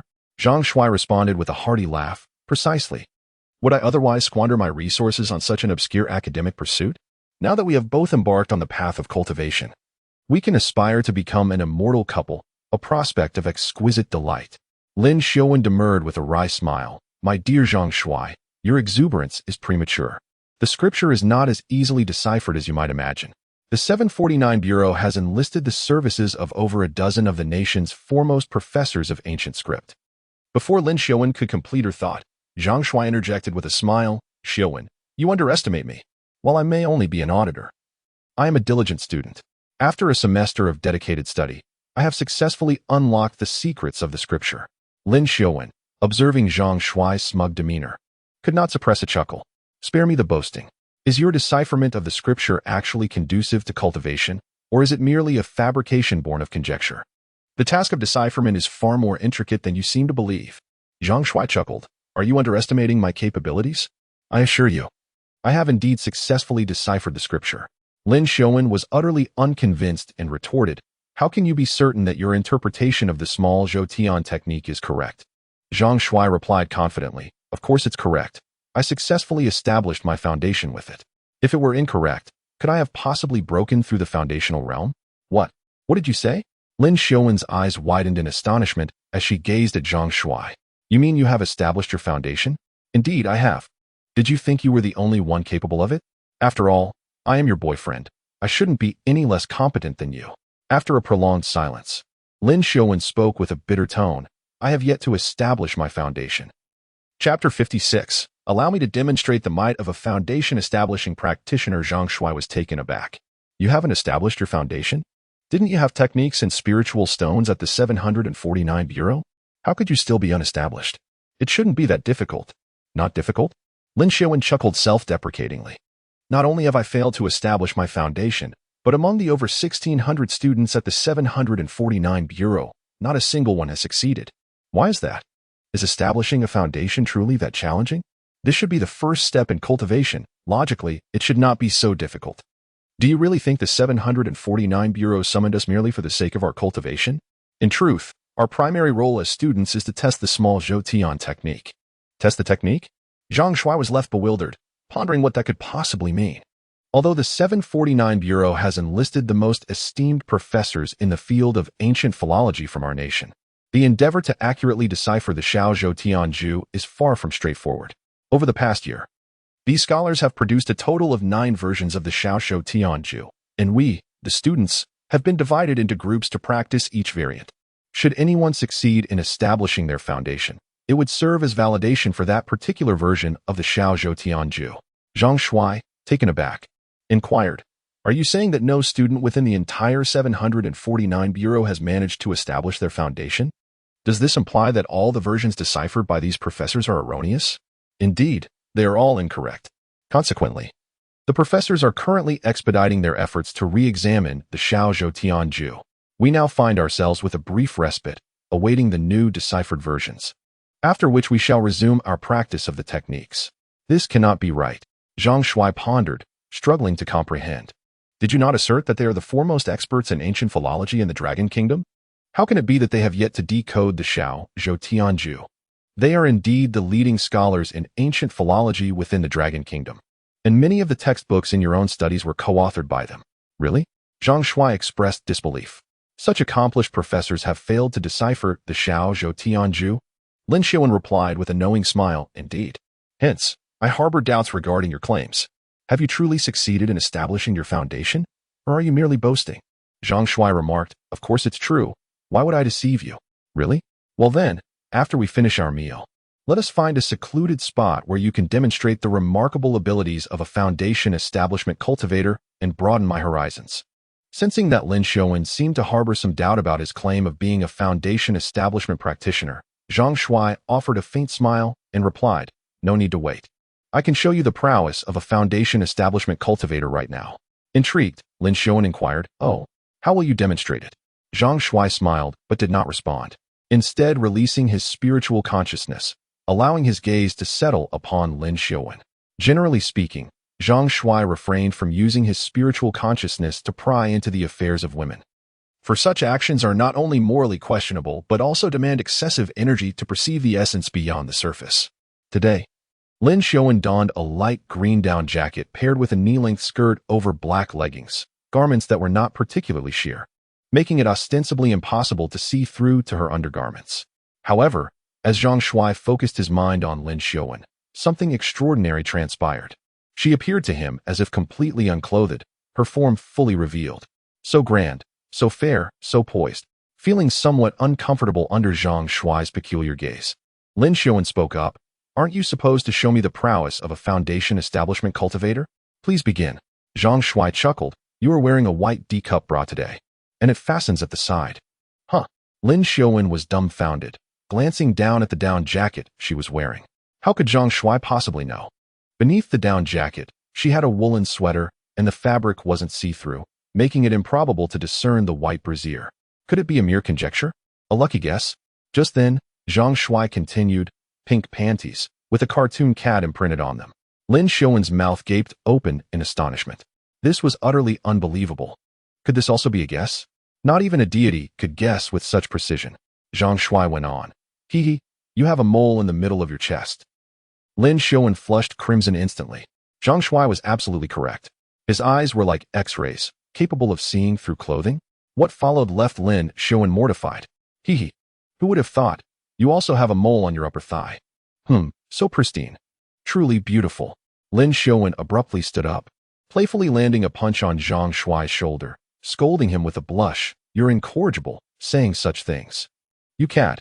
Receiving Lin Xiuan's playful blow, Zhang Shuai feigned a cry of pain. Ouch, why so forceful?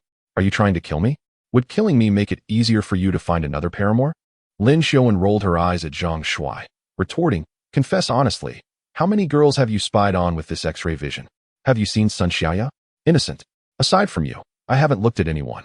Furthermore, this isn't X-ray vision. It's the divine sense projection that can only be mastered during the foundation establishment stage. External consciousness. So you truly are a foundational stage cultivator? The only one in the Dragon Kingdom. Hee, now you understand the excellence of your boyfriend, don't you? Lin Xiuan's eyes sparkled with fervor. How did you accomplish this? You merely audited a semester of ancient philology. Yet you deciphered the little Shou Tian formula. This is more impressive than all the esteemed professors in ancient literature across the entire Dragon Kingdom combined. It is simply astonishing. Zhang Shuai, brimming with pride, replied, Hee, what do you think? Impressive, right? Indeed, you are remarkable. I now feel somewhat unworthy of you. What shall I do? You are worthy. We are fated companions, after all. In this world, aside from you, no one else is deserving of me. You, who said we are fated companions? Observing Lin Xiuan's bashful demeanor, Zhang Shuai felt an inexplicable stir within him and could not help but inquire, Xiuan, would you consider staying over tonight? Lin Xiuan understood Zhang Shuai's implication and, feeling shy, responded, I haven't informed my parents that I returned to Qi Shui. They still believe I am at the 749 Bureau. Zhang Shuai's heart leapt with joy. So, you can stay tonight? Lin Xiuan nodded, saying, I had no intention of going back when I arranged to meet you. I plan to spend the next half-month with you. Zhang Shuai gasped, exhilarated. Then shall I book a hotel? Lin Xiuan replied, Why book a hotel? Isn't it better to go to your home? Do you have anyone else at home? No, that was a rented apartment. It was rather small and quite rudimentary, and I had not tidied it up much. The room was somewhat chaotic, and I did not wish to impose upon you. No, I insist on going to your home. I do not want to stay in a hotel for the first time. Chapter 57. Cheating. Upon returning from the 749 bureau, Lin Xiaowen brought back only a small travel bag containing a few changes of clothes and cosmetics. After dinner, Zhang Shuai eagerly grabbed Lin Xiaowen's travel bag and took her hand, leading her towards the parking lot. Once inside the car, Lin Xiaowen remarked, "Zhang Shuai, I still need to purchase a few items, towels, toiletries, and I forgot to bring my pajamas." Thus, Zhang Shuai drove Lin Xiaowen to the shopping mall. After she finished her shopping, Zhang Shuai could hardly contain his excitement as he drove them home. Upon entering the house, Lin Xiaowen was momentarily taken aback by the disarray of Zhang Shuai's room. "Do boys never tidy up their spaces?" she questioned. The room was strewn with dirty clothes scattered across the sofa and bed, while various electrical tools lay haphazardly about, creating an overall sense of disorder. Zhang Shuai chuckled wryly. "You are the first girl to visit my home. I have lived alone previously, and no one came over, so I haven't cleaned much. Just a moment. Let me tidy up the room." With that, Zhang Shuai immediately set to work, placing the dirty clothes and shoes into a plastic bin, gathering the electrical tools into a box, and sweeping the floor. In just a few minutes, he had managed to restore order to the room. Observing Zhang Shuai's abode, Lin Xiaowen noticed a peculiar absence. "Zhang Shuai, I perceive a distinct lack of snack provisions. Are crisps, instant noodles, and spicy sticks not considered essential? How is it that you possess none of these comestibles?" "Ah, I abstain from consuming snacks," he replied. Lin Xiaowen then ventured into the kitchen, scrutinizing its contents and opening the refrigerator. "It appears your kitchen has not been utilized for culinary endeavors. The refrigerator is devoid of sustenance, and there is a conspicuous absence of rice, oil, and condiments. Do you not partake in meals within your residence?" "Indeed, I am somewhat indolent and disinclined to engage in self-prepared meals. Consequently, I have consistently dined extramurally," he explained. "Consuming meals extramurally is unhygienic, and food safety is a paramount concern. Have you not perused the reports disseminated online? Henceforth, you should prepare your meals within the confines of your domicile. I shall reside here for a fortnight, and tomorrow I shall procure victuals, condiments, rice, and oil. Allow me to prepare your meals for the duration of my stay." Zhang Shuai responded with a wry smile. "Actually, I have no need for sustenance. Your presence is sufficient nourishment, for you are a feast for the eyes." Lin Xiaowen's cheeks flushed crimson as she demurely retorted, "Even consuming me would not satiate your hunger, and moreover, without sustenance, how would you possess the vigor to satiate me?" Zhang Shuai's eyes widened as he proclaimed, "Do you underestimate my capabilities? Even without food, I can provide you with ample satisfaction, to the point where you may implore me to cease." Lin Xiaowen chuckled. "Implore you to cease? Refrain from boasting. For have you not heard the adage circulating on the internet? Only oxen expire from exhaustion, but fields are never ruined by cultivation. I am dissimilar, for I am an indefatigable divine ox. Are you truly that remarkable? If you doubt it, you shall soon find out. Let it be known beforehand that you must not beg for mercy." Two young souls, both tasting the sweetness of love for the first time, find their conversations growing increasingly candid and provocative. It is evident that both are anticipating something significant. To Zhang Shuai's surprise, Lin Xiaowen had deliberately purchased 2 brand new crimson bed linens, duvet covers, and pillowcases, specifically replacing those on Zhang Shuai's bed. Upon seeing the newly adorned bed, Zhang Shuai jested, "Crimson, huh? This is typically reserved for wedding nights." Lin Xiaowen replied, "Since this is my first time, it warrants a touch of ceremony, does it not? Indeed, this crimson is quite festive, and I adore it. Zhang Shuai, I shall take a shower now. Do not dare to peek. I hardly need to. I've already seen, and you truly are stunning. I will indulge my gaze to the fullest later." Lin Xiaowen, blushing, retorted, "You rogue. Could you not be so blunt?" "Very well, I shall refrain. However, I intend to savor the experience thoroughly." "How do you wish to savor it?" "Hee. How do you taste delicacies?" Lin Xiaowen seemed to conjure an image that filled her with shyness, her cheeks flushing a delicate shade of red as she said, "You must have watched too many films from that island. Your imagination knows no bounds. Do you not find it indecent? Where is the indecency? I believe Xiaowen is the purest girl in the world."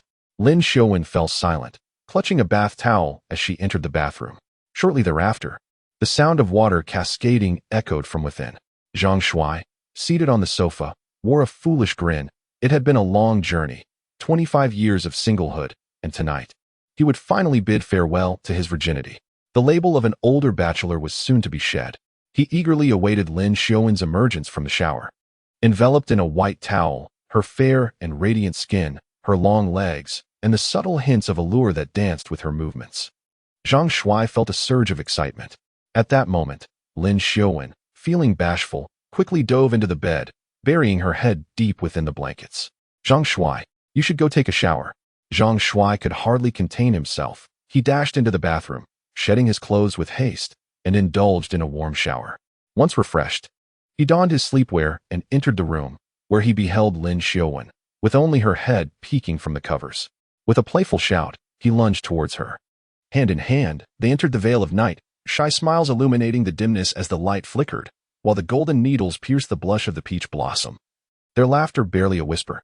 The following morning, Lin Xiaowen awoke to find Zhang Shuai tightly embracing her, a satisfied smile gracing his sleeping face.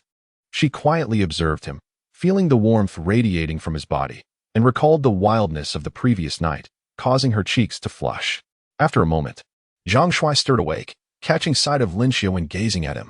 With a grin, he remarked, "So, what do you think? Have you witnessed the prowess of a true champion? Who was it last night that could not help but plead for mercy?" Flushing crimson, Lin Xiaowen accused, "You're cheating. Can one even cheat at this sort of thing? How am I cheating?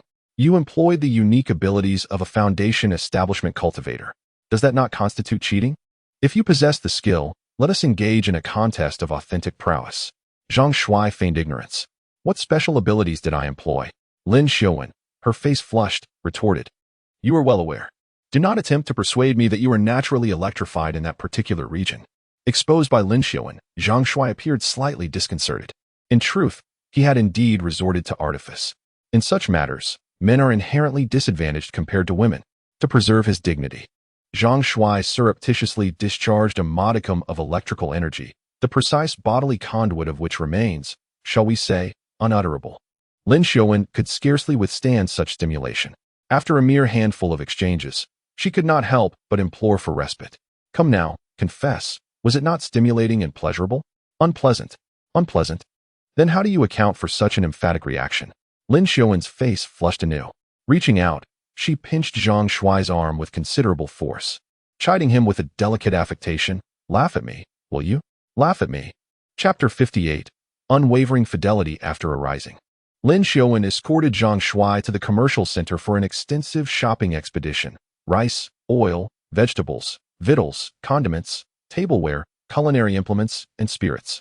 Moreover, Lin Xiaowen invariably selected items of superior quality and elevated price. As Lin Xiaowen prepared to tender payment, Zhang Shuai preemptively settled the account. Lin Xiaowen expressed mild dissatisfaction. Yet perceiving Zhang Shuai's insistence, she desisted from further protestations. Subsequent to these acquisitions, Lin Xiaowen escorted Zhang Shuai to the Armani boutique, where she meticulously selected 2 ensembles for him, totaling nearly 100,000 yuan. On this occasion, Lin Xiaowen insisted on covering the expense herself, articulating it as a token of affection from a girlfriend to her beau. Zhang Shuai acquiesced, albeit reluctantly. In that instant, Zhang Shuai's thoughts drifted back to a gift he had received from Yi Manqiu years prior in their rural hometown. It was also an article of clothing, yet its worth was a mere 30 yuan.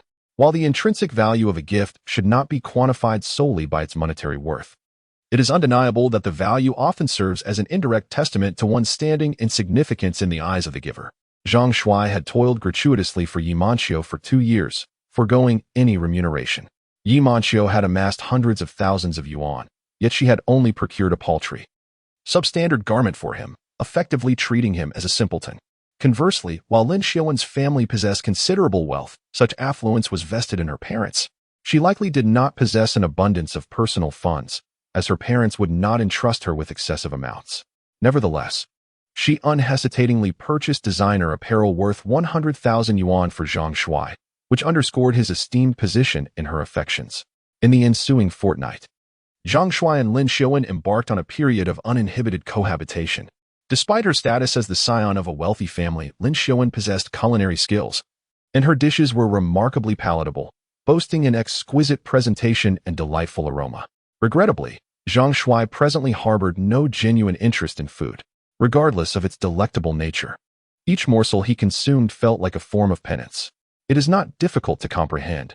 After all, when a person's stomach is full, consuming anything further becomes a challenge for digestion, leading to discomfort and bloating. Zhang Shuai finds himself in such a predicament, his satiated belly rendering the food difficult to swallow.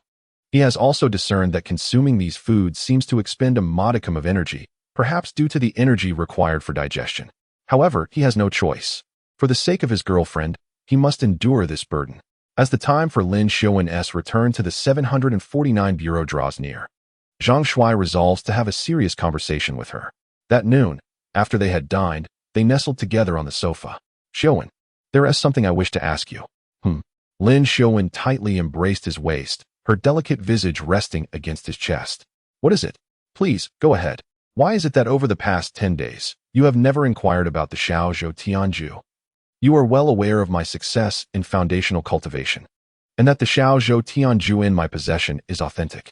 Do you not wish to cultivate as well? Lin Xiaowen chuckled, lifting her gaze to meet Zhang Shuai's. This is your own deciphering, a product of your labor. I do not wish to ask for it directly. I prefer to wait for you to share it with me voluntarily.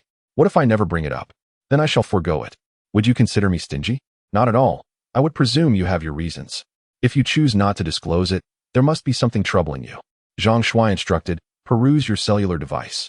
I have transmitted the deciphered lesser heavenly cycle formula to you. Familiarize yourself with it over the next few days, then expunge it. Upon your arrival at Bureau 749, commence cultivation and endeavor to achieve the foundation establishment stage expeditiously. Lin Xiaowen straightened her posture and seized her mobile phone from the tea table, activating it to read the message. After a considerable interval, Lin Xiaowen abruptly embraced Zhang Shuai, bestowing upon him a fervent kiss. My handsome benefactor, you are exceedingly kind. How shall I express my gratitude? Is this not the customary trope in narratives? Zhang Shuai mimicked a feminine voice. This humble servant is overwhelmed by your benevolence and has no means to repay you save with my person. Lin Xiaowen retorted, offer myself in marriage? Have I not already surrendered my person to you? Zhang Shuai chuckled. Might you reconsider the amorous suggestion I proposed last night? Lin Xiaowen was both mortified and exasperated. You are incorrigibly shameless. Will you consent? Very well, but this shall be a singular occurrence. I forbid you from broaching such excessive requests in the future. Zhang Shuai was overjoyed and began to anticipate the event with fervor, his gaze frequently drifting towards Lin Xiaowen's curvaceous posterior, lost in reverie. Zhang Shuai, should I successfully achieve foundation establishment, how shall I respond if the Bureau's superiors inquire about my methods? Feign ignorance. Simply profess that you are unaware. Do you not intend to present this deciphered cultivation method to the nation? It is not yet feasible. Perhaps in the future, I will dedicate myself to the nation, but only after I have grown strong and possess the power to defy anyone. Should I forego joining the 749 Bureau? I could secretly cultivate alongside you. Zhang Shuai promptly responded, no, you must join the 749 Bureau. Without spirit stones, foundational cultivation is impossible. Lin Xiaowen inquired, does this imply that once I successfully establish my foundation, I can return to cultivate with you? That is also not viable. Even if you establish your foundation, subsequent cultivation will necessitate spirit stones, which are exclusively available at the 749 Bureau. Therefore, for the sake of your advancement, you must remain at the 749 Bureau. But why is it that you no longer require spirit stones for cultivation after establishing your foundation? Don't you only possess one spirit stone? Unlike you, I encountered an anomaly during my cultivation, and I have now embarked on a distinct path. I can cultivate without spirit stones. Lin Xiaowen asked in astonishment. How do you cultivate without spirit stones? I cultivate using electrical energy. I simply absorb it. Lin Xiaowen realized, no wonder you emit electricity. Can I also cultivate by absorbing electrical energy like you? Zhang Shuai replied with a wry smile, I doubt it. Can you withstand 100,000 volts of high-voltage electricity? I fear you would be electrocuted instantly, and I would have nowhere to turn in my grief. You should diligently cultivate with spirit stones at the 749 Bureau. Having practiced the Northern Dipper Fist, Lin Xiaowen was hesitant to experiment, despite her newfound strength and speed, which had surpassed human limitations. She doubted her ability to withstand 100,000 volts of electricity, Even an ox would be electrocuted, let alone a person. At that moment, Zhang Shuai solemnly told Lin Xiaowen, "It is imperative that you do not disclose my situation to anyone, including your superiors at the 749 Bureau. It's not that I consider them malicious, but I simply wish not to be regarded as a freak, nor do I desire any intrusions. My sole aspiration is to cultivate in peace. Can you comprehend? Rest assured, I understand the gravity of the situation. I shall not divulge your affairs to anyone, not even my parents. Then, upon your arrival at the 749 Bureau, focus on your cultivation. In my estimation, while the Bureau may possess some spirit stones, their quantity will likely be limited. Endeavor to acquire more spirit stones and strive to elevate your cultivation." "Very well, I understand. However, once I'm at the 749 Bureau, I may not have the opportunity to send you messages. You mustn't pursue other women. Fear not, I shall remain faithful to you. In this world, apart from Lin Xiaowen, I have no interest in any other woman. Likewise, apart from you, I have no affection for any other man." Chapter 59. Lin Xiaowen's cultivation. Lin Xiaowen departed, reluctantly heading towards the 749 Bureau. Their relationship had rapidly intensified during their cohabitation over the past fortnight. Lovers in the throes of passion always find separation difficult. Despite her reluctance, when Lin Xiaowen received an urgent message from the head instructor of the Division 749 training group, she had no choice but to embark on her journey back. After Lin Xiaowen's departure, Zhang Shuai once again drove to Fuzhou County, returning to his familiar spot to continue his cultivation. Zhang Shuai now possessed a flawless cultivation cycle, drawing electrical energy from high-voltage lines and then returning it, ensuring no waste of national power resources. This process continuously strengthened his meridians and acupoints, while his dantian's capacity expanded daily. Thus, time elapsed, and a month swiftly passed. At the Qinling Mountains base, the headquarters of Division 749, Lin Xiaowen found herself somewhat vexed. Upon her return, Li Feng had been incessantly bothering her, repeatedly professing his love with cloying words. Lin Xiaowen was thoroughly annoyed. How could this man lack such self-awareness? Despite being a student union member from a prestigious university, he persisted relentlessly, even after her unambiguous rejections. Did he truly believe that mere persistence could sway her? Her heart had long been occupied. In this world, no man but Zhang Shuai could ever hope to enter it. One evening, after dinner in the cafeteria, Li Feng once more intercepted Lin Xiaowen. "Xiaowen, my feelings for you are sincere. I have never harbored such affection for any other girl. Truly, since the moment I encountered you at school, my heart has been captivated by you, consumed with thoughts of you. Ever since your arrival here, I have been unable to find you at school, driving me to the brink of madness. Imagine my joy upon discovering you again at the 749 Bureau. Do you realize how elated I was to see you here? This is fate. Destiny has intertwined our paths, and I humbly request an opportunity from you. I promise to cherish you." Lin Xiaowen looked at Li Feng with palpable disdain and coldly replied, "You may have a misunderstanding about fate. Let me be clear one last time. I do not harbor feelings for you. Please, do not bother me anymore."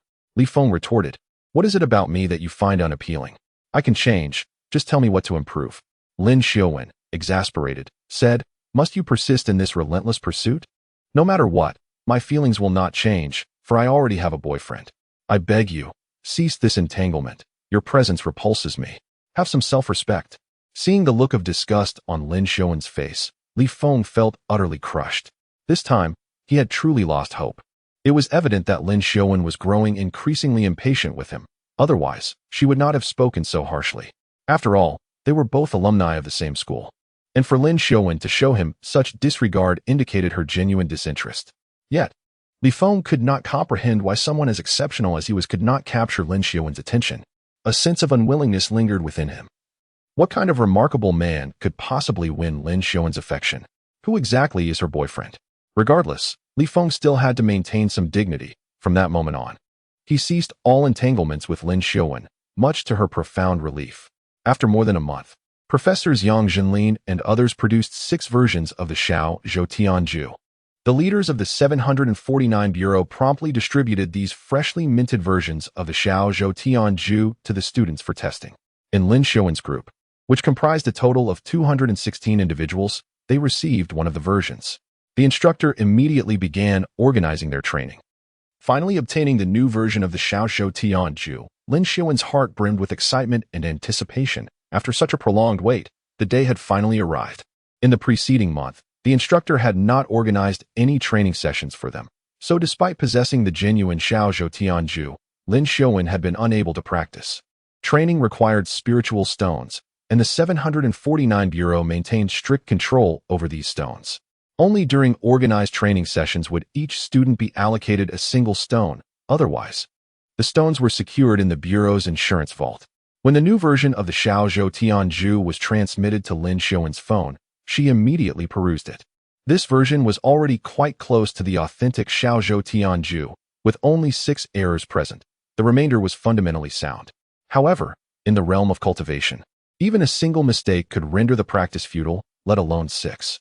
By this reckoning, it seemed that these professors would require considerable time and experimentation to produce a completely accurate Xiao Zhou Tianju.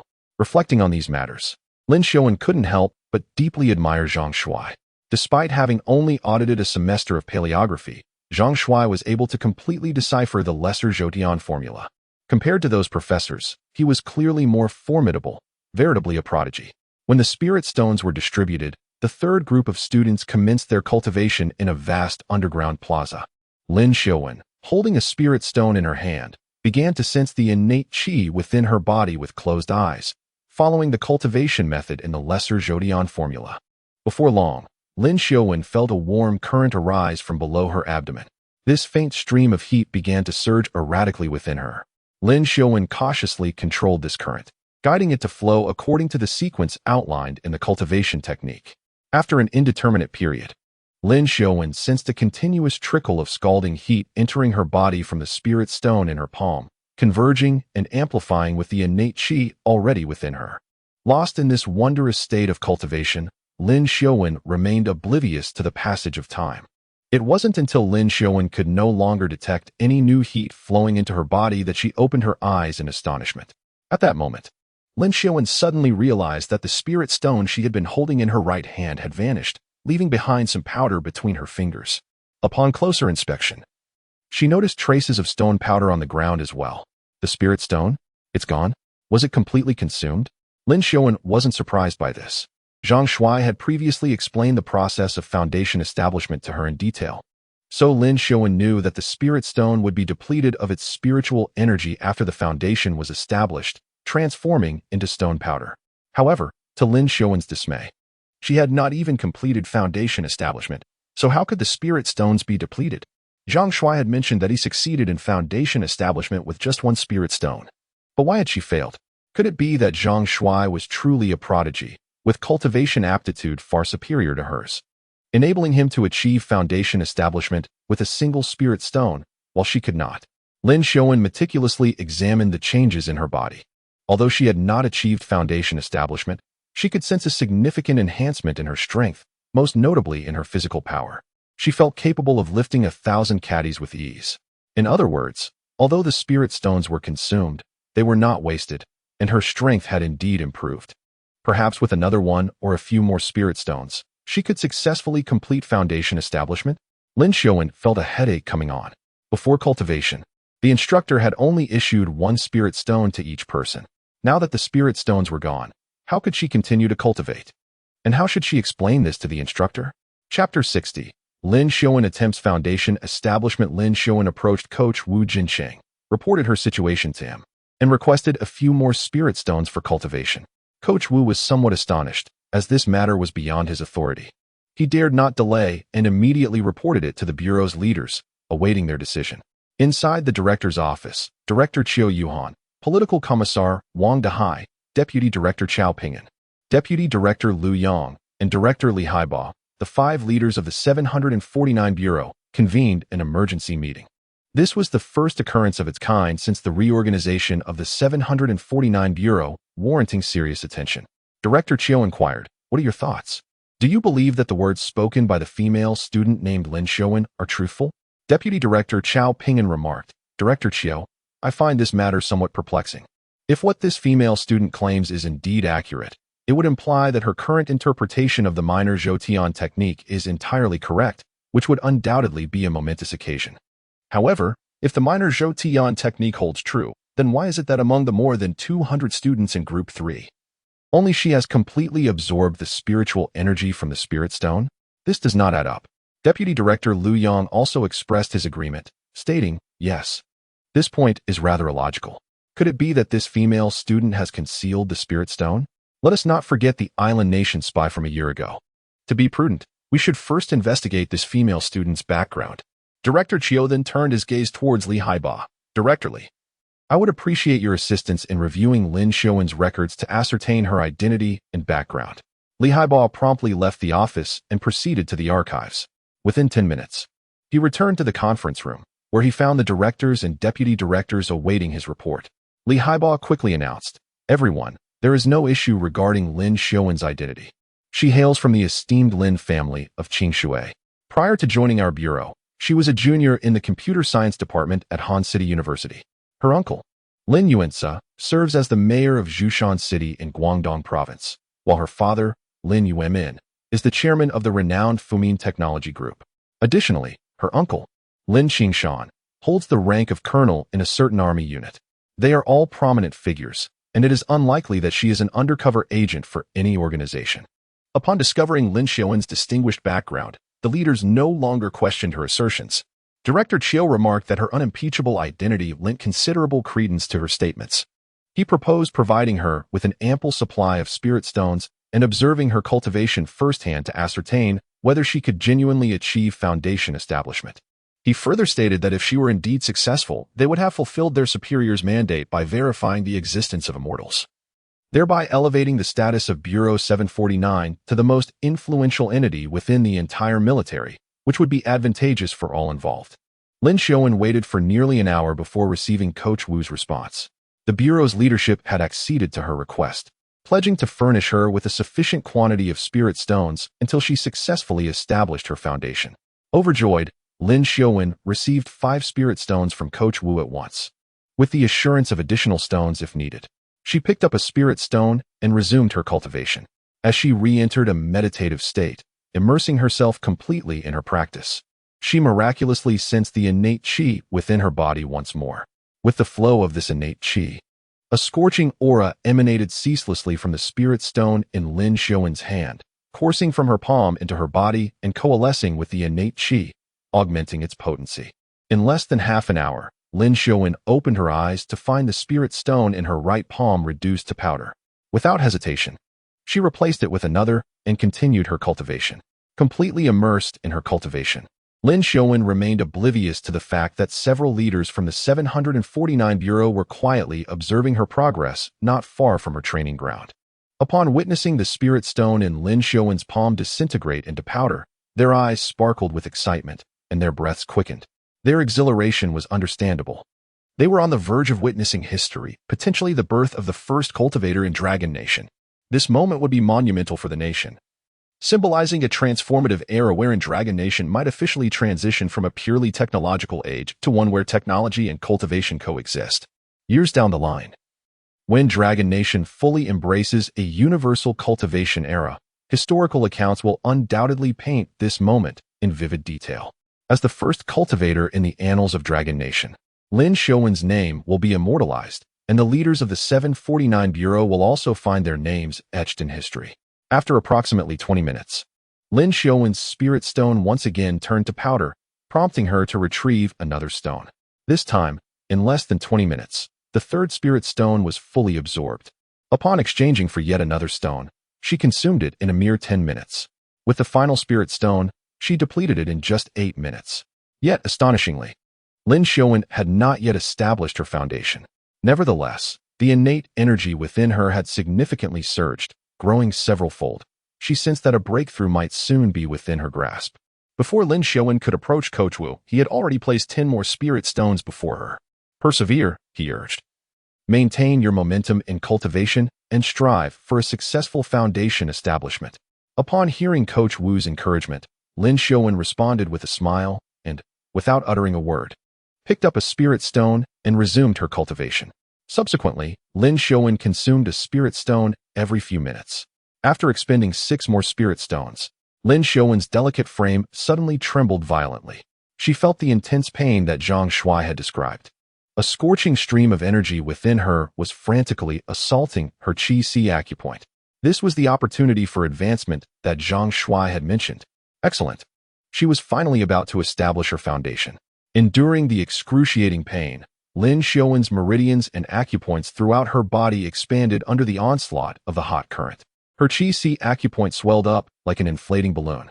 After a brief moment, the balloon finally exploded with a deafening roar, and a piercing pain washed over her. Lin Xiaowen broke out in a cold sweat. She had finally completed the first step of foundation establishment.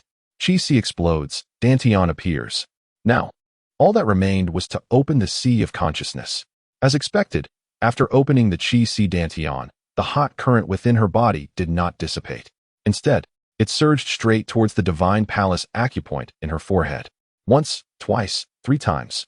The intense pain caused Lin Xiaowen's mind to go blank. It was excruciating, as if someone were piercing her head with needles, one by one. Suddenly, Lin Xiaowen began to bleed from all 7 orifices and, with a miserable scream, fainted. Coach Wu and the leaders of Bureau 749, who had been observing Lin Xiaowen's condition, were startled and rushed over. The senior officials were aghast at the gruesome sight of Lin Xiaowen bleeding from all orifices. They feared he had encountered cultivation deviation during his practice.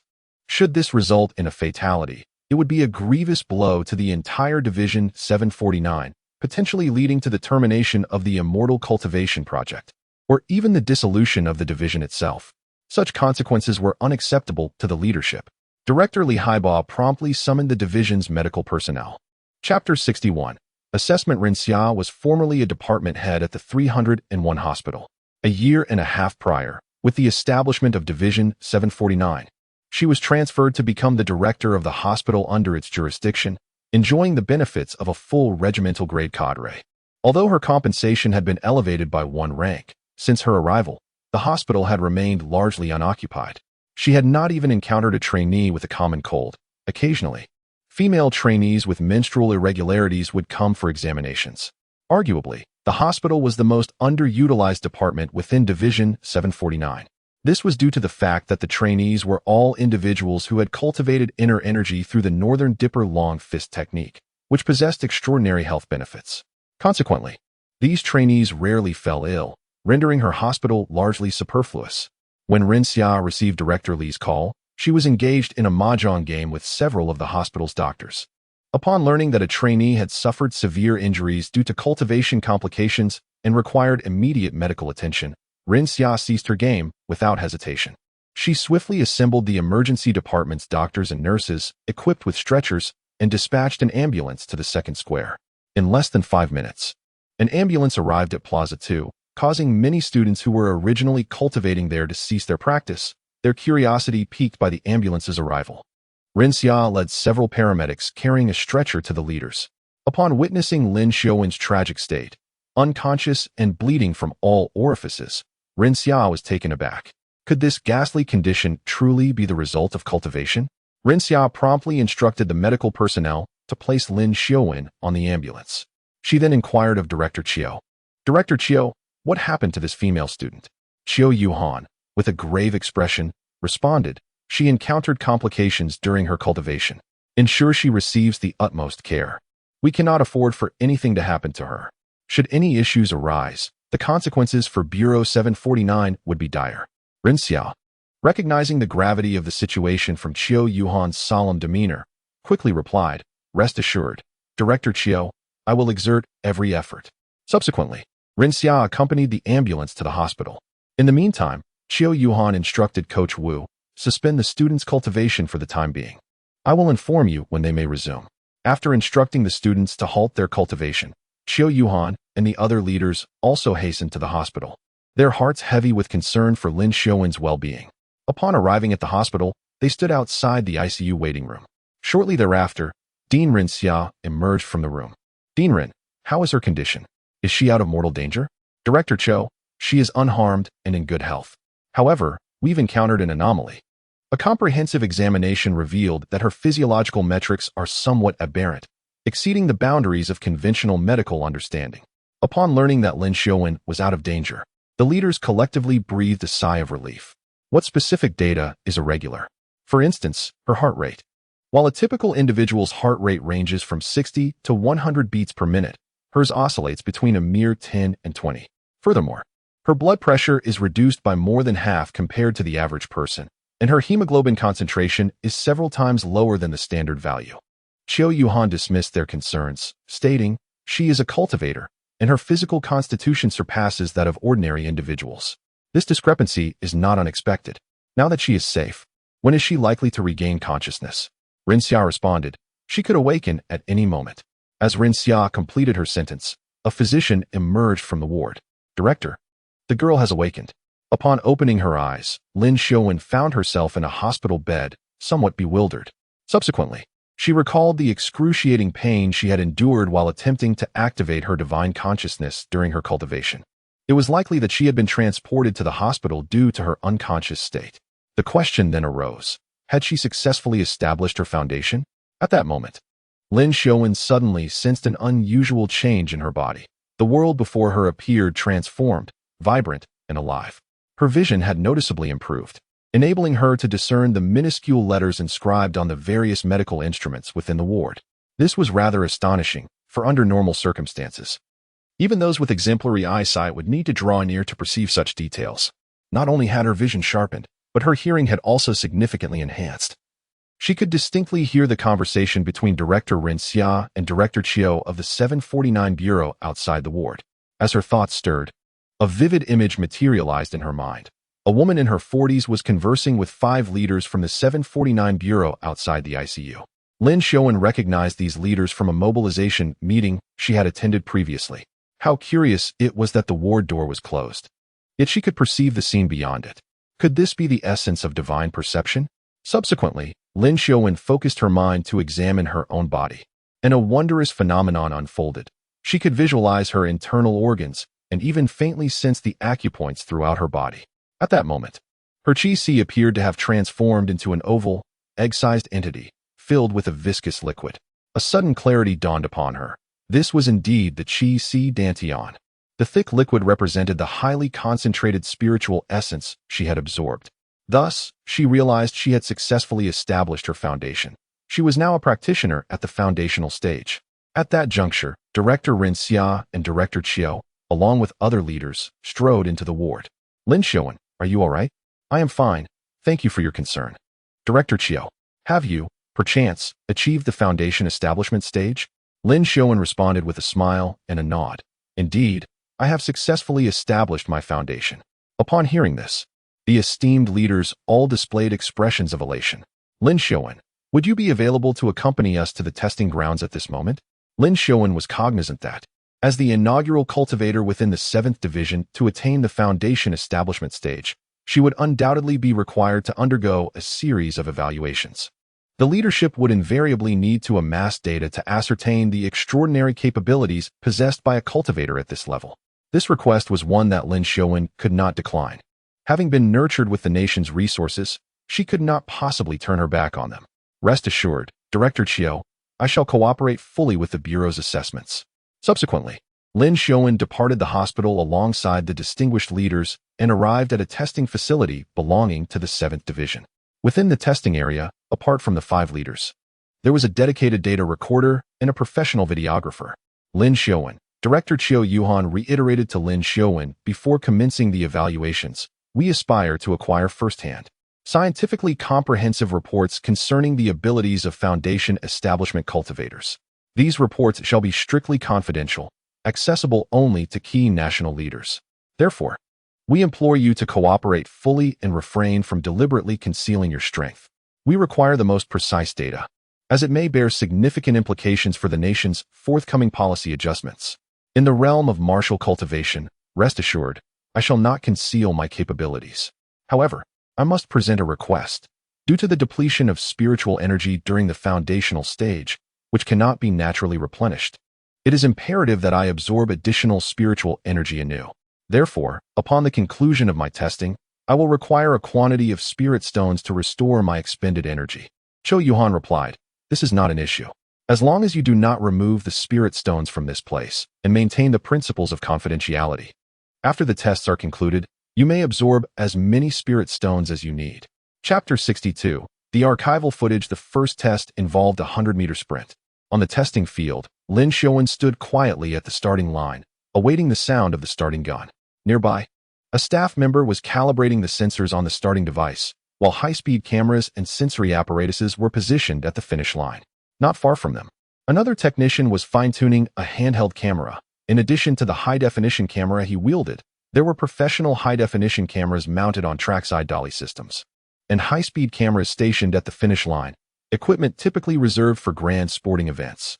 The 749 Bureau, with its ample resources, was equipped with such cutting-edge technology. Several leaders from the 749 Bureau stood alongside the track, their eyes brimming with anticipation as they awaited the performance of the first foundational cultivator from the Dragon Kingdom in the 100-meter race. Ready. The staff member with the starting gun produced a stopwatch. Although an electronic timing system was in place, he opted for this most traditional timing device as a precaution. Bang! As the starting gun fired, Lin Xiaowen's figure darted down the track like a streak of lightning. The leaders were left in stunned disbelief, their mouths agape, unable to comprehend the swiftness of her movement, only catching a fleeting glimpse of her shadow zipping past. Is this the speed of a human? Surely a cheetah could not run this fast. As Lin Xiaowen crossed the finish line, Qiu Yuhan turned to the timing staff and inquired, what was the result? The staff member, utterly flabbergasted, replied with a mournful expression, Director Qiu, her speed was so astonishing that I was momentarily shocked and forgot to stop the timer. Noticing the discontent on Qiu Yuhan's face, the staff member quickly added, please hold on, Director. Thankfully, I had activated the electronic timing system. Let me verify the final results. After thorough verification, the official time for Lin Xiaowen's 100-meter sprint was revealed, 2:28 seconds. What? Did you say her time was what? Hearing the report, Director Qiu was left in a stupor, finding the result utterly ludicrous.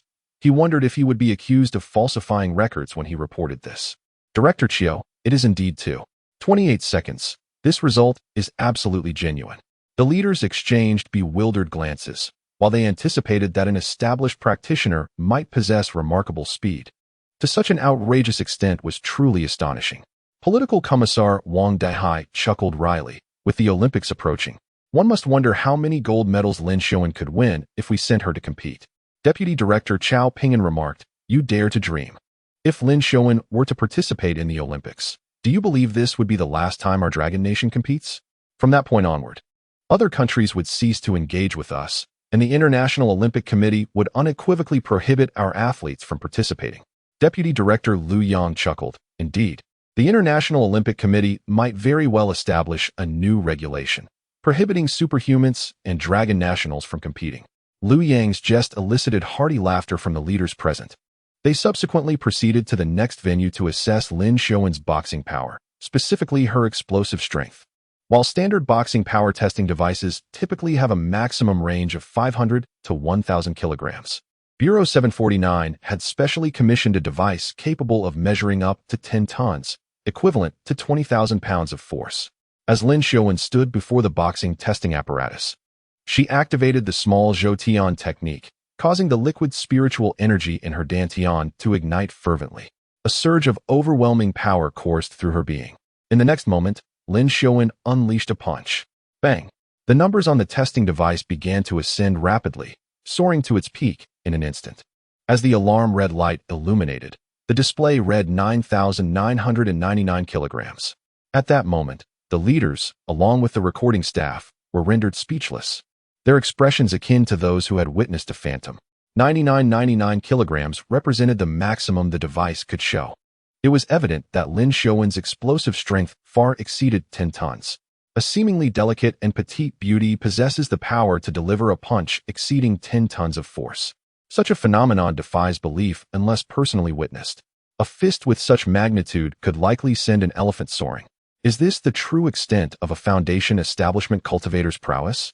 It is truly terrifying, akin to a humanoid aberration. Even Ultraman might not withstand such an impact. Should Ultraman exist in reality, a Foundation establishment cultivator could undoubtedly contend with the extraterrestrial hero. The outcome of such a confrontation remains uncertain until tested.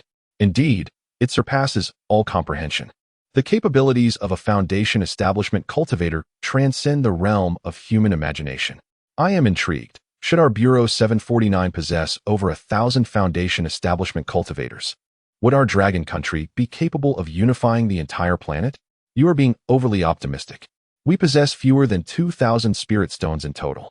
Cultivating a single foundation establishment cultivator requires over a dozen spirit stones.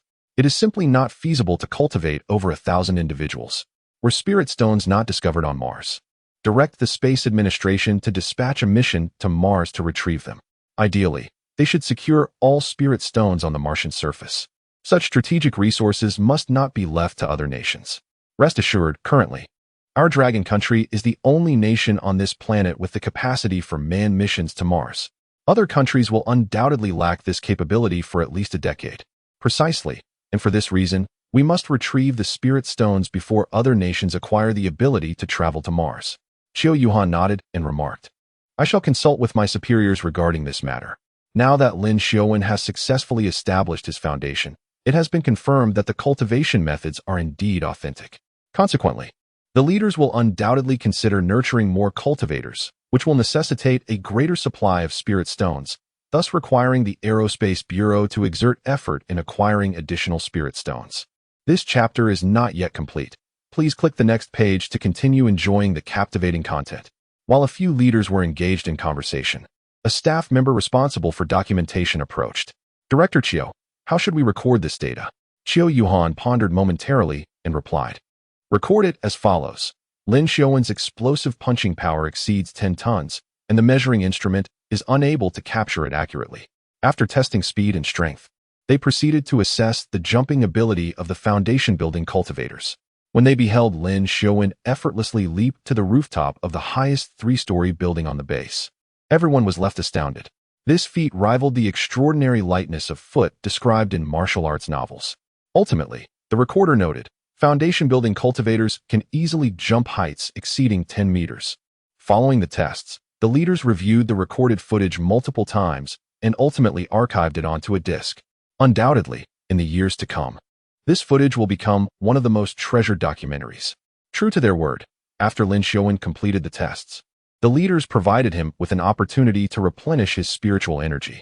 Prior to commencing his cultivation, Lin Xiaowen deliberately exhausted all the true essence within his body. In the end, he absorbed 18 spirit stones to fully replenish the true essence in his dantian. As the foundational practitioners consumed spirit stones at such an alarming rate, the leaders of the 749 Bureau were compelled to re-evaluate their training programs for cultivators. First, they decided to suspend the enrollment of new students. Next, they opted to streamline the current roster by expelling those with unclear backgrounds, advanced age, or questionable character.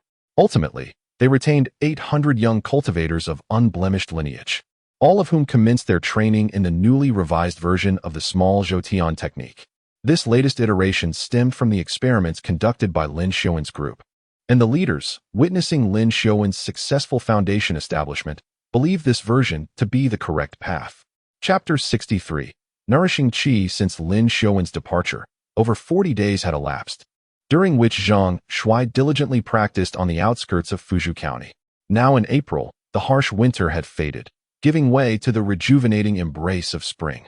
After more than 40 days of devoted cultivation, Zhang Shuai's dantian had expanded to more than double its previous size, enabling him to store an increasing amount of electrical energy. One day, as he began to absorb electrical energy once more, a surge of tens of thousands of volts cascaded down, sending a tingling sensation throughout his body that Zhang Shuai found immensely pleasurable. He initially believed he would be fully charged within mere seconds. However, this time, his dantian seemed to transform into an insatiable abyss, voraciously devouring the immense electrical energy without any sign of ceasing. In that instant, Zhang Shuai realized that this might be the opportunity for a breakthrough.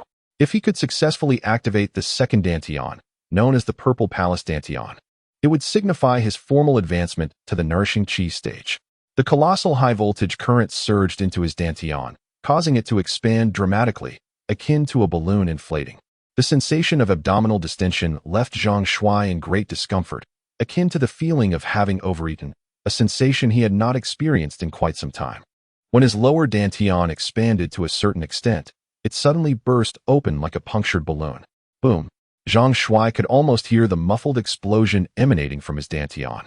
In the next moment, his dantian split into two, one positioned above and the other below. The upper dantian was small, while the lower dantian was several times larger, together resembling a gourd. As the lower dantian, also known as the Zifu dantian, activated, the excess electrical energy within the Qi-Si dantian began to seep into the Zifu dantian, transforming the Qi-Si dantian into a funnel-like structure. The singular distinction was that the electrical energy in the upper dantian was in a liquid state, whereas the energy entering the lower dantian became exceedingly viscous, essentially resembling solidified, concentrated energy.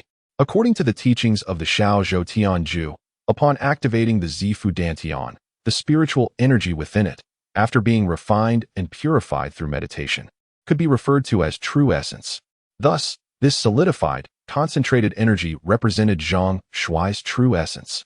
It is important to note that the cultivation of the Qi-nurturing realm differs from that of the foundation establishment realm. The latter primarily focuses on refining the meridians and expanding the Qi-Si dantian, necessitating the continuous release and replenishment of stored energy to refine the meridians and expand the Qi-Si dantian. In contrast, the Qi-nurturing realm, as its name suggests, requires a gradual accumulation and cultivation of true essence. For an ordinary cultivator, it may require an immense expenditure of spirit stones. However, for Zhang Shuai, it merely entails absorbing a bit more electrical energy. At this moment, as the small Zhou-Tian technique continuously operates, the high-voltage energy of 35,000 volts flows steadily into Zhang Shuai's body. Through the refinement within his meridians and acupoints, it transforms into liquid electrical energy, entering Zhang Shuai's Qi-Si and Dantian, where it is further purified and refined into pure true essence, which then flows into his purple palace Dantian. Regrettably, even with the utilization of high-voltage lines for charging, the growth rate of true essence within Zhang Shuai's purple palace Dantian remains exceedingly slow. It takes several minutes to produce a minuscule amount akin to a sesame seed.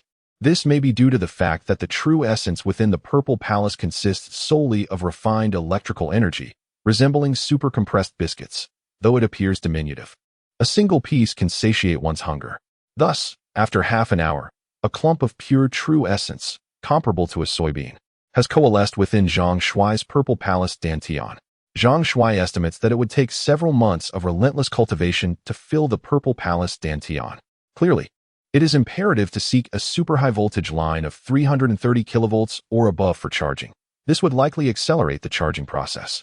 Nevertheless, Zhang Shuai cannot engage in continuous, high-intensity cultivation indefinitely, as such exertion drains his consciousness. Over time, his mental faculties would falter, leading to exhaustion. Zhang Shuai surmises that he can sustain this rigorous practice for a maximum of 3 hours at a time, after which he must rest for at least half a day to recuperate his energy. Thus, he anticipates that breaking through to the Qi-nourishing realm may require 1 to 2 years.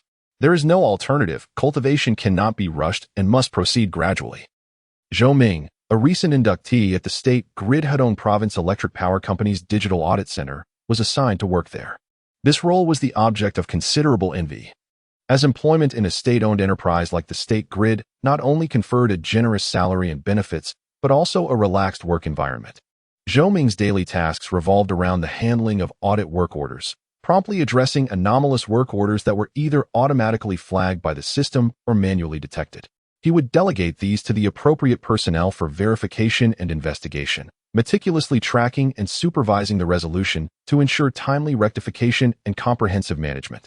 Around 10 o'clock one morning, Zhou Ming noticed an alert emanating from the power monitoring system. Upon immediate inspection, he discovered an anomaly in power loss at pole number QS line FZ05, situated in the wilderness of Fuzhou County, Qingshui City. Reviewing the specifics, Zhou Ming was taken aback to find that the pole had incurred a loss of over 10,000 kilowatt-hours within a mere 3 minutes. Alarmed by the magnitude of the loss, Zhou Ming promptly apprised his direct supervisor of the anomaly and immediately contacted the line maintenance team, urging them to dispatch personnel to survey the situation. Immersed in his cultivation, Zhang Shuai remained oblivious to the fact that his practice had caused an excessive power drain, thereby attracting the attention of the electric power company. After nearly 2 hours of cultivation, Zhang Shuai had amassed a pearl of refined, true essence, roughly the size of a peanut, within his dantian. It was at this juncture that Zhang Shuai detected the distant sound of approaching footsteps. Someone was coming. In such a remote location, one would typically encounter scant human presence. Zhang Shuai, feeling a twinge of guilt for his illicit activities, paused his cultivation and strained his ears to catch any sounds. Soon, he overheard a conversation between two individuals. "This road is utterly treacherous. Vehicles cannot access it, and I detest having to repair lines in such desolate areas." The electric company called, reporting severe energy loss from a nearby utility pole.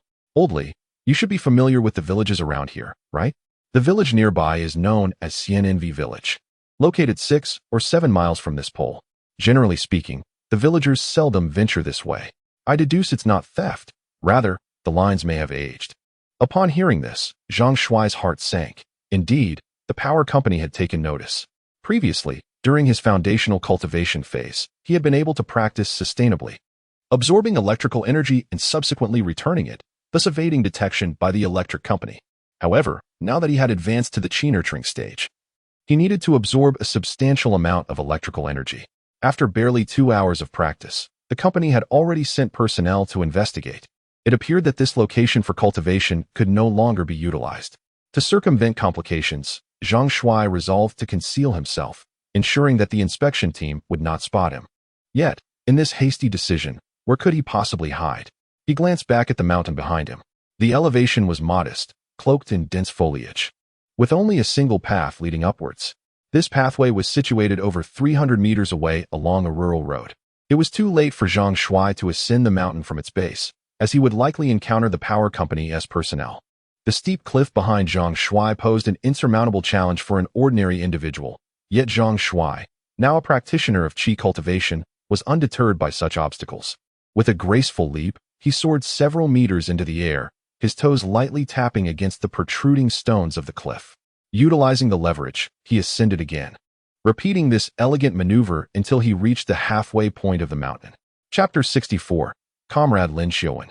"You mustn't be so selfish." After waiting atop the mountain for a while, Zhang Shuai observed two men, equipped with toolboxes, arriving beneath the utility pole where he stood. One of them retrieved a safety harness and climbing gear from his toolbox and commenced the ascent of the pole. Upon reaching the top and inspecting the wiring, the man, looking perplexed, turned to his companion and remarked, "There appears to be nothing wrong with the line. There are no signs of unauthorized connections. Could it be that the power company has made an error? Perhaps you should call them and inquire further about the situation." Without delay, the other man initiated a call to the power company. Moments later, he hung up the phone, his expression one of bewilderment.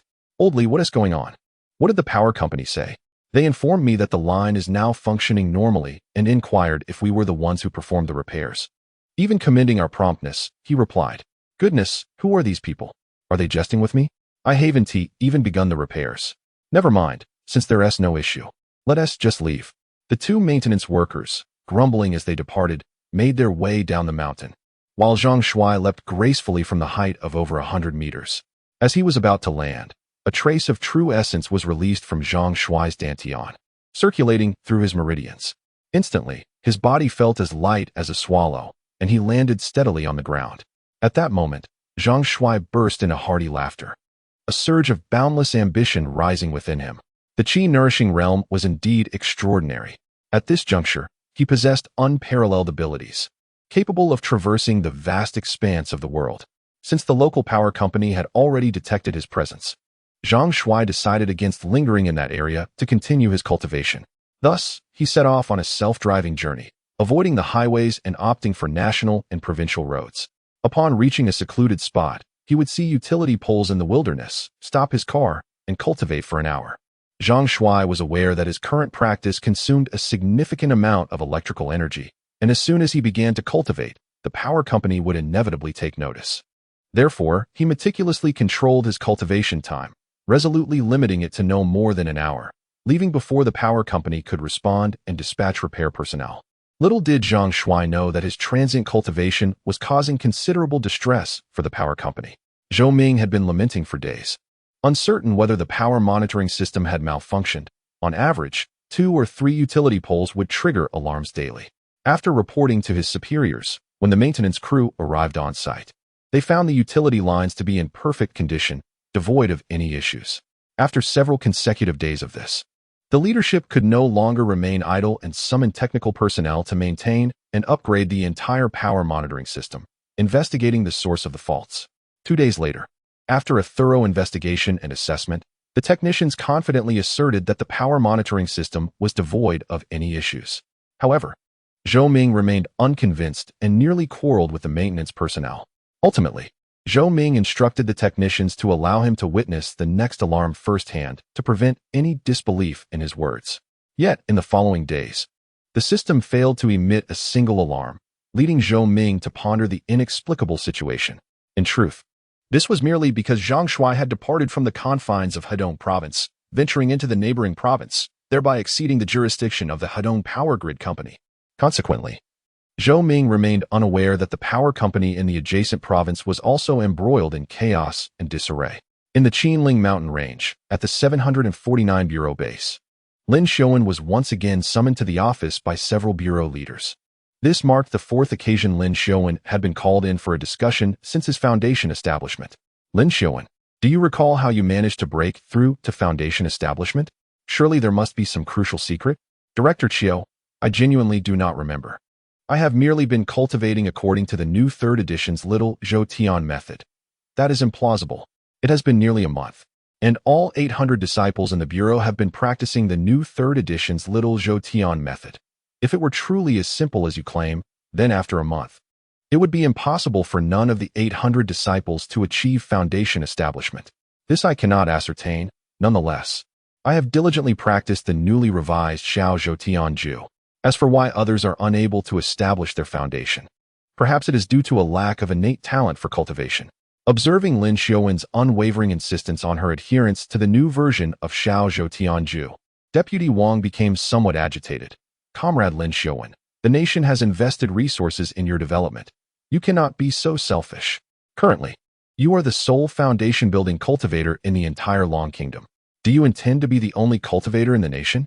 You must understand that the spirit stones you utilize for cultivation require the state's support as well.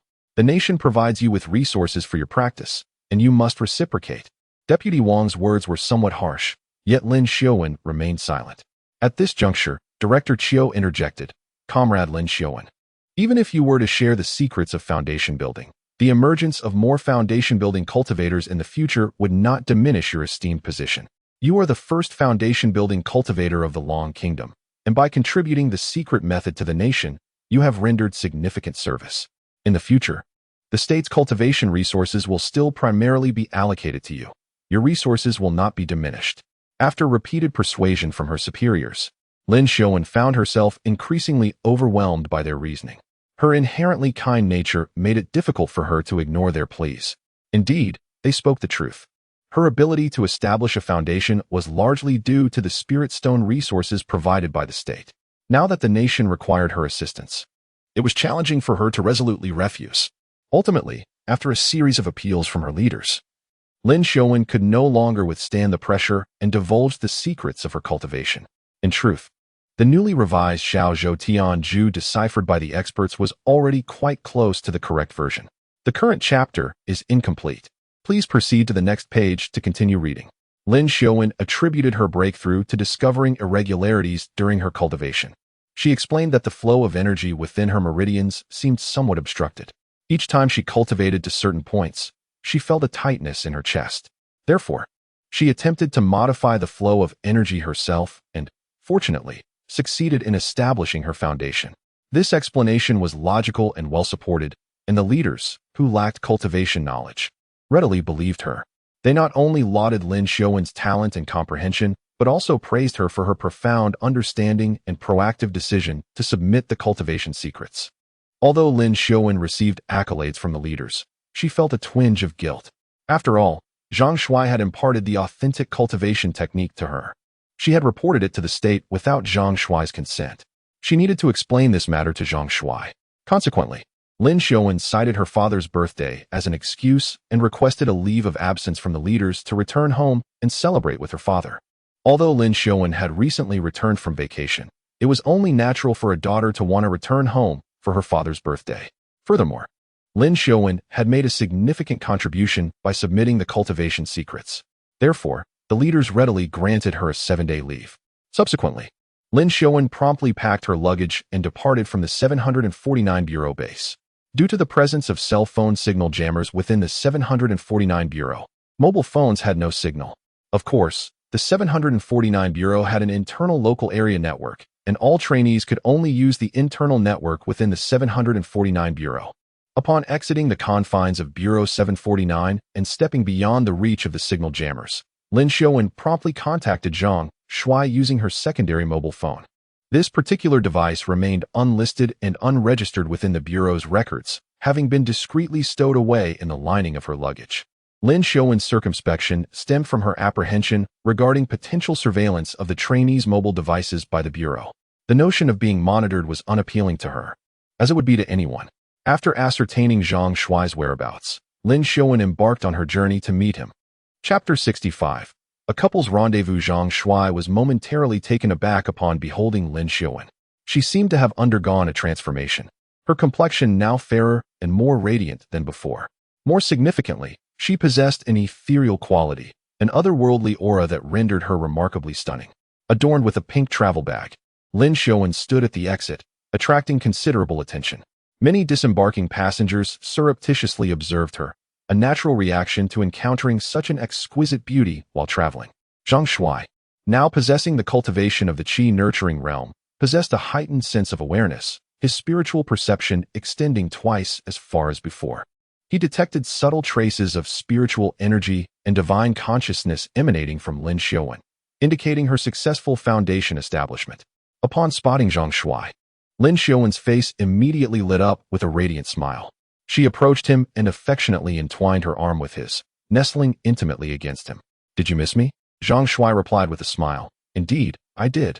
Let us find a reputable hotel. I have matters to discuss with you." "Very well."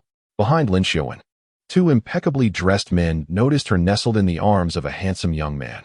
A palpable sense of disappointment washed over their faces, realizing the beauty was already spoken for. However, upon witnessing Lin Xiaowen enter the relatively modest car that Zhang Shuai had parked in the station square, a wave of pity washed over them for the beauty. Such a stunning girl had chosen a pauper. It was truly a waste. "I say, Zhang, if she has caught your eye, you could always attempt to poach her.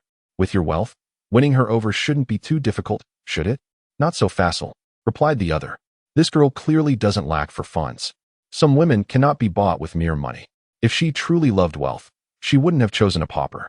I refuse to believe there's a woman in Zhongnan City you, Zhang, cannot obtain. If you truly set your mind to it, you'll find a way to have her. It's not that simple. A rare beauty like this is hard to come by even in Zhongnan City. Perhaps she isn't even from here, which would make it even more difficult to win her over." Having just settled into the driver's seat, Zhang Shuai overheard the men's exchange. He lowered the car window, his keen eyes fixing on the man called Zhang for a moment. At that moment, Lin Xiaowen chuckled. "What's wrong? Are you jealous that others are talking about your girlfriend? Or are you displeased because they called you a pauper?" Zhang Shuai shook his head, smiling, and raised the window. He disregarded the two men and drove away from the train station. The man, addressed as Old Zhang, inquired with a hint of bewilderment to his companion. "Did that impoverished fellow overhear our conversation? He wound down the car window to glance at us before departing. Could it be he caught wind of us discussing his girlfriend?" His companion responded with a chuckle. "Old Zhang, you're overthinking it. He was quite a distance from us, and with the cacophony of the train station, it's improbable he could have discerned our words. Then why did he cast those glances in our direction? Is it possible his gaze was directed elsewhere, perhaps at something behind us?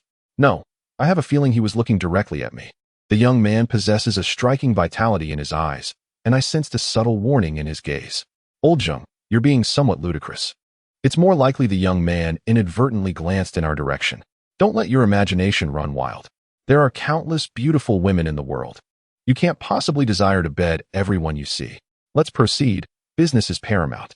Mr. Wang of Chunfeng Corporation awaits our presence for dinner." Zhang Shuai secured a room at the preeminent hotel in Zhongnan City, a distinguished establishment known as the Tianfeng Hotel.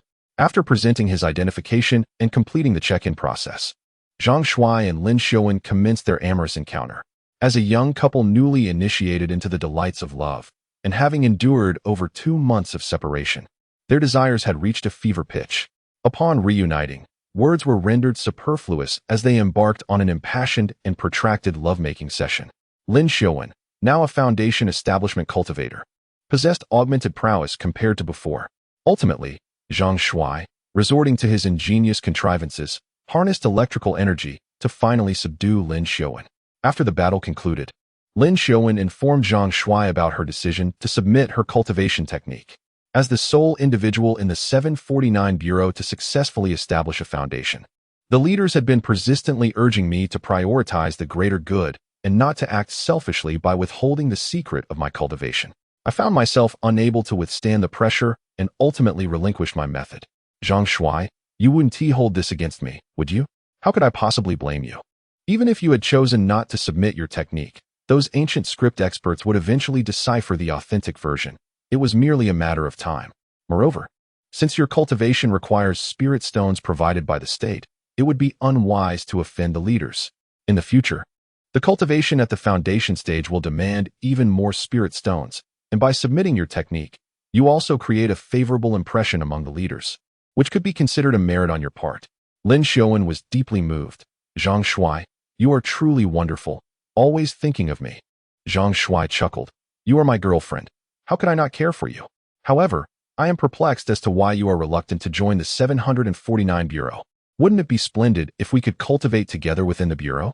It is not that I am unwilling to join the 749 Bureau, but rather that my path of cultivation diverges from yours.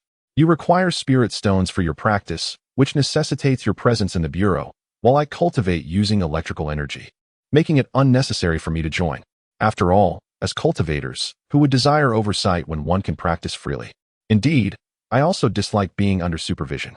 Even arranging to meet you requires taking leave. This time, I used the excuse of returning home to celebrate my father's birthday to obtain the leader's approval for my absence. Dear reader, there is more to this chapter. Please turn to the next page to continue your reading, as the ensuing narrative promises to be even more captivating. Will your superior doubt you? Given your father's prominence as a renowned entrepreneur, it should be relatively easy to ascertain when his birthday occurs, right? Indeed. My father's birthday is the day after tomorrow. However, I do not intend to return home to celebrate. He is never short of companions for such an occasion. Each year, his birthday banquet attracts numerous guests, and I find no desire to partake.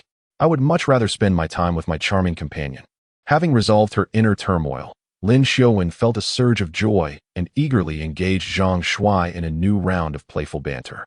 The weeks swiftly passed, during which Zhang Shuai did not indulge in his training. Instead, the two enjoyed a blissful 7 days together at the hotel. When the week concluded, Lin Xiaowen reluctantly embarked on her journey back to the 749 Bureau, while Zhang Shuai set forth on a new self-driving adventure, exploring the picturesque landscapes while seeking out high-voltage lines in the wilderness to absorb electrical energy for his cultivation. Before long, over a month had elapsed. By July, the weather had turned sweltering. However, for Zhang Shuai, no matter how oppressive the heat, he did not break a single sweat, for he was no longer an ordinary mortal. On this particular day, he arrived in Jiangnan province, located in the southern part of Longhua, known for its economic prosperity. Zhang Shuai purposefully took a break from his training for a few days to explore the region's renowned historical sites and enrich his knowledge. It is worth mentioning that Zhang Shuai had spent his entire life in Hedong province without venturing out for leisure, and now, with time on his hands, he seized the opportunity to indulge in some exploration. Contentment enveloped Zhang Shuai as he relished the present moment. With financial stability at hand, he embarked on a leisurely journey, unburdened by concerns of a dying phone or an empty car battery. The days unfolded in a delightful rhythm of exploration and pause, particularly as he sensed the gradual growth of true essence within his dantian, which bestowed upon him a profound sense of accomplishment. Chapter 66. An incident with Wang Chong. On this particular day, Zhang Shuai received an unexpected call from Jing Fengqin. Having been childhood friends with Wang Chong, their bond was exceptionally strong. However, Zhang Shuai had not added Jing Fengqin on WeChat. Typically, she would not reach out to him, given her role as his brother's wife, and the necessity to maintain a respectful distance. Thus, when he answered her call, he was taken aback. Sister-in-law, what is the matter? Is something wrong? Zhang Shuai. Are you financially comfortable at the moment? I would like to borrow some money. Zhang Shuai paused, contemplating her request before inquiring, Sister-in-law, where is Wang Chong? Why hasn't he called me? If he is in need of funds, a single call from him would suffice. If he desires assistance, I would unreservedly oblige. Yet for him to send you to ask, What does that signify? Does he not regard me as a brother? As these words left his lips, Zhang Shuai was met with an unexpected response. On the other end, Jing Fengqin began to sob quietly, her initial tears soon spiraling into an uncontrollable wail. Alarmed, Zhang Shuai hastily urged, "Sister-in-law, please do not cry. Where is Wang Chong? What has transpired? Tell me how much you need, provide me with your account details, and I shall transfer the funds to you immediately." After a protracted interval, Jing Fengqin's emotions gradually subsided, and she articulated through sobs. Xiangzi has been involved in an altercation and sustained injuries. He is presently in a coma at the hospital. Woe is me. What shall I do if something untoward befalls him? Furthermore, the two individuals injured by Xiangzi are demanding financial restitution, asserting a claim of 800,000 yuan. Should we fail to comply, they threaten to incarcerate Xiangzi upon his discharge from the hospital, citing charges of intentional infliction of harm, which purportedly carries a minimum sentence of 7 years. Zhang Shuai grew anxious.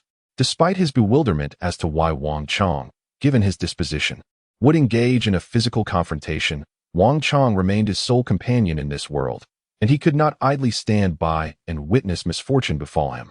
I am currently out of town, but shall hasten back forthwith. Do not succumb to panic. Await my return to address this matter. I shall handle the financial recompense. Rest assured, I shall endeavor to ensure that Wang Chong does not face imprisonment. Jing Fengqin, unaccustomed to such predicaments, was presently in a state of utter disarray. Upon hearing Zhang Shuai's assurance of intervention, she promptly inquired as to his estimated time of arrival.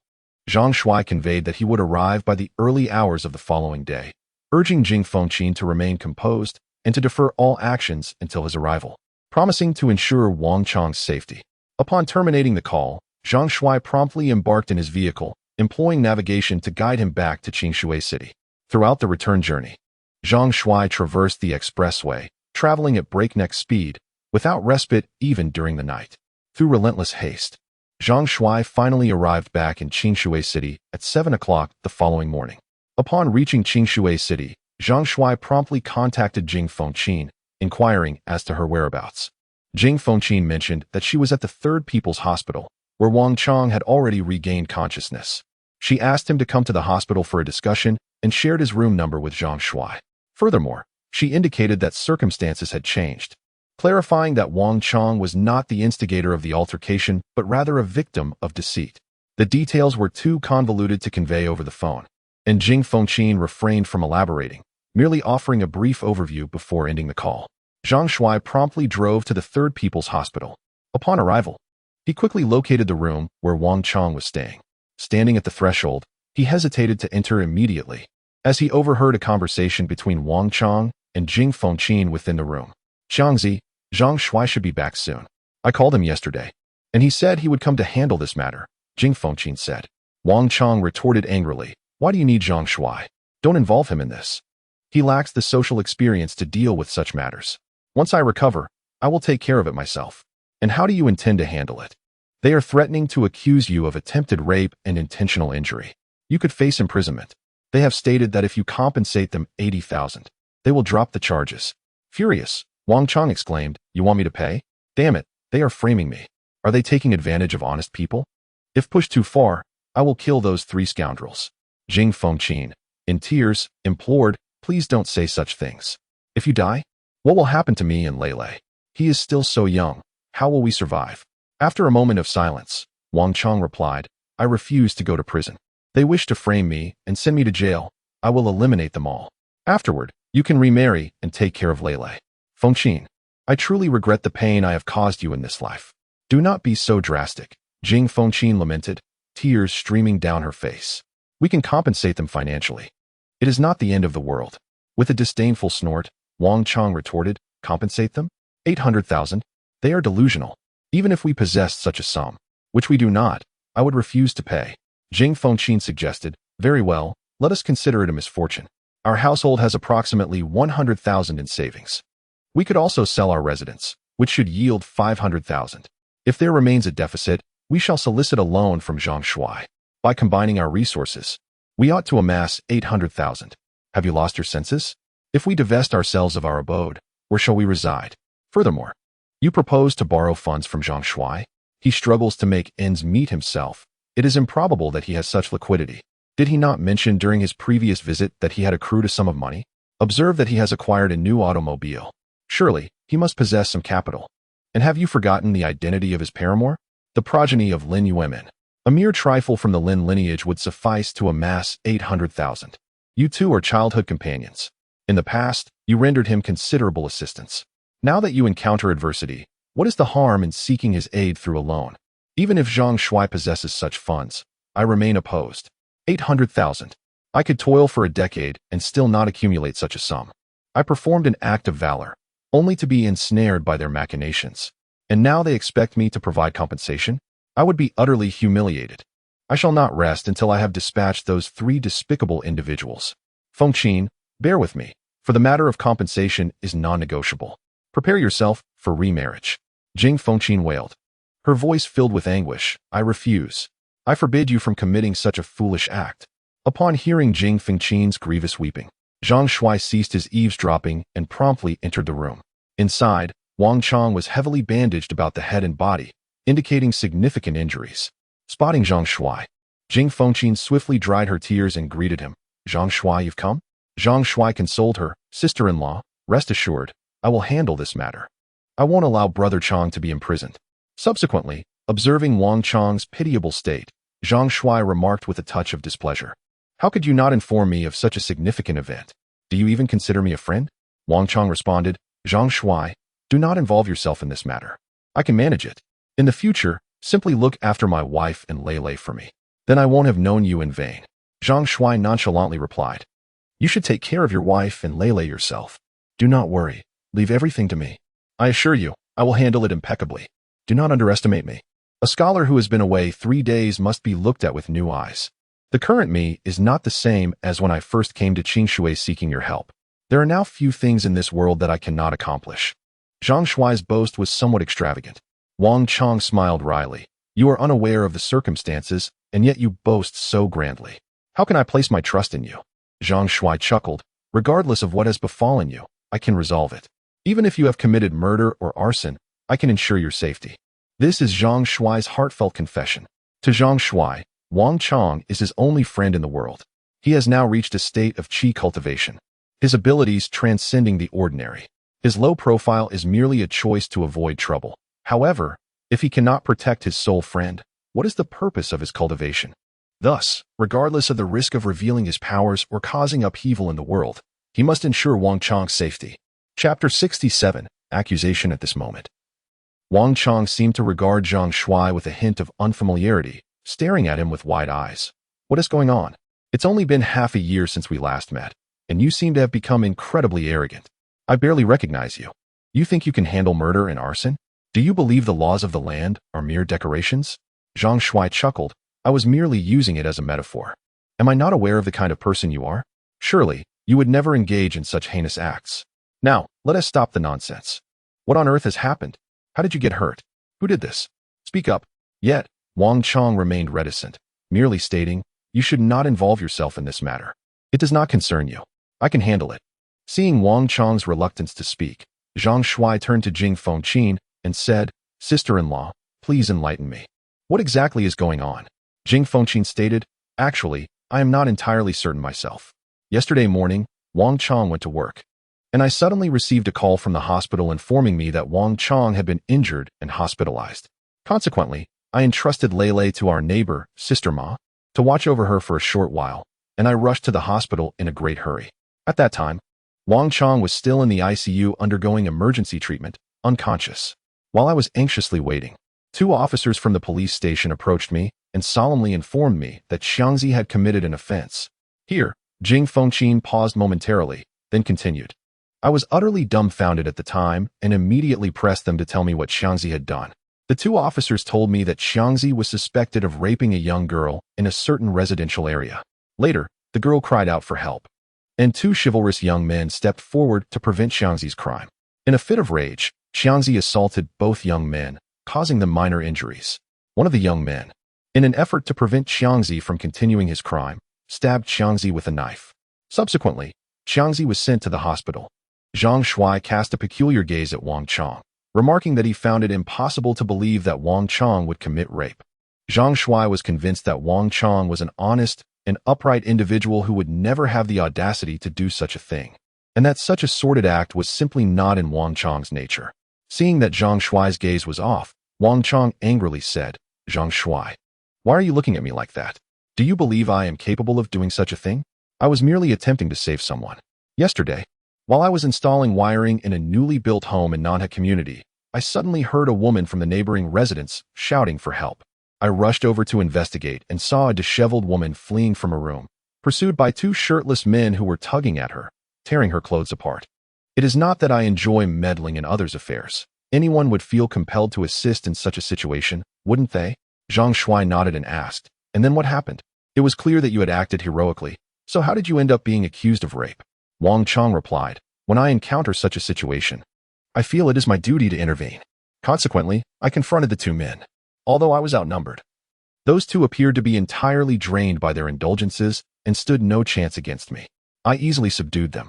At this point, Wang Chang bitterly chuckled. "However, I never anticipated that the subsequent events would unfold in such an ironic manner.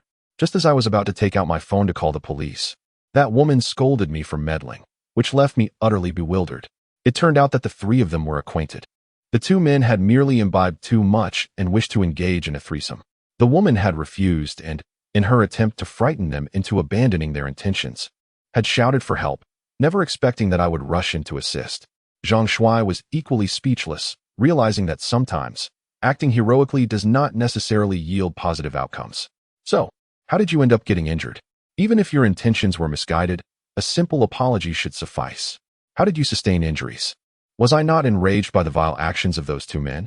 The initial blow was rather severe, inflicting considerable pain upon them and provoking their ire. One man swiftly turned and retrieved a watermelon knife from the woman's residence. Caught entirely off guard, I was subsequently stabbed by them and fell into unconsciousness, only to awaken in the hospital." Zhang Shuai comprehended the situation. Evidently, the three assailants, realizing they had inflicted injury, sought to deflect blame by fabricating accusations against Wang Chang, alleging an attempted rape of the woman. The other two transformed into self-proclaimed defenders of justice. Thus, even though Wang Chang was injured, the assailants could claim self-defense, asserting their actions were to thwart his alleged criminal intent. Even more outrageous was their attempt at extortion, demanding 800,000 yuan to settle the matter privately, or else they threatened to imprison Wang Chang on charges of attempted rape. Such egregious behavior is utterly intolerable. It is no wonder that someone as inherently honest as Wang Chang harbored thoughts of vengeance against these three scoundrels. Zhang Shuai believed that their demise was warranted. Individuals devoid of humanity and possessed of malevolent hearts are unworthy of existence in this world. "Zhang Shuai," he asked, "do you not feel this injustice? Would you be able to swallow such bitterness?" Zhang Shuai replied, "I certainly could not endure such a slight. However, one must not resort to extremes or entertain thoughts of murder, especially considering you have a sister-in-law and children. By the way, have you explained this incident to the police?" "I did explain," I responded. "Upon awakening early this morning, the doctor called the police, who then arrived. I provided a detailed statement. Yet the officers seemed disinclined to believe my account, as the testimonies of the three assailants uniformly claimed I attempted rape, complicating the matter significantly." "Did the officers indicate how this situation would be handled?" "It has been stated that an investigation will be conducted. If it ultimately proves that I have spoken the truth, then I shall be unharmed, while the three others will face arrest for the crime of false accusation. Thus, the crux of the matter lies in the evidence. However, there are no surveillance cameras at the scene. Where am I to find proof to substantiate my claims? Had I known, I should have recorded the incident with my phone at that moment." Zhang Shuai replied nonchalantly, "Do not worry. I shall handle this matter. Your safety is assured." Wang Chang, perplexed, inquired, "How do you intend to resolve this?" "Rest assured, I possess my own methods. Just focus on your recovery. This is not a significant issue, and I have a way to address it." Wang Chang insisted, "If you do not disclose your plan, I cannot feel at ease. I shall have a serious discussion with those three individuals, providing them with a lesson in moral education. I will appeal to their emotions and reason, ensuring they deeply understand their mistakes, repent earnestly, and strive for redemption." "Are you jesting? Please, be serious and refrain from making light of the situation." "I am not joking. First, tell me where that woman resides, what building and unit in the Nanha community. I will speak with her." If she genuinely realizes her error and voluntarily approaches the police to clarify the situation, as long as she alters her statement, you will be free from concern. Wang Chong remained silent for a moment before asking, "Do you believe that woman can be persuaded by you? One must at least make an attempt, for you sustained your injuries in the noble pursuit of rescuing her. If she possesses even a modicum of conscience, she ought not to ensnare you. Having committed a wrongful act, she should feel at least a twinge of unease within her heart. I shall endeavor to persuade her. Perhaps it will yield a favorable outcome. Unless, of course, you have a more effective plan." Wang Chong was ultimately persuaded and divulged the precise address of the woman to Zhang Shuai. Upon receiving the address, Zhang Shuai offered some words of comfort to Wang Chang and his spouse before promptly setting off to locate the woman. Chapter 68. A sinister Nanha community is one of the new residential developments in Qingshui City, having been completed less than 3 years ago. Zhang Shuai drove into the community, secured a parking space, and then made his way directly to Building 9, Unit 3. Being a newly constructed complex, the security system was quite robust, featuring a card access system. Entry required either a swipe of the access card or facial recognition. Lacking an access card, Zhang Shuai hesitated briefly before tentatively extending his consciousness to infiltrate the card reader, examining the internal components. After a moment, a faint smile graced his lips. Ding! The card reader emitted a crisp sound, and the door swung open in response. Zhang Shuai stepped inside and approached the elevator, pressing the button to summon it. Shortly thereafter, he arrived on the 16th floor. Standing before one of the apartment doors, he released his consciousness once more, swiftly conjuring a three-dimensional image in his mind. A woman, approximately 26 or 27 years of age, clad in pink pajamas, languidly reclining on the sofa, munching on potato chips while watching television. This must be the woman who conspired against Wang Chong. If memory serves, her name is Huang Yali. Upon confirming the room's solitude, Zhang Shuai subtly extended his consciousness into the door lock. Deftly manipulating the tumblers, the door yielded with a soft click. Without hesitation, Zhang Shuai strode into the room. Securing the door behind him, Huang Yali was leisurely engrossed in a television program when the sound of the closing door startled her. A fleeting glance revealed an unfamiliar man entering, who then proceeded to lock the door. Alarmed, Huang Yali swiftly rose from the sofa. "Who are you? How did you get in here?" she exclaimed. Her astonishment was understandable, as she wondered how an uninvited guest could enter her home without a key. Zhang Shuai remained silent, his gaze sweeping over Huang Yali. Her complexion was fair, and her figure was undeniably attractive, possessing ample curves in all the right places. Her appearance was pleasing, possessing a certain allure that explained why two men sought nage Chua with her. Huang Yali felt unnerved by Zhang Shuai's blatant scrutiny. She instinctively reached for her phone, which was charging on the coffee table. Zhang Shuai scoffed. "What do you intend to do? Alert the authorities? Perhaps you should ascertain if your phone has any power first." Huang Yali was perplexed by the man's words. Was he attempting to dissuade her from calling the police? And why did he suggest checking the battery level? Her phone had been charging while she watched television, so it should have been fully charged by now. Seeing that Zhang Shuai made no other movements, Huang Yali attempted to power on the device. To her dismay, the screen displayed a red battery icon, followed by a vibration, and then the phone abruptly shut down. It was evident that the phone was devoid of power. However, something feels amiss. She had just charged her phone for an extended period. It should not be devoid of power. Could it be that the charging port is malfunctioning, preventing any energy from being absorbed? Yet, how does this man know her phone is dead? Quite peculiar indeed. What do you intend to do? I have no money, truly. I am still in debt to the bank. Rest assured, I do not seek your money. Upon hearing the man's declaration of disinterest in wealth, Huang Yali exhaled in relief. If he is not after money, does that imply he seeks something more carnal? At that moment, Huang Yali scrutinized the unexpected intruder, only to realize that he was rather handsome. Well then, perhaps indulging with such a youthful and attractive man wouldn't be so bad after all. If it is indeed a matter of desire, I won't resist. But it must be with protection. Is that agreeable? Should you consent, I promise I won't report you afterward. Zhang Shuai was both amused and exasperated. He hadn't even suggested such an arrangement, yet she readily accepted. This alone indicates that Huang Yali's private life must be exceedingly debauched. Fear not, I neither seek wealth nor lust. A person like you, even if offered for free, would hold no appeal for me. I am here solely to inquire why you are trying to frame Wang Chong. Wang Chong? Who is that? I do not know him. At this point, Huang Yali suddenly appeared to recollect something, exclaiming, "You mean the electrician from yesterday? Indeed, why would you wish to implicate him? He was merely trying to assist you. Yet you accused him of attempting to assault you and demanded 800,000 in compensation. Not only is this an act of ingratitude, but your actions also qualify as extortion. Do you comprehend the gravity of this? You could face imprisonment." At this moment, Huang Yali felt an immense sense of relief. It turned out that this man was merely defending the electrician from yesterday. However, she was not naive enough to admit to the allegations. "I did not frame him. He simply desires to assault me due to my beauty."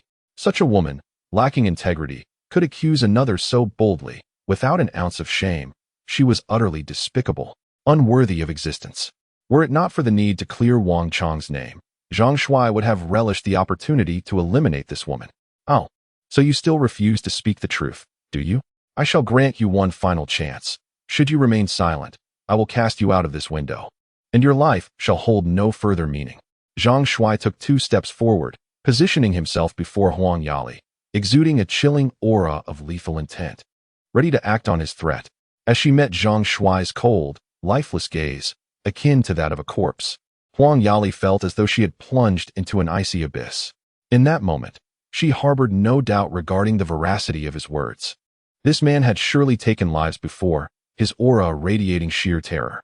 "Please, don't kill me. I confess. I was coerced. I never intended to frame him. Kai Feng and Wang Hui forced me to say this, promising me 200,000. At last, the truth emerged. Now, you must immediately call the police and clarify this matter, retracting the charges against Wang Chang. This chapter is not yet complete. Please proceed to the next page to continue enjoying the captivating content." With a crestfallen countenance, Huang Yali lamented, "The precinct has already initiated an investigation into this case. Retracting my suit would be futile. Then you shall elucidate the matter to the constabulary, recounting in meticulous detail your fabrication against Wang Chang. Nay, such an admission would precipitate my arrest on charges of false accusation. I wish to avoid incarceration." Zhang Shuai extended a hand, seizing Huang Yali's arm with effortless ease, hoisting her towards the window's edge, feigning intent to cast her down. Release me. I shall comply with your demands. I shall contact the precinct."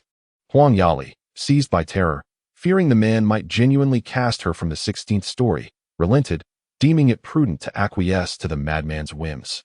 Resolving to personally explicate to the investigating officers, post his departure, that she had acted under duress. "Expedite the call. You comprehend the requisite discourse? Should you deviate, I shall not hesitate to cast you down."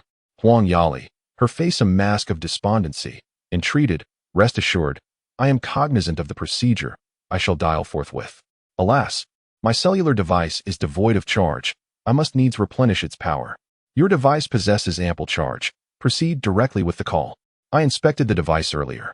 I assure you, I am not prevaricating. It is indeed devoid of power. I assert its operational status, cease the superfluous discourse, and initiate the call." Perceiving Zhang Shuai's growing impatience, Huang Yali, left with no recourse, seized the device, intending to present it for Zhang Shuai's perusal. "Pray, what is this? It appears to have regenerated its power." Moments prior, it was utterly depleted. Huang Yali stood dumbfounded, deeming the occurrence profoundly uncanny. With a stern rebuke, Zhang Shuai commanded, "Spare me the inanities," and promptly initiate the call. Chapter 69. The car accident spurred by Zhang Shuai's sharp admonition, Huang Yali, without pause for contemplation, hastily dialed the emergency number. Swiftly, a voice resonated from the receiver. "Greetings, this is the 110 Emergency Response Center." Casting a fleeting glance at Zhang Shuai, and noting his fierce glare, Huang Yali obediently relayed the information as dictated. "I wish to report an incident." "Very well, madam. What predicament have you encountered? Please, elaborate." "I previously filed a report alleging that Wang Chang intended to violate me. The case was duly registered. However, after considerable introspection, I find myself unable to elude the pangs of conscience. Consequently, I seek to make a full disclosure to the authorities and implore them to rescind the aforementioned case." "Pray, hold a moment, madam. Which specific case are you referencing? Which precinct and officer are in charge? Kindly elucidate." "It pertains to the Yanghu District Police Station, with Officer Feng Wei overseeing the case." "Understood. I have duly recorded the information. Proceed with your account. I shall forward your statement to Officer Feng forthwith." Wang Chong, in actuality, harbored no intention of violating me. He is a man of virtue. He was, in truth, responding to my cries for assistance, seeking to rescue me. The perpetrators who sought to violate me were Kai Feng and Wang Hui. Even Wang Chong was wounded by Kai Feng.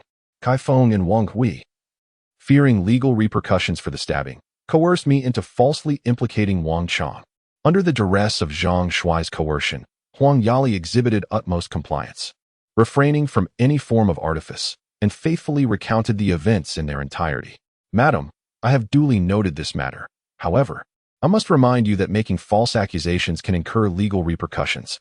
Nevertheless, since you have chosen to confess voluntarily and have not caused any grave consequences, it stands to reason that leniency may be afforded to you, so there is no need for excessive concern.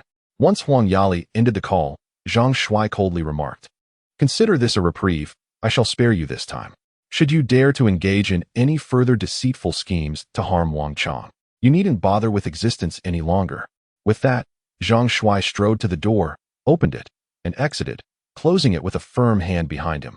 Inside the room, Huang Yali let out a long sigh of relief. However, the thought that the recent exchange had been recorded by the Emergency Response Center sent a chill down her spine. It was likely that the police would soon seek out Kai Feng and Wang Hui, both of whom were not to be trifled with. If the police were to approach them, they could very well make her life a living hell. It was imperative that she clarify this situation with them and strategize a response. She picked up her phone, ready to inform Kai Feng and Wang Hui. Suddenly, Huang Yali froze. Her phone had inexplicably run out of battery. It was utterly bizarre. She had over 90% charge when she called the emergency line, yet now, right after the call, it was completely dead. A sense of dread enveloped her. This was far too strange. As she plugged her phone into the charger, the lights in the room flickered and went out, along with the television. Had there been a power outage? However, it is customary to receive a notification from the power company prior to any power outage, and I have not received any such notice in recent days. Could it be that the wiring in my home has malfunctioned? Ever since that man arrived today, an unsettling atmosphere has enveloped the place. My phone's battery fluctuates unpredictably, leaving me to wonder if I have indeed encountered a ghost. Is that man a specter? A chill inexplicably surged within Huang Yali, compelling her to leave her home in haste. She quickly donned her clothes, intending to seek out Kai Feng and Wang Hui.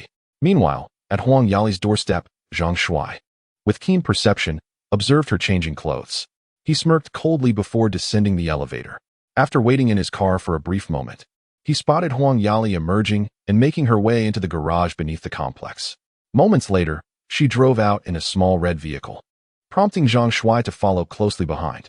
Once they exited the neighborhood and merged onto the main road, Zhang Shuai trailed Huang Yali's car for several minutes until it came to a stop in front of a foot massage establishment named Dingshang Foot Therapy. Huang Yali hastily exited her vehicle and rushed inside the parlor. Zhang Shuai, puzzled, wondered why Huang Yali would choose to visit a foot therapy center at this moment. Surely, she lacked the disposition for such a leisure activity. Just as he hesitated about whether to follow her inside, Huang Yali emerged once more, but this time not alone. Two men accompanied her, one in his 30s and the other considerably younger, in his early 20s. The trio entered Huang Yali's car, with her at the wheel and the two men seated in the back. Hastening to pursue, Zhang Shuai trailed closely behind Huang Yali's vehicle. Once on the highway, he maintained a distance of no more than 10 meters, enabling him to clearly discern the trio's conversation through his divine sense. "A man forcibly entered my residence earlier, concerning the matter of that electrician named Wang Chong from yesterday. Indeed, how audacious, to dare trespass upon a private dwelling. Did you not alert the constabulary? Alert the constabulary? He coerced me into doing so, compelling me to withdraw the lawsuit and recount the veracious events of yesterday to the precinct. I surmise the constabulary may soon seek you out to corroborate the details. Damn it, Huang Yali, has your intellect been compromised? Is this something to be divulged? Do you seek to be the cause of our demise?" I had no desire to speak of it, yet the man compelled me. He threatened to cast me from the 16th story if I demurred. I was seized by fear. I have no desire to meet my end. You craven wench. Intimidated by mere threats, you divulge everything. You exasperate me. What is to be done now? What if the constabulary seeks us out? There is no recourse.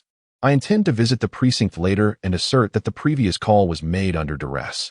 That Wang Chong dares dispatch someone to menace me. I shall not let it stand. I shall abstain from returning home for several days, awaiting the constabulary to apprehend Wang Chong and the man who trespassed upon my home to threaten me before I can safely return. So, we can dismiss the notion of extracting funds from Wang Chong? A lamentable turn of events. You still covet the funds? We are fortunate to avoid imprisonment. Shortly, we will align our testimonies, as the police will undoubtedly dispatch personnel for interrogation. Zhang Shuai listened intently as the three individuals in the front discussed how to synchronize their statements. His teeth clenched in frustration, a surge of murderous intent igniting within him. Such scum do not deserve to inhabit this world. As for how to eliminate these three wretched souls, a vehicular accident would be the most convenient method. There were hardly any vehicles within 100 meters ahead, and Huang Yali's car was proceeding closely along the roadside barrier. With a slight manipulation, he could orchestrate a collision. Zhang Shuai attempted to condense his spiritual energy into a needle, aiming it forcefully at the head of Huang Yali, who was driving. In that moment, as she conversed with Kai Feng and Wang Hui, Huang Yali suddenly let out a piercing scream, her head seized by excruciating pain, causing her to instinctively withdraw her hand from the steering wheel, clutching her head in agony. As her hand left the wheel, the car inexplicably veered sharply to the left. Before the three occupants could comprehend what was happening, the vehicle violently crashed into the barrier. With a resounding crash, the car flipped over. Fearing the trio might survive, Zhang Shuai unleashed a surge of electrical energy towards the overturned vehicle, and in the next instant, it erupted into flames. Having executed his plan swiftly, Zhang Shuai did not linger at the scene of the accident, but departed without hesitation. Chapter 70. Good and evil ultimately receive their due. Zhang Shuai calmly exited the scene, fully aware that Huang Yali and her companions were doomed. Although it was his first act of killing, he felt no moral burden. To him, these three were utterly despicable individuals, unworthy of existence in this world. Approximately half an hour later, Zhang Shuai returned to the hospital to find Wang Chong in his room. Wang Chong was still lying weakly in bed, having sustained a knife wound to his abdomen and a gash on his forehead. Although conscious, his complete recovery would necessitate at least another 2 weeks. Jing Fengqin was seated on a chair beside the bed, tenderly feeding Wang Chong spoonfuls of millet porridge. Upon Zhang Shuai's return, Jing Fengqin promptly inquired, "Zhang Shuai, did you manage to see that woman?" Zhang Shuai nodded. "Sister-in-law, rest assured, Brother Chong will be fine. That woman has already contacted the constabulary to confess the truth." "What did she say?" "Simply the unvarnished truth. She admitted that her report yesterday was a fabrication and that, struck by conscience, she clarified the matter with the constabulary today. Be at ease, Brother Chong will be all right." Wang Chong, somewhat incredulous, asked, "That woman didn't strike me as someone amenable to reason. How did you persuade her?" Zhang Shuai chuckled. "Well, a gentle appeal to her emotions and a reasoned argument did the trick. She has now acknowledged her error, repented, and is turning over a new leaf." "Really?" "Absolutely." Jing Fengqin was overjoyed. "That's wonderful. Thank you so much, Zhang Shuai." Zhang Shuai waved his hand dismissively. "Sister-in-law, there's no need for such formality. Given my bond with Brother Chong, assisting is only natural. By the way, sister-in-law, you must have been up all night, haven't you? I see you are weary. You should take some time to rest. I shall attend to Brother Chong here. You still need to return and care for Lele." Jing Fengqin remarked, "It's all right. Lele is at the neighbors, and they are kindly assisting." Zhang Shuai replied, "Sister-in-law, Brother Chong's injury will not heal overnight. He requires ample rest. You cannot continuously entrust the child to the neighbors. Besides, Lele is quite young. Having not seen her mother for a day, she might be crying terribly. It would be prudent for you to return home and check on Lele." Upon hearing Zhang Shuai's words, Wang Chong could not contain himself any longer. "Fengqin, you should return to take care of the child. Zhang Shuai can keep me company here." With her husband's insistence, Jing Fengqin relented and left the ward to go home. After she departed, Zhang Shuai inquired of Wang Chong, "Are your parents aware of your injury?" "I refrained from telling them to spare them worry." "What about your in-laws? Have you not informed them either?" "No. This injury will not mend quickly, and relying solely on your sister-in-law to care for both you and the child may prove overwhelming. Ordinarily, as your brother, I should remain to tend to you during your recovery. However, I may be somewhat occupied in the coming days and cannot stay in the hospital indefinitely. How about I arrange for a professional nurse to assist you for a fortnight?" "No need for that. Hiring a nurse incurs significant expense. Please do not squander your money. I can manage on my own. It is imperative to employ a caregiver, and at present, I am not lacking in funds. There is no need for you to be frugal on my behalf. Thus it is settled. Without further ado, Zhang Shuai exited the room to seek assistance from the on-call physician in arranging for a caregiver. The doctor was quite accommodating, explaining that caregivers come in various tiers, with fees ranging from 200 to 500 per day, each differing in service level. The doctor advised that if a caregiver were to be hired, it would be necessary to preload funds into the patient's account. Zhang Shuai, with generous spirit, declared his preference for the most expensive option, desiring the most meticulous and attentive service. Subsequently, he transferred 30,000 yuan into Wang Chang's account, unperturbed by the possibility of overloading, as any unused funds would be refunded upon the patient's discharge.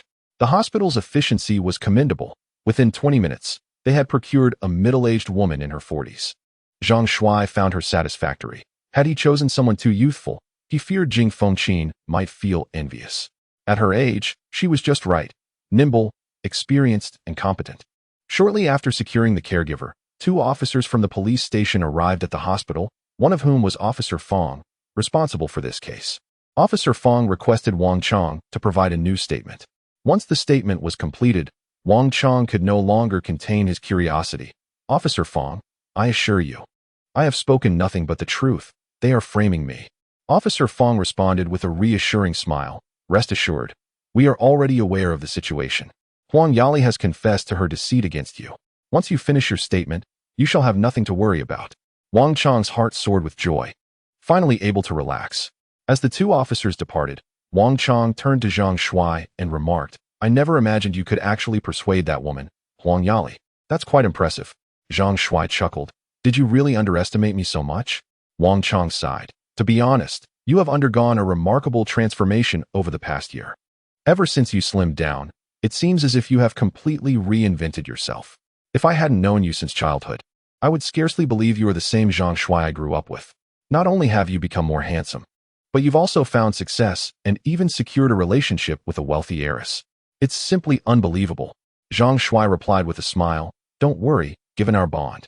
Once I hit it big, I'll certainly lend you a hand. When you recover and are discharged from the hospital, I'll gift you a car. You've always had a fondness for Mercedes, right? I'll arrange it as a present for your discharge. Wang Chang protested. No way, that's far too extravagant. A Mercedes costs at least several $100,000. You only drive a Honda. How could you possibly gift me a Mercedes? Just treating me to a meal once I'm out would suffice. Zhang Shuai insisted. Of course, we'll go out to eat. But I'm buying you that Mercedes too. We promised each other as kids that we wouldn't forget one another in times of prosperity. With the depth of our friendship, what is a car to us? Wang Chang responded with a wry smile. Do you truly think it's appropriate for an electrician like me to drive a Mercedes? Me, commuting to work in a Mercedes? Zhang Shuai retorted. What is wrong with driving a Mercedes to work? Who says electricians can't drive a Mercedes?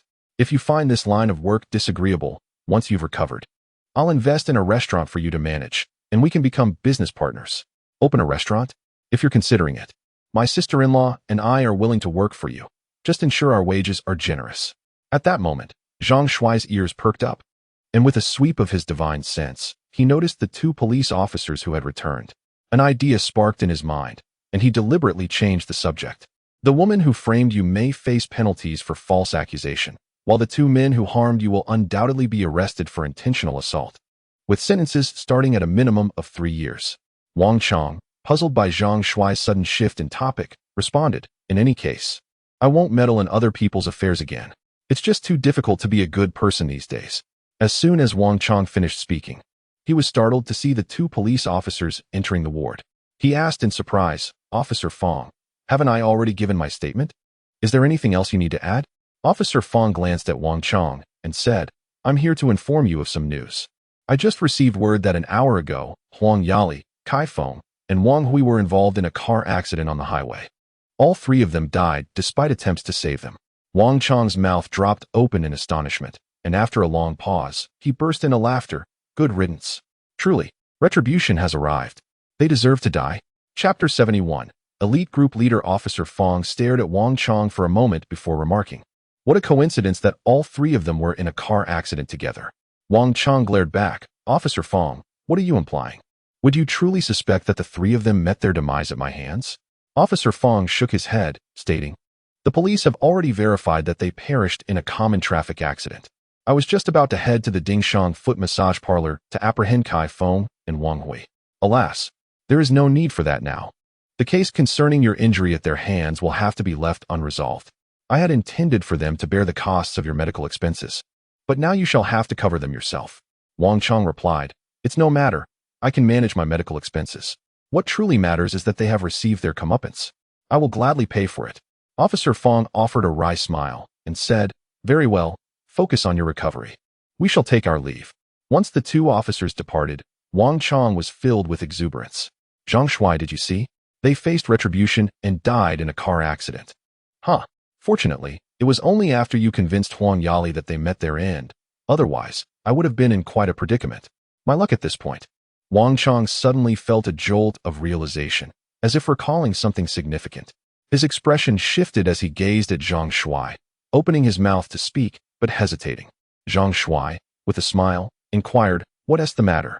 Wang Chong shook his head, saying, It's nothing. Let us not discuss them any further.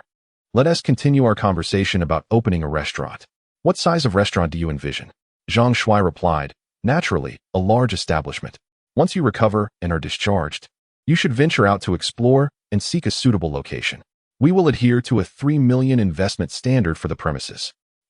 3 million? You intend to invest 3 million? Do you possess such funds? Of course. You underestimate me, don't you? Indeed, my friend, you have truly struck gold. Without a doubt. Once your establishment opens, both my wife and I shall gladly lend our hands to your venture. Zhang Shuai lingered in the hospital room for a while, instructing Nurse Liu to take good care of Wang Chong. He then addressed Wang Chong, saying, Brother Chong, I have some matters to attend to in the next few days, so I must take my leave. I will visit you again shortly, and Nurse Liu will be here to look after you. If you desire anything, simply let her know, and she will procure it for you. Wang Chong responded with a smile, No worries, focus on your affairs. Upon exiting the hospital, Zhang Shuai made his way to the Mercedes-Benz dealership, where he placed a deposit on a new model, the base price being 520,000. After finalizing the car purchase, Zhang Shuai set off once more, this time to embark on a journey of self-cultivation. His destination was the expansive grasslands of the northern region. At the base of the Qinling Mountains, within the confines of the 749 Bureau, Director Chiu Yuhan personally selected 60 individuals from among the 800 students after Lin Xiaowen contributed the authentic small Zhoutian formula. These chosen individuals were of impeccable character, possessing high educational qualifications, youthful vigor, consistently demonstrating commendable behavior, and, most importantly, exhibiting a willingness to adhere to discipline. After half a month of cultivation, all 60 candidates successfully established their foundations. However, the consumption of spirit stones was rather substantial. Some required merely a dozen stones, while others utilized over 30 to achieve their foundational status. The foundation establishment of these 60 individuals depleted more than half of the spirit stones within the 749 Bureau, leaving fewer than 200 remaining. Without further spirit stones, Director Chiu Yuhan found himself unable to cultivate additional foundational practitioners. Therefore, until the acquisition of additional spirit stones, the 7th Division 49 Bureau may be limited to its current number of foundation establishment cultivators. On this day, Lin Xiaowen was once again summoned by several leaders of the 7th Division 49 Bureau for a discussion. Comrade Lin Xiaowen, they began. We first extend our gratitude for your contributions to the 7th Division 49 Bureau, which have enabled us to possess 60 foundation establishment cultivators. As the inaugural foundation establishment cultivator of the Dragon Kingdom, your loyalty to the nation and the organization has withstood the trials.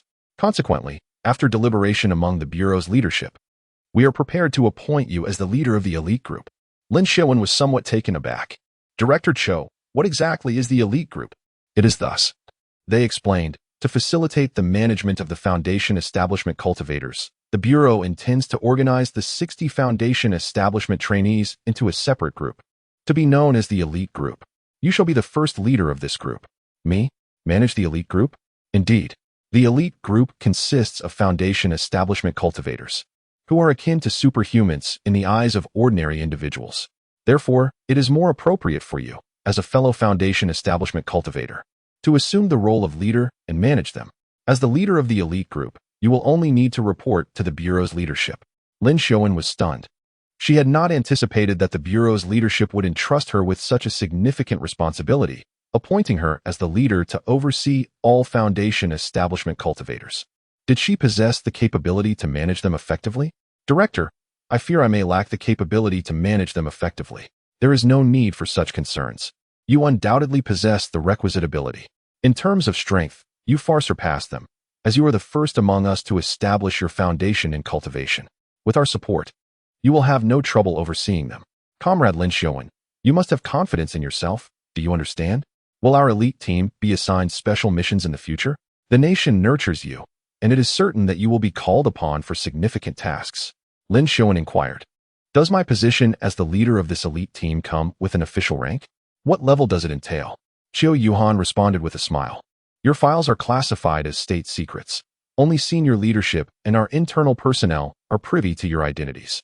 No one outside knows who you are, so for now, your role as the leader of the elite team does not carry a formal rank. Lin Xiaowen pouted. We serve our country, yet we are not afforded even a rank or benefits. That seems rather ungrateful, doesn't it? Qiu Yuhan chuckled. You seem to misunderstand. Although you have not been assigned a rank, there are still benefits to be had. When you embark on missions, you will be issued special credentials from the Central Police Bureau.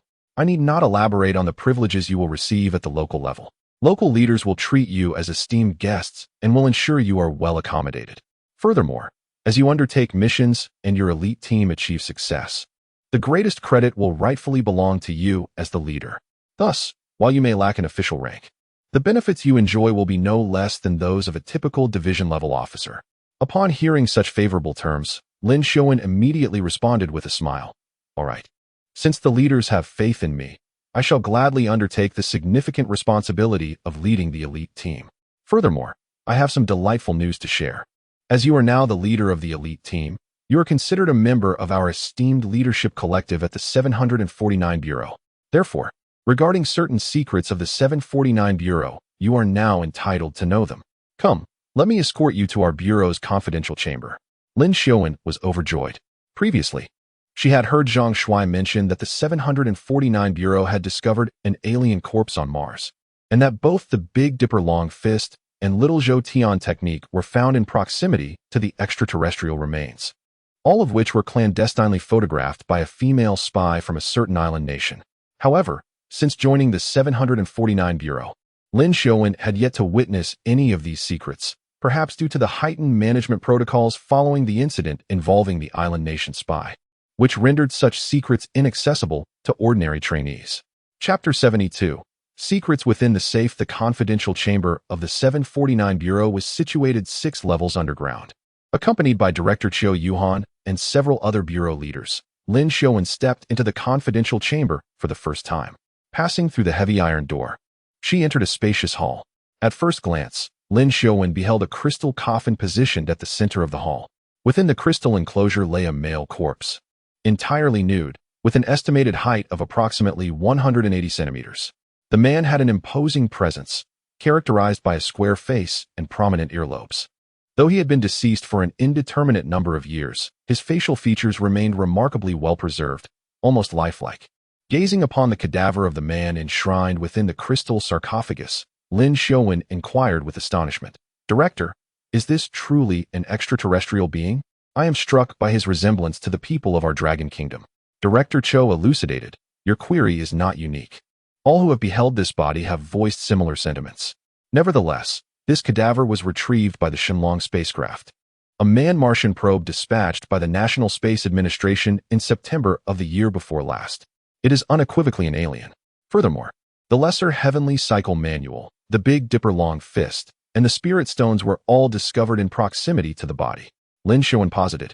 Could it be that our ancient Dragon Kingdom ancestors possessed the technological prowess for interstellar travel? Is it possible that these are ancient Dragon Kingdom citizens who journeyed to Mars? That cannot be, Director Cho countered. Subsequent to the alien corpse's repatriation from Mars, the nation discreetly assembled experts from various disciplines to scrutinize the remains, even contemplating a dissection.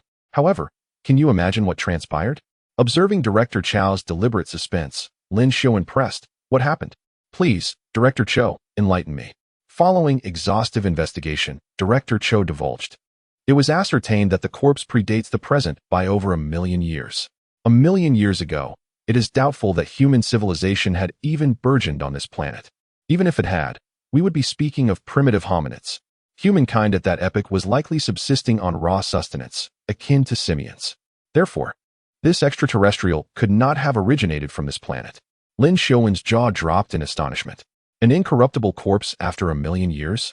Indeed, that particular aspect is exceedingly peculiar. What's even more baffling is that just as the experts were about to conduct an autopsy on the cadaver, they were astonished to discover that the scalpel was utterly incapable of penetrating the man's body. Even specialized steel scalpels, meticulously crafted with the most advanced techniques in the nation, were unable to pierce the corpse. It appeared that the alien's body was impervious to blades and bullets. So he inquired, is it possible that this extraterrestrial being is akin to the deities in our mythological lore? I surmise he might not quite qualify as a deity, as deities are typically regarded as immortal. Then he must be a highly accomplished cultivator. Even if he hasn't yet attained divinity, he must be proximate to it. He marveled. To think that through profound cultivation, a practitioner could become so formidable. Although an autopsy of the alien was unfeasible, they managed to obtain a strand of his hair. Through DNA analysis, experts discerned that the alien's DNA shared over 99% similarity with that of the nation's populace. Consequently, the experts posited a daring hypothesis that the ancestors of the nation's people may have originated from an extraterrestrial civilization. What? Our ancestors hail from an alien civilization? Does that imply we are descendants of extraterrestrials? Of course, this assertion is not without merit. After all, on Earth, the civilization of the Dragon Kingdom is remarkably unique, employing a logographic script unlike that of any other nation. Moreover, as you've observed, the script of the extraterrestrials bears a striking resemblance to ancient Dragon Kingdom characters. Thus, we have grounds to believe that the ancestors of the Dragon Kingdom people were descendants of an alien civilization that settled on Earth and intermingled with the indigenous population. Having examined the corpse within the crystal sarcophagus, Lin Xiaowen followed in the footsteps of the leaders to a display case on the right. Within the glass enclosure rested a peculiar garment of deep azure hue. The article of clothing, styled as a long robe, shimmered with resplendent starlight, ethereal and breathtakingly beautiful. Esteemed leaders, what manner of garment is this? It resembles the raiment of immortals from animated games. This is precisely the attire worn by the extraterrestrial being. It was removed for study. Your comparison to immortal raiment is apt. Indeed, it may well be such. Experts have subjected this garment to a battery of extreme tests, finding it impervious to blades, bullets, water, and fire. Even bombardment by artillery shells failed to inflict the slightest damage. The composition of the material remains unknown, but it is undoubtedly a testament to celestial craftsmanship. Lin Xiaowen gazed upon the exquisite raiment with admiration. To don such a garment would surely confer invincibility. Even the cataclysm of a nuclear blast need not be feared. However, as the raiment is of masculine design, it is only suitable for men. Were Zhang Shuai to wear it, he would undoubtedly cut a dashing figure. However, Lin Xiaowen could only dare to entertain such thoughts. Such a precious treasure would undoubtedly not be casually bestowed by the state. Subsequently, Lin Xiaowen examined the original manuscripts of Beidou Changquan and Xiao Zhou Tianzhu. After perusing these documents, Director Chiu led Lin Xiaowen to a safe located in the corner on the left. With a solemn tone, he stated, "Comrade Lin Xiaowen, what I am about to show you is classified information of the utmost national secrecy. Prior to bringing you here, the leadership of our 749 Bureau convened a meeting to deliberate on this matter and formally submitted a request to higher authorities. With their approval, you are permitted to view this. Should you uncover any hidden secrets, I implore you to refrain from withholding them and report them truthfully to the nation." Upon hearing Director Chiu's earnest words, a profound curiosity welled up within Lin Xiaowen. What remarkable treasure could possibly reside within the safe to warrant such caution from the leaders? Rest assured, Director, though I am a woman, I am also one who understands gratitude and harbors patriotism. The state has nurtured me. As long as I possess the capability, I will undoubtedly repay the nation. Please trust in my integrity. Director Chiu smiled, replying, "If we did not trust you, we would not have submitted a request on your behalf to the higher authorities. This safe is no ordinary one, aside from its anti-theft and explosion-proof features. It incorporates the most advanced remote control technology of the Dragon Country. The code to the safe is unknown even to us. Only the higher authorities possess that knowledge. Even if we wish to access the safe, we would have to submit an application in advance and await the password from the higher-ups. At this juncture, Director Chiu retrieved a special satellite phone and dialed a number. Expeditiously, a slightly aged voice resonated from the telephone. Director Chiu, to what do I owe this call? Director Chiu responded reverently. Secretary Long, I currently require access to Vault Number 1 at Bureau 749 for Comrade Lin Xiuan. I beseech you, sir, to divulge the access code. Ah, is Lin Xiuan the same girl featured in the Foundation establishment assessment footage you previously disseminated? Indeed, Secretary Long, she is. Have you thoroughly briefed her on all pertinent matters? I have, sir. Very well. Should she genuinely decipher its enigmas, apprise me without delay. Rest assured, Secretary Long. Should Comrade Lin Xiuan truly unlock the secret, you shall be the first to know. All right, the code is... Chapter 73. A spatial ring and a storage bracelet? The vault stood open, revealing, unexpectedly, but two items within its considerable confines, a ring and a bracelet. The ring occupied the first compartment, the bracelet the second. Nothing more. Lin Xiuan appeared taken aback, exclaiming silently, "Is that all?" After such solemnity from the leadership, she had anticipated some extraordinary treasure within the vault, yet this was the extent of it. Observing the expression on Lin Xiuan's face, Zhou Yuhan chuckled and remarked, "Surprised, are we? Does it not strike you as peculiar that such a sizable vault contains only a ring and a bracelet?" Lin Xiuan inquired. "Director, do these accessories possess some unique attribute?" Actually, Zhou Yuhan elucidated, these ring and bracelet were also recovered from the extraterrestrial being's remains. The ring was on the right middle finger, and the bracelet adorned the left wrist. Experts conducted material analysis, and the results were astonishing.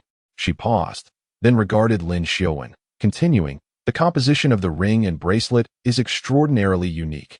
Neither metal nor wood, neither stone nor jade. They are composed of elements unknown on Earth. They are impervious to fire and resistant to immense force. No method could damage them in the slightest." Lin Xiuan, perplexed, inquired, "Even so, these items are merely made of more resilient materials. As artifacts of an alien civilization, they are, at best, mere ornaments. Given our technological prowess, replicating this metal is likely impossible. Why, then, does the nation hold these objects in such high regard?" Zhou Yuhan responded with a wry smile. "As a Foundation establishment cultivator, have you not considered the implications? Have you not heard of the mythical storage bracelets or spatial rings?" Lin Xiuan exclaimed in astonishment. "Do storage bracelets and spatial rings truly exist?" Zhou Yuhan replied, "You are a Foundation establishment cultivator. If immortal cultivation techniques exist, why could storage bracelets and spatial rings not exist as well?" A realization struck Lin Xiuan. Indeed, that makes perfect sense. Given that cultivation techniques have been authenticated, why couldn't the treasures of myths and legends exist? It dawned on Lin Xiuan that if the ring and bracelet were spatial artifacts, might they contain treasures? Could the alien cultivator have stored his possessions within them? Zhou Yuhan affirmed, "Indeed, we suspect as much. We brought you here to see if you could unlock the bracelet and ring." Lin Xiuan's breath quickened, curious about potential treasures left by the alien cultivator. "Director Chiu, please, allow me to examine them." Zhou Yuhan cautiously presented the ring, scrutinizing it before handing it over. "A word of caution, should you retrieve any treasures, concealment is unacceptable." Lin Xiuan promptly avowed, "Director Chiu, I am aware. These treasures belong to the nation. I would never consider appropriating them." Upon receiving Lin Xiuan's assurance, Zhou Yuhan relinquished the ring. It was remarkably light, almost weightless. Its band, an aged bronze hue, bore the dust of time.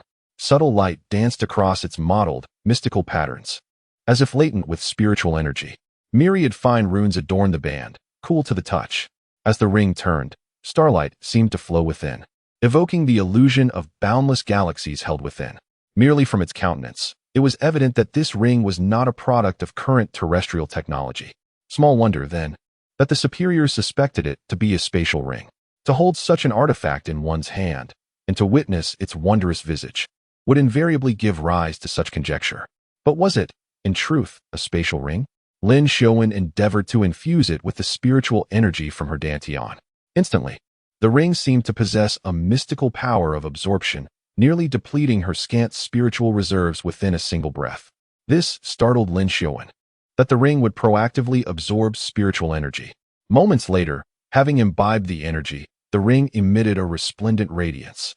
The searing, alabaster light caused a momentary ocular discomfort to the nearby leaders, compelling them to shut their eyes. Fortunately, the brilliance was fleeting, lest it have rendered them sightless. Lin Xiaowen extended her divine sense, immersing it within the ring held in her palm. In an instant, she found herself in a mysterious, mist-laden expanse. She perceived the space to be utterly desolate, devoid of air or energy. Regrettably, her divine sense could not penetrate the dense fog, precluding her from discerning the contents of this enigmatic realm. After only a brief reconnaissance with her divine sense, Lin Xiaowen's reserves were nearly exhausted. Reluctantly, she withdrew her consciousness. Although she could not uncover the secrets within, she could almost certainly affirm that it was indeed a spatial ring. Alas, her current cultivation was too meager to unlock its potential.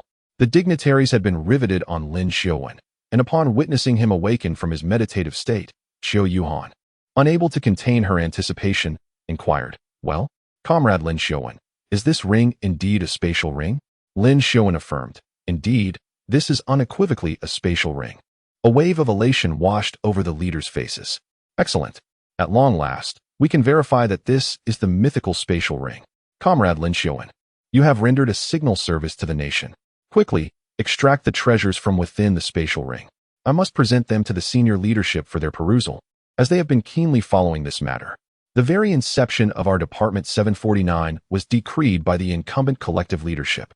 Lin Xiaowen demurred with a wry smile. "Director Qiu, while I can ascertain that this is a spatial ring, my current abilities preclude me from accessing the space within, let alone discerning its contents." You are unable to activate the ring either? I surmise that one must attain at least the Qi nurturing or even the soul fusion stage to unlock a spatial ring. My cultivation is currently too nascent. I apologize for disappointing the leadership. Xiao Yuhan and the other leaders were palpably disheartened at this juncture. They had initially believed that they could finally fulfill the task assigned by their superiors, only to be thwarted once more. Should we attempt the storage bracelet as well? It would be futile. The storage bracelet would undoubtedly present the same obstacle. My current level of cultivation is insufficient to unlock it. With a tinge of bitterness, Xiao Yuhan lamented that the Bureau's remaining spirit stones barely amounted to 200. She questioned whether allocating all of them to Lin Xiaowen would suffice for his advancement to the Qi nourishment realm. Lin Xiaowen demurred, elucidating that cultivation was far from facile. He posited that even 2,000 spirit stones might prove inadequate, and perhaps 20,000 might offer a modicum of opportunity. The expenditure associated with cultivation, he emphasized, far surpassed their presumptions. What? Does it require so many spirit stones? Xiao Yuhan queried, her countenance crestfallen. She confessed to having boasted before the leadership of her intent to cultivate no fewer than 100 high-level cultivators for the nation within 5 years. Lin Xiaowen responded with astonishment. "Director Qiu, you are not a cultivator, and thus unaware of the tribulations of cultivation. How could you dare to pledge such a commitment before the leadership? Moreover, you speak of high-level cultivators, who must at least attain the nascent soul realm to merit such a designation. Within 5 years, achieving even one, let alone 100, would be a formidable feat, not even one. Indeed," he affirmed, "I would be content to merely enter the Qi nourishment realm within 5 years. Foundation building, Qi nourishment, and soul fusion constitute the 3 minor realms of the initial stage, belonging to low-level cultivators. Tao seed, golden core, and nascent soul, on the other hand, pertain to the Tao realm or mid-level cultivators. The high-level cultivators you allude to must, at the very least, reside above the nascent soul realm. By my estimation, reaching such a level would necessitate centuries of arduous cultivation, and even then, only with abundant resources. Centuries? One of them asked. Can humans even attain such longevity? Ordinary people cannot, assuredly. But cultivators should be able to. The leaders all looked at Lin Xiaowen with envy. Regrettably, we are unable to cultivate. I have practiced the Beta Long Fist, and I still diligently train every day. Alas, I have yet to attain the sensation of Qi. Perhaps I lack the aptitude for cultivation, as I seem to be devoid of any innate talent. Lin Xiaowen lamented. In truth, being born on Blue Star, having a gift for cultivation holds little significance. For Blue Star lacks spiritual energy. Solely relying on spirit stones, reaching a profound level of cultivation is nearly impossible, considering the scarcity of spirit stones. Lin Xiaowen, do not despair. As the foremost foundational cultivator of Dragon Country and the leader of the elite group, even with the limited number of spirit stones, you shall not be deprived of them. To put it plainly, if resources are sufficient to nurture only one cultivator, that individual will undoubtedly be you. Lin Xiaowen felt a surge of gratitude. Regardless of the circumstances, the leaders of the 749 Bureau have shown her considerable care. Thank you for your recognition and support. She replied, Alas, there is little I can do. If I fail to accomplish my mission, I will have to concoct an excuse, explaining to the leaders that it was due to insufficient resources that we could not cultivate more cultivators, since activating the spatial ring is not feasible. Qiu Yuhan put the spatial ring back into the safe and locked it once more. As they exited the confidential chamber, the leaders inevitably displayed expressions of disappointment along the way. It is hardly surprising, as the upper echelons themselves had personally examined the spatial ring and storage bracelet. The leadership was exceedingly intrigued by the treasures that might be concealed within these items. Indeed, the establishment of the 749 Bureau was largely motivated by the desire to cultivate cultivators who could unlock the ring and bracelet, thereby retrieving any potential treasures contained therein. With this objective unfulfilled, Director Cho was bound to be somewhat disheartened.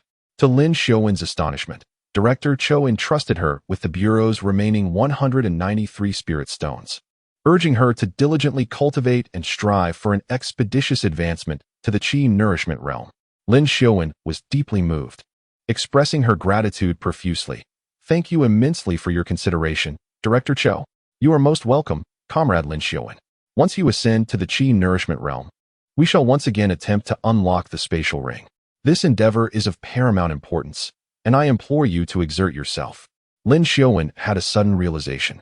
It became clear that Director Chow's newfound generosity stemmed from an eagerness to unlock the spatial ring. Given her superior cultivation within the 749 Bureau, it was inevitable that she would receive preferential treatment in the allocation of limited spirit stone resources. At that moment, a question arose in Lin Xiaowen's mind. If Zhang Shuai were to arrive, would he be capable of unlocking the spatial ring? The vast expanse of the northern desert grasslands. Zhang Shuai drove into the boundless prairie, gazing upon the verdant meadows flanking the road, resembling colossal green carpets. The velvety grass swayed gently in the breeze, and the boundless grassland merged seamlessly with the azure sky, creating a majestic and awe-inspiring panorama. This was Zhang Shuai's first encounter with the vast grasslands since childhood. He parked his vehicle on the emergency lane beside the highway, exited the car, and walked onto the prairie, inhaling the fragrant aroma of the grass, feeling utterly refreshed. However, it is important to note that Zhang Shuai's primary intention was not merely to admire the scenery. He had not forgotten his main objective. Indeed, cultivation was his foremost aim. As Zhang Shuai ventured deeper into the grassland, he began to run, soon arriving beneath a solitary utility pole. He extended his consciousness, guiding the electric current into his body, and felt an exhilarating sense of clarity and comfort enveloping him. Remarkably, the high-voltage line here was a staggering 500 kilovolts. The experience of charging and cultivating amidst such ultra-high voltage was extraordinarily pleasant, significantly enhancing his cultivation speed. After absorbing energy for approximately an hour, he found that the pure essence of true energy accumulated in his dantian surpassed what he had gained in 3 hours of previous cultivation. Upon halting his practice, Zhang Shuai returned to his vehicle and continued his journey. After driving for a while, he sought out another utility pole to recharge and cultivate. At this point, the pure essence of true energy accumulated in his dantian had grown to the size of a grape. Although his cultivation speed remained relatively slow, it was an inherent aspect of the prolonged process of accumulating true energy in the Qi nourishing realm. The vast expanse of the northern province allowed Zhang Shuai to explore for 13 days, and it was only after receiving a call from the Mercedes-Benz dealership that he began his journey back. The following morning, he returned to Qingshui City, visited the dealership, inspected the newly acquired Mercedes, settled the remaining payment, and arranged for a temporary license plate.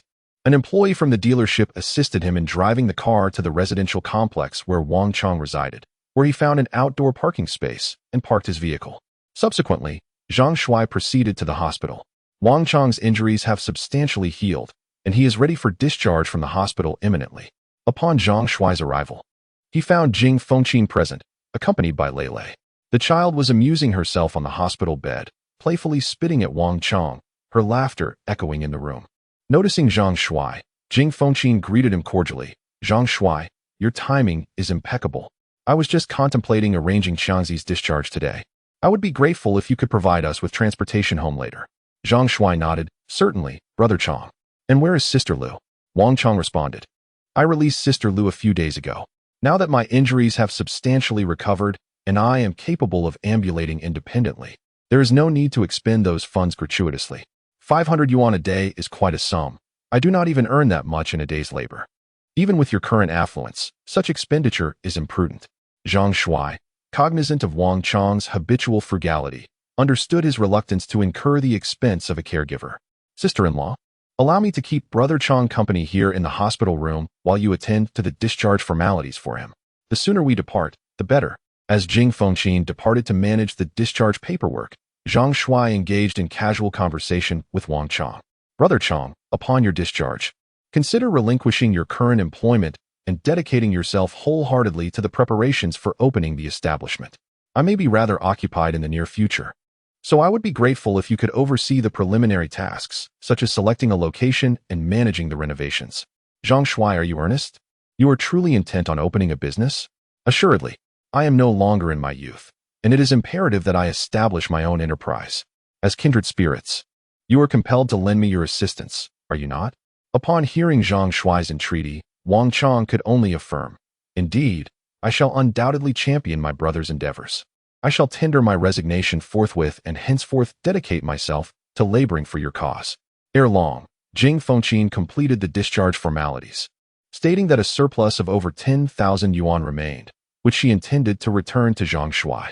Zhang Shuai demurred, suggesting that it be retained as preliminary operational capital for Wang Chong, as the selection of a suitable location for the establishment, engaging a renovation team for refurbishment, procuring equipment, and securing the requisite business licenses would invariably demand considerable time and exertion. Chapter 75. A gift bestowed upon Wang Chong. As Zhang Shuai chauffeured Wang Chong's family to the vicinity of their residential complex, he brought the vehicle to a halt. However, before Wang Chong could disembark, Zhang Shuai interjected, Brother Chong, tarry a moment before ascending. First, behold the token I have procured for you. A token? What manner of token? Wang Chong queried, his countenance betraying a hint of bewilderment. Suddenly, a recollection surfaced from a fortnight prior, during his convalescence, when Zhang Shuai had casually mentioned bestowing upon him a Mercedes-Benz as a token of their bond. Wang Chong's heart skipped a beat. Could it be that Zhang Shuai had indeed acquired a Mercedes-Benz for him? Aha! Descend and witness for yourself. It is assuredly to your liking. As Wang Chong and Jing Fengqin, cradling Lei, approached the pristine Mercedes-Benz parked in the adjacent bay, Wang Chong gazed intently at the vehicle for a duration exceeding a minute. Finally, he offered a wry smile to Zhang Shuai, declaring, Brother, this token is excessively valuable. I am unable to accept it. At this moment, Jing Fengqin's heart was filled with profound astonishment. When her husband had lent 10,000 yuan to Zhang Shuai, she had secretly resented him, believing it unwise to extend such generosity and fearing that the money would be lost forever. However, she had never anticipated that Zhang Shuai would display such loyalty, gifting a luxury car worth hundreds of thousands without hesitation. It is rare to find such magnanimity, even among close friends or brothers. Zhang Shuai spoke earnestly, saying, accept it. For me, a car is of little consequence. Throughout my life, how much help have you offered me? Although I have never voiced my gratitude, it has always resided in my heart. In the past, I lacked the means to present you with gifts, but now that I am able, what is wrong with giving you a car? If you refuse to accept it, it would imply that you do not regard me as a brother. Moreover, I have already purchased it, and I cannot return it if you decline. But this car is too extravagant. Enough with the hesitations. In my eyes, our bond is far more precious than any vehicle. Rest assured, a car is of no significance. Now that I have the means, your life will also flourish. Lei is my godson, so consider this car a gift for him. Come now, don't be so petty. Take it. Here are the keys. Without allowing any further debate, Zhang Shuai thrust the car keys into Wang Chong's hands. Fearing that Wang Chong might attempt to return the vehicle later, he excused himself, claiming he had other matters to attend to, and drove off, leaving no room for argument. After Zhang Shuai's car departed, Wang Chong, gazing at the car key in his hand, and then at the brand-new Mercedes-Benz beside him, remarked with a wry smile, that fellow was afraid I wouldn't accept the car he gifted me, So he didn't even come upstairs and just took off. Jing Fengqin mused. In the past, whenever I watched television or read novels, and I encountered tales of brotherhood between men, I always thought it was an exaggeration. I didn't believe such loyal friendships existed in reality, but today I am convinced. Xiangzi, your friendship with Zhang Shuai has been well placed. Zhang Shuai is a friend worth risking one's life for. Wang Chong responded, I've told you before, Zhang Shuai has been exceptionally loyal since childhood. The reason I've always helped him is not just because we grew up together, but also because he is deserving. He is the kind of person who would rather suffer a loss himself than let his friends be at a disadvantage. When he was at his lowest, if I didn't help him, who would? Indeed, you have foresight. We women are too short-sighted. However, back then, he was so overweight and unsophisticated. He didn't seem like someone who would amount to much. I didn't expect the old saying to come true. A scholar who has been away 3 days must be looked at with new eyes. In just over a year, Zhang Shuai has prospered, giving away hundreds of thousands of dollars worth of luxury cars, as if it were nothing. He is truly remarkable. So, are we just going to accept this car? What else can we do? Return it? Zhang Shuai stuffed the keys into your hand and ran off, not giving you a chance to return them. All right, then we'll just have to help him make more money in the future. I'm planning to resign. Zhang Shuai wants to open a restaurant, and we'll both go work for him.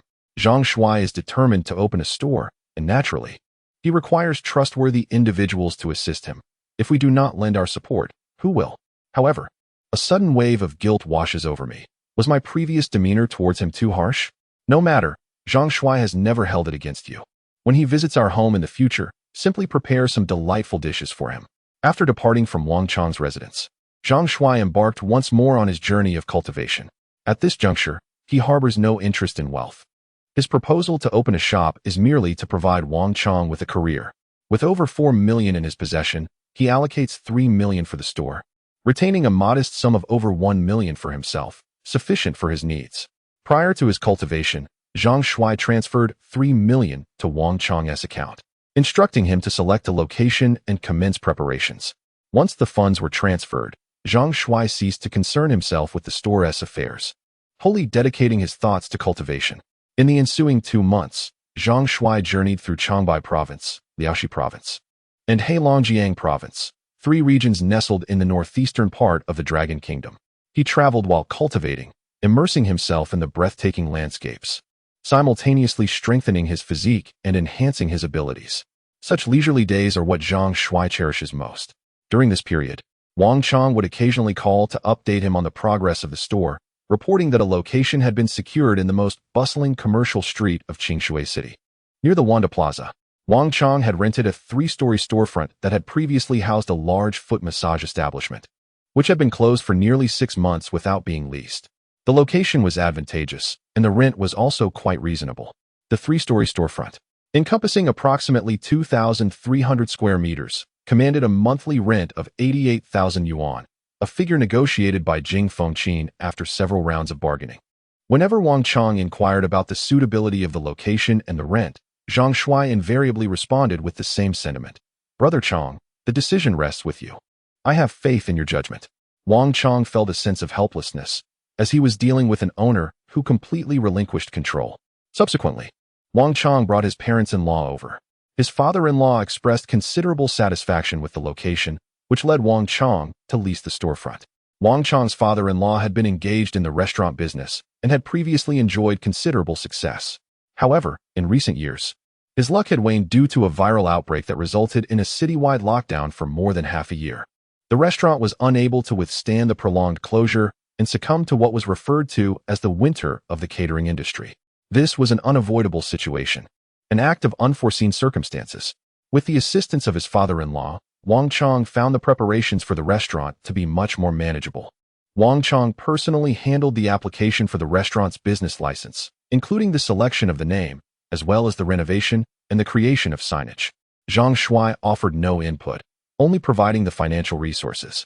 After more than 2 months of renovation, the Maxiang restaurant was completed, with the renovation costs alone amounting to 1,500,000 yuan.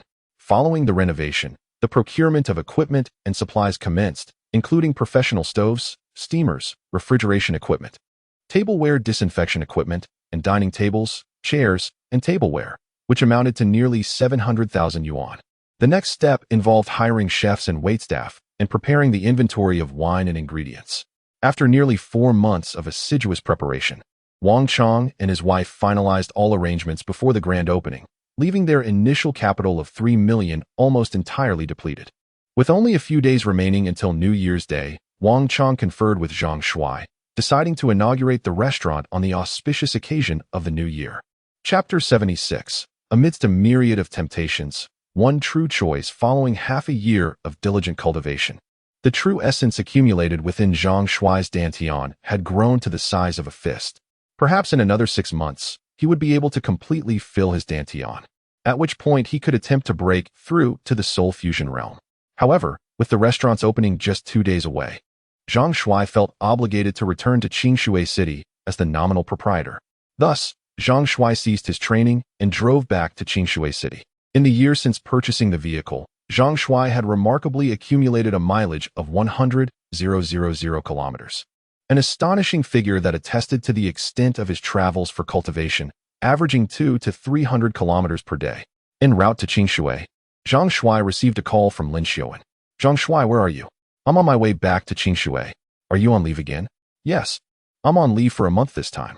I want to spend some quality time with you and discuss something. Then let's meet in Qingshui. Are you taking the high-speed rail? Yes. Just a moment. Let me check the tickets. Zhang Shuai, I'll arrive at Qingshui East Station at 11 o'clock a.m. tomorrow. Could you pick me up? Certainly. Until tomorrow, then. I'm driving, so I can't chat for long. The following morning, around 9 o'clock, Zhang Shuai returned to Qingshui City. He first visited a barbershop for a haircut, then went home for a thorough bath. At 10:40, Zhang Shuai drove to Qingshui East Station to pick up Lin Xiuwen. Upon arriving at the station, after a brief wait, Lin Xiuwen emerged. From afar, she spotted Zhang Shuai's car and walked directly towards it. Since Lin Xiuwen achieved foundation establishment, her beauty seemed to have blossomed, her skin becoming increasingly smooth and radiant, her aura ever more refined. If, upon their initial acquaintance, Lin Xiuwen might have been rated an 85, she was now, without a doubt, a top-tier beauty of at least 95. Beyond 95 lay the realm of goddess-like, divine beauty, the kind that commands attention. From the moment Lin Xiuwen exited the station, at least hundreds of male gazes in the train station were involuntarily drawn to her, following her until she reached a car that looked like a Guandi electric car in the station square, opened the door, and entered the vehicle. Only then did these men reluctantly avert their eyes, a sense of loss lingering in their expressions. As Lin Xiuwen entered the car, Zhang Shuai greeted her with a smile. Inquiring, "Where to, Miss Lin?" Lin Xiuwen responded, "To your place." Zhang Shuai chuckled suggestively. "Have you been missing me?" Lin Xiuwen retorted with a playful glare. "Just drive. Stop with the nonsense." "And yes, maybe I have. It's been months since you've paid your dues. I haven't had a chance to check up on you. Have you been sneaking around?" Zhang Shuai, starting the car, replied, "Am I that kind of person? I've remained chaste for you." Lin Xiuwen just jokingly remarked, "If you truly cannot hold back and decide to indulge elsewhere, please do not let me know, for it would surely anger me." The vehicle departed from the train station and merged onto the highway. Zhang Shuai responded, "I would never. With you, the stunning Lin. I scarcely spare a glance at other women. I am rather selective. Having become accustomed to your flavor, the allure of other beauties pales in comparison. Among the vast waters, I seek but a single ladle. Ah, it seems your eloquence has flourished in our time apart. Have you been charming the ladies? How could I possibly have the leisure for that? Though I lack a university education, my intellectual prowess is not to be underestimated, I assure you. I would never underestimate you. As you've pointed out, academic credentials often do not equate to true knowledge. Merely auditing a single semester allowed you to decode the Xiaozhou Tianzhu, a feat that eluded even the foremost experts in ancient scriptology in our country. For that alone, I hold you in great esteem." The two continued their banter, and before long, they arrived at Zhang Shuai's rented apartment. Upon entering, Lin Xiuwen embraced Zhang Shuai and eagerly offered her lips. After months of abstinence, Zhang Shuai felt an immediate surge of excitement. Regrettably, after a brief kiss lasting half a minute, Lin Xiuwen retreated to the bathroom to freshen up, leaving Zhang Shuai anxiously awaiting her return. In that moment, he truly realized he was still a man in the prime of his vitality. Before long, Lin Xiuwen emerged draped in a towel, her bare feet padding softly on the floor. Zhang Shuai, unable to contain his eagerness, scooped her up and carried her into the bedroom. With a blend of coyness and impatience, Lin Xiuwen exclaimed, Why such impetuosity? Bathe first. You shan't touch me unwashed. I've already bathed, he replied. I made sure to cleanse myself before fetching you from the station. Thereupon, Lin Xiaowen was cast upon the bed, her protests silenced by an ardent kiss, leaving only soft murmurs to escape her lips. After a protracted interlude, as passion subsided, Lin Xiaowen nestled in Zhang Shuai's embrace, proclaiming with subtle pride, I bear tidings of joy. I've been appointed leader of the elite cohort. Elite cohort, you say? Does the 749 Bureau now emulate schools with such advanced streams? Does your leadership thus equate to being a class monitor? Zhang Shuai inquired. I had just commended your eloquence. Yet it seems that was but a fleeting display of brilliance. And this is your true form, Lin Xiaowen retorted. Well then, enlighten me as to the nature of this elite cohort, Zhang Shuai responded. Presently, the 749 Bureau boasts 61 disciples who have successfully achieved the foundation establishment stage. These cultivators have been amalgamated into a single cohort, and I am its leader, Lin Xiaowen explained. Zhang Shuai questioned with curiosity. Did you not relinquish the authentic minor circulatory scripture? How is it that only 61 disciples have reached foundation establishment? The 749 Bureau culls its ranks from the 14 billion souls of our dragon kingdom, selecting only those with innate spiritual gifts. Surely, more than a mere handful should have attained foundation establishment. Lin Xiaowen elucidated, principally. The scarcity of spirit stones has become a hindrance. Devoid of resources, even the most prodigious talents are rendered impotent. From what I gather, the Bureau 749 should possess nearly 2,000 spirit stones. While the quantity is not substantial, it should suffice to cultivate several hundred foundation establishment cultivators, shouldn't it? You are being overly optimistic. Do you believe everyone can achieve foundation establishment with a single spirit stone, as you did? I utilized 12 spirit stones for my foundation establishment, which is considered minimal. Some expend over 20 spirit stones to achieve it. Cultivating 60 individuals to foundation establishment would nearly deplete the spirit stones entirely. Zhang Shuai was somewhat taken aback. Could his successful foundation establishment with a single spirit stone be attributed to the electrical energy within him? Soon, Zhang Shuai contemplated a significant issue. If the spirit stones are depleted, how will you cultivate in the future? After all, Earth lacks spiritual energy. Consequently, we are on leave. However, as the leader of the elite team, I am privy to certain national secrets. In just over a month, the second Mars exploration vessel will return to Earth. It is rumored that astronauts discovered a substantial spirit stone mine on Mars, bringing back tens of thousands of spirit stones, which should suffice for my cultivation. Having cultivated from the foundation establishment stage, Zhang Shuai is acutely aware of the energy required to advance from foundation establishment to qi nurturing. Although he consumes electrical energy, the principle remains the same. Converting electrical energy into spirit stones, the consumption would undoubtedly be considerable. Chapter 77. Unexpectedly, Xianzi has such an impressive friend. Xiaowen. I surmise that even tens of thousands of spirit stones would be insufficient for the consumption of your 61 foundation establishment cultivators. I am aware that the spirit stones within the Bureau will undoubtedly be prioritized for my use, at least until I advance to the qi nourishment realm. Only then, if there are any remaining, will they be distributed to others? Zhang Shuai expressed incredulity. Why would they be exclusively for you? Surely your family's influence doesn't extend to an organization like the 749 Bureau? You misunderstand, I countered.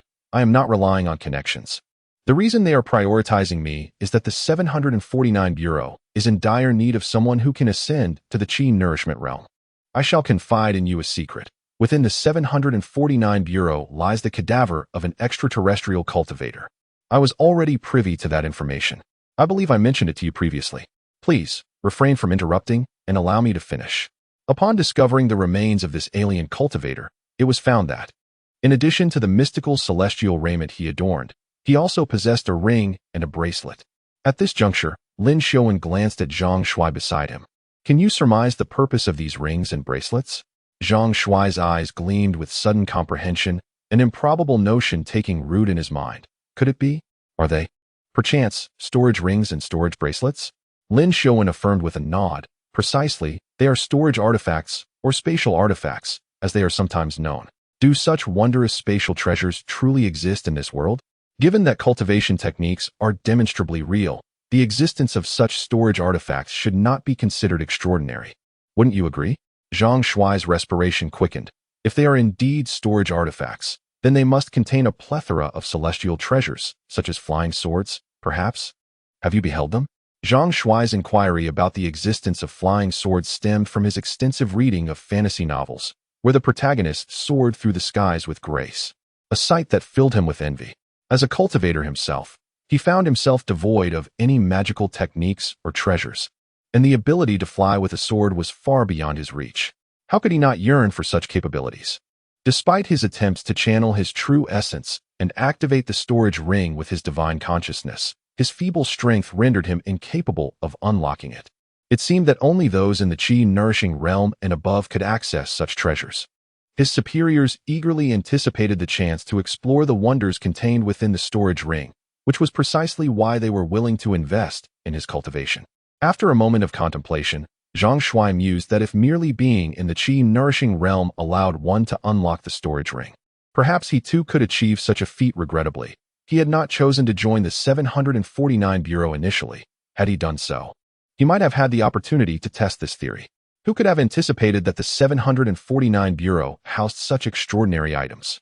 Subsequently, Lin Xiaowen regaled Zhang Shuai with amusing tales from the 749 Bureau, an experience he could share with no one else, as he feared that divulging such information could lead to societal unrest and panic.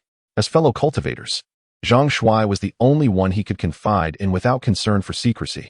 The two remained entwined on the bed for a while, losing track of time. And by the afternoon, Lin Xiaowen had not even taken the time for lunch. Suddenly, Zhang Shuai recalled a matter of importance. Wang Chong and his wife had previously expressed a desire to meet his girlfriend. With Lin Xiaowen conveniently at home, he considered bringing her to Wang Chong's residence for a visit and a meal. He turned to Lin Xiaowen and inquired whether she would be willing to accompany him to his best friend's house for a casual gathering. Lin Xiaowen readily agreed. After inquiring about Wang Chong's family situation and learning that Wang Chong had a 2-year-old child, she took Zhang Shuai to purchase 2 sets of clothing, shoes, toys, snacks, milk, and fruit. Prior to their departure, Zhang Shuai had messaged Wang Chong, informing him that he would be bringing his girlfriend over for a meal within Wang Chong's home. Upon receiving Zhang Shuai's message, Wang Chong took it very seriously. He went to the supermarket at the entrance of the community to buy a plethora of groceries and even purchased a bottle of fine liquor. Meanwhile, Jing Fengqin began tidying up the somewhat disordered household. For the past few days, Wang Chong's in-laws had been staying with him to assist with the management of the restaurant. Upon seeing the abundance of groceries and the Maotai liquor, his father-in-law, Jing Cheng, could not help but express his astonishment. His daughter and son-in-law had always been frugal, and it was unthinkable for them to buy so many groceries, let alone a bottle of Maotai, costing over 2,000. Fengqin, who is coming to visit?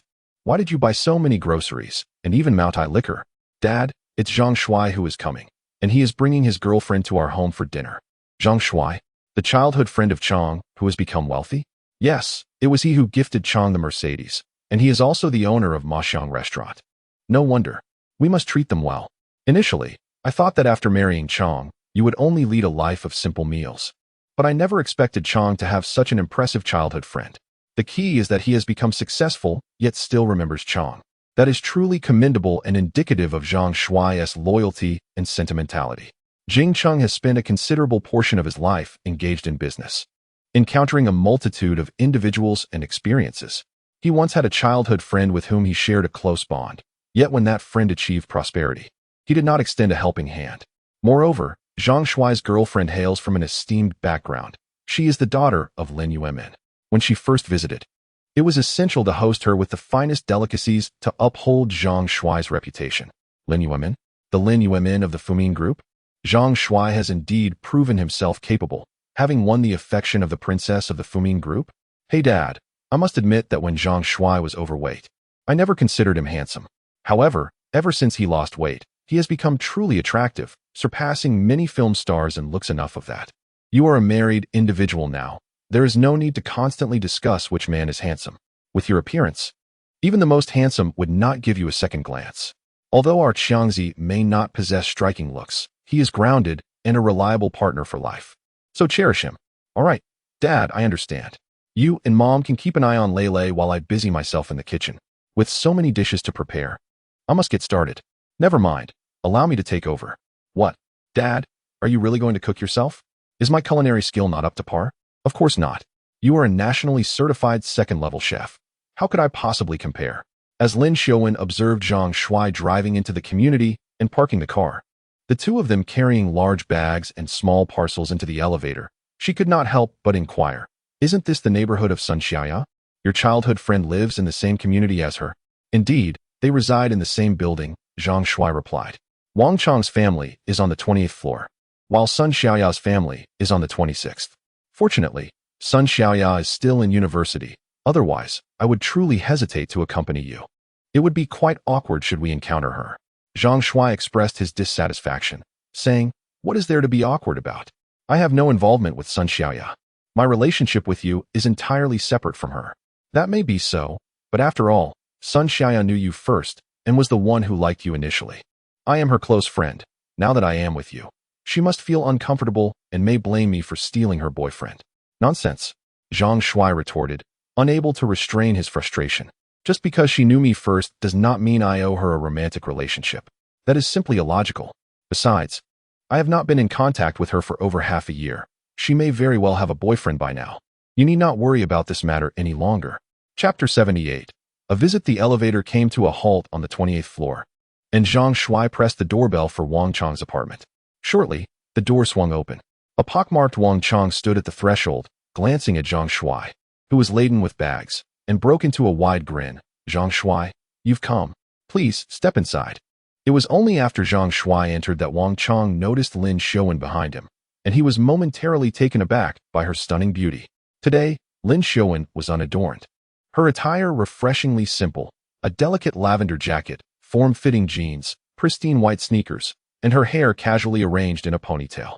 Her skin possessed a porcelain-like quality, her features exquisitely refined, and, most notably, she exuded an ethereal charm. She was, without a doubt, the most strikingly beautiful and exquisitely refined girl Wang Chang had ever encountered. Momentarily stunned, Wang Chang collected himself. "Ah, you must be Lin Xiaowen. Please, come in, come in. It's a pleasure to have you as our guest." Lin Xiaowen offered a courteous smile. Although she found Zhang Shuai's childhood friend somewhat unattractive, she refrained from judging him based on appearances. "Brother Chang, since you're Zhang Shuai's childhood friend, I'll address you as Brother Chang, just like Zhang Shuai does." "No problem at all. Call me whatever you like." Upon entering the house, Zhang Shuai and Lin Xiaowen placed the bags they were carrying onto the coffee table in the living room. Jing Fengqin, holding Lele, was also curiously observing Lin Xiaowen. Truth be told, Lin Xiaowen was even more beautiful than she had imagined. Zhang Shuai had previously shown her a video of Lin Xiaowen, and she had assumed it was heavily filtered, with reality falling short of the enhanced image. However, upon meeting her in person, she realized that Lin Xiaowen, without any makeup, was even more stunning and captivating than in the video. Zhang Shuai was truly fortunate. Lin Xiaowen could undoubtedly be considered a natural beauty. Lin Xiaowen was very well behaved. Smiling and greeting Jing Fengqin, sister-in-law, "I've come with Zhang Shuai to freeload a meal at your house today. I hope you don't mind. What a delightful surprise it is to have such esteemed guests at our humble abode, a rarity indeed. Should you not mind the simplicity of my sister-in-law as home? You are most welcome to dine with us every day. However, I kindly request that you refrain from bringing so many items next time. Now, please take a seat while I prepare some tea for you." Zhang Shuai and Lin Xiaowen settled onto the sofa, while Wang Chang engaged Zhang Shuai in casual conversation. Lin Xiaowen quietly listened, intrigued by Zhang Shuai's past. In the kitchen, Wang Chang's father-in-law was busy cooking, with his mother-in-law assisting by washing and chopping vegetables. "Zhang Shuai, you are in for a treat today. My father-in-law is personally preparing the meal. He is a nationally certified second-level chef, skilled in various regional cuisines. Be sure to savor it well, and we shall enjoy a few drinks together. Shall we let Xiaowen take the wheel?" Zhang Shuai felt somewhat at a loss. What enjoyment could he possibly derive from food in his current state? Everything seemed tasteless, as if even the finest dishes would be a waste upon his palate. Alas, he could not express this sentiment, and had to feign gratitude. "Is that so? My sincere thanks to Uncle Jing, then. Just accompany my father-in-law for a few drinks later." After some light banter, they began the meal around 5:30. The large round table in the living room had been set, and everyone took their places. A succession of dishes, rich in aroma and flavor, was presented, while the Maotai liquor was uncorked. The food was exquisite, and even Lin Xiaowen, accustomed to gourmet delicacies, could not help but praise Wang Chang's father-in-law's culinary skills. Normally not one to eat much, she found herself taking an extra bowl of rice. In stark contrast, Zhang Shuai felt a sense of melancholy, unable to discern any flavors, only the discomfort of swallowing. The crux of the matter lies in the fact that Jing Cheng seldom moved his chopsticks, even inquiring whether the dishes did not suit his palate. This forced Zhang Shuai to endure the discomfort and consume more food to prevent Uncle Jing from misinterpreting the situation. Furthermore, in a gesture of gratitude for Zhang Shuai's care towards his daughter and son-in-law, Jing Cheng persistently urged him to drink, exacerbating Zhang Shuai's distress. While others relished the meal, for him it was a torment he had no choice but to endure. After several rounds of drinks and a variety of dishes, Uncle Jing finally broached a serious topic as they ascended the stairs. Zhang, tomorrow is the grand opening of Mo Xiang restaurant, and as the proprietor, your presence at the ribbon-cutting ceremony is imperative. Zhang Shuai replied, Uncle Jing, please refrain from calling me Mr. Zhang. It feels awkward. You may address me as Xiao Zhang or Xiao Shuai. I will certainly attend the ceremony tomorrow. Wang Cheng added, I have also prepared for the opening event. The promotional video has already been released, and the banners will be erected first thing in the morning. Additionally, I have invited several local influencers to visit the restaurant. We have also planned a grand opening promotion, a discount of 100 on a minimum spend of 500, valid for 7 days. Zhang Shuai nodded, that sounds good. You can handle the arrangements. I will not have much time to manage the restaurant's affairs, so I will rely on you to oversee it. As Zhang Shuai and Wang Chang discussed the opening ceremony, Lin Xiaowen felt somewhat bewildered and could not help but ask Zhang Shuai, when did you open a restaurant? Such a significant event, and you didn't even inform me. Do you not consider me your girlfriend?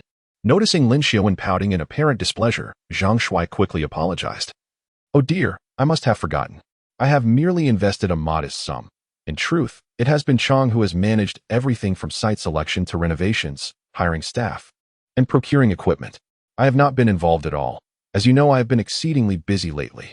Lin Xiaowen grasped Zhang Shuai's implication. He was indicating that he has been preoccupied with his training and has had little time to concern himself with the establishment. Nevertheless, it is, after all, the venture of her boyfriend, and she felt it imperative to be informed and contribute in some manner. Thus, Lin Xiaowen offered her suggestion. The opening of the restaurant should be grand, ideally with some local celebrities invited for the ribbon-cutting ceremony to bolster its reputation, ensuring that future business would thrive. Wang Chang responded with a wry smile. Of course, we are aware of that, but we are merely ordinary folks. How could we possibly entice the local luminaries of Qingshui? No matter, the essence of a restaurant lies primarily in its reputation. As long as the food is delectable, we need not fear a lack of returning patrons. With my father-in-law overseeing operations, I have faith that our Maxiang restaurant will inevitably become a renowned establishment in the area.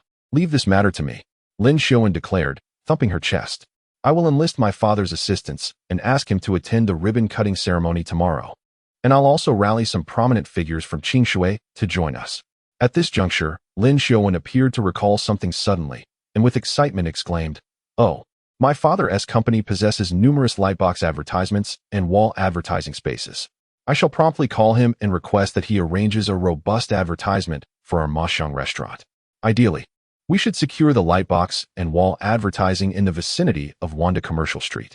By doing so, the reputation of Maxiang restaurant will spread far and wide, and the entire Qingshui will come to recognize our establishment. Will we then have to worry about poor business in the future? Wang Chang's family exchanged incredulous glances. Who was Lin Yuemin? He was one of the top 3 tycoons in Hedong province, a notable figure among the leading private enterprises in Longhua. Could such a distinguished individual possibly attend the ribbon-cutting ceremony for a restaurant with a total investment of merely 3 million? Was that plausible? Moreover, the city's lightbox and wall advertisements were typically reserved for the star products of large corporations, with advertising costs that were staggering. The 3 million invested in the restaurant would scarcely cover the advertising expenses. Wang Chang hesitantly inquired, Xiaowen, can your father truly be persuaded by you?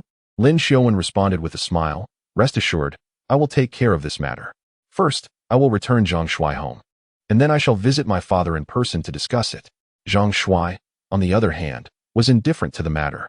He had never anticipated making a fortune from this restaurant. The primary motivation for opening it was to support Wang Chang. allowing him to leave his job and establish his own business. As for profits, Zhang Shuai had no intention of claiming any for himself. He intended to leave it all to Wang Chong in the end. However, Wang Chong's family was exceedingly hopeful about this development. From the initial preparations and location selection to the imminent grand opening, it is the Wang family, led by Wang Chong, who have been tirelessly engaged in this endeavor. They have devoted considerable time and effort, witnessing the transformation of their restaurant from a mere concept to a tangible reality, with the opening just around the corner. It can be said that the Wang family has unconsciously embraced the restaurant as their vocation. It is a ladder to their self-actualization, and one might even liken it to their child, who does not aspire to achieve success in their career. Which parent does not wish for their child to thrive? If Lin Yuemin can indeed attend the ribbon-cutting ceremony, and if the lightbox and wall advertisements can keep pace, the prospects for the restaurant will be boundless. Subsequently, Zhang Shuai and Lin Xiuwen departed from the Wang residence. Initially, Lin Xiuwen intended to drive, but Zhang Shuai insisted against it, although he had consumed a bit of alcohol. To Zhang Shuai, the distinction between alcohol and water was negligible. Even if he were to encounter a police checkpoint for a breathalyzer test, it would yield no detectable alcohol content. Zhang Shuai first escorted Lin Xiuwen to the entrance of the Green Garden community before returning home. Meanwhile, Lin Yuemin reclined on the sofa in the living room, while Zhou Wei, with a facial mask adorning her face, stood behind the sofa, giving Lin Yuemin a shoulder massage. "Zhou Wei," he sighed, "I miss our daughter." Zhou Wei paused her ministrations, offering a bittersweet smile as she replied, "I miss her too. Xiuwen hasn't returned home in over a year. Had I known the regulations there were so stringent, I wouldn't have allowed her to go. Did you not inquire about how she is faring?" "How could I inquire? That is a state secret unit. Seeking information would only invite trouble upon myself. Regardless of its status as a confidential establishment, surely they cannot deny a child the right to return home? Indeed, what secrets warrant such strictness? It seems rather inhumane. At the very least, children should be granted 2 visits home each year, should they not?" As the two conversed, the grand door of the villa swung open, and Lin Xiuwen entered with purposeful strides.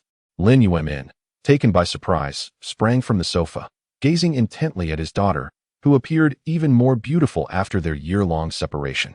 Zhou Wei, filled with excitement, rushed over and embraced her daughter, exclaiming, "Oh, at last you have returned. I have missed you dearly, my child." Observing the fervent reaction of her parents, Lin Xiuwen felt a pang of guilt. Despite having taken 2 breaks, she had not visited them, opting instead to find Zhang Shuai each time. "Mother, please do not be overly emotional. I promise to spend a few days with you," she assured. Lin Yuemin inquired, "My dear, has your bureau granted you leave?" "Indeed, we are on break." "Coincidentally, old Lin, I have a matter to discuss with you," Zhou Wei replied, somewhat displeased. "You child, you do not even address your father properly, always referring to him as old Lin. Is it proper to leave your father feeling uncomfortable?" Lin Yuemin waved his hand dismissively. "It is nothing. I have grown accustomed to it. It has been over a year since anyone has called me old Lin. Hearing it now feels particularly endearing." Lin Xiuwen, feeling somewhat sheepish, stuck out her tongue and said, "Father, it is my fault. Ever since middle school, I have called you old Lin, and I have become so accustomed to it that I cannot change it all at once." Lin Yuemin reassured her, "It is quite all right. If you are used to it, then so am I. Now that you are back, will you stay at home for a few days?" Lin Xiuwen remarked, "It's hard to say for sure, but I will definitely spend a few days with you. Dad, let's go to your study. I need to discuss something with you." Zhou Wei felt a twinge of jealousy, asking, "What is it? Can't your mother know?" Lin Xiuwen replied apologetically, "Mom, some matters may involve state secrets. It's better that you remain unaware to avoid inadvertently revealing anything. Comrade Lin's discretion surpasses yours, and he possesses a deeper understanding. He can keep things to himself, so it's fine to talk to him." Zhou Wei, feeling a mix of annoyance and embarrassment, retorted, "Lin Xiuwen, what do you mean by that? Are you implying that your mother is a gossip?" Lin Xiuwen hurriedly clarified, "I didn't say that. You inferred it yourself." Lin Yuemin laughed heartily, saying, "All right, Zhou Wei, let us not pry into our daughter's affairs. I'll have a word with her upstairs." In the study on the 2nd floor, Lin Yuemin curiously inquired, "So, what is it, my dear? Speak freely." "Dad, doesn't your company have lightbox and wall advertising spaces? I would like to borrow them for a few days." "Huh? What do you need the advertising spaces for?" Lin Xiuwen replied matter-of-factly, "Of course, to advertise. Those spaces are meant for advertisements, aren't they?" Lin Yuemin was somewhat speechless. I meant, what kind of advertisement? Well, I have a friend whose restaurant is opening tomorrow, and I want to help him promote it. Also, could you spare some time tomorrow to attend the ribbon-cutting ceremony? Perhaps you could invite a few notable figures from our community to join as well. Lin Yuemin widened his eyes, staring in astonishment at his daughter. You are advertising for a restaurant's grand opening using my advertising space? And you expect me to attend the ribbon-cutting ceremony?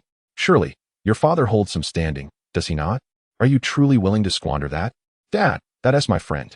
Could you do me this favor? It's quite complicated. Our lightbox advertisement content was predetermined, and wall advertisements are not as simple as you think. They require approval from the Cultural Preservation Department, which can be a lengthy process. This news about a restaurant opening is hardly suitable for wall advertising, and I genuinely do not wish to make an appearance at such a modest establishment's ribbon cutting. Please, don't put me in a difficult position. Dad, I don't care. You must assist with this matter. My friend is not an ordinary person, and fostering a good relationship with him will undoubtedly benefit the Lin family in the future. Not an ordinary person? What do you mean? Is he, like you, someone from the 749 Bureau? Though he is not from the 749 Bureau, he is indeed extraordinary, possessing remarkable abilities, far superior to mine. He may even be considered the most formidable individual across the Blue Star. Go ahead and boast. If your friend is so exceptional, why is he seeking my assistance? Oh, Comrade Lin, you simply do not comprehend the nuances of cultivation. Let me put it this way. Do you think your daughter is an ordinary person now? That question has been on my mind since you walked in. What exactly did you learn in the 749 Bureau? Aside from your looks, I fail to see anything extraordinary about you. Comrade Lin, would you like to know what skills I have acquired? Lin Yuemin nodded. Of course, I am eager to see. Very well, let's go. I shall take you somewhere enlightening. Where to? To a place where I can showcase my abilities. Unable to contain his curiosity, Lin Yuemin followed Lin Xiaowen and boarded her vehicle. Shortly thereafter, Lin Xiaowen parked in front of the former Qing Shui water plant. The current Qing Shui Water Company had long since relocated, and the old facility was slated for demolition. For now, the area was merely cordoned off, awaiting the commencement of dismantling. Chapter 80, by a warrior? Lin Yuemin and Lin Xiaowen exited the car and slipped through a gap in the iron fence into the abandoned water plant. Young lady, why have you brought me here? Comrade Lao Lin, do you see that water tower over there? Do you believe I can reach its summit in 3 seconds? Although it was night, the glow from the streetlights along the road adjacent to the water plant illuminated the towering structure. The water tower, nearly 30 meters in height, was wide at the top and narrow at the base, resembling an inverted triangle. Lin Yuemin and Lin Xiaowen stood approximately 70 to 80 meters away from the tower. Running to the base of the tower in 3 seconds was implausible, let alone climbing nearly 30 meters to the top. Was this a jest? Even Superman would struggle. Do you think I am a fool, my dear? Climbing that tower in 3 seconds? Huh. At the 749 Bureau, you may not have learned much, but you certainly have picked up the art of boasting. You never used to exaggerate like this. Lin Xiaowen smiled faintly. Comrade Old Lin, you don't believe me, do you? Well then, watch closely. At that moment, Lin Yuemin suddenly noticed his daughter darting away like an arrow released from a bow. The speed was astonishing, and with the inadequate light of the night, he could only catch a glimpse of a shadow swiftly disappearing, almost instantaneously arriving beneath the water tower. Just then, Lin Xiaowen leaped into the air, soaring beneath the starlit sky like a phoenix unfurling its wings, ascending over 10 meters in the blink of an eye. At that moment, she lightly tapped the tower's surface with her toes, propelling herself even higher, and a moment later, she stood firmly atop the water tower. Goodness! Lin Yuemin's eyes widened in disbelief, feeling a tingling sensation on his scalp and a buzzing in his head. To be honest, Lin Yuemin had seen his fair share of the world. He was a notable figure in the business realm of Longhua. Yet at this moment, he felt overwhelmed, as if his mind were insufficient to comprehend the spectacle before him, akin to a CPU overheating. Is this truly a human? Do such extraordinary individuals exist in reality? What kind of talents does the 749 Bureau cultivate? How has my daughter transformed into a superhuman? At that moment, he heard Lin Xiaowen's melodious laughter echoing from dozens of meters away atop the water tower. Suddenly, she leaped from the height of over 30 meters, gliding through the air like a great rock, and after a few agile bounds, she was back at Lin Yuemin's side in an instant. Haha, Comrade Old Lin, do you now recognize my prowess? Lin Yuemin, shaken from a profound shock, gazed at the smiling Lin Xiaowen and suddenly felt an inexplicable fear. My dear, you must go to the hospital for a comprehensive examination immediately. Lin Xiaowen, taken aback, inquired, but I am in good health. Why would I need a full-body checkup? Lin Yuemin replied sternly, has the 749 Bureau administered some biochemical agents or strange substances to you? Have they performed any bizarre surgeries that have transformed your body? Have they turned you into a super soldier? No, I cannot allow you to return to the 749 Bureau. You are my daughter, and I cannot let you become a monster in the name of serving the country. Lin Xiaowen burst into laughter. Comrade Lin, have you been watching too many science fiction films from that beautiful country? Do you think the 749 Bureau has turned me into a monster with some biochemical concoction? Isn't that the case? Can your current abilities still be considered human? What normal person possesses such terrifying speed and jumping ability as you do? Lin Xiaowen admitted, indeed, I am no longer an ordinary person, but, upon hearing this, Lin Yuemin felt a wave of anxiety wash over him. He had only one daughter. While the Lin family did not shy away from serving the nation, transforming his daughter into a biochemical soldier felt excessively cruel. As a father, this was something he could not accept. Dear, please do not return to the 749 Bureau. I will call your third uncle right away. He is an officer in the army and should be able to find a way to connect with the leaders of the 749 Bureau. We cannot go back. Father, what are you talking about? I am doing quite well at the 749 Bureau, and the leadership there treats me with great care. How could I possibly leave? Moreover, you have misunderstood. The 749 Bureau is not the place for developing bio-warriors, but rather a sanctuary for cultivating cultivators. Cultivators? What do you mean? Lin Yuemin paused for a moment, his expression filled with skepticism. Don't tell me you're referring to those mythical immortals. Precisely. Comrade Lin, your intellect remains sharp. We are indeed speaking of immortals. Are you joking? How could there possibly be immortals in this world? Why is it impossible? Just because you haven't encountered one does not mean they do not exist. Have you never read anything? One must trust in science. Immortals are mere figures from myths and legends, products of feudal superstition, unworthy of belief. As a man who had received a higher education in the Dragon Kingdom, Lin Yuemin was fundamentally steeped in the ideology of unwavering belief in science.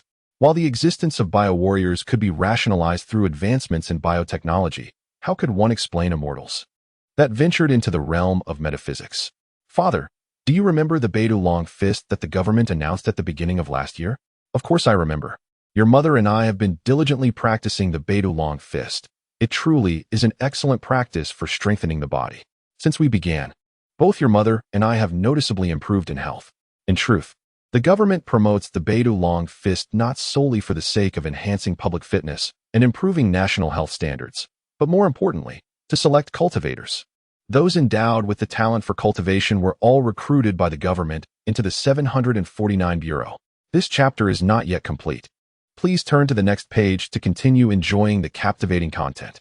To persuade Comrade Lao Lin of her claims, Lin Xiaowen succinctly recounted to Lin Yuemin the incident regarding the Aerospace Agency's Mars probe discovering the remains of extraterrestrial cultivators, including the establishment of the 749 Bureau, which was founded in response to the discovery of these alien bodies and their cultivation techniques. The government initiated the 749 Bureau to nurture cultivators. Though this information is still classified, it is only a matter of time before it is revealed to the public. After hearing this, Lin Yuemin was utterly astonished, and after a long pause, he indignantly exclaimed, "Darn it! When I was young, the state taught us to believe in science and to dismiss metaphysics. Now, it seems the government has begun to pursue metaphysics itself. Does this mean the worldview constructed upon scientific principles is on the verge of collapse? Comrade Lao Lin, the friend I speak of is indeed a cultivator, and his abilities far surpass mine. There is a possibility he may attain immortality. Thus, my request for your assistance is also in consideration of our Lin family's interests. Forging a benevolent connection will not be a loss for us." Lin Yuemin seemed to have a sudden thought and inquired, "Is your friend male or female?" "Male." "Male? You mean to say your friend is a male? What of it? Are you suggesting I cannot have male friends? You seem quite concerned about his affairs. Could he possibly be your boyfriend? Why are you asking so many questions?" "Comrade Lao Lin, I'll say it plainly. Will you help with this favor or not?" Lin Yuemin noticed his daughter's evasive response and seemed to have an epiphany, furrowing his brow. "All right then, this is the first time in your life you've asked your father for assistance. I cannot decline. I am indeed curious about the remarkable friend you mentioned. I shall see for myself during tomorrow's ribbon-cutting ceremony. Chapter 81. A stunning floral arrangement tonight. Qingshui is bustling with excitement as New Year's Day approaches. Many young people have taken to the streets, gathering together in anticipation of the new year. Online discussions surrounding New Year's Eve are fervently trending, with platforms such as Douyin and Kuaishou buzzing with related topics, particularly in the heart of Qingshui's commercial district. Crowds are thronging, and the bustling shopping street is teeming with life, with numerous food stalls enjoying booming business. At this moment, the illuminated advertisements flanking Qingshui's commercial pedestrian street continuously showcase an announcement. New Year, new journey. The Mo Xiang restaurant opens with great fortune. Embark on a fresh culinary adventure. Grand opening promotions. Spend 500 and save 100. Elegant traditional ambience. Select ingredients. Welcoming friends and family. We await your presence. The address and reservation hotline follow. Moreover, not only are the illuminated billboards along the pedestrian street promoting the Mo Xiang restaurant, but massive electronic screens within the core commercial district also display large-scale advertisements. On this New Year's Eve, countless citizens catch sight of the Mo Xiang restaurant's grand opening promotion, sparking lively discussions among many. Wow, what a monumental endeavor by the Mo Xiang restaurant. Advertising all over the city. One must wonder how much this campaign has cost. Indeed, it is my first time witnessing an advertisement for a restaurant on an electronic screen. Can the modest profits of a restaurant truly afford such advertising expenses? My dear, the establishment appears quite splendidly decorated, and with the grand opening festivities, shall we go and sample its offerings tomorrow? I recall this place. Wasn't it previously a large bathing center? How has it transformed into a restaurant? This newly opened establishment boasts impressive decor. That evening, many citizens of Qingshui City caught sight of the advertisement for the Mo Xiang restaurant, leaving them with a lingering impression of this soon-to-be open venue. The Wang family, preparing for the restaurant's grand opening the following day, retired early, unaware that the restaurant's reputation was already spreading. At the crack of dawn, the Wang family set out for the restaurant to prepare for the opening ceremony. 18 chefs and 27 waitstaff were all present and accounted for. Staff members commenced the cleaning, while promotional banners were unfurled along the street. The grand opening promotional sign was erected at the entrance, and a dozen boxes of fireworks were neatly arranged in the parking lot, awaiting ignition at 10 o'clock sharp. By 8 o'clock, Lin Xiuwen arrived. Upon seeing that Lin Xiuwen was alone, Wang Chong inquired with curiosity, "Xiuwen, what brings you here so early? Where is Zhang Shuai? Did he not accompany you?" Lin Xiuwen casually replied, "I returned home yesterday and did not spend time with Zhang Shuai." Subsequently, Lin Xiuwen, observing the bustling staff, inquired, "Is this modest ceremony all you have planned for the grand opening? Not even a stage?" Wang Chong responded, "There's no need for such extravagance, is there? This will suffice. We should minimize expenses." Lin Xiuwen countered, "That simply won't do. We have several prominent figures from Qingshui arriving shortly for the ribbon-cutting ceremony. It mustn't appear so shabby. Fortunately, I've engaged a professional team specializing in inaugural events. They will be here momentarily, and the stage setup will be their responsibility. With just over 2 hours remaining, there should be ample time." Presently, the team Lin Xiuwen contacted arrived, comprising over 20 individuals in 2 vehicles, a large truck carrying equipment and a bus transporting the staff, emblazoned with the words Hongyu Cultural Media. Upon disembarking, their leader inquired about the proprietor. Wang Chong approached, and the individual introduced himself as Yang Jinsong, the project planning manager of Hongyu Cultural Media. He inquired about Wang Chong's specific requirements, to which Wang Chong, lacking expertise in such matters, simply urged them to expedite the preparations. Swiftly, under Yang Jinsong's direction, the staff commenced constructing a small stage, preparing the backdrop, laying out the red carpet, and installing and calibrating the audio equipment. By 9:30, the stage was fully erected, and the opening ceremony's host and 4 etiquette models had arrived. The professionalism was indeed remarkable. The Wang Chong couple gazed in admiration at the grand and ceremonious ribbon-cutting event, praising the occasion. Just for this opening ceremony, the status of Mo Xiang restaurant had undoubtedly ascended to a higher echelon. Zhang Shuai arrived at the venue at 9:30 and was taken aback by the pomp and circumstance surrounding what he had assumed was merely the opening of a small eatery. Why such extravagance, he pondered. However, upon hearing Wang Chong mention that it was arranged by Lin Xiuwen, he refrained from further comment. At that moment, A van emblazoned with the name Sinew Flower Shop approached, and 2 staff members delivered a dozen exquisite floral arrangements. The opulence of these bouquets was evident, far surpassing the modest ones prepared by Wang Chong and his associates, each likely valued at no less than 2,000 yuan. The flower shop staff inquired about the restaurant's manager, and Wang Chong stepped forward. They informed him that these arrangements had been ordered by someone and were to be delivered before 10 o'clock. Assuming this was also orchestrated by Lin Xiaowen, Wang Chong did not delve any deeper. As the floral arrangements were unloaded, manager Yang Jinsong, in charge of event planning, directed the team to position the bouquets on the stage. However, when Yang Jinsong noticed the inscription on one of the arrangements, his expression shifted, revealing surprise. The bouquet prominently bore the words, "Congratulations from Huigu Technology Company, Limited on the grand opening of Mo Xiang Restaurant." Yang Jinsong was well aware that Huigu Technology was a prominent enterprise in Qingshui City, a publicly traded company valued in the billions. The fact that such a significant corporation sent a floral tribute to this restaurant hinted that its owner was no ordinary individual. Subsequently, Yang Jinsong made a special visit to examine the other dozen or so flower baskets. Afterward, he was utterly astonished. The majority of these floral tributes were gifted by the company, with a few being personal contributions. Notably, one of the baskets bore the inscription "Congratulations to Ma Xiang Restaurant" on its grand opening from the Fumin Group. This revelation was somewhat alarming, as the Fumin Group is the enterprise of Lin Yuemin from the Qing Shui Lin family, recognized as one of the top 100 private enterprises in the nation. The fact that the Fumin Group extended their congratulations through a floral arrangement unequivocally indicated that the owner of this restaurant possessed considerable connections. Furthermore, the personal bouquets were sent by prominent figures in Qing Shui City, such as Zheng Yi, a member of the Qing Shui City Political Consultative Conference and vice president of the Southern Chamber of Commerce, and Gao Jiyuan, an independent individual in Qing Shui City and one of the renowned female film directors in the country. In summary, none of the companies or individuals associated with these floral tributes were insignificant. All were well-known enterprises or social luminaries within Qing Shui City, individuals of whom Yang Jinsong was familiar. Upon witnessing these flower baskets, Yang Jinsong's demeanor towards Wang Chong grew notably more courteous.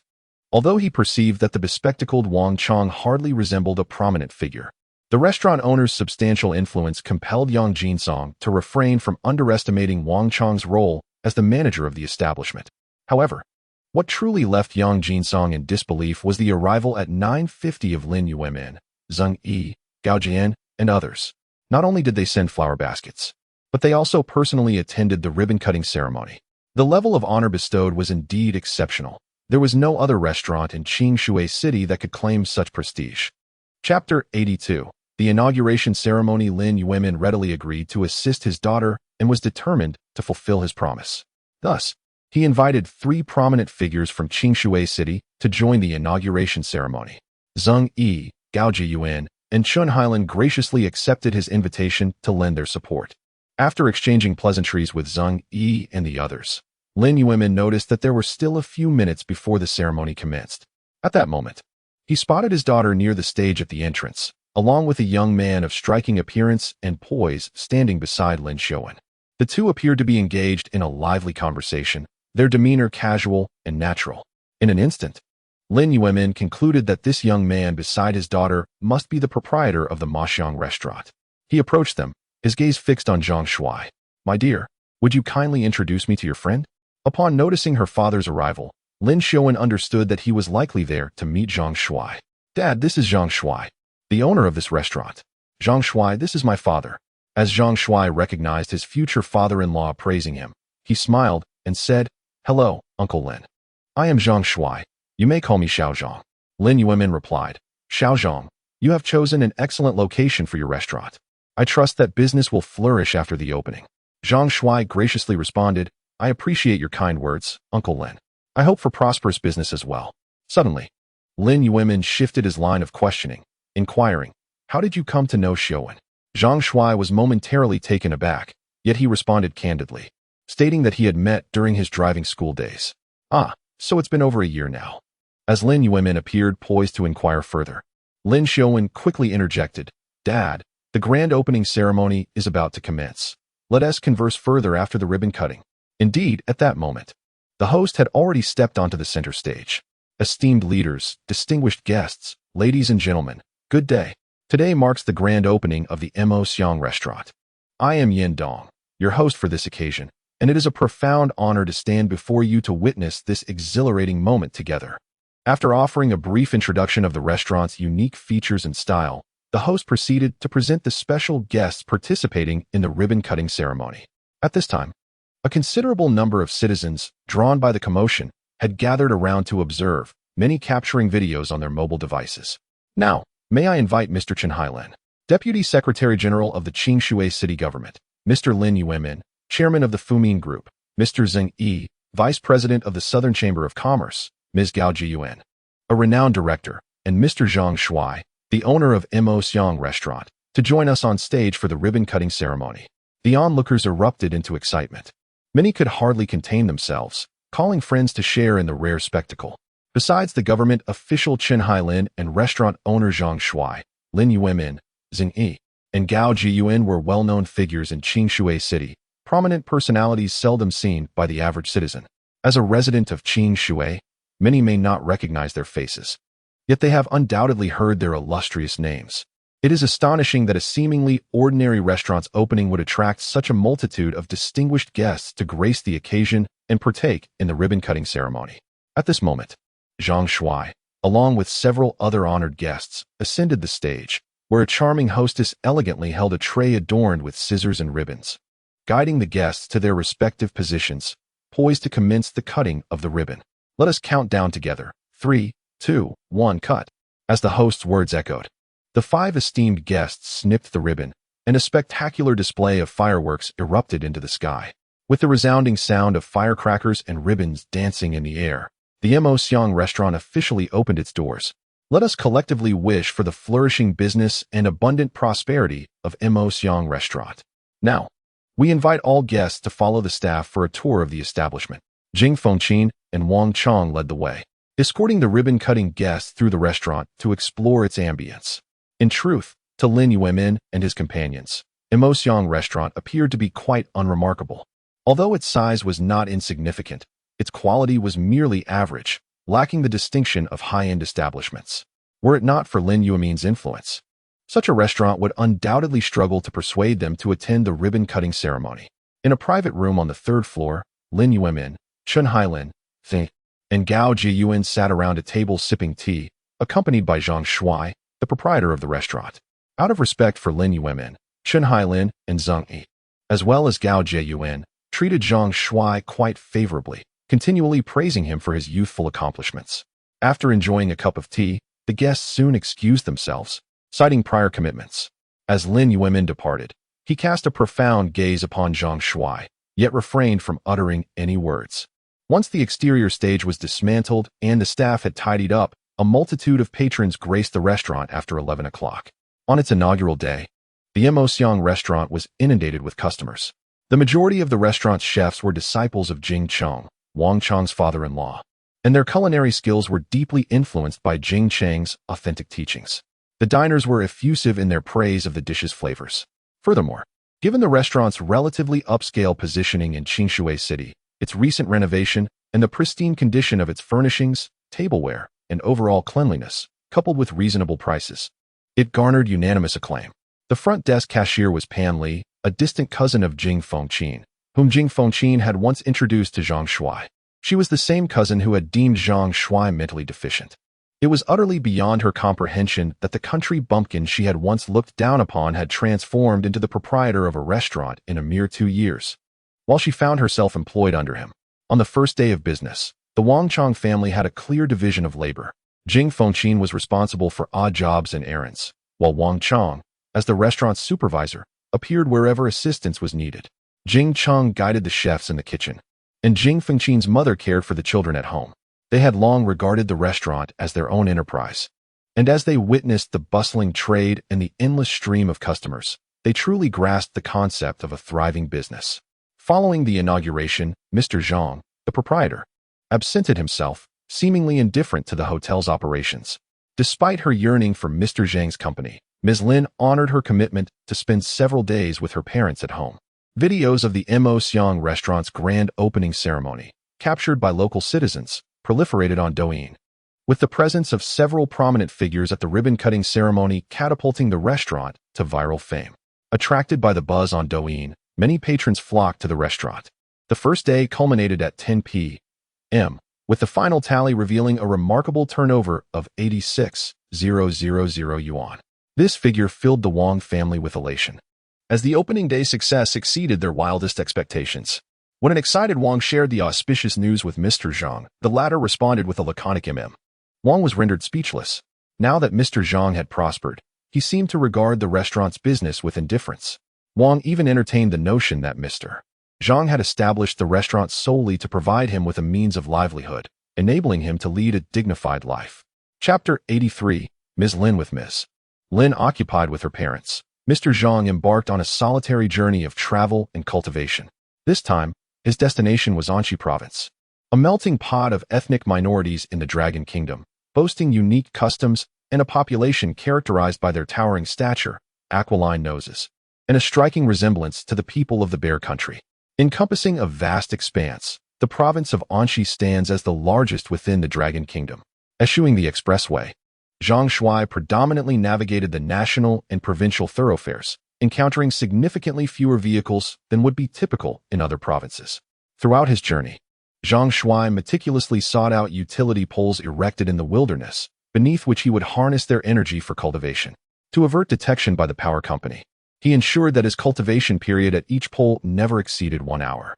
Thus he continued for 6 days. On the 7th day, he received a call from Lin Xiuwen, who inquired as to his whereabouts. Zhang Shuai informed her that he was in Anxi Province. Lin Xiuwen was taken aback and questioned his reasons for traveling so far. Zhang Shuai's response was simple: cultivation. Lin Xiuwen expressed her incomprehension. Are you not able to cultivate by charging? Why must you travel so far? Zhang Shuai replied, I will explain when we meet. Have you prepared to depart?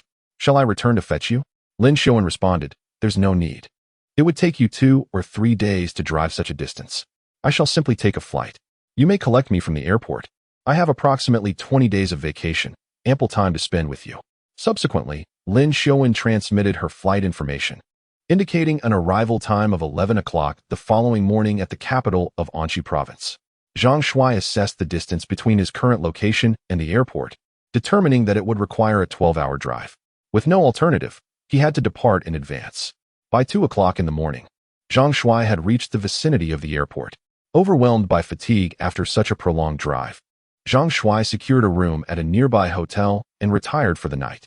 Awakening at the late hour of 10, Zhang Shuai performed his ablutions and drove to the airport, awaiting Lin Xiuwen's arrival.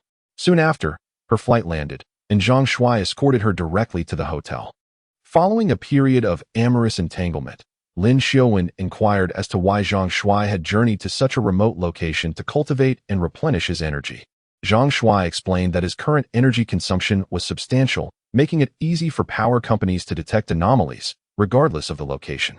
He recounted an incident in Fuzhou County, under the jurisdiction of Qingshui City, where line maintenance workers from the power company had investigated while he was replenishing his energy beneath a utility pole in the wilderness. Lin Xiuwen, perplexed, asked, even if you come to Anxi Province, won't the power company still detect your cultivation? Zhang Shuai responded, I've never been to Anxi Province before. The Anxi Province Power Company might not be as vigilant. Furthermore, I won't be staying in Anxi Province for long. I'll only remain at each utility pole for a maximum of 1 hour. Even if the power company detects an anomaly, I'll have already departed and relocated by the time they dispatch personnel to inspect the lines. This way, it will be more difficult to detect me. Lin Xiuwen chuckled. You've considered everything quite meticulously. Zhang Shuai replied with a wry smile. Could I afford not to? After all, I'm pilfering the nation's electricity, and being caught would be troublesome. This isn't a sustainable solution, Lin Xiuwen remarked. You're already consuming so much energy at the qi nurturing stage. How much power will your cultivation require when you advance to the soul fusion stage, or even the Dao seed stage? If you were to continue absorbing electrical energy at that rate, he inquired, would it not potentially cause a disruption to the power grid? Should the lines be compromised, resulting in a widespread blackout, it would not only disrupt the lives of ordinary citizens but also incur substantial direct economic repercussions. Zhang Shuai responded with concern. I have indeed pondered this issue. However, for the time being, I see no alternative but to proceed cautiously and address each challenge as it arises. Lin Xiuwen proposed. There are indeed potential solutions.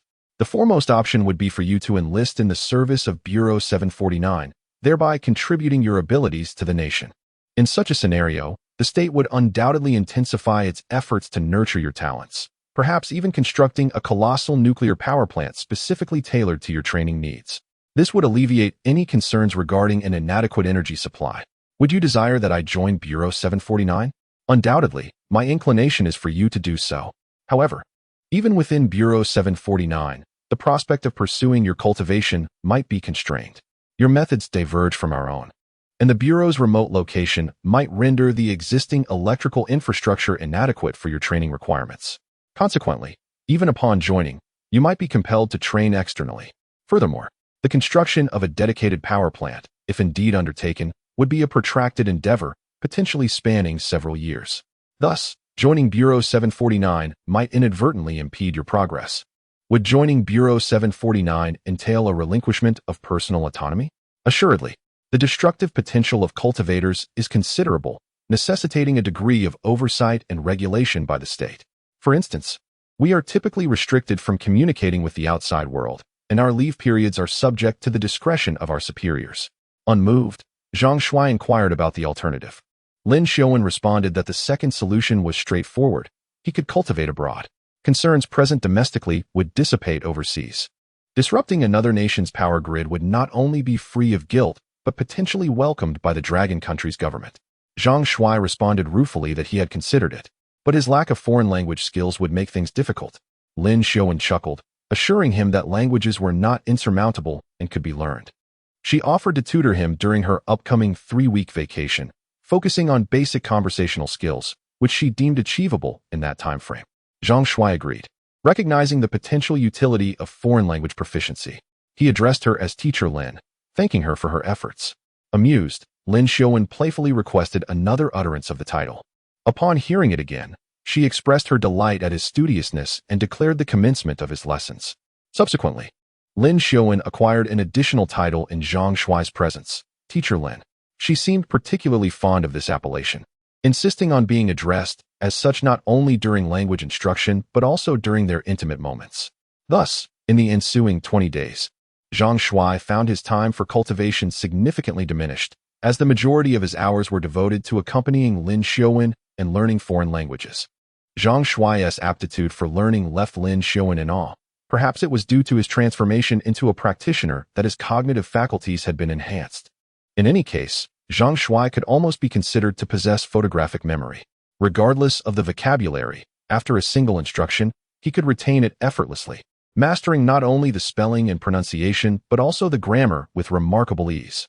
In less than 20 days, he was able to converse fluently in a foreign language. On the day before Lin Xiaowen's vacation was set to conclude, she departed, and Zhang Shuai accompanied her to the airport. Once Lin Xiaowen had left, Zhang Shuai resumed his diligent and focused cultivation. Chapter 84. The Realm of Soul Fusion. After Lin Xiaowen returned to the 749 Bureau, more than half a month passed. One day, military vehicles rolled into the 749 Bureau's base. Ordinary trainees may have been unaware of the cargo within these vehicles, yet Lin Xiaowen, as the leader of the elite team, was well aware that they were transporting spirit stones. It was likely that the Mars probe had returned to Earth, reportedly bringing back tens of thousands of spirit stones. From the day the spirit stones arrived, Lin Xiaowen was assigned by the Bureau's leaders to commence secretive cultivation. She sensed that the leaders were even more concerned about her training than she was herself, which indicated their keen interest in the treasures contained within the storage ring. Lin Xiaowen speculated that the leaders might believe there were longevity elixirs within the ring, hence their fervent attention to the matter. In the following period, Lin Xiaowen immersed herself in rigorous cultivation. The reputation of the Mo Xiang restaurant has soared, with the establishment bustling with patrons daily. Reservations pour in with dozens of tables booked each day, and walk-in customers are even more numerous. It can be said that in the entirety of Qingshui City, no other restaurant boasts a more thriving business than Mo Xiang. The daily revenue approaches a staggering 100,000, invigorating Wang Chong and his family. At this rate, within 6 months, they will recoup the 3 million investment in the restaurant. Wang Chong is certain to report this good news to his boss, Zhang Shuai. However, Zhang Shuai is indifferent, merely instructing Wang Chong to keep the profits and to approach him for funds if needed. as time flows swiftly. For months pass in the blink of an eye, ushering in another spring. Zhang Shuai feels himself drawing closer to a breakthrough, with the true essence in his purple mansion nearly filling to capacity. One day, while driving through a small county in Xisha province, he spots a towering pylon of ultra-high voltage power lines along a rural road. Noticing the area is deserted, he pulls over, exits the vehicle, and approaches the pylon to commence his cultivation for the day. As he releases his consciousness, he swiftly guides the electricity from the overhead lines into his body. The small Zhoutian technique begins to operate. With each revolution, a vast amount of electrical energy transforms into pure true essence, entering his purple mansion. As time elapses, the already filled purple mansion gradually expands. Zhang Shuai experiences a long-forgotten sensation of fullness. It has indeed been quite some time since he felt truly satiated.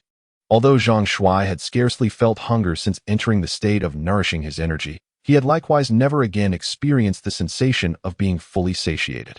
At this moment, however, Zhang Shuai finally felt a sense of fullness. According to the description in the Xiao Zhou Tianju, when the purple mansion is brimming, one can attempt to break through to the realm of fusion soul. Zhang Shuai did not cease his cultivation.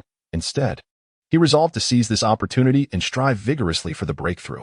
As the true essence within his purple mansion gathered increasingly, it expanded like a balloon, stretching beyond its limits. At this juncture, Zhang Shuai felt immense discomfort, as if his abdomen might burst from the pressure. Enduring the torment of this swelling, he fervently circulated the Xiao Zhou Tianju, continuously refining electrical energy into true essence and absorbing it into his purple mansion. At a certain moment, the pressure within Zhang Shuai's purple mansion reached a critical point and erupted with a muffled sound akin to a balloon bursting. In that instant, his purple mansion expanded from the size of a bowl to several times larger, roughly equivalent to that of a wash basin. Just as the transformation of his purple mansion occurred, a mysterious and chilling aura suddenly surged within, coursing through his limbs and body. In an instant, this icy essence doubled the width of Zhang Shuai's meridians. The broader the meridians, the swifter the absorption of electrical energy, and the greater the power of the released energy. Undoubtedly, upon advancing to the realm of fusion soul, Zhang Shuai would absorb electrical energy at a pace many times swifter than before. The enigmatic and frigid aura did not cease. After enveloping Zhang Shuai's limbs and bones, it suddenly surged toward his forehead, relentlessly penetrating into his sea of consciousness. In but a moment, Zhang Shuai's sea of consciousness expanded more than twice its original size, and it appeared to undergo some extraordinary transformation. At the center of this sea, a mysterious and profound space seemed to emerge. A flicker of realization ignited within Zhang Shuai, and he instantly comprehended that this was the sea of soul. The sea of consciousness generates spiritual awareness, while the sea of soul resides at its core, producing what is known as soul power. The essence of the soul integration realm lies primarily in the cultivation of this soul power. The manifestation of the sea of soul signified Zhang Shuai's successful advancement to the soul integration realm. Overwhelmed with joy, Zhang Shuai reveled in the fruits of more than a year of arduous training, finally attaining the last stage of the initial realm, the soul integration realm. At that moment, however, a sudden burst of electric sparks erupted from the high voltage line above him. As a severed power line fell to the ground with a thud, Zhang Shuai was taken aback. It appeared that the excess electric energy he had absorbed during his cultivation had caused the high voltage line to succumb to the strain and fail. He had inadvertently created a predicament. What should he do? Would this not result in a power outage for the nearby residents? In a moment of desperation, Zhang Shuai swiftly seized the severed high voltage line from the ground and leaped onto the high voltage tower. The 500 kV high voltage line typically consists of 3 wires, and the one that had snapped was the live wire. As Zhang Shuai ascended the tower, he felt waves of numbing electric currents. Yet at this moment, the high voltage could no longer harm him. Zhang Shuai meticulously reconnected the severed electric wires, channeling his consciousness to ensure the internal structure was perfectly aligned. Once satisfied, he exhaled his true essence, causing the joint to begin melting, which he forcibly compressed together with sheer strength. This chapter is not yet concluded. Please turn to the next page to continue indulging in the captivating narrative. Upon inspection, he discerned that the repaired wire was once again conducting electricity, indicating that the high voltage line had been successfully restored. Zhang Shuai felt a surge of pride as he leapt from the electric tower. What other electrician possesses such extraordinary abilities? To reconnect a severed high-voltage line with bare hands and no tools. Surely, he could be deemed the finest electrician in the Dragon Kingdom. Subsequently, he drove towards Qingshui City, and by the following morning, he returned to his residence there. The rental unit had been uninhabited for several months, accumulating a layer of dust. Zhang Shuai first tidied up the place, then visited a barbershop for a haircut. After returning home, he took a refreshing shower and changed into clean clothes. Guilt weighed heavily on him for having damaged a high-voltage line during his recent advancement. He resolved to refrain from further cultivation for the time being, as his powers grew. He feared that continuing to cultivate would easily lead to the destruction of ordinary high-voltage lines, an unethical act he wished to avoid. With a firm decision in mind, he contemplated a trip abroad. He sought to determine whether the cultivation at the soul fusion level would indeed jeopardize high-voltage lines. And he felt it prudent not to endanger his own country. Zhang Shuai, now a practitioner at the soul fusion realm, sensed that his strength had multiplied several times compared to before his advancement. His purple palace Dantian has expanded several-fold compared to the past. Yet the amount of true essence within occupies less than 1/6 of the total area. To advance, he must first fill the Dantian with true essence, a task that cannot be accomplished in a short span of time. After all, it took him over a year to accumulate this 1/6 of true essence. Although his strength has increased and the speed of refining true essence may enhance, it still requires considerable time for full accumulation. Aside from continuing to cultivate true essence, the primary focus in the soul fusion realm is the cultivation of soul power. According to Zhang Shuai's understanding, soul power is somewhat akin to spiritual energy, and the function of soul power is briefly elucidated in the minor Zhoutian technique. Soul power is the source of magical arts. Undoubtedly, practitioners must utilize soul power to cast spells, signifying that upon reaching the soul fusion realm, one can begin to cultivate magical techniques. Unfortunately, Zhang Shuai possesses no secret arts for spells. Otherwise, he could dedicate time to mastering a few simple incantations. Chapter 85. Wang Mozi's blemishes have vanished. When considering travel abroad, Zhang Shuai would undoubtedly choose the beautiful country, as it stands as the second most powerful nation on Blue Star, following the Dragon Nation. Over the past 2 centuries, the beautiful country has consistently held the position of the foremost power on Blue Star. The rise of the Dragon Nation in recent years has been an arduous journey, with several generations of leaders enduring humiliation and developing quietly, gradually catching up, and even subtly surpassing. Nonetheless, the beautiful country, having been the long-standing hegemon of Blue Star, possesses a greater influence than the Dragon Nation, a fact that remains indisputable. In recent years, although the United States has imposed sanctions on China concerning its economy and technology, it has not entirely severed the ties between the two nations. Ordinary citizens are still able to travel to each other's countries through the process of obtaining visas. Zhang Shuai began searching for the WeChat contact of Pan Xiaoyu, a specialist in facilitating passport and visa applications. Upon locating her contact, he sent her a message expressing his need to travel to the United States and requesting her assistance with the visa process. Pan Xiaoyu promptly responded, informing him that she could arrange a business tourist visa, which would allow a maximum stay of 6 months, with a service fee of 2,000 yuan.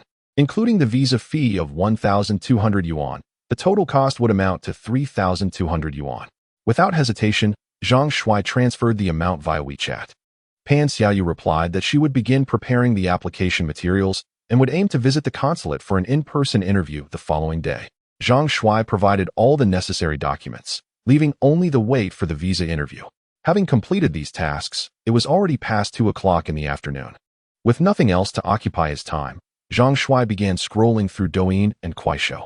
Currently, the popularity of videos related to Beidou Changquan had significantly diminished, with fewer clips circulating on these platforms. This decline was to be expected. Perhaps it stemmed from aesthetic fatigue, as the public, having viewed the content extensively, naturally lost interest. More importantly, it seemed that the government had intentionally sought to downplay the excitement surrounding it. Zhang Shuai had heard from Lin Xiuwen that due to a severe shortage of resources, the 749 Bureau had long ceased recruiting new talents, and following the inaugural performance of Beidou Changquan, the event was also discontinued.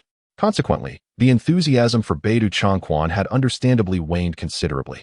However, Zhang Shuai's attention was captured by a certain content creator renowned for curating foreign videos, who enjoys considerable popularity, particularly for his series exploring how foreigners perceive the martial prowess of the Dragon Nation. Each episode garners a commendable number of likes and comments. For instance, Zhang Shuai recently encountered an episode discussing foreigners' views on the notion that all Dragon Nation individuals possess martial arts skills. The comments from numerous foreign netizens were quite intriguing. One user from the United States remarked, "I believe that the majority of Dragon Nation individuals are indeed skilled in martial arts. Last month, I witnessed a Dragon Nation girl on the street being mugged by two African-American men. I initially thought she would at least suffer a loss of belongings. But to my astonishment, she effortlessly subdued both robust assailants in mere seconds. It left me utterly speechless. You cannot imagine how graceful and fluid her movements were, taking down two strong men in less than 5 seconds. From that moment on, I became convinced that all Dragon Nation individuals possess martial arts skills." Another user from the United States commented, "I wonder if you have seen the widely circulated video of a Dragon Nation aunt who encountered armed robbers in her restaurant. The assailant held a gun to her head, demanding that she hand over the money. Yet, the aunt displayed no fear with her bare hands. She seized the gun from the robber and proceeded to deliver a thorough beating, leaving him searching for his teeth. Initially, she assumed the firearm was a toy, but after firing a shot, she was astonished to discover it was real. The robber was unfortunate, as he never anticipated that individuals from the Dragon Nation would be unafraid of guns. Does this not further affirm the idea that they all possess martial arts skills?" Numerous comments of a similar nature abound. In summary, many foreigners perceive that the majority of the people from the Dragon country possess martial arts skills. Zhang Shuai, having browsed videos for a while, found himself feeling somewhat bored. He recalled his establishment, the Mo Xiang restaurant, and as the nominal proprietor, it was time to assess the state of his establishment. He also thought to visit Wang Chong, as it had been some time since their last meeting. Since he had some free time, he decided to seek him out and reminisce about old times. After all, Wang Chong was his sole friend in this world. Now that he had embarked on the path of cultivation, he feared that opportunities for gatherings with Wang Chong would become increasingly rare. A few minutes of driving brought him to the Mo Xiang restaurant. Upon entering around 3 o'clock, he noted that it was not a mealtime, resulting in a sparse number of patrons. Most of the staff were resting in the employee lounge, leaving the first floor devoid of customers, save for the front desk cashier engaged in light banter with a service attendant. As Zhang Shuai stepped inside, the reception attendant instinctively called out, "Welcome." Hearing the commotion, the cashier, Pan Li, turned her head. Upon seeing Zhang Shuai, her expression transformed into a tapestry of emotions. 3 parts joy, 3 parts surprise, and the remaining 4 parts were comprised of awkwardness. "Zhang boss." Zhang Shuai recalled this young woman. They had once been set up on a blind date and shared a meal, though she had not taken a liking to him. "Pan Li, where's Wang Chong?" The proprietor, Manager Wang, was upstairs, sharing drinks with a group of patrons. This particular table was occupied by members of the District Administration for Industry and Commerce, who were frequent diners at the restaurant. Manager Wang, having a moment to spare, went to offer a toast, expressing his gratitude for their continued patronage. Zhang Shuai nodded, subtly extending his divine sense. With his advancement to the soul fusion realm, Zhang Shuai's divine sense had significantly expanded. Previously, in the foundation establishment stage, it only encompassed a radius of 3 meters. Upon reaching the Qi nourishment stage, it extended to 12 meters. Now, his divine sense could cover 100 meters. With a single sweep, everything within that range became vividly clear. Soon, he located Wang Chong in a private room named Xingyage on the 2nd floor. To Zhang Shuai's surprise, Wang Chong's freckles seemed to have vanished. It appeared he had undergone laser treatment at a hospital. The nickname pockmarked Wang might no longer be applicable. Truth be told, Wang Chong, sans the facial blemishes, was no longer unsightly. While not conventionally handsome, he exuded the air of a successful individual in his well-tailored designer suit. Besides Wang Chong, there were 5 other guests at the table, all dressed in suits, unmistakably officials from government agencies. Wang Chong was seen drinking, jesting, and conversing animatedly with the members of the Administration for Industry and Commerce. The officials clearly held Wang Chong in high regard. This was hardly surprising, as everyone in Clearwater knew the owner of the establishment possessed a profound background and extensive connections. The District Administration for Industry and Commerce officials would not dare to underestimate Wang Chong. Astonished, Zhang Shuai marveled at Wang Chong's remarkable transformation. It seemed environment could indeed mold a person. Provided with a stage, Wang Chong had metamorphosed into a successful person of considerable status. Zhang Shuai, having observed him briefly with his divine sense, retracted it and sent Wang Chong a message on his phone. "I'm in the shop. Come downstairs for a chat." Before long, Wang Chong hurried downstairs. Chapter 86. Arrival in the United States. Upon seeing Zhang Shuai standing before the cashier, Wang Chong chuckled. "Zhang, you finally deigned to visit the hotel?" Zhang Shuai feigned surprise, looking at Wang Chong. "Good heavens, Wang Chong, where are your pockmarks?" Wang Chong smiled triumphantly. "Don't call me pockmarked Wang anymore. Your Wang Chong is a handsome man now." Zhang Shuai laughed. "Without the pockmarks, you do look presentable, but I wouldn't exactly call you handsome. Someone like me could barely pass as a handsome man, but you still have a long way to go. How about I fund a makeover for you in South Korea?" Wang Chong said. "No need. We don't care for surgically enhanced handsome men." "Wait, now that I think about it, did you get plastic surgery in South Korea? Otherwise, how would you have changed so much?" Zhang Shuai retorted. "Do I need surgery? Just my name implies that I'm a natural-born handsome man." Wang Chang quipped. "You're quite narcissistic. Did you even resemble a handsome man before? Why don't you ask Panli?" "Panli, do you remember what Zhang looked like before? Handsome?" Before the cash register, Panli listened to Wang Chong and Zhang Shuai bantering with each other, secretly amused. Unexpectedly, Wang Chong suddenly inquired about her. Panli felt a bit embarrassed, discreetly glanced at Zhang Shuai, and then replied earnestly, "Manager Wang, in my memory, Boss Zhang has always been quite handsome. If one must compare the past to the present, I would say he appears even more charming and masculine now." "Phew." Wang Chong looked at Panli in astonishment. "Xiao Li, I never realized you were the type to speak such blatant falsehoods. Do you not blush when you tell lies?" Zhang Shuai burst into hearty laughter. "Panli, you are indeed more straightforward. Your honesty is refreshing, unlike Manager Wang, who cannot stand anyone being more attractive than him. No doubt about it, your bonus this month will be doubled. I assure you, you can directly approach Manager Wang for it." Panli was overjoyed. "Thank you, Boss Zhang." After sharing a few more light-hearted words, Zhang Shuai and Wang Chong walked out onto the bustling street in front of the restaurant. Observing the lively thoroughfare filled with cars and people, Wang Chong remarked with emotion, "Zhang Shuai, thank you. If it weren't for you, I would still be an electrician, leading a rather difficult and impoverished life. Brother Chong, let us not speak of thanks between us.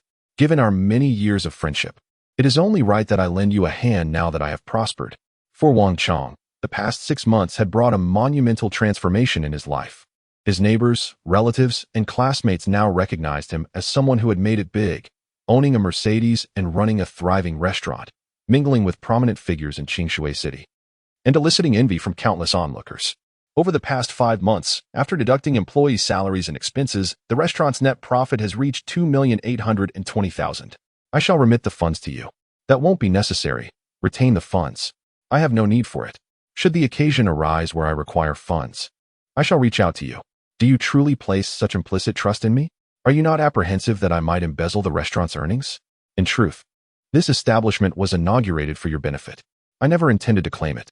Your personal funds are at your disposal to expend as you see fit."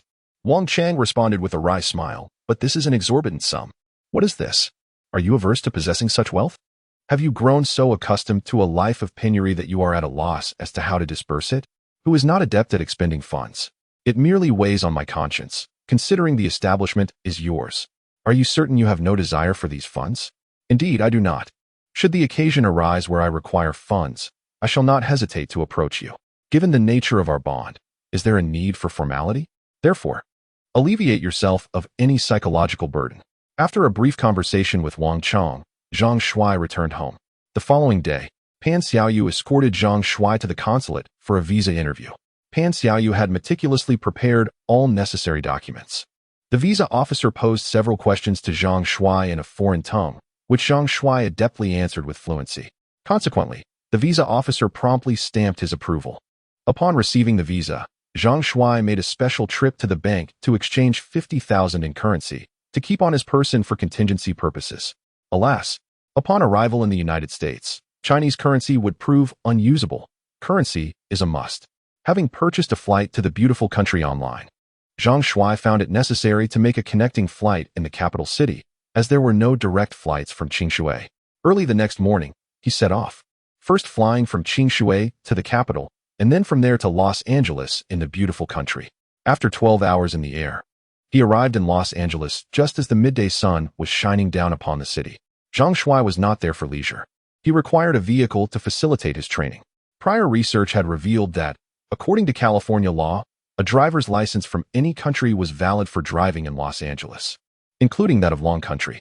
Thus, the pressing matter at hand was to either purchase or rent a second-hand electric vehicle.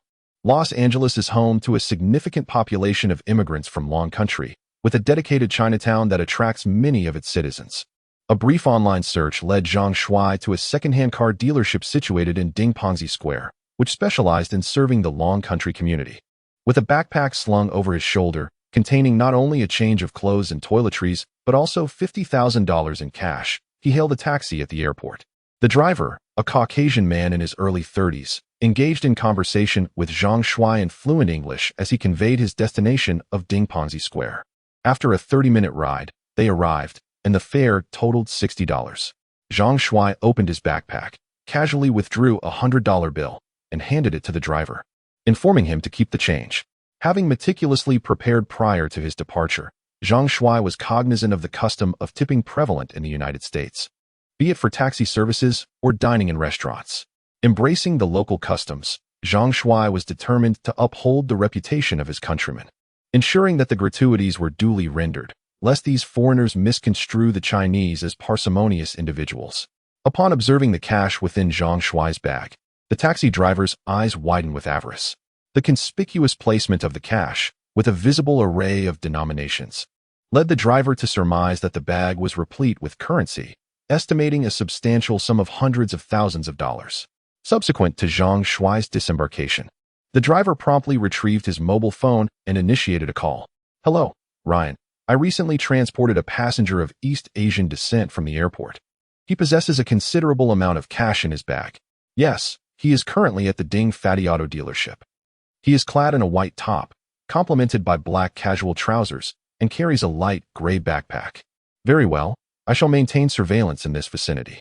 However, upon the successful execution of the plan, I expect a 10% share." Upon terminating the call, the driver's gaze pierced through the vehicle's window, fixating upon Zhang Shuai, who had advanced several meters away.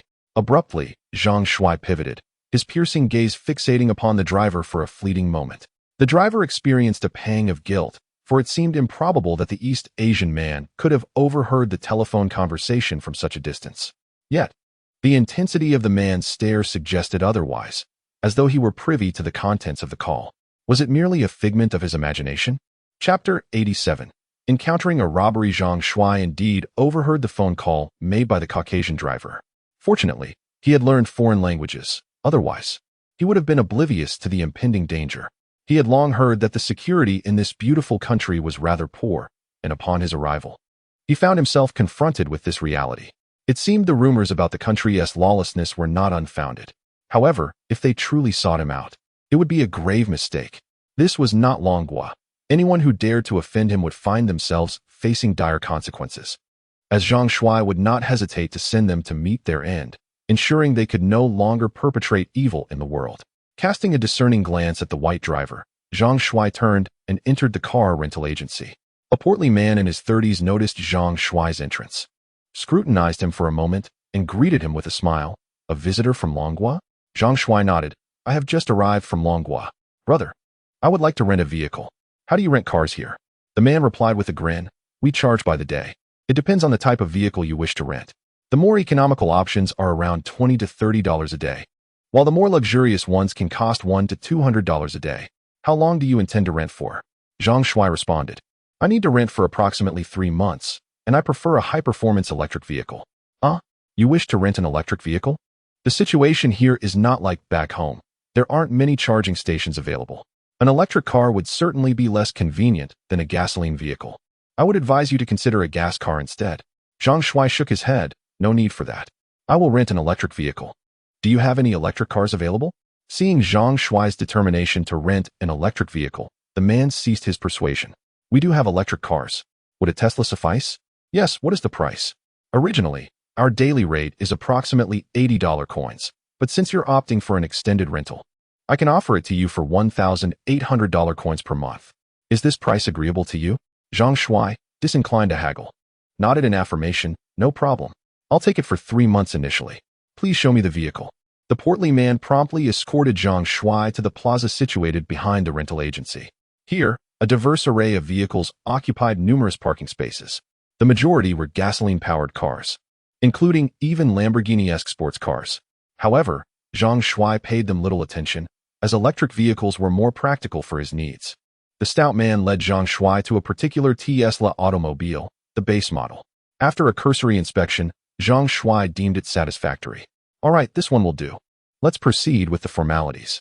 Processing the paperwork necessitated a driver's license and passport. Zhang Shuai furnished these documents to the corpulent man. Following a brief registration, the stout man requested advance payment for 3 months' rent and a partial security deposit, as Zhang Shuai lacked an international credit card. Zhang Shuai, without remonstrating, extracted $10,000 coins from his satchel, inquiring if it sufficed. Observing Zhang Shuai's munificence, the portly man hastily replied, "It's more than enough."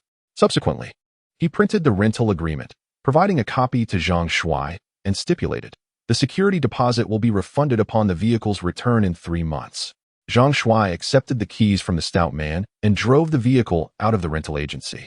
As Zhang Shuai's car merged onto the thoroughfare in front of the plaza, he noticed the taxi that had conveyed him earlier was still present. Even with the taxi's windows sealed, Zhang Shuai discerned the Caucasian driver's intense gaze upon his vehicle. Deliberately decelerating, Zhang Shuai sought to ascertain the driver's intentions. Shortly thereafter, he detected the driver initiating a phone call. "Ryan, the East Asian individual, is within that Tesla." Zhang Shuai scoffed, piloting his automobile onto the highway. Before long, a black van began tailing his vehicle. After a brief interval, Zhang Shuai noticed a utility pole adjacent to the road. The configuration of the lines denoted a high-voltage circuit, presumably 48 kV. However, for Zhang Shuai's current needs, such voltage was insufficient. Only ultra-high voltage lines of 330 kV or greater would suffice for his cultivation. The apex of electrical transmission technology resided in China, particularly its ultra-long distance, extra-high voltage lines. The prospect of harnessing 1000 kV lines for cultivation was enticing, promising accelerated progress. Yet, Zhang Shuai refrained from utilizing these lines, recognizing their critical role in the nation's long-distance power transmission. Any disruption could inflict incalculable damage. Despite his yearning for elevated cultivation, Zhang Shuai would not jeopardize national security or compromise the country's interests. Zhang Shuai had previously researched the availability of 500 kV ultra-high voltage lines in the Mojave Desert region, spanning from Los Angeles to Nevada. Consequently, his initial destination upon renting the vehicle was the Mojave Desert. Ahead, Zhang Shuai's Tesla led, shadowed by a black van in close pursuit. After traversing over 30 kilometers, they gradually distanced themselves from the city, arriving at a sparsely populated cliffside road. Recognizing the need for caution on this precipitous route, Zhang Shuai decelerated. At that moment, the van abruptly accelerated, overtaking him. Zhang Shuai couldn't help but chuckle. Here it comes. After tailing him for so long, they were finally making their move. Sure enough, once ahead, the black van swerved, blocking the road, clearly intending to force Zhang Shuai to halt. Unwilling to damage the rental car, Zhang Shuai obligingly brought it to a stop. Instantly, the van doors flew open, and 4 masked men emerged. 2 brandished Scorpion submachine guns, while the other 2 held M9 pistols, swiftly encircling Zhang Shuai's vehicle. Concerned that these audacious robbers might recklessly damage his car, Zhang Shuai quickly exited the vehicle. At this moment, his acquired foreign language skills finally found their utility. "What do you want?" The 4 robbers aimed their weapons at Zhang Shuai, menacingly declaring, "Hand over the cash and bank cards from your car, and we might spare your life." "Huh, you're robbing me? What do you think?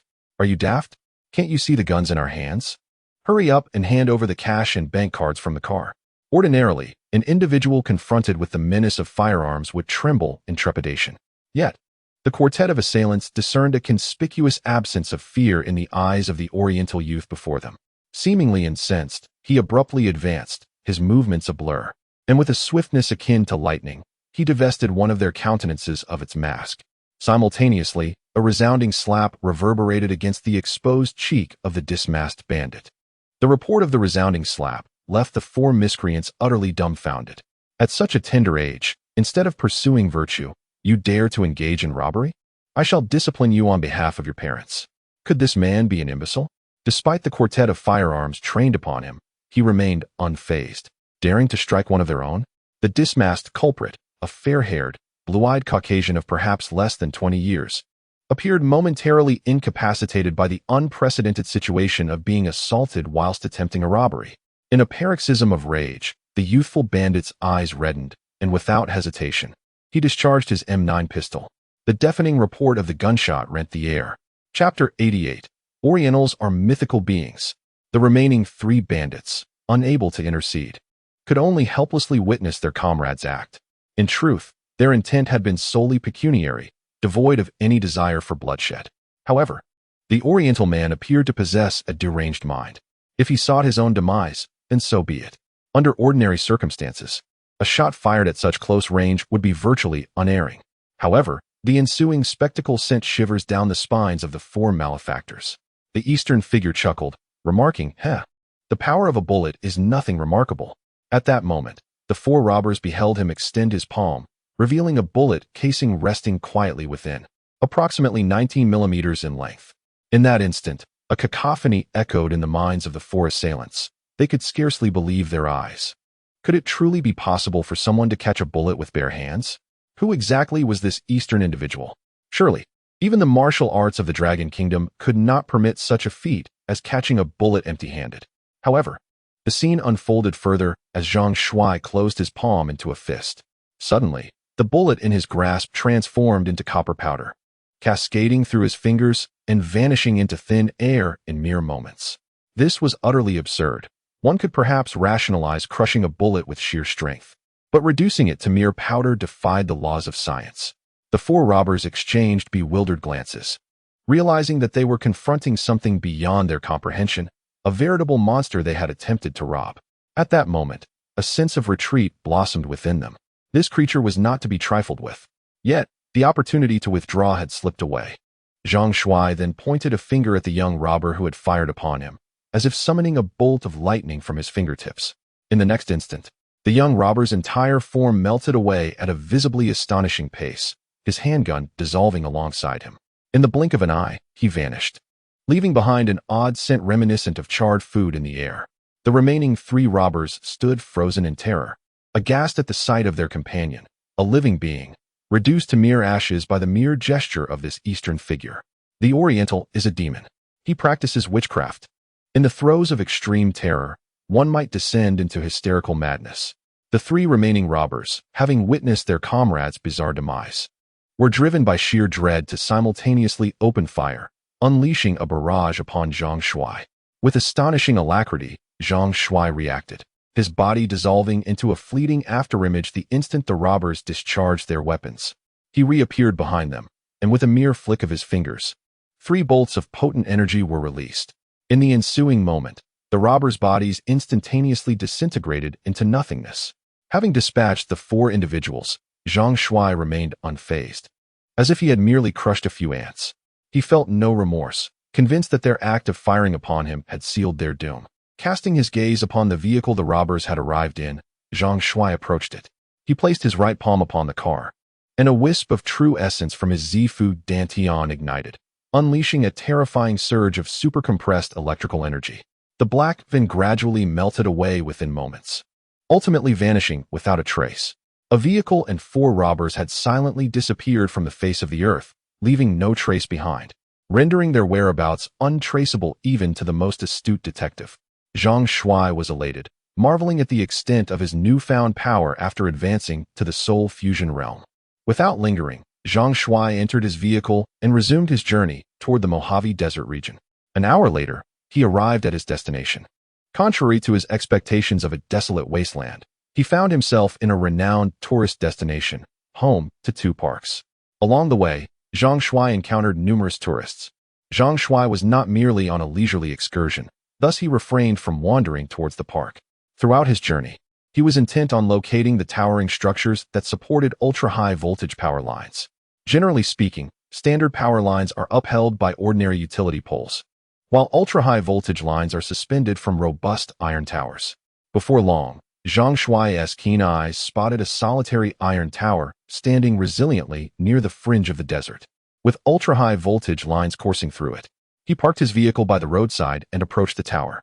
Although the power lines were positioned several meters above the ground, Zhang Shuai's current spiritual awareness extended over a radius of 100 meters, making it effortless for him to channel the electrical energy from the ultra-high voltage lines. After scanning the vicinity with his spiritual perception and confirming the absence of any onlookers, he commenced his cultivation practice. In an instant, 500 kilovolts of current surged into Zhang Shuai's body. As he activated the small heavenly cycle technique, the electric energy that entered his corporeal form was transmuted into pure strands of true essence, which then flowed into his purple palace dantian. After an hour of this practice, the true essence within his purple palace dantian increased to approximately the size of a soybean. Currently, the volume of his purple palace dantian was roughly equivalent to that of a round plate. At this rate of cultivation, Zhang Shuai estimated that it would take him several decades to completely fill his purple palace dantian, assuming he could dedicate at least 12 hours a day to his practice. However, in reality, it was improbable for him to engage in 12 hours of cultivation daily. Much of his time was consumed in the pursuit of suitable cultivation locations, resulting in significant portions of his day being spent on the road. The cultivation of the soul fusion realm does not merely involve the accumulation of true essence. It also necessitates the refinement of soul power. Consequently, if he aspires to successfully advance to the Dao Seed realm, he must dedicate a substantial amount of time to cultivating his soul power. Therefore, considering the rate at which he absorbs 500 kV ultra-high voltage electricity, it is estimated that Zhang Shuai might require over 2 centuries to attain the Dao Seed realm. Upon receiving these findings, Zhang Shuai felt somewhat disheartened. 2 centuries? Could he truly endure for such a prolonged duration? Initially, he believed that the abundance of electrical energy on Earth, coupled with his ability to harness it for cultivation, would ensure that he would not suffer from a scarcity of resources. He had presumed that his prospects for advancement far exceeded those of the cultivators nurtured by the national organization Bureau 749, since Earth lacks spiritual energy, and their progression hinges on the expenditure of vast quantities of spirit stones. Regardless of the quantity of spirit stones present on Mars, the speed and efficiency of transporting them to Earth would be woefully inadequate, potentially insufficient to sustain even a single individual's cultivation. Thus, Zhang Shuai had consistently maintained that his cultivation outlook was superior to that of the orthodox cultivators within Bureau 749 who relied on spirit stones. However, it now appears that he too has encountered a predicament. His cultivation prospects may not be as promising as he had initially envisioned. Constrained by the limitations of Earth's electrical technology, the current maximum voltage is 1,000 kV ultra-high voltage, which, while not Zhang Shuai's limit for absorbing electrical energy, represents the pinnacle of Earth's present capabilities. Therefore, how can he accelerate the pace of his cultivation? Zhang Shuai ceased his cultivation. Upon discovering that it might take over 200 years for him to potentially ascend to the Dao Seed realm, he lost all motivation for further practice. Moreover, the overwhelming number of visitors in this area rendered it an unsuitable environment for cultivation. Chapter 89. Renting in the town. Zhang Shuai, having abandoned his cultivation, returned to his vehicle and began contemplating how he might expedite his training. His body resembled a colossal humanoid power bank, requiring energy to cultivate. However, constrained by the current limitations of power transmission technology, his charging speed had reached an impasse. The principal challenge he faced was that the speed of charging restricted the pace of his cultivation. Although Zhang Shuai had not pursued extensive academic studies, he understood that charging speed correlates with power. Specifically, charging power equals voltage multiplied by current. While it was impossible to estimate the current within his body, he recognized that, with the current remaining constant, a higher voltage would indeed facilitate faster charging. Could he perhaps experiment with lightning? Upon researching online, he discovered that the voltage of ordinary lightning typically reaches millions of volts, comparable to the 1,000 kilovolt ultra-high voltage transmission of Longhua. Notably, 1 million volts is merely the lower threshold for lightning. More potent strikes can reach voltages of 50 million volts or even higher. In extreme weather conditions, lightning can even soar to 100 million or a billion volts. Upon reviewing this information, Zhang Shuai's eyes sparkled with excitement. If lightning could indeed reach a billion volts, would it not exponentially enhance his cultivation speed by several thousand times? Although lightning is not a frequent occurrence, with sincere effort in his pursuit, he believed it would not be insurmountable to locate it. Nevertheless, Zhang Shuai harbored some concerns about whether his body could withstand 1 billion volts of lightning. He pondered the possibility of being scorched by a bolt, which would be an unfortunate fate indeed. Upon conducting some research, he discovered that Florida, particularly the Lauderdale area of Miami, is renowned for its frequent thunderstorms, ranking among the highest in the nation. This phenomenon is likely linked to the region's unique climatic and geographical conditions. Consequently, Zhang Shuai resolved to tentatively set his destination as Lauderdale, regardless of the circumstances. Given the significance of his cultivation, he felt compelled to make the journey. It would be unwise to travel in vain. With his decision made, Zhang Shuai activated the navigation system to Miami, only to be taken aback by the estimated travel time of 46 hours.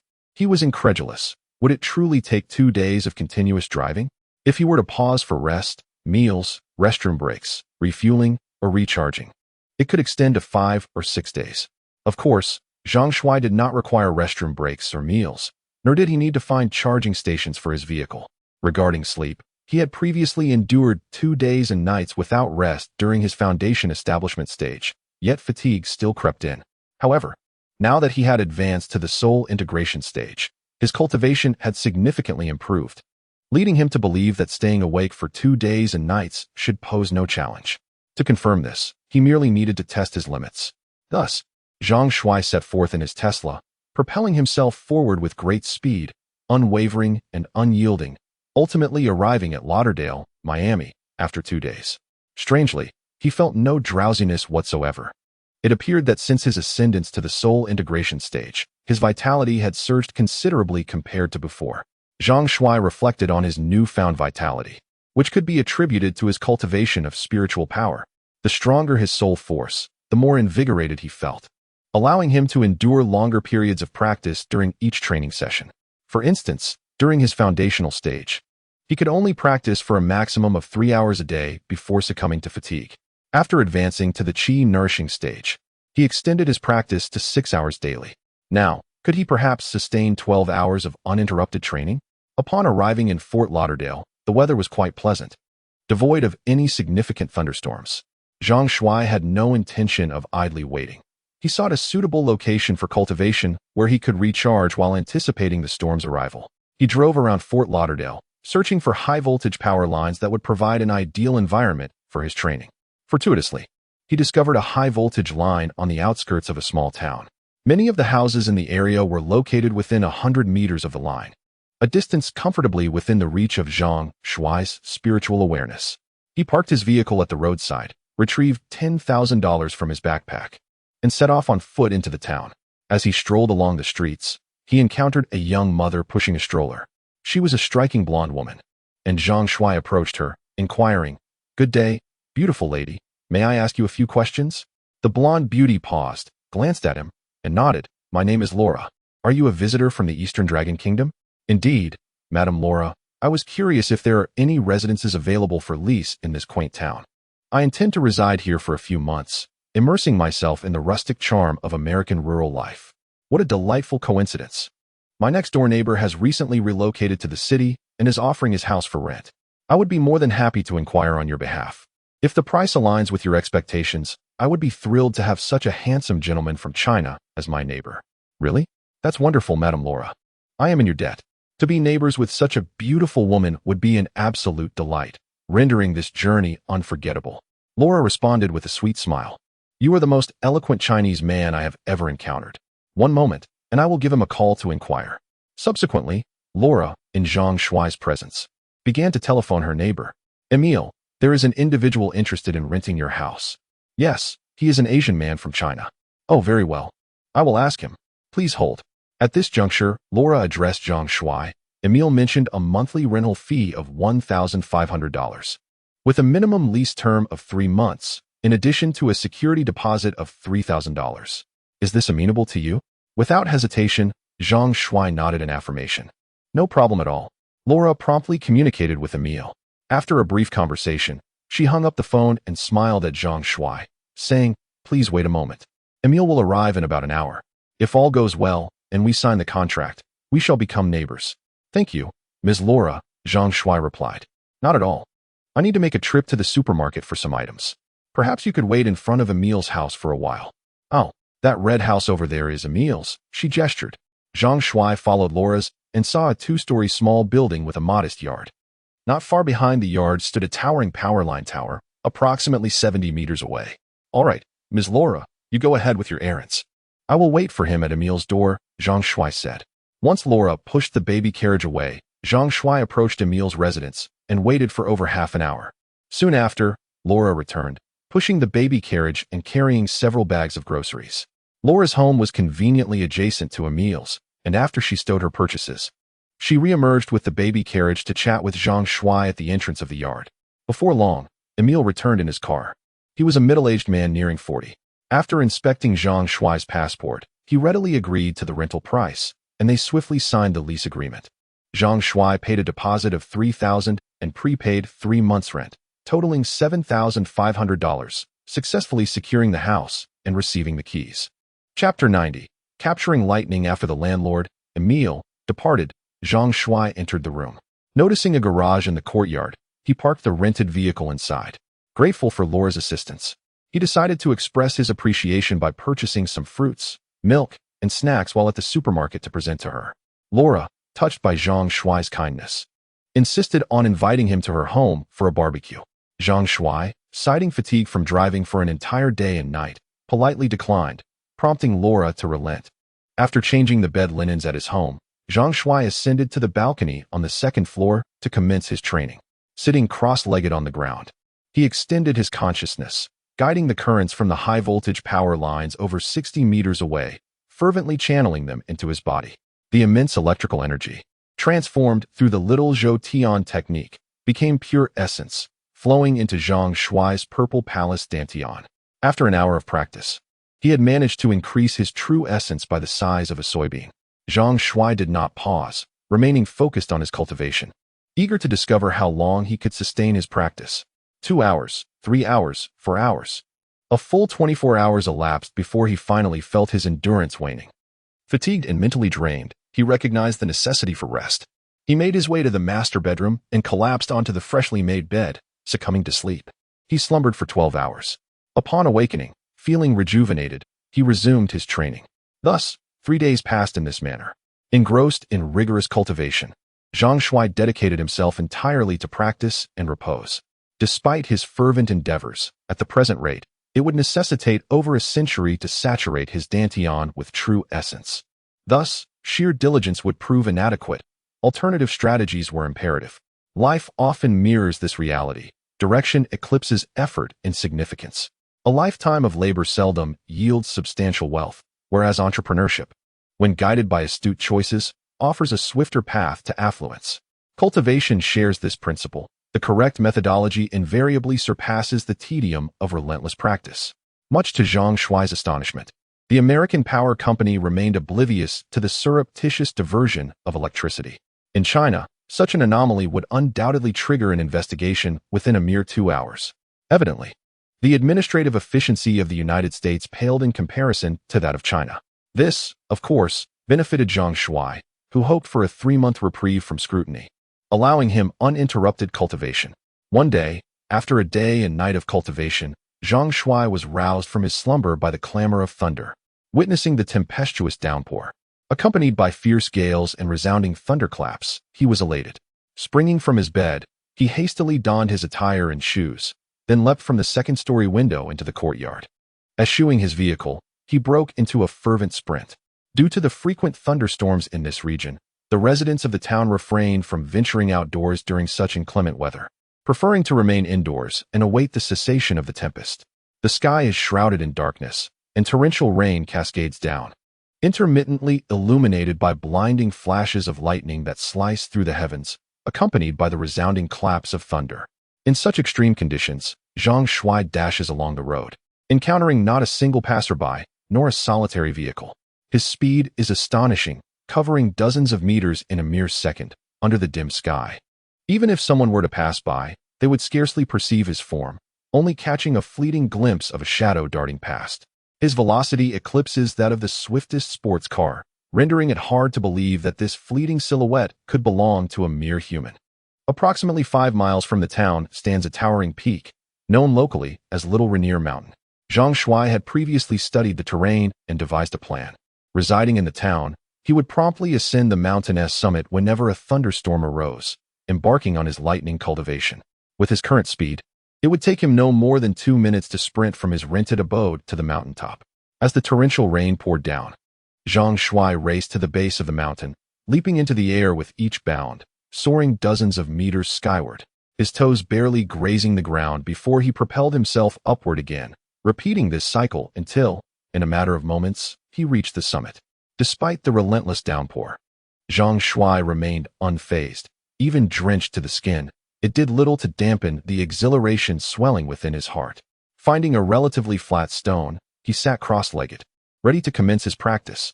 With the activation of the lesser celestial cycle art, his divine consciousness unfurled, encompassing the skies to an altitude of approximately 300 meters. All was in readiness, awaiting the capture of lightning. However, the torrential downpour, incessantly pelting him, caused Zhang Shuai a modicum of discomfort. At that moment, a notion stirred within Zhang Shuai's heart. A wisp of true essence from his purple mansion Dantian ignited, and a surge of warmth emanated from the purple mansion, coursing through his entire being. In the ensuing instant, a remarkable phenomenon occurred. A series of mists began to ascend from Zhang Shuai's person, and his garments, including his footwear, were entirely desiccated. Furthermore, the raindrops from the firmament were no longer able to descend upon Zhang Shuai.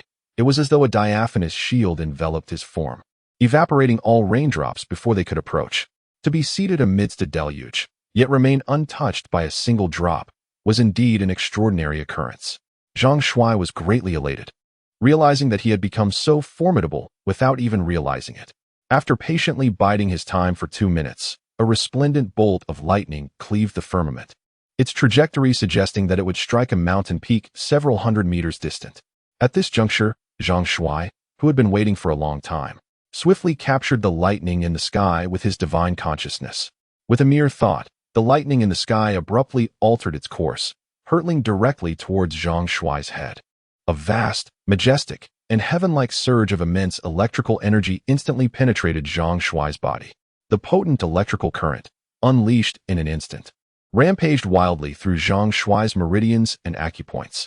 Zhang Shuai's entire body was numb with electricity, and he couldn't help but tremble. This sensation was simply too exhilarating. At this moment, Zhang Shuai's lesser celestial cycle art was operating at full capacity, revolving at a pace several times faster than usual. At every moment, a vast amount of electrical energy is refined into pure essence, entering the Zifu. Approximately 1 minute later, Zhang Shuai completely digested and absorbed the energy from a single bolt of lightning. Remarkably, his body was infused with pure essence equivalent to the size of a grape. Merely one flash of lightning surpassed the results of his cultivation over several dozen days. Even more astonishing to Zhang Shuai was the sensation of a mysterious, cool aura that seemed to permeate his soul sea after refining this bolt of lightning. Could this enigmatic chill be the essence of soul power? It appeared that this lightning not only accelerated the cultivation process, but also enhanced his soul strength. Zhang Shuai's heart swelled with joy. Indeed, this lightning was a remarkable boon. This should be the correct approach to cultivation. If he could harness sufficient lightning for his practice, might he not traverse the soul fusion realm and ascend to the Tao Seed realm in a remarkably short time? Chapter 91. The Ferocious Thunder, however. The pressing question remained. How could he capture a sufficient quantity of lightning? Or rather, how could he draw down enough thunder from the heavens? Many nations, in their studies of lightning, employ methods such as launching rockets with metal wires to artificially induce lightning. Once the rocket ascends, the trailing metal wire can provoke lightning within the powerful electric fields of storm clouds. Nonetheless, Zhang Shuai realized that he could not utilize this method to attract lightning.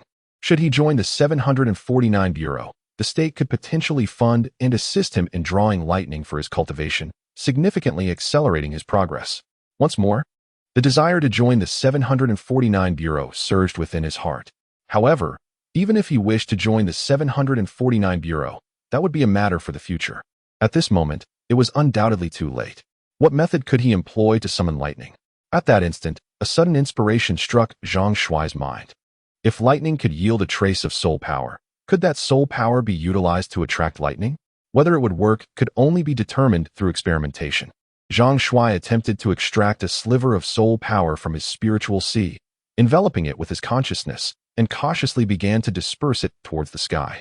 As Zhang Shuai's consciousness, wrapped around the sliver of soul power, ascended to a height of over 10 meters above his head, an unexpected turn of events unfolded. The previously overcast sky suddenly brightened, and a massive bolt of lightning, resembling a colossal dragon, descended from the heavens, illuminating the sky like a blazing star. In that instant, night transformed into day. The ferocious lightning, akin to a silver dragon, struck down from the firmament, directly impacting Zhang Shuai's head. The consciousness that had just enveloped the sliver of soul power was obliterated in an instant by the terrifying lightning, as if the very essence of that soul power had been devoured by the bolt. At that moment, Zhang Shuai's hair stood on end, resembling a porcupine. The violent electrical energy surged into his body, causing him to become paralyzed and rigid, unable to move. His garments were instantly reduced to ashes, naked and exposed. Every hair on his body stood upright in shock. Good heavens! How many volts is this? It is utterly terrifying. Zhang Shuai, with his limbs numb and immobile, felt an overwhelming sense of despair. Indeed, this phenomenon was remarkably potent, yet he found himself in a state where he was too weak to benefit from it. At this moment, the sky reverberated with deafening claps of thunder, a relentless series of explosions that sent sharp pains through the eardrums. The ominous clouds blanketed the heavens, plunging the world into utter darkness. The winds howled more fiercely, and the rain poured down with increased ferocity. At this precise moment, the speed at which Zhang Shuai's Xiaozhou Tianju circulated within him surged to 100 times its usual pace, completing a full cycle in the mere blink of an eye. A torrent of electric energy coursed through his entire being, expanding his meridians to an extraordinary degree. Even the acupoints surrounding him were instantly filled with this formidable current. Each breath of Xiaozhou Tianju propelled the electric energy within his meridians and acupoints into his qi and dantian, where it underwent purification and refinement before flowing into his purple palace dantian. Simultaneously, the electric energy roaming through his limbs would return to his meridians and acupoints, further refined by Xiaozhou Tianju and directed into his purple palace dantian. In this moment, Zhang Shuai's rate of refining true essence escalated to at least several dozen times that of before. After a full 3 minutes, he finally emerged from his state of paralysis, regaining mobility in his limbs, and the hair on his head and body returned to its normal state from its previous bristled position. Zhang Shuai silently exhaled a sigh of relief, realizing he had narrowly avoided a dire fate. Upon inspecting the increased true essence within his purple palace dantian, he suddenly erupted into joyous laughter. That single bolt of lightning had bestowed upon him a pure essence equivalent to the size of a ping-pong ball. Moreover, a substantial thread of soul power had been added to his soul sea, one thread equating to 10 strands. Investing a single strand of soul power yielded a return of an entire thread. This was a tenfold gain. Indeed, fortune favors the bold. The greater the storm, the more precious the catch. The correlation between risk and reward is unequivocal. With a few hundred more strikes of lightning like that, Zhang Shuai could break through to the soul fusion realm and charge into the Dao Seed realm. At this rate, he could advance within 3 months. Such a rapid pace of cultivation was truly exhilarating. However, Zhang Shuai soon felt a chilling sensation. Looking down, he was dismayed to find his clothes were gone. How was he to return? Was he really going to streak back? If he were seen, it would surely make the news. Zhang Shuai could almost envision the headline. Shocking. Chinese man streaks through Miami town during thunderstorm. If Zhang Shuai were to make a dash while the storm persisted, he might avoid being seen. But if he waited for the storm to subside, he would likely be spotted, causing immense embarrassment and bringing shame to China on foreign soil. Yet, after waiting several days for such a thunderstorm, could he really forego such an exceptional opportunity for cultivation? At that moment, the dilemma of choosing between dignity and cultivation presented itself to Zhang Shuai. It was indeed a difficult decision. After much deliberation, Zhang Shuai ultimately decided to take the plunge. Damn it, for the sake of cultivation, I'll cast aside my pride today. Streaking it is. After all, we're only young once. Who hasn't been wild before? The opportunity is too precious to waste, so let's continue cultivating. He reasoned that with the current thunderstorm and the sky shrouded in darkness, there was little chance of being seen, so being naked wouldn't matter. With his newfound experience in attracting lightning, Zhang Shuai once again separated a wisp of soul force. Enveloping it with his divine sense, and sending it into the sky. Soon, a magnificent and colossal bolt of lightning descended from the heavens, resembling a dragon in its grandeur. Zhang Shuai observed that these bolts seemed to possess an extraordinary fascination with soul energy, as if it were the most delectable and enticing delicacy to them. Once again struck by the violent lightning dragon, despite his mental preparation, Zhang Shuai found himself rendered paralyzed, his limbs stiffened. Fortunately, at that moment, he was unclothed, sparing him the worry of his garments being destroyed. Zhang Shuai fervently refined and absorbed the energy, and after 3 minutes, a sphere of pure essence, about the size of a ping-pong ball, reappeared in his purple palace, accompanied by a thread of pure soul energy in his sea of consciousness. For the next 2 hours, Zhang Shuai engaged in frenzied lightning cultivation. The sensation of rapidly increasing prowess was simply exquisite. However, it was regrettable that his spiritual consciousness was depleting too swiftly. After absorbing 42 bolts of lightning, his awareness was on the verge of collapse. With his consciousness nearly exhausted, continuing further posed a risk of injury or even death. It appeared that 2 hours of lightning cultivation was already his limit. Reluctantly, he concluded that today's training must come to an end. Time was on his side. According to Zhang Shuai's estimations, with just 3 to 5 more thunderstorms, the essence in his purple palace would be nearly full, allowing him to commence his ascent to the Dao Seed realm. Now, the pressing question arose: how to return? Although the sky remained rather dim, the adage better safe than sorry lingered in his mind. If he were to be seen, it would be a considerable embarrassment. As Zhang Shuai hesitated, he suddenly noticed that the rain seemed to be tapering off, and the sky appeared to be gradually brightening, a sign that the storm was about to pass. No more hesitation. It is imperative to depart.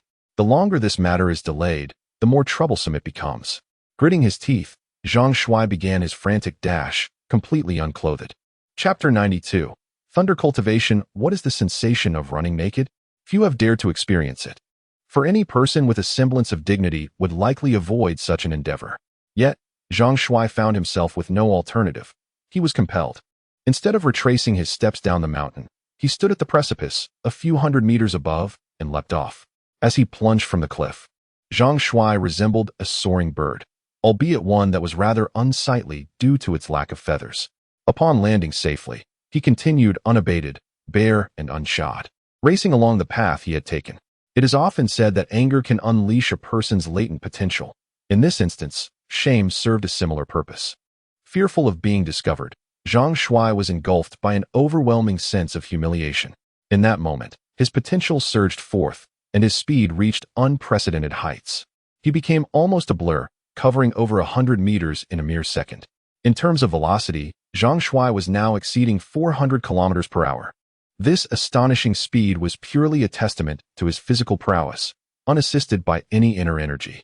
Prior to this, without harnessing his internal essence, his physical speed would have been approximately 60 meters per second. However, at this moment, perhaps due to the intense shame, or perhaps owing to the recent lightning cultivation that had honed his physique, his explosive power had dramatically intensified,